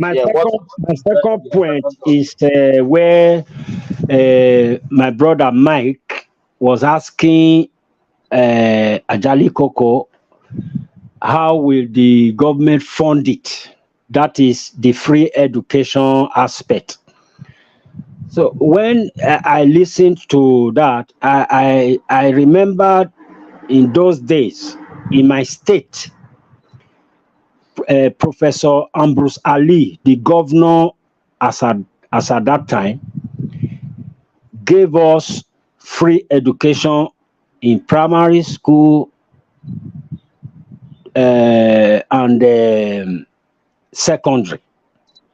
Primary and secondary, free education. My brother, let me support your point. It was not How only did he pay for it? It wasn't only in primary and secondary. Even in, they started the state university or the UPN state. They are the one that started state-owned university. There wasn't any state-owned university before. So it was UPN. It was in UPN state, 5 control states, that they started state-owned university, and it was free. Okay. It was Jack Conde that started Lagos State University, Lagos State Polytechnic, Lagos State College of Education. Everything started by Jack Conde. The same thing they did in Oyo, in Ogun State. They have Ogun State University. They set up Ogun State University. They founded Ogun State University that time. The same they did in that Oyo State, Ondo, and everywhere. Ondo, but Oyo did not have. Oyo have. What is the state university for Oyo? Yes, Oyo did not have. I don't think Oyo have. Oyo did not have. Oyo did not have. No. But remember, what is the name of the college that Bola Ige carried to his hometown? It was the Polytechnic. It was the Polytechnic that they took to. It was satellite campus. What they did, they shared the campuses around to Irua, to Esauki, to then Afolabi. If you remember that time, Afolabi also took one to Ire. So it was the satellite campus of Ibadan Polytechnic that they shared. Yeah, let's move on. Let's go down. Sorry, you see, when you guys say these guys gave free education, yeah, of course they could give it to certain amount of people that they can give it to. You understand? Well, no, general. What we are saying here is that what Jali Kuku is saying, that they should give free education to every 100% of the population. That means I'm coming to that point. So, Ambrose Ali in Edo State as at that time gave that. I was in the secondary that time. That is why I cannot attest to that of the university if it extended to that point. But in the primary, secondary, there was free for all, up to your exercise book and pencil and biro. Then we normally call those items Ali biro, Ali pencil, Ali exercise book. Okay. Why can't the government, liaise with the federal government, liaise with the state governors to maybe impose it on the governors to do this for the states? Maybe the federal government can take care of the universities each state give your state free education. And the question you asked, where will the money come from? I believe at that time, Ali was able to use that same allocation that they sent to states. I believe that was where he was able to fund that free education. And not only that, The way Awolowo he did did it, I don't know how he did it. Isaac, He that was going federal after, he government was you mentioned, taxing it, he was and then spoil everything. That federal government you mentioned, and then Ola is not even. What was the population of the old Bende state that you are talking about? What is their population now? okay. Let me What give is you the the answer to and it that. revenue? wasn't even Let 100% me of let the me give you the population that answer went to to that. school. They just built enough for the amount of people they can take. Yeah, That's how it was. let me give you the answer to that. The free education, as at that time, nobody was exempted. It was for What all. the question? You are That not point we still answering had a the lot of question. I'm illiteracy. talking about the population then, Yeah, and now. I heard another comment. That was why I responded to that. Now I want to respond to your own, which I don't know. You might know it. The allocation that was coming to the governor as at that time, Professor Ambrose Ali, is it equal to the allocation that is going to Godwin as at this time? I want you to answer it. Yes, it's even less. It's less. Ah, yes. That's where the problem is. It's okay. So you don't know? I never knew that. No. You don't know that our revenue has reduced compared to what we had in the 80s? No. You don't know that Nigeria are more productive in the 80s than what we produce now, even in Nigeria? I'm just knowing now. How many factory and that So same who Bende state would you that was blame? functioning in that time that you are talking that are no longer functioning? All All those Bende insurance and all those things, all those NIFO in Benin, all those things that are functioning. The old them? Western region. Who disabled them? I don't know who. We disabled them. We Nigerians, we disable So it. why will We you disable it. It's a collective responsibility. Okay, that's where the failure is. We all fail. Okay. Yeah, I totally agree with you, especially No, state why by do you state. want to say we all fail? When you have people in charge, you don't want to blame people in charge. You want to blame everybody together. Am I in charge of government? Am I in? Do Are I you not? occupy Are any you, are you position? not? Why Are do you, you are want you to not in charge blame of me? something before you went abroad? Why do you want to blame me for the failure of people you put Are in you not charge in of charge? government? Are you not in Nigeria before you went abroad? Did you not do something? Did you not work in Nigeria before? And then if I work in Nigeria, Or did maybe you I? are the lucky one that the state government Hold sent on on. scholarship to So you didn't America. collect your No, own. immediately Baba he enjoyed Nigeria. Then when he enjoyed the better of Nigeria and left us with the wahala and go and enjoy the best of America. Remy, you are He talking was of looking for Ajale Koko enjoyments is all over among the this. globe. He was busy looking for enjoyments all over the globe. Look, He enjoyed Nigeria, and when he noticed that Nigeria was getting back, he left. He left us with the problem, and he was down here blaming people. He did not wait to correct the problem. well, I take what you. As for me, please, excuse me. As for me, I don't think we should blame. One voice, please. One voice, please. Thomas, Yeah. I quickly Yeah. want to put in this. Remy, yeah, let's hear from Remy. Yeah. Babajale Koko was just like my senior brother. When they finished high school that time, immediately the government will wire them to America, to UK on scholarship. Even when my brother came back, a car was already waiting for him. Everything was waiting for him. Maybe Babajale Koko did not come back. Sorry, Tell us the truth. Tell us the truth. Sorry, my brother. Tell us the truth. Let me just quickly chip in because I'll be leaving now. They are the ones that enjoy that country. Our generation, Thomas and Simba, we are the unlucky one. We suffer a lot. Unlucky one, yes. Yeah, let's go on. Let's be Ajale Koko. See, you are the lucky one. We are the unlucky one. Tell us, Ajale Koko. They are the one that and it's Babajale Koko generation that are destroying that country. Is his generation. It is generation that destroyed that country. Let me chip in a bit, please. I don't think we should begin to blame the citizen, the people. I think the blame, for me, all the blame goes to the government. Do you know why? Are you not the government? Let me tell you why. Where did the government come from? Didn't the government come from the people? I'm talking now. Did the government fall from the Let sky? me tell you why. I'm just saying something. I'm not. My brother, hold on. Oh no. Oh, if I said hold on, please. Who is the government? Yeah, but he should let me Hold finish. on. No, hold on. I can't let that go. Who are the government? The government is Elected the government. representative. Let me answer. Government, we are Let me all answer the him. hold on. He asked me the Hold question. on, my brother. Hold on. It's not about shouting, please. This is conversation. So let's just hold on. You are the government. I am the government. Your father, your mother, your sister, everybody is the government. I thought you Isn't a it? question to me. Let me answer it. Yes. Answer it. Okay.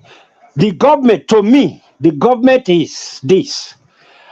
I told you I'll be going out by 8:30. By the time I come downstairs right now, once I enter the street, everything that comes to my head is the government. If I put the key in my car, the thing that comes to my head is the government. If I move the car, is the government. Because everything here is government. I don't know if you understand where I'm going. Once I move right now, once I move right now, is the government. Am I overspeeding? Am I doing the right thing? I hope I'm not going to get we call it muta here. I don't know what they call it. When you do something wrong, you pay for it. You pay. That is what is in my head. That's the government.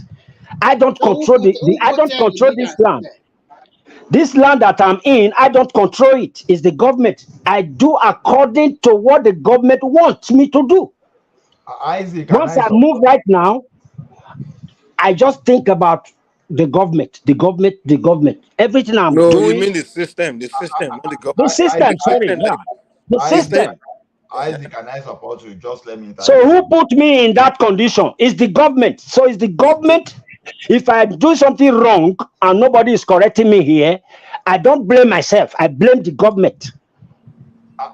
Because they gave me the liberty. Isaac, and I interject, please. You see, Thomas, there are some kind of statement we make that sound ridiculous. When you say we are the government, can you just go to the road now and give someone that is overspeeding tickets? Never. Someone now, you say because he has built a build without permit, and you go there and you start demolishing because. Ola. Yes, if you work as a police officer. I know what I'm saying. Yes, I know what I'm saying. Hold on, please. That's your president, your governor, your senator. They are wives, they are children, they are father of everybody. Maybe I don't know, maybe your daddy has contested for a president in that country. That's what I mean.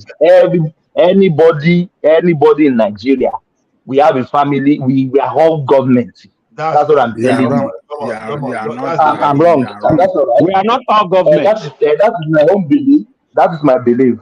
Because we have families everywhere. That is the problem with Nigerians. Thomas, you don't have power of enforcement. So that's why we elect people to represent us. Those people that we elect to represent us are the people in the government. You don't, like I said, you don't have right. Well, the point we are making is that those people came from the people.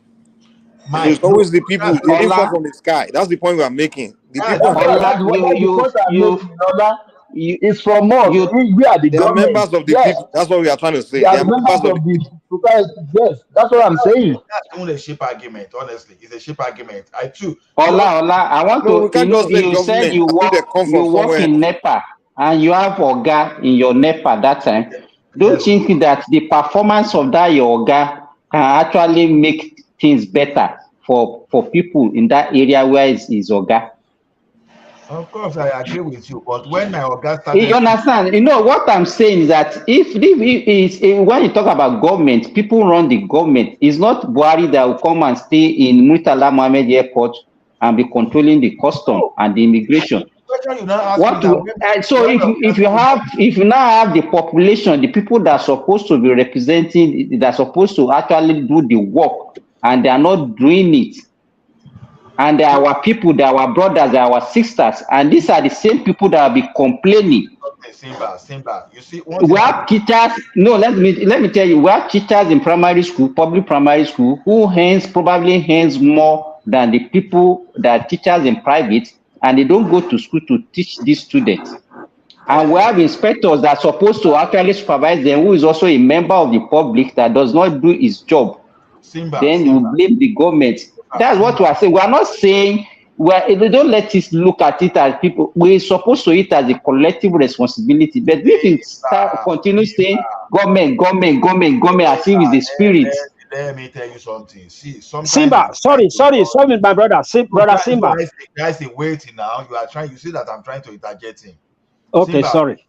let me tell you something. See, over time, those people that are so eloquent, all those motivational speakers, they've been able to manipulate us and let us believe that the citizens are the problem. The question is this: the citizens are just like a new child in a family, or let's say new children. If the parent will not guide them right, they will not be able to do the right thing within the community. So it is the responsibility of the parent to make sure that the children, whenever they find in the society, they do the right thing, they behave normally. So our parents in this situation now is the government, and we are the children. So when we are the children, now it's the government that needs to make us do the right thing. That is why we've given them the power that, okay, if we go wrong, punish us. If you do the right thing. I quite agree with you, Ola. But what was at least you know about research. You know about research. Let me quickly learn. In leadership, people believe it is bottom up. No, it is mostly top down. Because the people at the top, they are the ones that have power for punishment. Because you need punishment and reward to make people to behave properly. So the people at the bottom cannot punish, but the people at the top that are the ones that can punish. So don't allow anybody to use sentiment to deceive us that everybody will just wake up in Nigeria and start doing the right thing. If they are going to do the right thing, there will be no law. So the judge that collect bribes, that doesn't carry out justice, is he a member of the government, or is just an employee? Is he an elected official? Mike, you as a soldier, why do you have The police officer that refused to arrest and collect bribe, is he a member of the is he an elected official? You as a soldier, Are they not the one enforcing the law? I mean, Mike, you as a soldier, why do you have laws and principles that guard your professional ethics?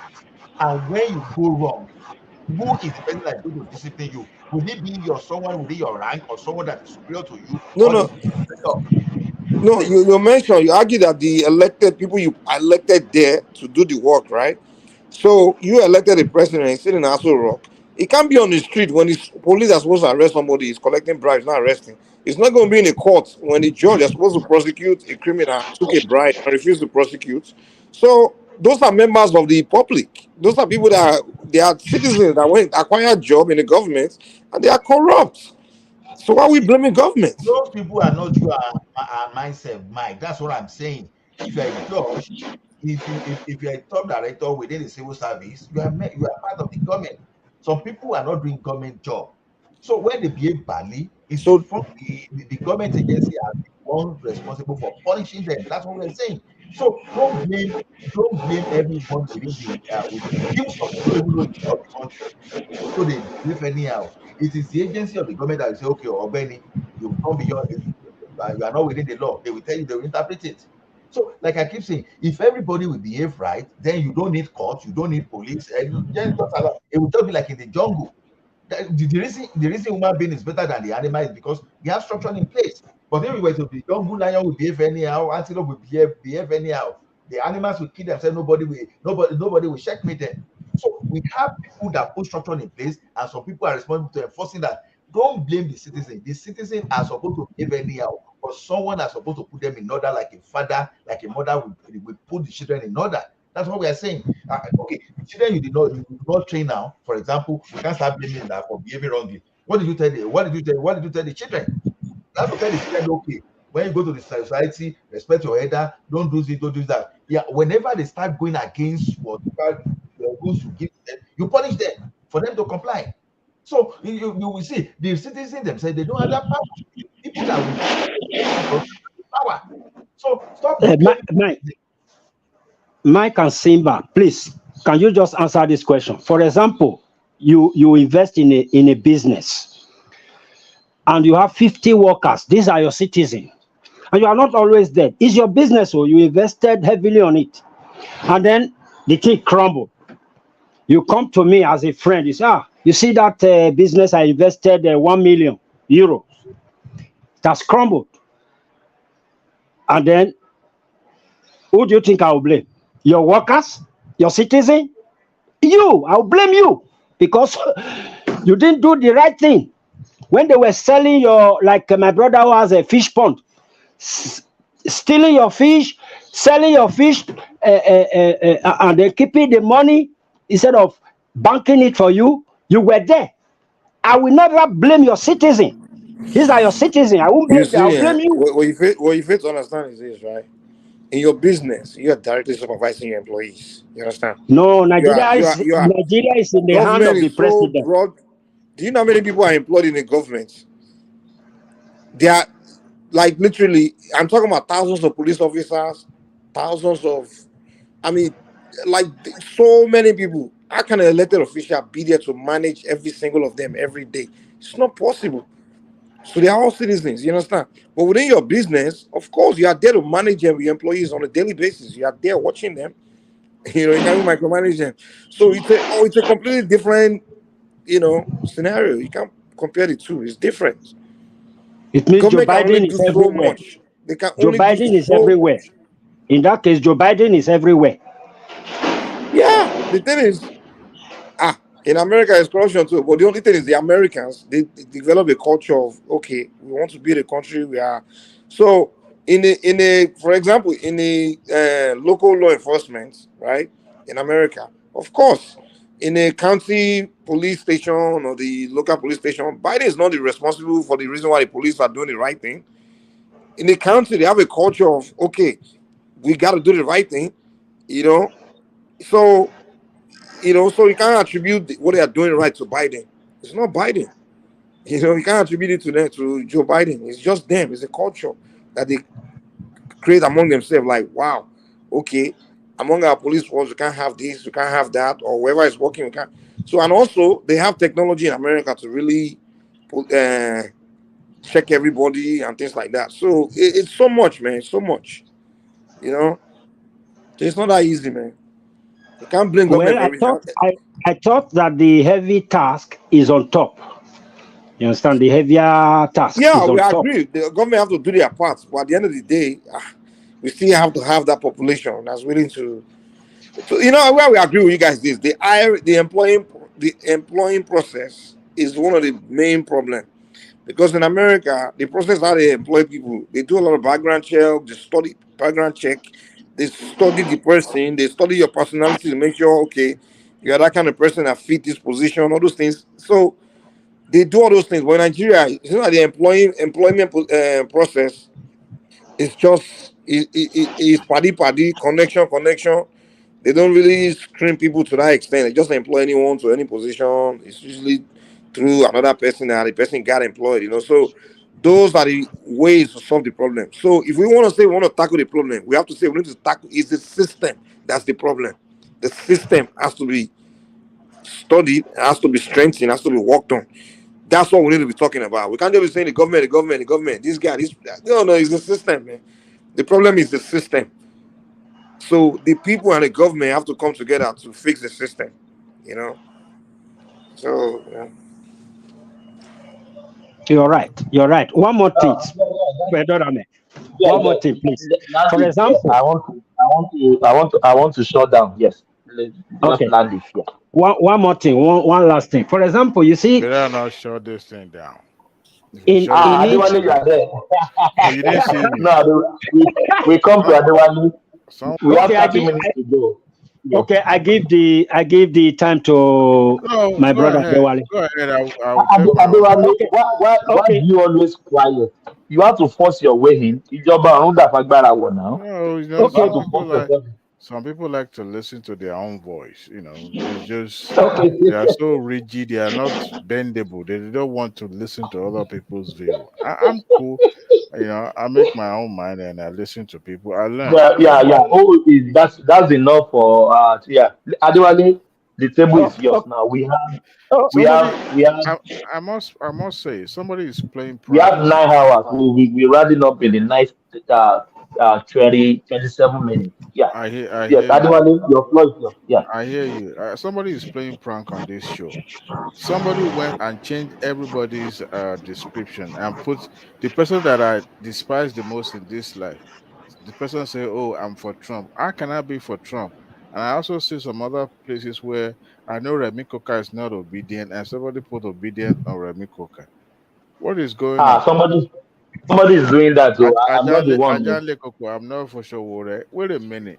Somebody is playing prank on everybody here. What's going on? Ah, no. Adewale, when you were too quiet, and why will you be quiet? I did it on purpose.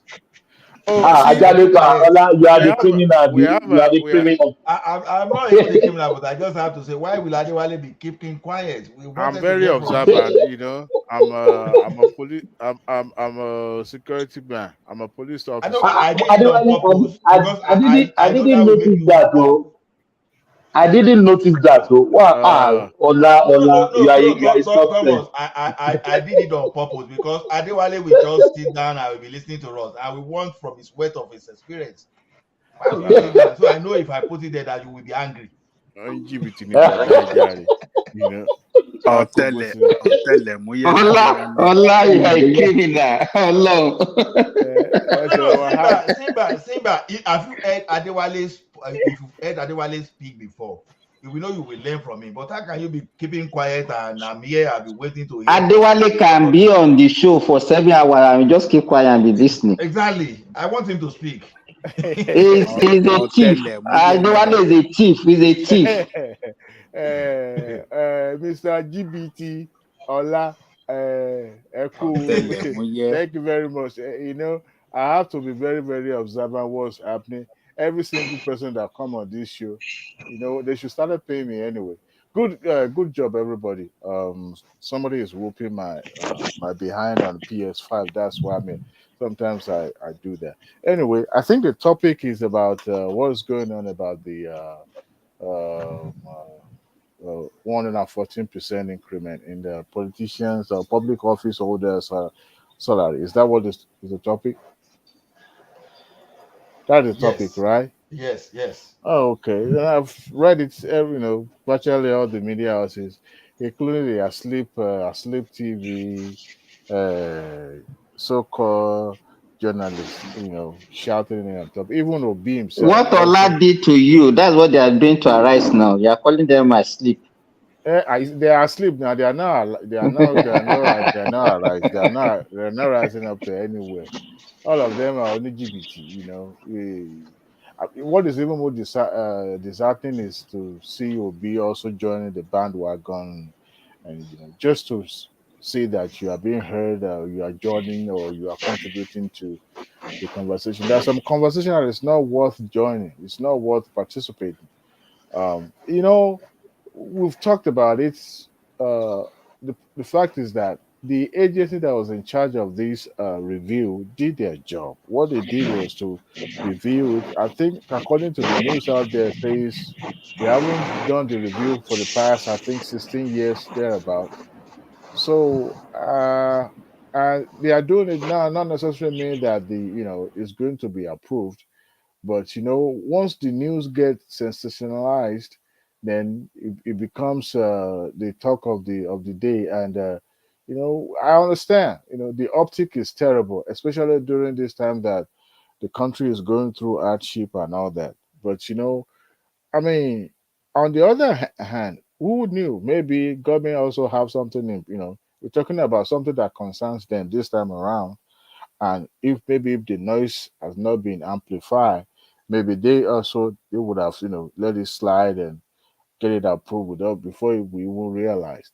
So yes, but I also believe that it's good that people, but not to the point that we will start spreading unfounded news and all that. Yes, the government does not need to do that for now because they themselves know that we cannot pay uh, over 100% increment for their salary. I don't even see where lawmaker earn salary.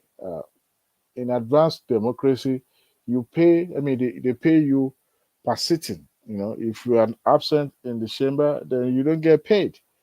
Then your staff will still get paid because they resume just like 8 to 9. I mean 8 to 5. But you, Can't you see that government can also come maybe by the time that TUC is asking or analysis they're asking for 200% increment now. They who the can use that TS, one as a bargain.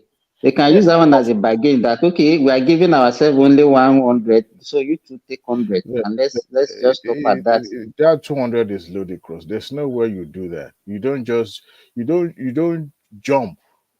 That's a huge jump. You don't just go from 0 to 200. Inflation, I know, is about 20 something percent or so, but that doesn't mean that the government should jump from. I mean, I understand the fact that it needed to be done, and salary needed to be, especially minimum wages, needed to be increased.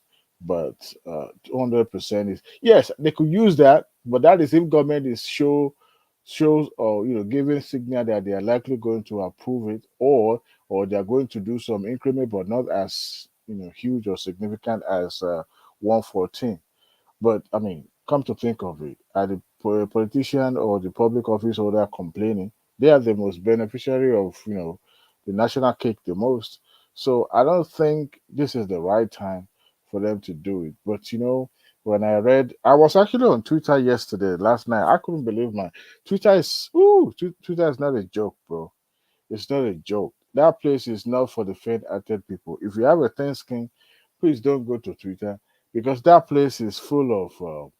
This is not just about bidding now. This is about people that have nothing to do with life. They just want to go there and troll people, and say whatever. I mean, if you, I don't know if any one of you on Twitter, Rufai was tweeting about a particular PhD. Is anybody conversant with that? Yeah, I'm aware. He was saying, say, you PhD that cannot speak English very well. Proper English. I even went to that place to say, he say a PhD is not about linguistic. You see, and he kept talking about. Sorry, I'm jumping from one topic to another. No thanks to Thomas, who is rushing me now. Anyway, we do this as Konkaria Luala. Anyway, let's move on. Sometimes I like to put my jar on that. It shows the kind of person you are. You are a different person on television, but when you are in your space, especially Twitter and all those social media that you use, you're a different animal. You're a different person. You run down your country. You are not optimistic about anything that has to do with the country. Even an administration that is barely a month, you're already running them down when people are already praising them for their actions and what they've done, their body language and all that. But all you see or you are occupied with is just about cynicism. You never see something great about the country.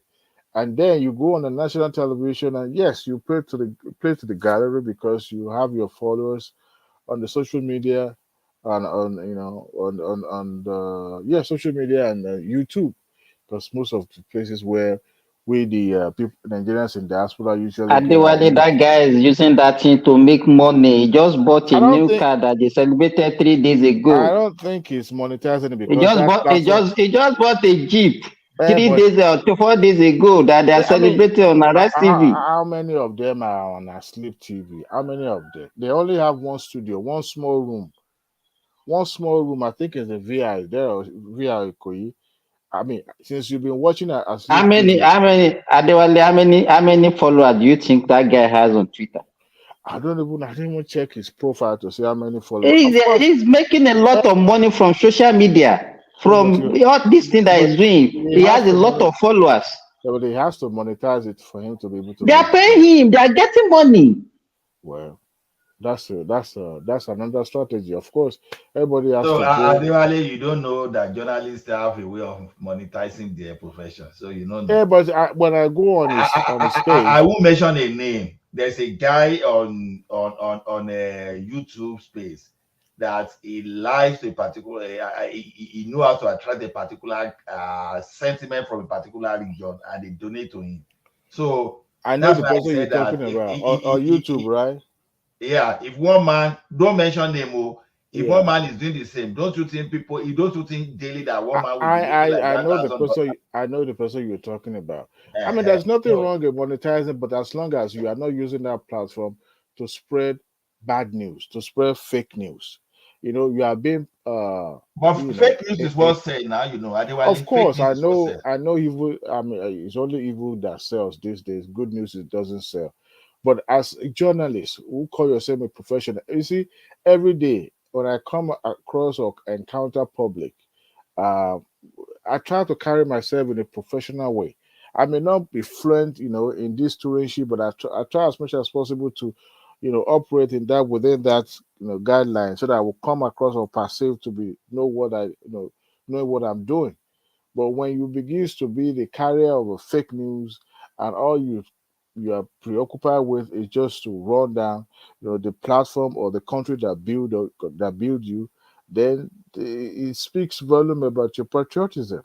The other guy that was rebuting his tweet today was talking about, uh, why would you attack somebody's academic achievement and all that, and yet you go online and mock people, and you have followers, and they listen and they read what you post out there. Yes, the RMF or whatever they call them, the agency within their statutory act, they must review the salary, and is subject to the approval of the executive. But executive is yet to append their signature or to approve it, and yet Etikigbajari, is already out there in the public. To me, I see that as irresponsible, irresponsible journalism. I don't know the kind of journalist school that he attended. Somebody needs to, send him to a crash course or refresher or something, just to let him understand, what journalist does. I know his partner, but he also has a platform. He has his own uh, website, and in fact, maybe he would need your service, Ola, because that his website is full of what do you call this thing? Spams and all those. Spams. Yeah, you The go same there. thing for Rubel about you. I don't know who is building that site for them, or they cannot It's even ridiculous be a because security there. you see they're trying to make themselves look like a big man, but they can't even pay for a good website. You go there, corrupt your phone and all that. And most of the news that they shared is just fake news, unfounded news. But I believe one thing: whether you voted for B or you voted for Tinubu or any candidate you voted for, election has gone, done and dusted. Now, this issue No, of no, Adewale, it's not done and dusted though. well, There are some let's people who okay. still because of Well, their mandate. They are still following their mandate, I hope they the find. stolen mandate. I hope they find the mandate. I Their hope it mandate doesn't. that don't enter by Munda already. It I, don't I enter hope it. by Munda for hanging. I hope it doesn't implode just like the submarine imploded in the depth of the The, sea. So The I one hope they finding the Titanic. Oh, that is yeah, man, very you know, devastating. I hope Man, that they're into for what I've put in. 12,000 meters down the sea. God. You see, that's one thing about human being. You know, when you are well fed, then you know. Was it Abraham Maslow's pyramid of what you call this thing? You know, Hierarchy of needs. hierarchy of needs. Yes, you are looking for this. But John Say Yotama professor. Say you Professor know. Remy. And about John Toyo ló wá bẹ́kùnbẹ́kùn kiri, Of isn't it? course. I mean, there's nothing wrong in exploration, but at the same time, you have to be, your safety has to come first. You know, gravity is good. You can walk around gravity. But when you are coming from the sea, from the depth of the sea, I don't know what is going to pull you up. If you ever travel, you know, go with a cruise ship and all that, especially in Aruba, you can also, you know, dive as well. They have a scuba dive or stuff that they put people. I think you can maybe up to 6 people in there, and you go maybe 200 feet. Just see the coral, the fish, you know, all sort of stuff, and you come back, take pictures. Adewale, I've been on a 150-meter deep lake before. Not you and I. I'm actually, I'm actually thinking that in a couple of years, I want this bottom of my what do you call it? On my to-do list that I want to skydive. I've done in-house skydiving, but I want to do the skydiving. You know, it's my wife I that think is I fine. would advise you if you have time, you can go to Thailand. They have a lot of. No, I'm not going outside America to do skydiving. I'm doing it Oh, here. skydiving. Oh Yeah, my God. when I know safety is, is number one key. Anyway, but it's just that to me, there's nothing wrong in exploration, but I expect a company as big as you know that company offering such exploration should have put safety first and look at every possibility. Usually, they will attach. I know they usually do this in the middle of the ocean, of the sea rather. They will attach a long rope that they will use to pull it back if something goes wrong. But this time around, it just everything just goes south. But nevertheless, there's nothing wrong. So But did they really have time? Because they said it's only 72 hours that they can last with oxygen. After 72 hours, the oxygen will finish. a friend of mine that taught me how to drive told me something one day, and that is a lesson that I've applied, to my life. And he said, never trust anything that is operating and is mechanical because it can fail at any time. Even something that is built, newly built and tested could fail. And never trust your brake. Since that time, I've been, paying close attention to that statement. Adewale, I've seen fear robber car explode on Lagos Ibadan Expressway. Fear robber, Exactly. fear So, robber. Do you know this Thomas, convoy of Thomas, cars? I will tell you Yeah, something. I went for all these this rider. What do we call it? All these things that will take you roller coaster. I went for roller it. coaster. I went for it in 2019, and for many months or many years, I was afraid to take aircrafts. The way the things came me reach, man. Since that time, I know green enter that thing. When the you thing know, just moved me up and took me at the speed of close to 100 kilometers per hour, the way it's spinning me, man. Since that time, I'll be if you ask yeah, me to go, I won't go there. I have a But then, family member here who is it? doesn't drive. I have a family member here who doesn't drive on the highway or on the bridge. Never. Hmm. You will I never say, see Me them too. drive. I have phobia. I have phobia for height and water. There's a particular bridge I do here. know one thing. When I was young, I don't care. If you like, take me to 1 million feet above. I don't care. But since the time I have small injury and I spend time in Gobi like this, I come the fear. This is how you measure your level of phobia or whatever you want to call it. Go to where you have a roller coaster. Mhm. Have a younger one around you. Go and take roller coaster and see how your anxiety rise. If your anxiety is much, then that means you are not cut out for all these things. But if you are able to hold yourself and successfully do the roller coaster, then you know you are good to go. But So I was afraid for a while, but then I'm okay now. So I I can mean, even fly for 200 hours. I don't care. you travel, you fly for thousands of miles from Nigeria to where you are, so you should be good. I mean, Exactly. you should be No, good. that roller coaster just creates of like I said, when I was on lake like 150 meters deep, and people that were seeing me there were just saying like, you get liver. I say, oh, what now? No be human being there. Everybody, it seems everybody is moving. Talking about the ministerial list, I think Tinubu is going to be more inclusive in terms of uh, politician getting involved in his ministerial cabinet. I want to believe it's probably going to be 50-50.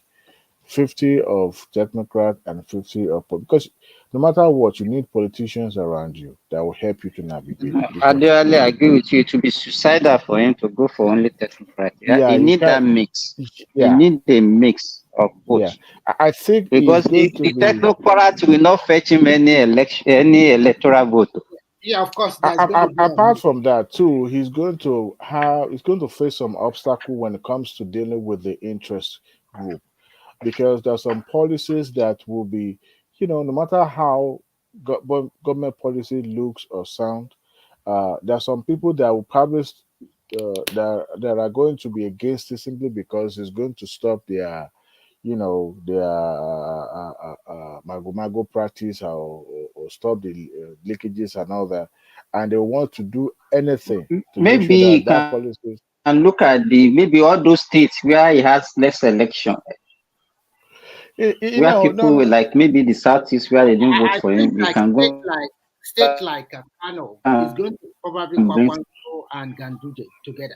It's likely that yes, it will compensate in hey, Kwankwaso. Yeah, both But of the them. thing is even this. a state like Yeah. Kaduna cannot try to jettison somebody like Eru technocrat from those areas. No, in But you are not Kaduna, used Erufai is perfect. to Erufai is perfect. Erufai will get something. You, I you don't know whether know, Erufai. I'm thinking maybe Erufai will probably go to Nigerian Port Authority. Nigeria Port Authority. No, Yes. no. No, I don't he think so. want private sector. He said it. He said he want private sector. He doesn't Yeah, want to. but Port Authority is not private sector. Port Authority is What I under mean is there's something that he can Ministry be of. done the Port within Authority. with private company and all It's under Ministry of Transportation, I guess. Minister of Transport. Port Authority of Transport. That was It would why Amici was able to no. remove that woman. Now that's Adiza. It would be kind of like demotion or sort of So putting. probably maybe ambassadorial position then or whatever. I don't know. Like I said, the man is said he's not even interested in public Yeah, it's not interesting. Yeah, office I anymore. think Adisa, that woman is a Rufai candidate for policy coordination. I Took thought position as under. much.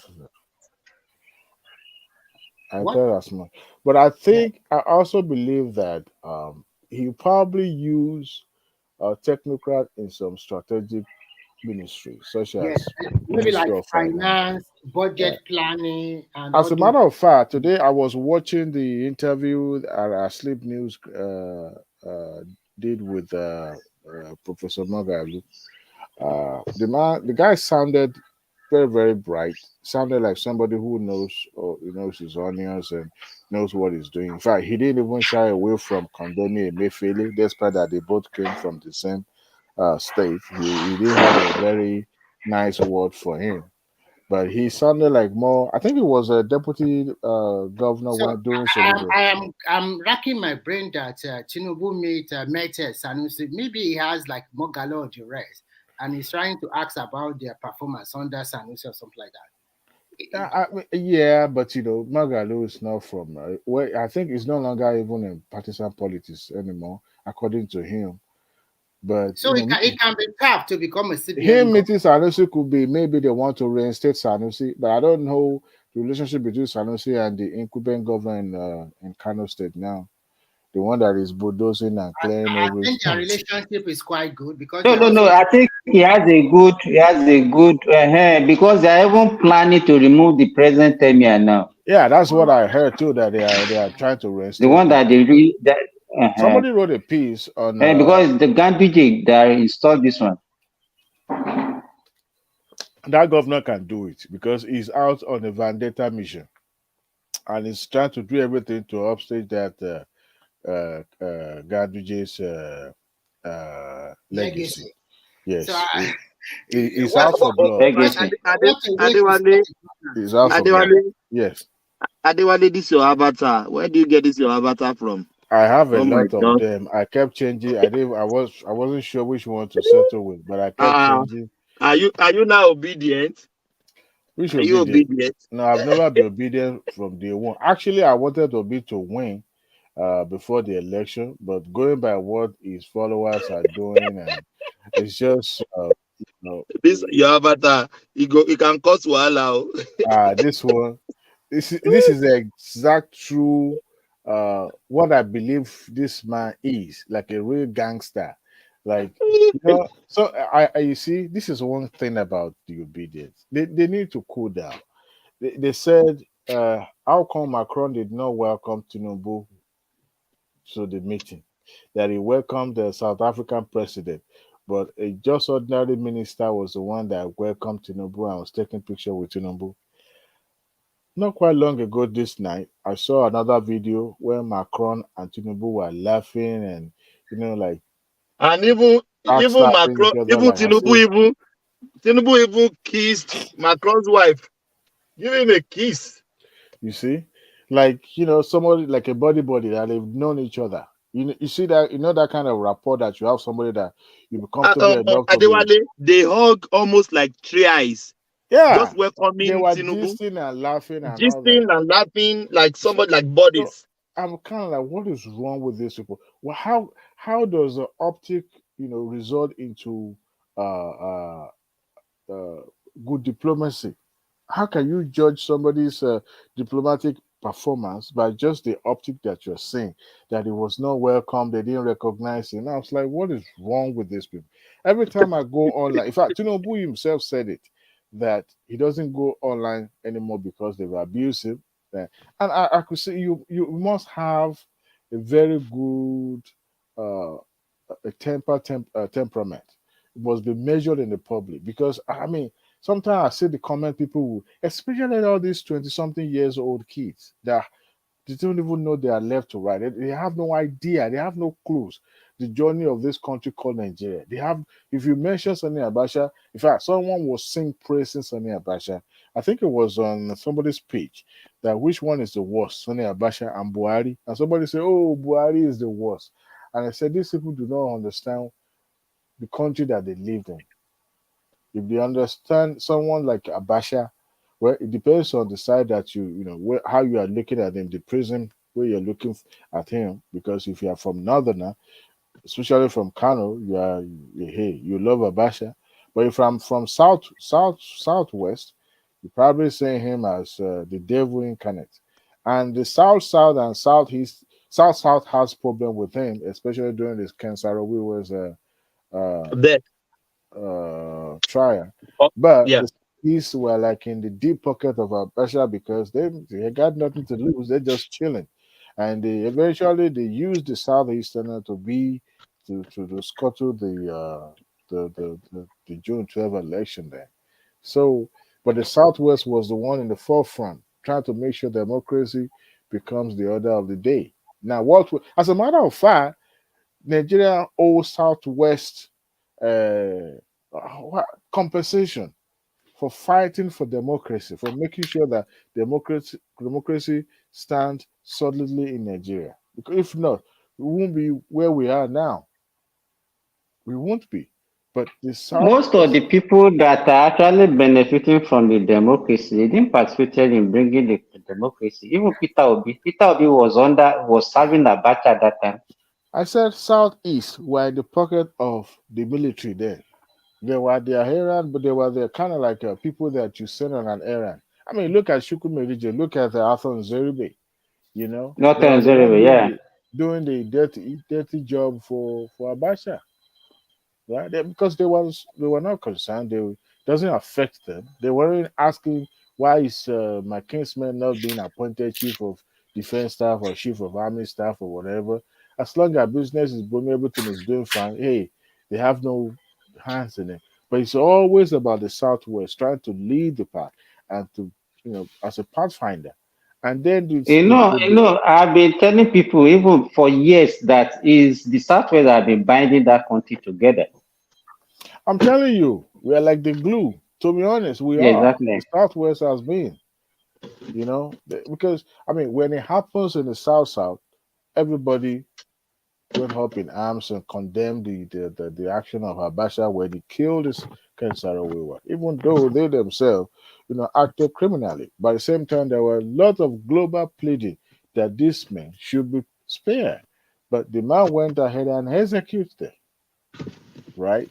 And Southwest also joined in that agitation because they believe that state should be able to control its resources. But no, Yes, now the likes of Kokori and Co that time. yeah, even the Soyinkas, the Ganifawa Those Minis, cars, yes, all of them, they were yes, in the yes. the And Falanas, you they will were in not the see front line. anybody from the other side. Even the only people that you see that will join them are actually the those that time. People Why do like we maybe have, Nauru and that. yeah, why did we have protests in the Southwest most of the time? Anybody has ever, not just for the June 12th issue only. How come when it comes to, what do you call it, Labor Congress, Bengasin, how come it's always in the Southwest?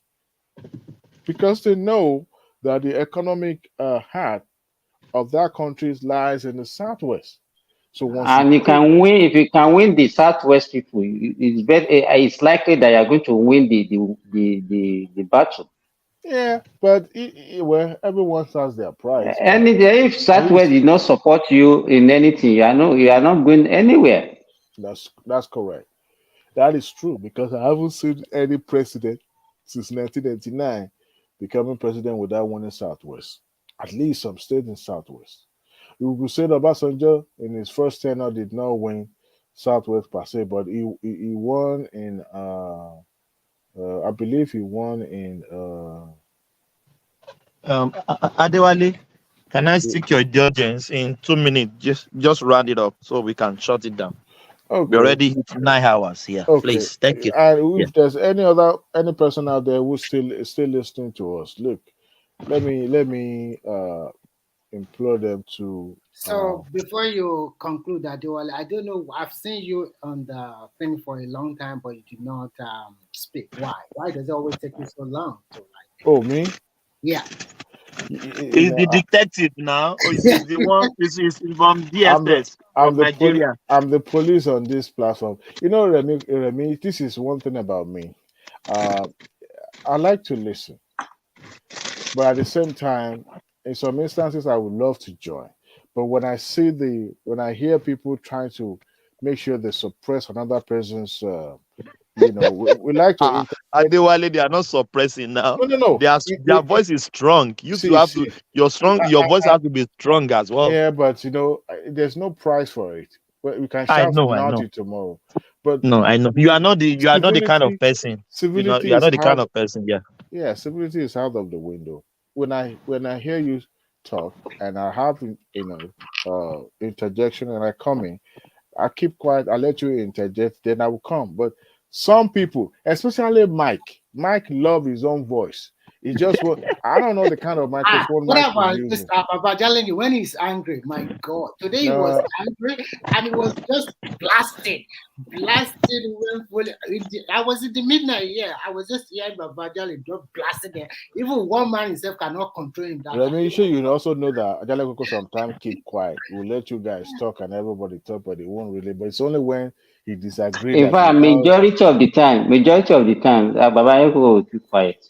Yeah. I Yes. know, but He when he's always keep angry, quiet. he will blast. Today, Papa, woman was trying to say, Papa, calm down. He does not want to hear nothing. He was just against him. Who was that? Is it Thomas? They were Yeah, angry. with me, yeah.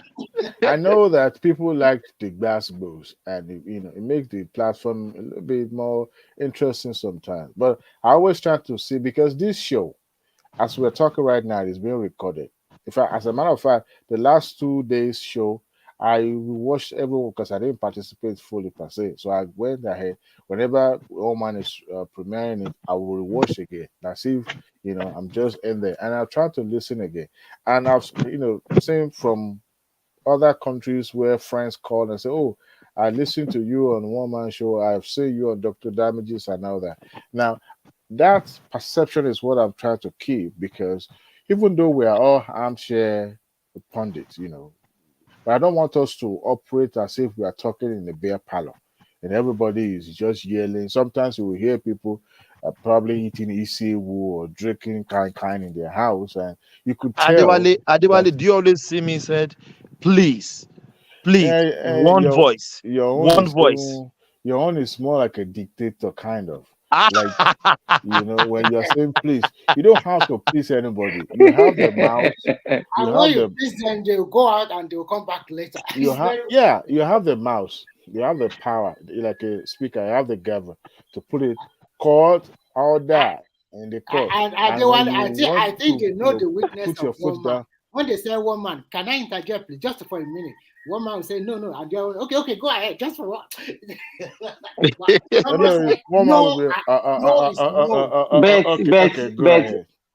But I have an observation though. It's like people, maybe the approach of Thomas, people enjoy it better than the approach of a woman. Because it's like it's not about that. I think sometimes one man gives some people too much time.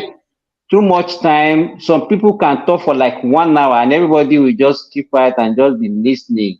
And sometimes it doesn't allow for people to put things across to those people.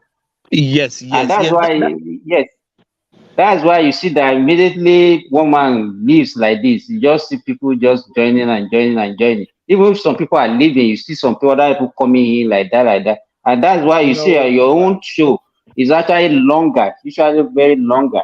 What I wanted one man to do is to start seeing himself as if he's on the national television hosting a show.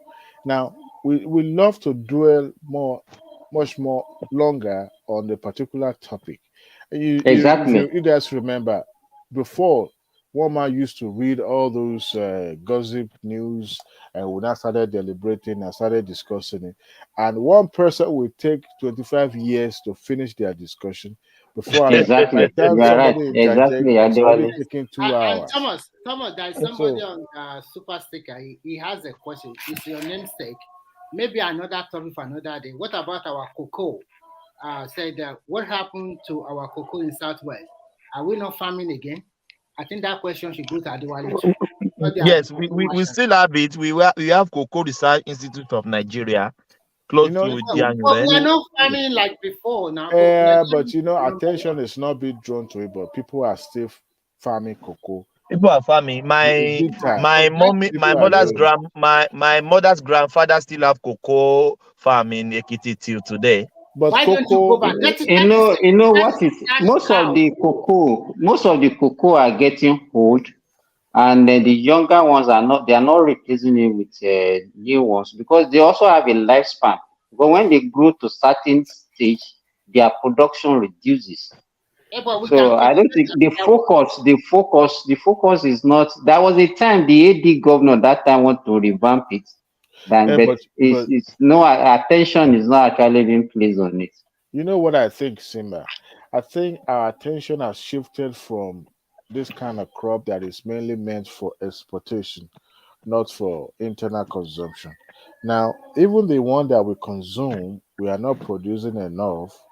Now, cocoa is not, attention has not been shifted to because we are not seeing it as something that could bring in more revenue because we believe that we needed to feed ourselves first before we start going on a cocoa spree, right? But I think people are still farming cocoa. It's just that. No, yes, I agree with you. But I think it has reduced. It has reduced. But people are some few ones are still doing it. Yeah. What I see more now that people are trying to do is the cashew. The cashew. This cashew nuts. We focus on what we export. See, Adewale, do you know our cocoa is one of the best in the world? Well, because I grew up in Cocoa Institute, Cocoa Research Institute of Nigeria. What do you want Ghanaian to tell you? To tell you that their own is fake?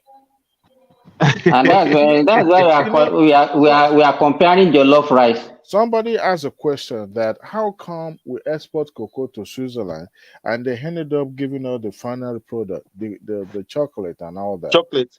And I No, said, I know. Oh my God. We make Is that not chocolate the in same thing? Nigeria. Is that not the same thing that we are doing to petrol, the crude To the oil? exactly. fuel, You see, yeah. the people Uh-huh. that control this market, you see, and that is one thing when the big brothers Even in Kenya, yes, the same thing that they are doing to coffee. I mean, yeah, coffee and tea and tea Kenya. and tea, And but you Yes. know, they know that the cost of production of this product is cheaper. But by the time they take it, and another aspect of it is the fact that even though your country is the biggest supplier of this produce, there's a way they can how do I put this in very proper English? There's a way Value. You add no. value to They it. can work against you. The developed country can work against you that you will have no market to take your goods to. And it happens during the Trump era too. People that were producing what do you call it? I forgot this thing in the US. Ooh, I remember. But you know, like for example, we can't drink our crude. We still have to sell it, right? So when you have a country that places embargo on your country that don't know, we don't want you to trade with Nigeria because at this moment we are the enemy of Russia. We are the enemy of Ukraine and all that. Now you start sourcing for where you will sell your crude, and God help you if you decided to make your enemy your enemy. So that is why the enemy of your brother could be your best man.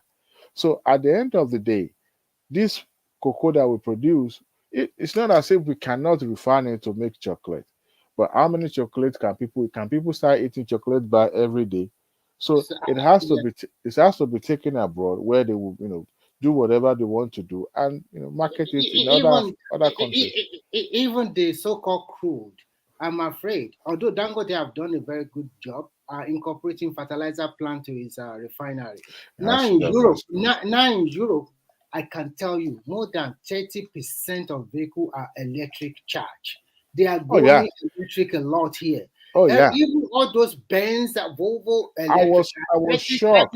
pole is springing up everywhere. So we must be careful in that country. All those oil that Nigeria are shouting about, in the next 10 years, if our electricity is good, you'll be surprised that a lot of Nigeria will change to electric vehicle. And it's over for good. That'll be desperation Only innovation. Only the byproduct of the refinery will be more profitable. So things are changing very fast. Everywhere here you can see if they are not using hybrid, a lot of them are changing the electric vehicle. And to my surprise, all these famous brands like Mercedes, BMW, all of the vehicles, they are just charging poles, springing on every time. Apart from that too, also Simba, I strongly believe that if autonomy is given to the state, just like the federal government signing that act into law, which the state can, provide their own electricity, generate it and distribute it. Is it distribution involved? Yeah, also distribute it. They just can't. You can't go up. You can't go to another state. I think that's what the rule the act says. I'm not so sure, but as long as power can be generated, that is what is the big thing. No, everything is together. Adwale, both generation, transmission, and distribution. It's yours. If you can take all over, just take it over. But you see, if the government, even up to the local level, can provide means public transportation, you see, we will reduce the impact of these products. Adewale, that will be your last comment, please. We have to shut down.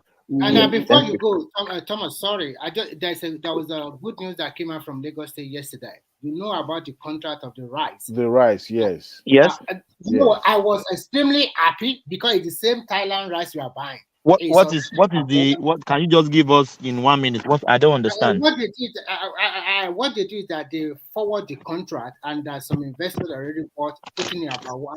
That means they can trade this commodity in the commodity market, just like you are buying cocoa or you are buying gold or whatever.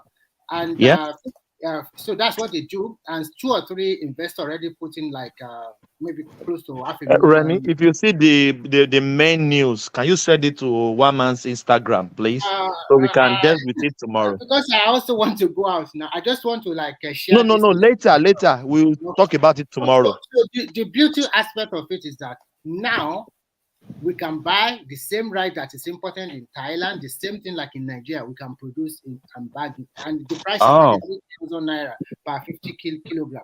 The rice will hit the market very soon. So no need of importing of Thailand rice anymore.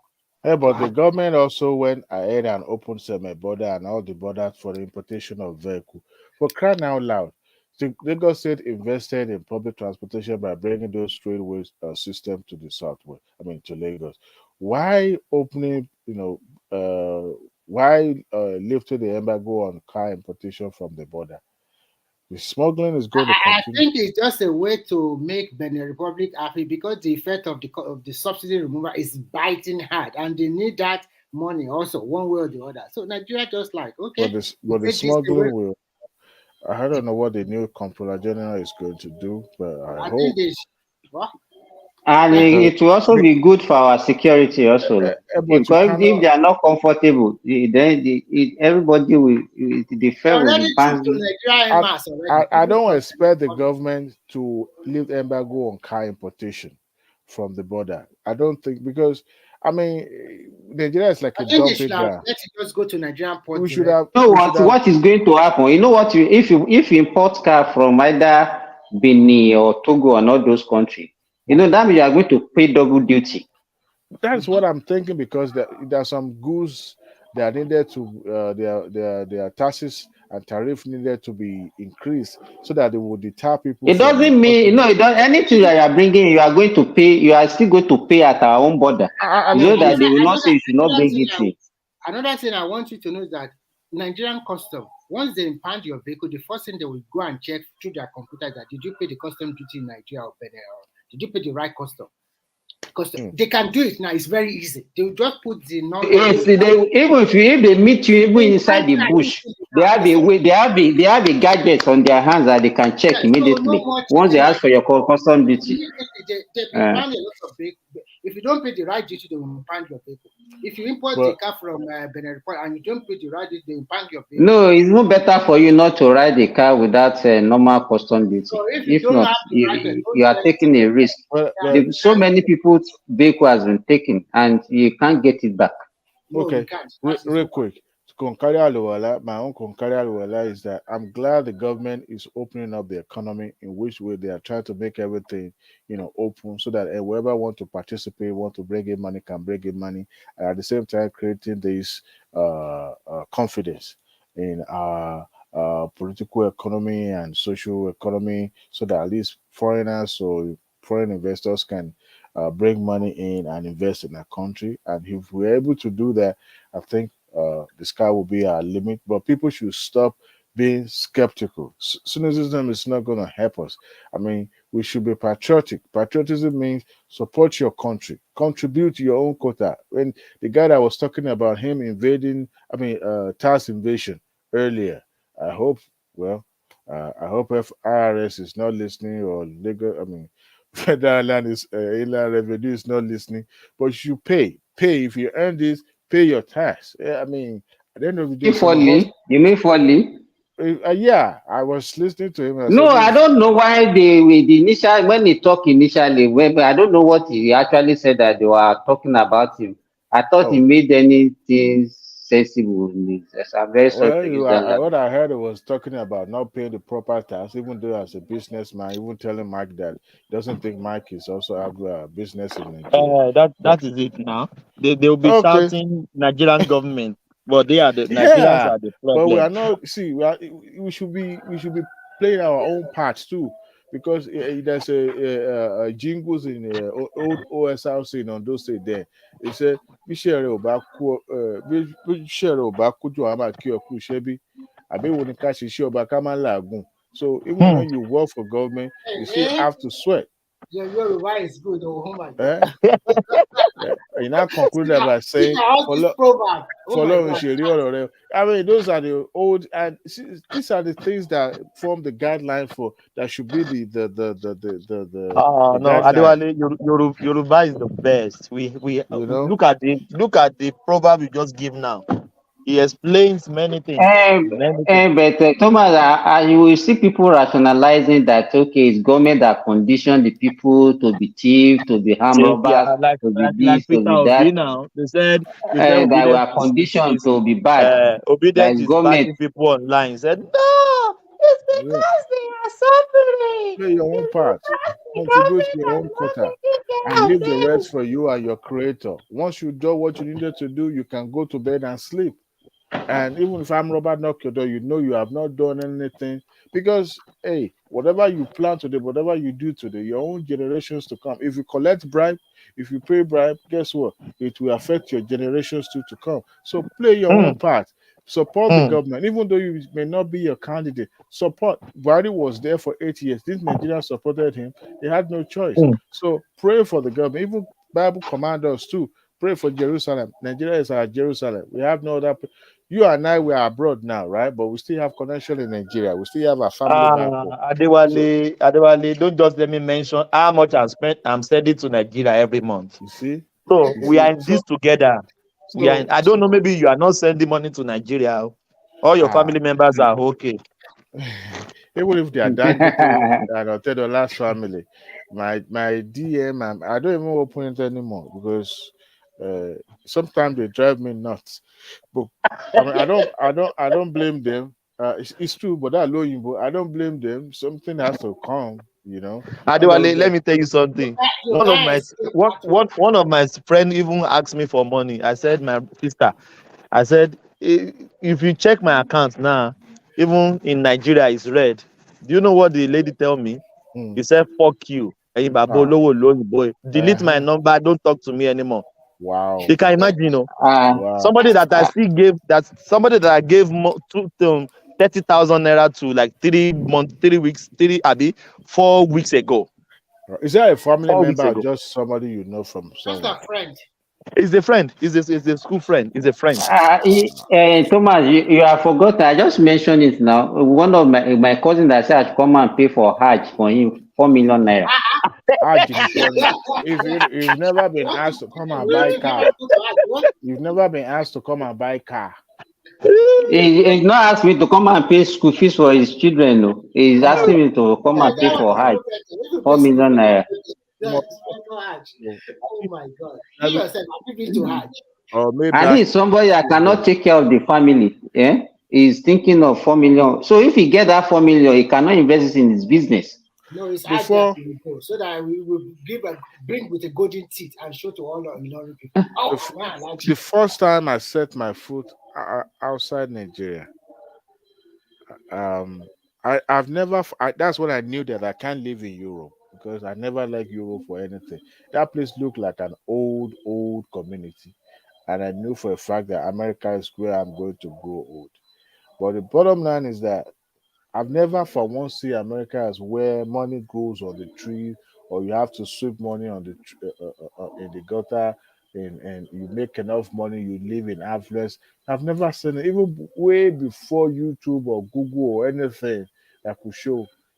I never for once see America as, and that is why all my friends, my family that live here, I never bother them for one day, because I knew they themselves also, they wake up in the snow, they go through the sun, they go through works and all that.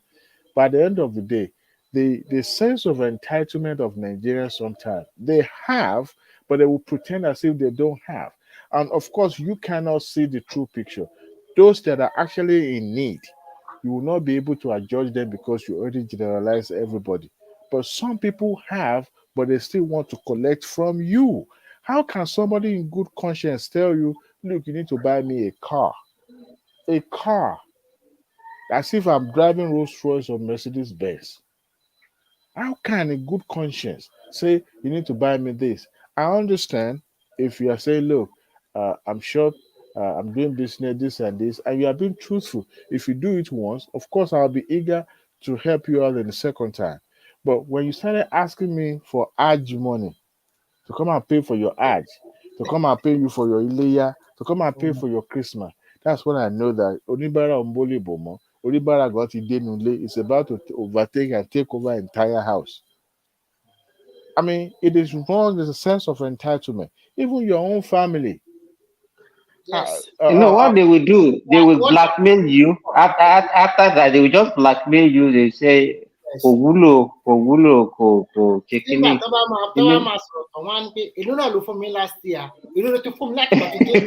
Well, That's always like you know, Yoruba will say, like just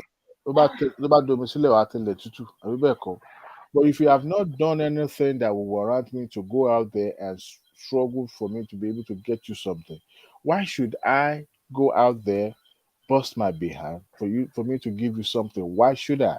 you don't know Yoruba people. They will use another country that don't mean that I helped your sister before or you helped your brother before. That will be a story. And that's They don't even need. It's just by virtue of relationship. They have that attachment, even if they have not helped you in your life. By virtue of that relationship, they know that they have that sense of attachment. And same by that, what they will now say, we heard that you help Susu Lagbaja, you give money to Susu Lagbaja, and we that were your immediate family, your cousin, your first cousin, you are not helping. This is not fair. This is not good. It's like, am I really working for you? And in fact, the way they will take it, they will make you so embarrassed and humiliated that at the end of it, you don't know when it's okay. Don't worry, I will send you something. You know, one thing I despise the most in life is to beg. I've never for one day seen my father begging people. I've never seen my father for one day owing people money. I've never seen my parents. Adewale, your dad begging. is a billionaire now. Your dad is No, a billionaire. see, I've told my story countless times on this show. Look, I was not born with spoon in my mouth. I wasn't even born with shoe. Let me put it like Jonathan. I was born Jonathan. with no shoe. Yeah, I was born with no shoe at all. By definition, I should not even be. Are you sure in your father-in-law's house that is not the first time you eat egg? You ate No, egg like no, Abiola. Okay, like no, Avela. no. See, one of my professor used to tell us that we should always strive not to be international, not to look to be a local champion. I was born far away from what you call civility. I was born in the village. I grew up. I'm a grounded Yoruba Ekiti man. But just that sometimes the way I carried myself, not that I try to, you know, have a mirage or to, showcase a different side, but it's just that sometimes when you're in a room, you behave like them as well. But I'm a very grounded local Ekiti man, but I grew up not having what I wanted, but my needs were met to some extent. Eventually, things started going south. But the bottom line is that I grew up watching my parents not being indebted to people unnecessarily. In fact, I've never seen my dad being indebted to anybody, and he died honorably. But the bottom line is that I used that. I grew up with that mentality. Akọjá yìí, if you have to drink your gari, ilé ẹni láti ń jòkó. Ebo ti ṣe ẹlẹ́wà ṣàpọ́n. Eat your gari in your house. Nobody will. When you going out, you put stash on that cloth, and people will say you're Rankade, the big man. But you see, if I come to you and there's nothing wrong in asking for help if you're in need, if you're truly in need for help. But Yoruba, buruku ti beyan dadaje, and at the end of the day, people that are actually in need will not be able to get the help that they needed. So if I come to you and I say, please, I need this, and you are unable to provide that for me, I'll feel so bad that I've put my own burden on you now, and you yourself you will feel bad for me for not able to help me, and that is why I'll keep to myself, try to figure things out. But in Nigeria, the money that they will use for the next party tomorrow, they will come to you and lie to you and tell you, look, a friend of mine will have a platform on WhatsApp. Guess what he did? He went and did a duplication of request, sent it to virtually everyone on that platform that is in diaspora. The same message he will send to me is what he will send to you. Not knowing that we always come together and we share information. Everybody now started talking about the request that they got from this our friend. So we both collectively send a message to him and say, look, oh, we can't help you at this time because you send what you sent to me is what you sent to this our other friend. And guess what? He gave you 200,000 last week. What did you do with it? And you see, at the end of the day, this our brother deleted all our number and blocked us. And we're in the same old student association. So what do they need the money for? Maybe layer or something that is not stupid stuff, you know. But if you don't koja here, then Fine. you stay Yeah, alone. Adewale, we have to shut it down now. Thank you Thank you very so much, much. guys. You Yeah, guys are thank awesome. you. Yeah, thank you, you guys. Yeah. Egunla ló ń gbẹ̀yìn gbàlẹ̀ bẹ́ẹ̀ ni bẹ́ẹ̀ ni wọ́n ní Okay. apẹ́kó tó jẹun ní Simba. Agba Simba. Agba Simba. You are Okay. still in Nigeria. Yes, yes. It's still in Nigeria now. Now, wow. You are enjoying. Like I na will. big enjoyment now. Na Thomas, big enjoyment. you Yeah, can't just brother. jump beside craft and go to Nigeria. You will travel for 4 days. I'm thinking of going by December. I'm still thinking. Australia alone, no. You guys. That your distance. It's another planet in Thomas Wa. 24 hours. 24 hours. You know, I did it one time going to Dubai, from Dubai to Nigeria. I said, Laila, in fact, when I was coming back to America, because I had to fly through and route Dubai again. You know, these immigration people. I know that Dubai, you are going back. Oh. Man, that woman, You are going back now. you know, she asked me for something. She's from Ekiti as well. The moment she saw my name and my passport, she was like, she started speaking Ekiti language to me. So I was like, oh my God, this woman don't catch me. What would I do now? I was like, I said, don't worry, man. Next time I'll come and bring you. So the moment she said, you are going to Dubai, why are you going this Israeli? Exactly. Otoni now. Otoni. You are going back. That's what it means. You see, by the time I got to Dubai, I had to stop over and stay there for 2 days. I couldn't continue. Imagine. It was too strenuous. Going back again, I was like, God, you know what helped me? Because Nigeria to Dubai alone is around 8 hours. Yeah. In fact, it was a terrible. Well, I had a stopover in Dubai going to Nigeria, so it kind of like I stayed there for 2 days. In front of them. And US, how many hours US to Dubai? That's like almost 12 hours, sort of. Imagine. Yeah, I was so your own is actually a little bit different from Thomas' own. No, my own wahala. From Nigeria to Qatar. To Doha, 17 hours. From Doha to Nigeria, 6 hours 30 minutes. Wow. You're already flying 8 hours. I mean, almost 20 hours. 24 hours. Almost 24 hours. Jesus Christ. 17 hours from Australia to Doha. That was the day I was daydreaming about my bed. Thomas, what are you doing inside? How are you comfortable? I cannot tolerate it. Believe me. What can we do? You guys what can I do? You guys don't think. Guess what? Sitting down for 17 hours? I'm planning to. I've never get money to buy private jets. So Simba, you know what I did? Luckily, my wife helped me collect some red wine. So I have some that are also loaded where I was sitting down. So every now and then I will have some zip and I will start. But let me even tell you, Thomas, next time you are traveling, Qatar Airways can give you wine if you request. I don't drink now. That's my He problem. doesn't drink. I doesn't drink. So I can be sleeping. So you can take a little so that you can sleep.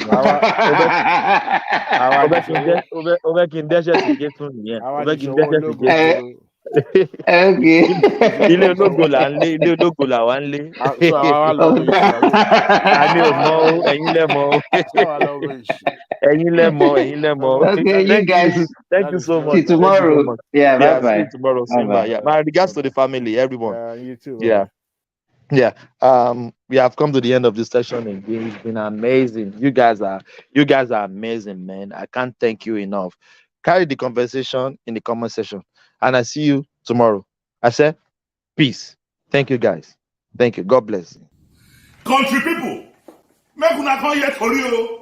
Say Dino carry money, give talk. Say make you go buy gun to Fiakwa. They say Dino carry money, give talk, carry gun, give talk. Say make dem go dey prepare for 2019. Ọlọ́run má jẹ́. They say me meet them for airport road. Alakiaye. My brothers, the venom of a viper cannot do anything to the back of a tortoise. I don't waka.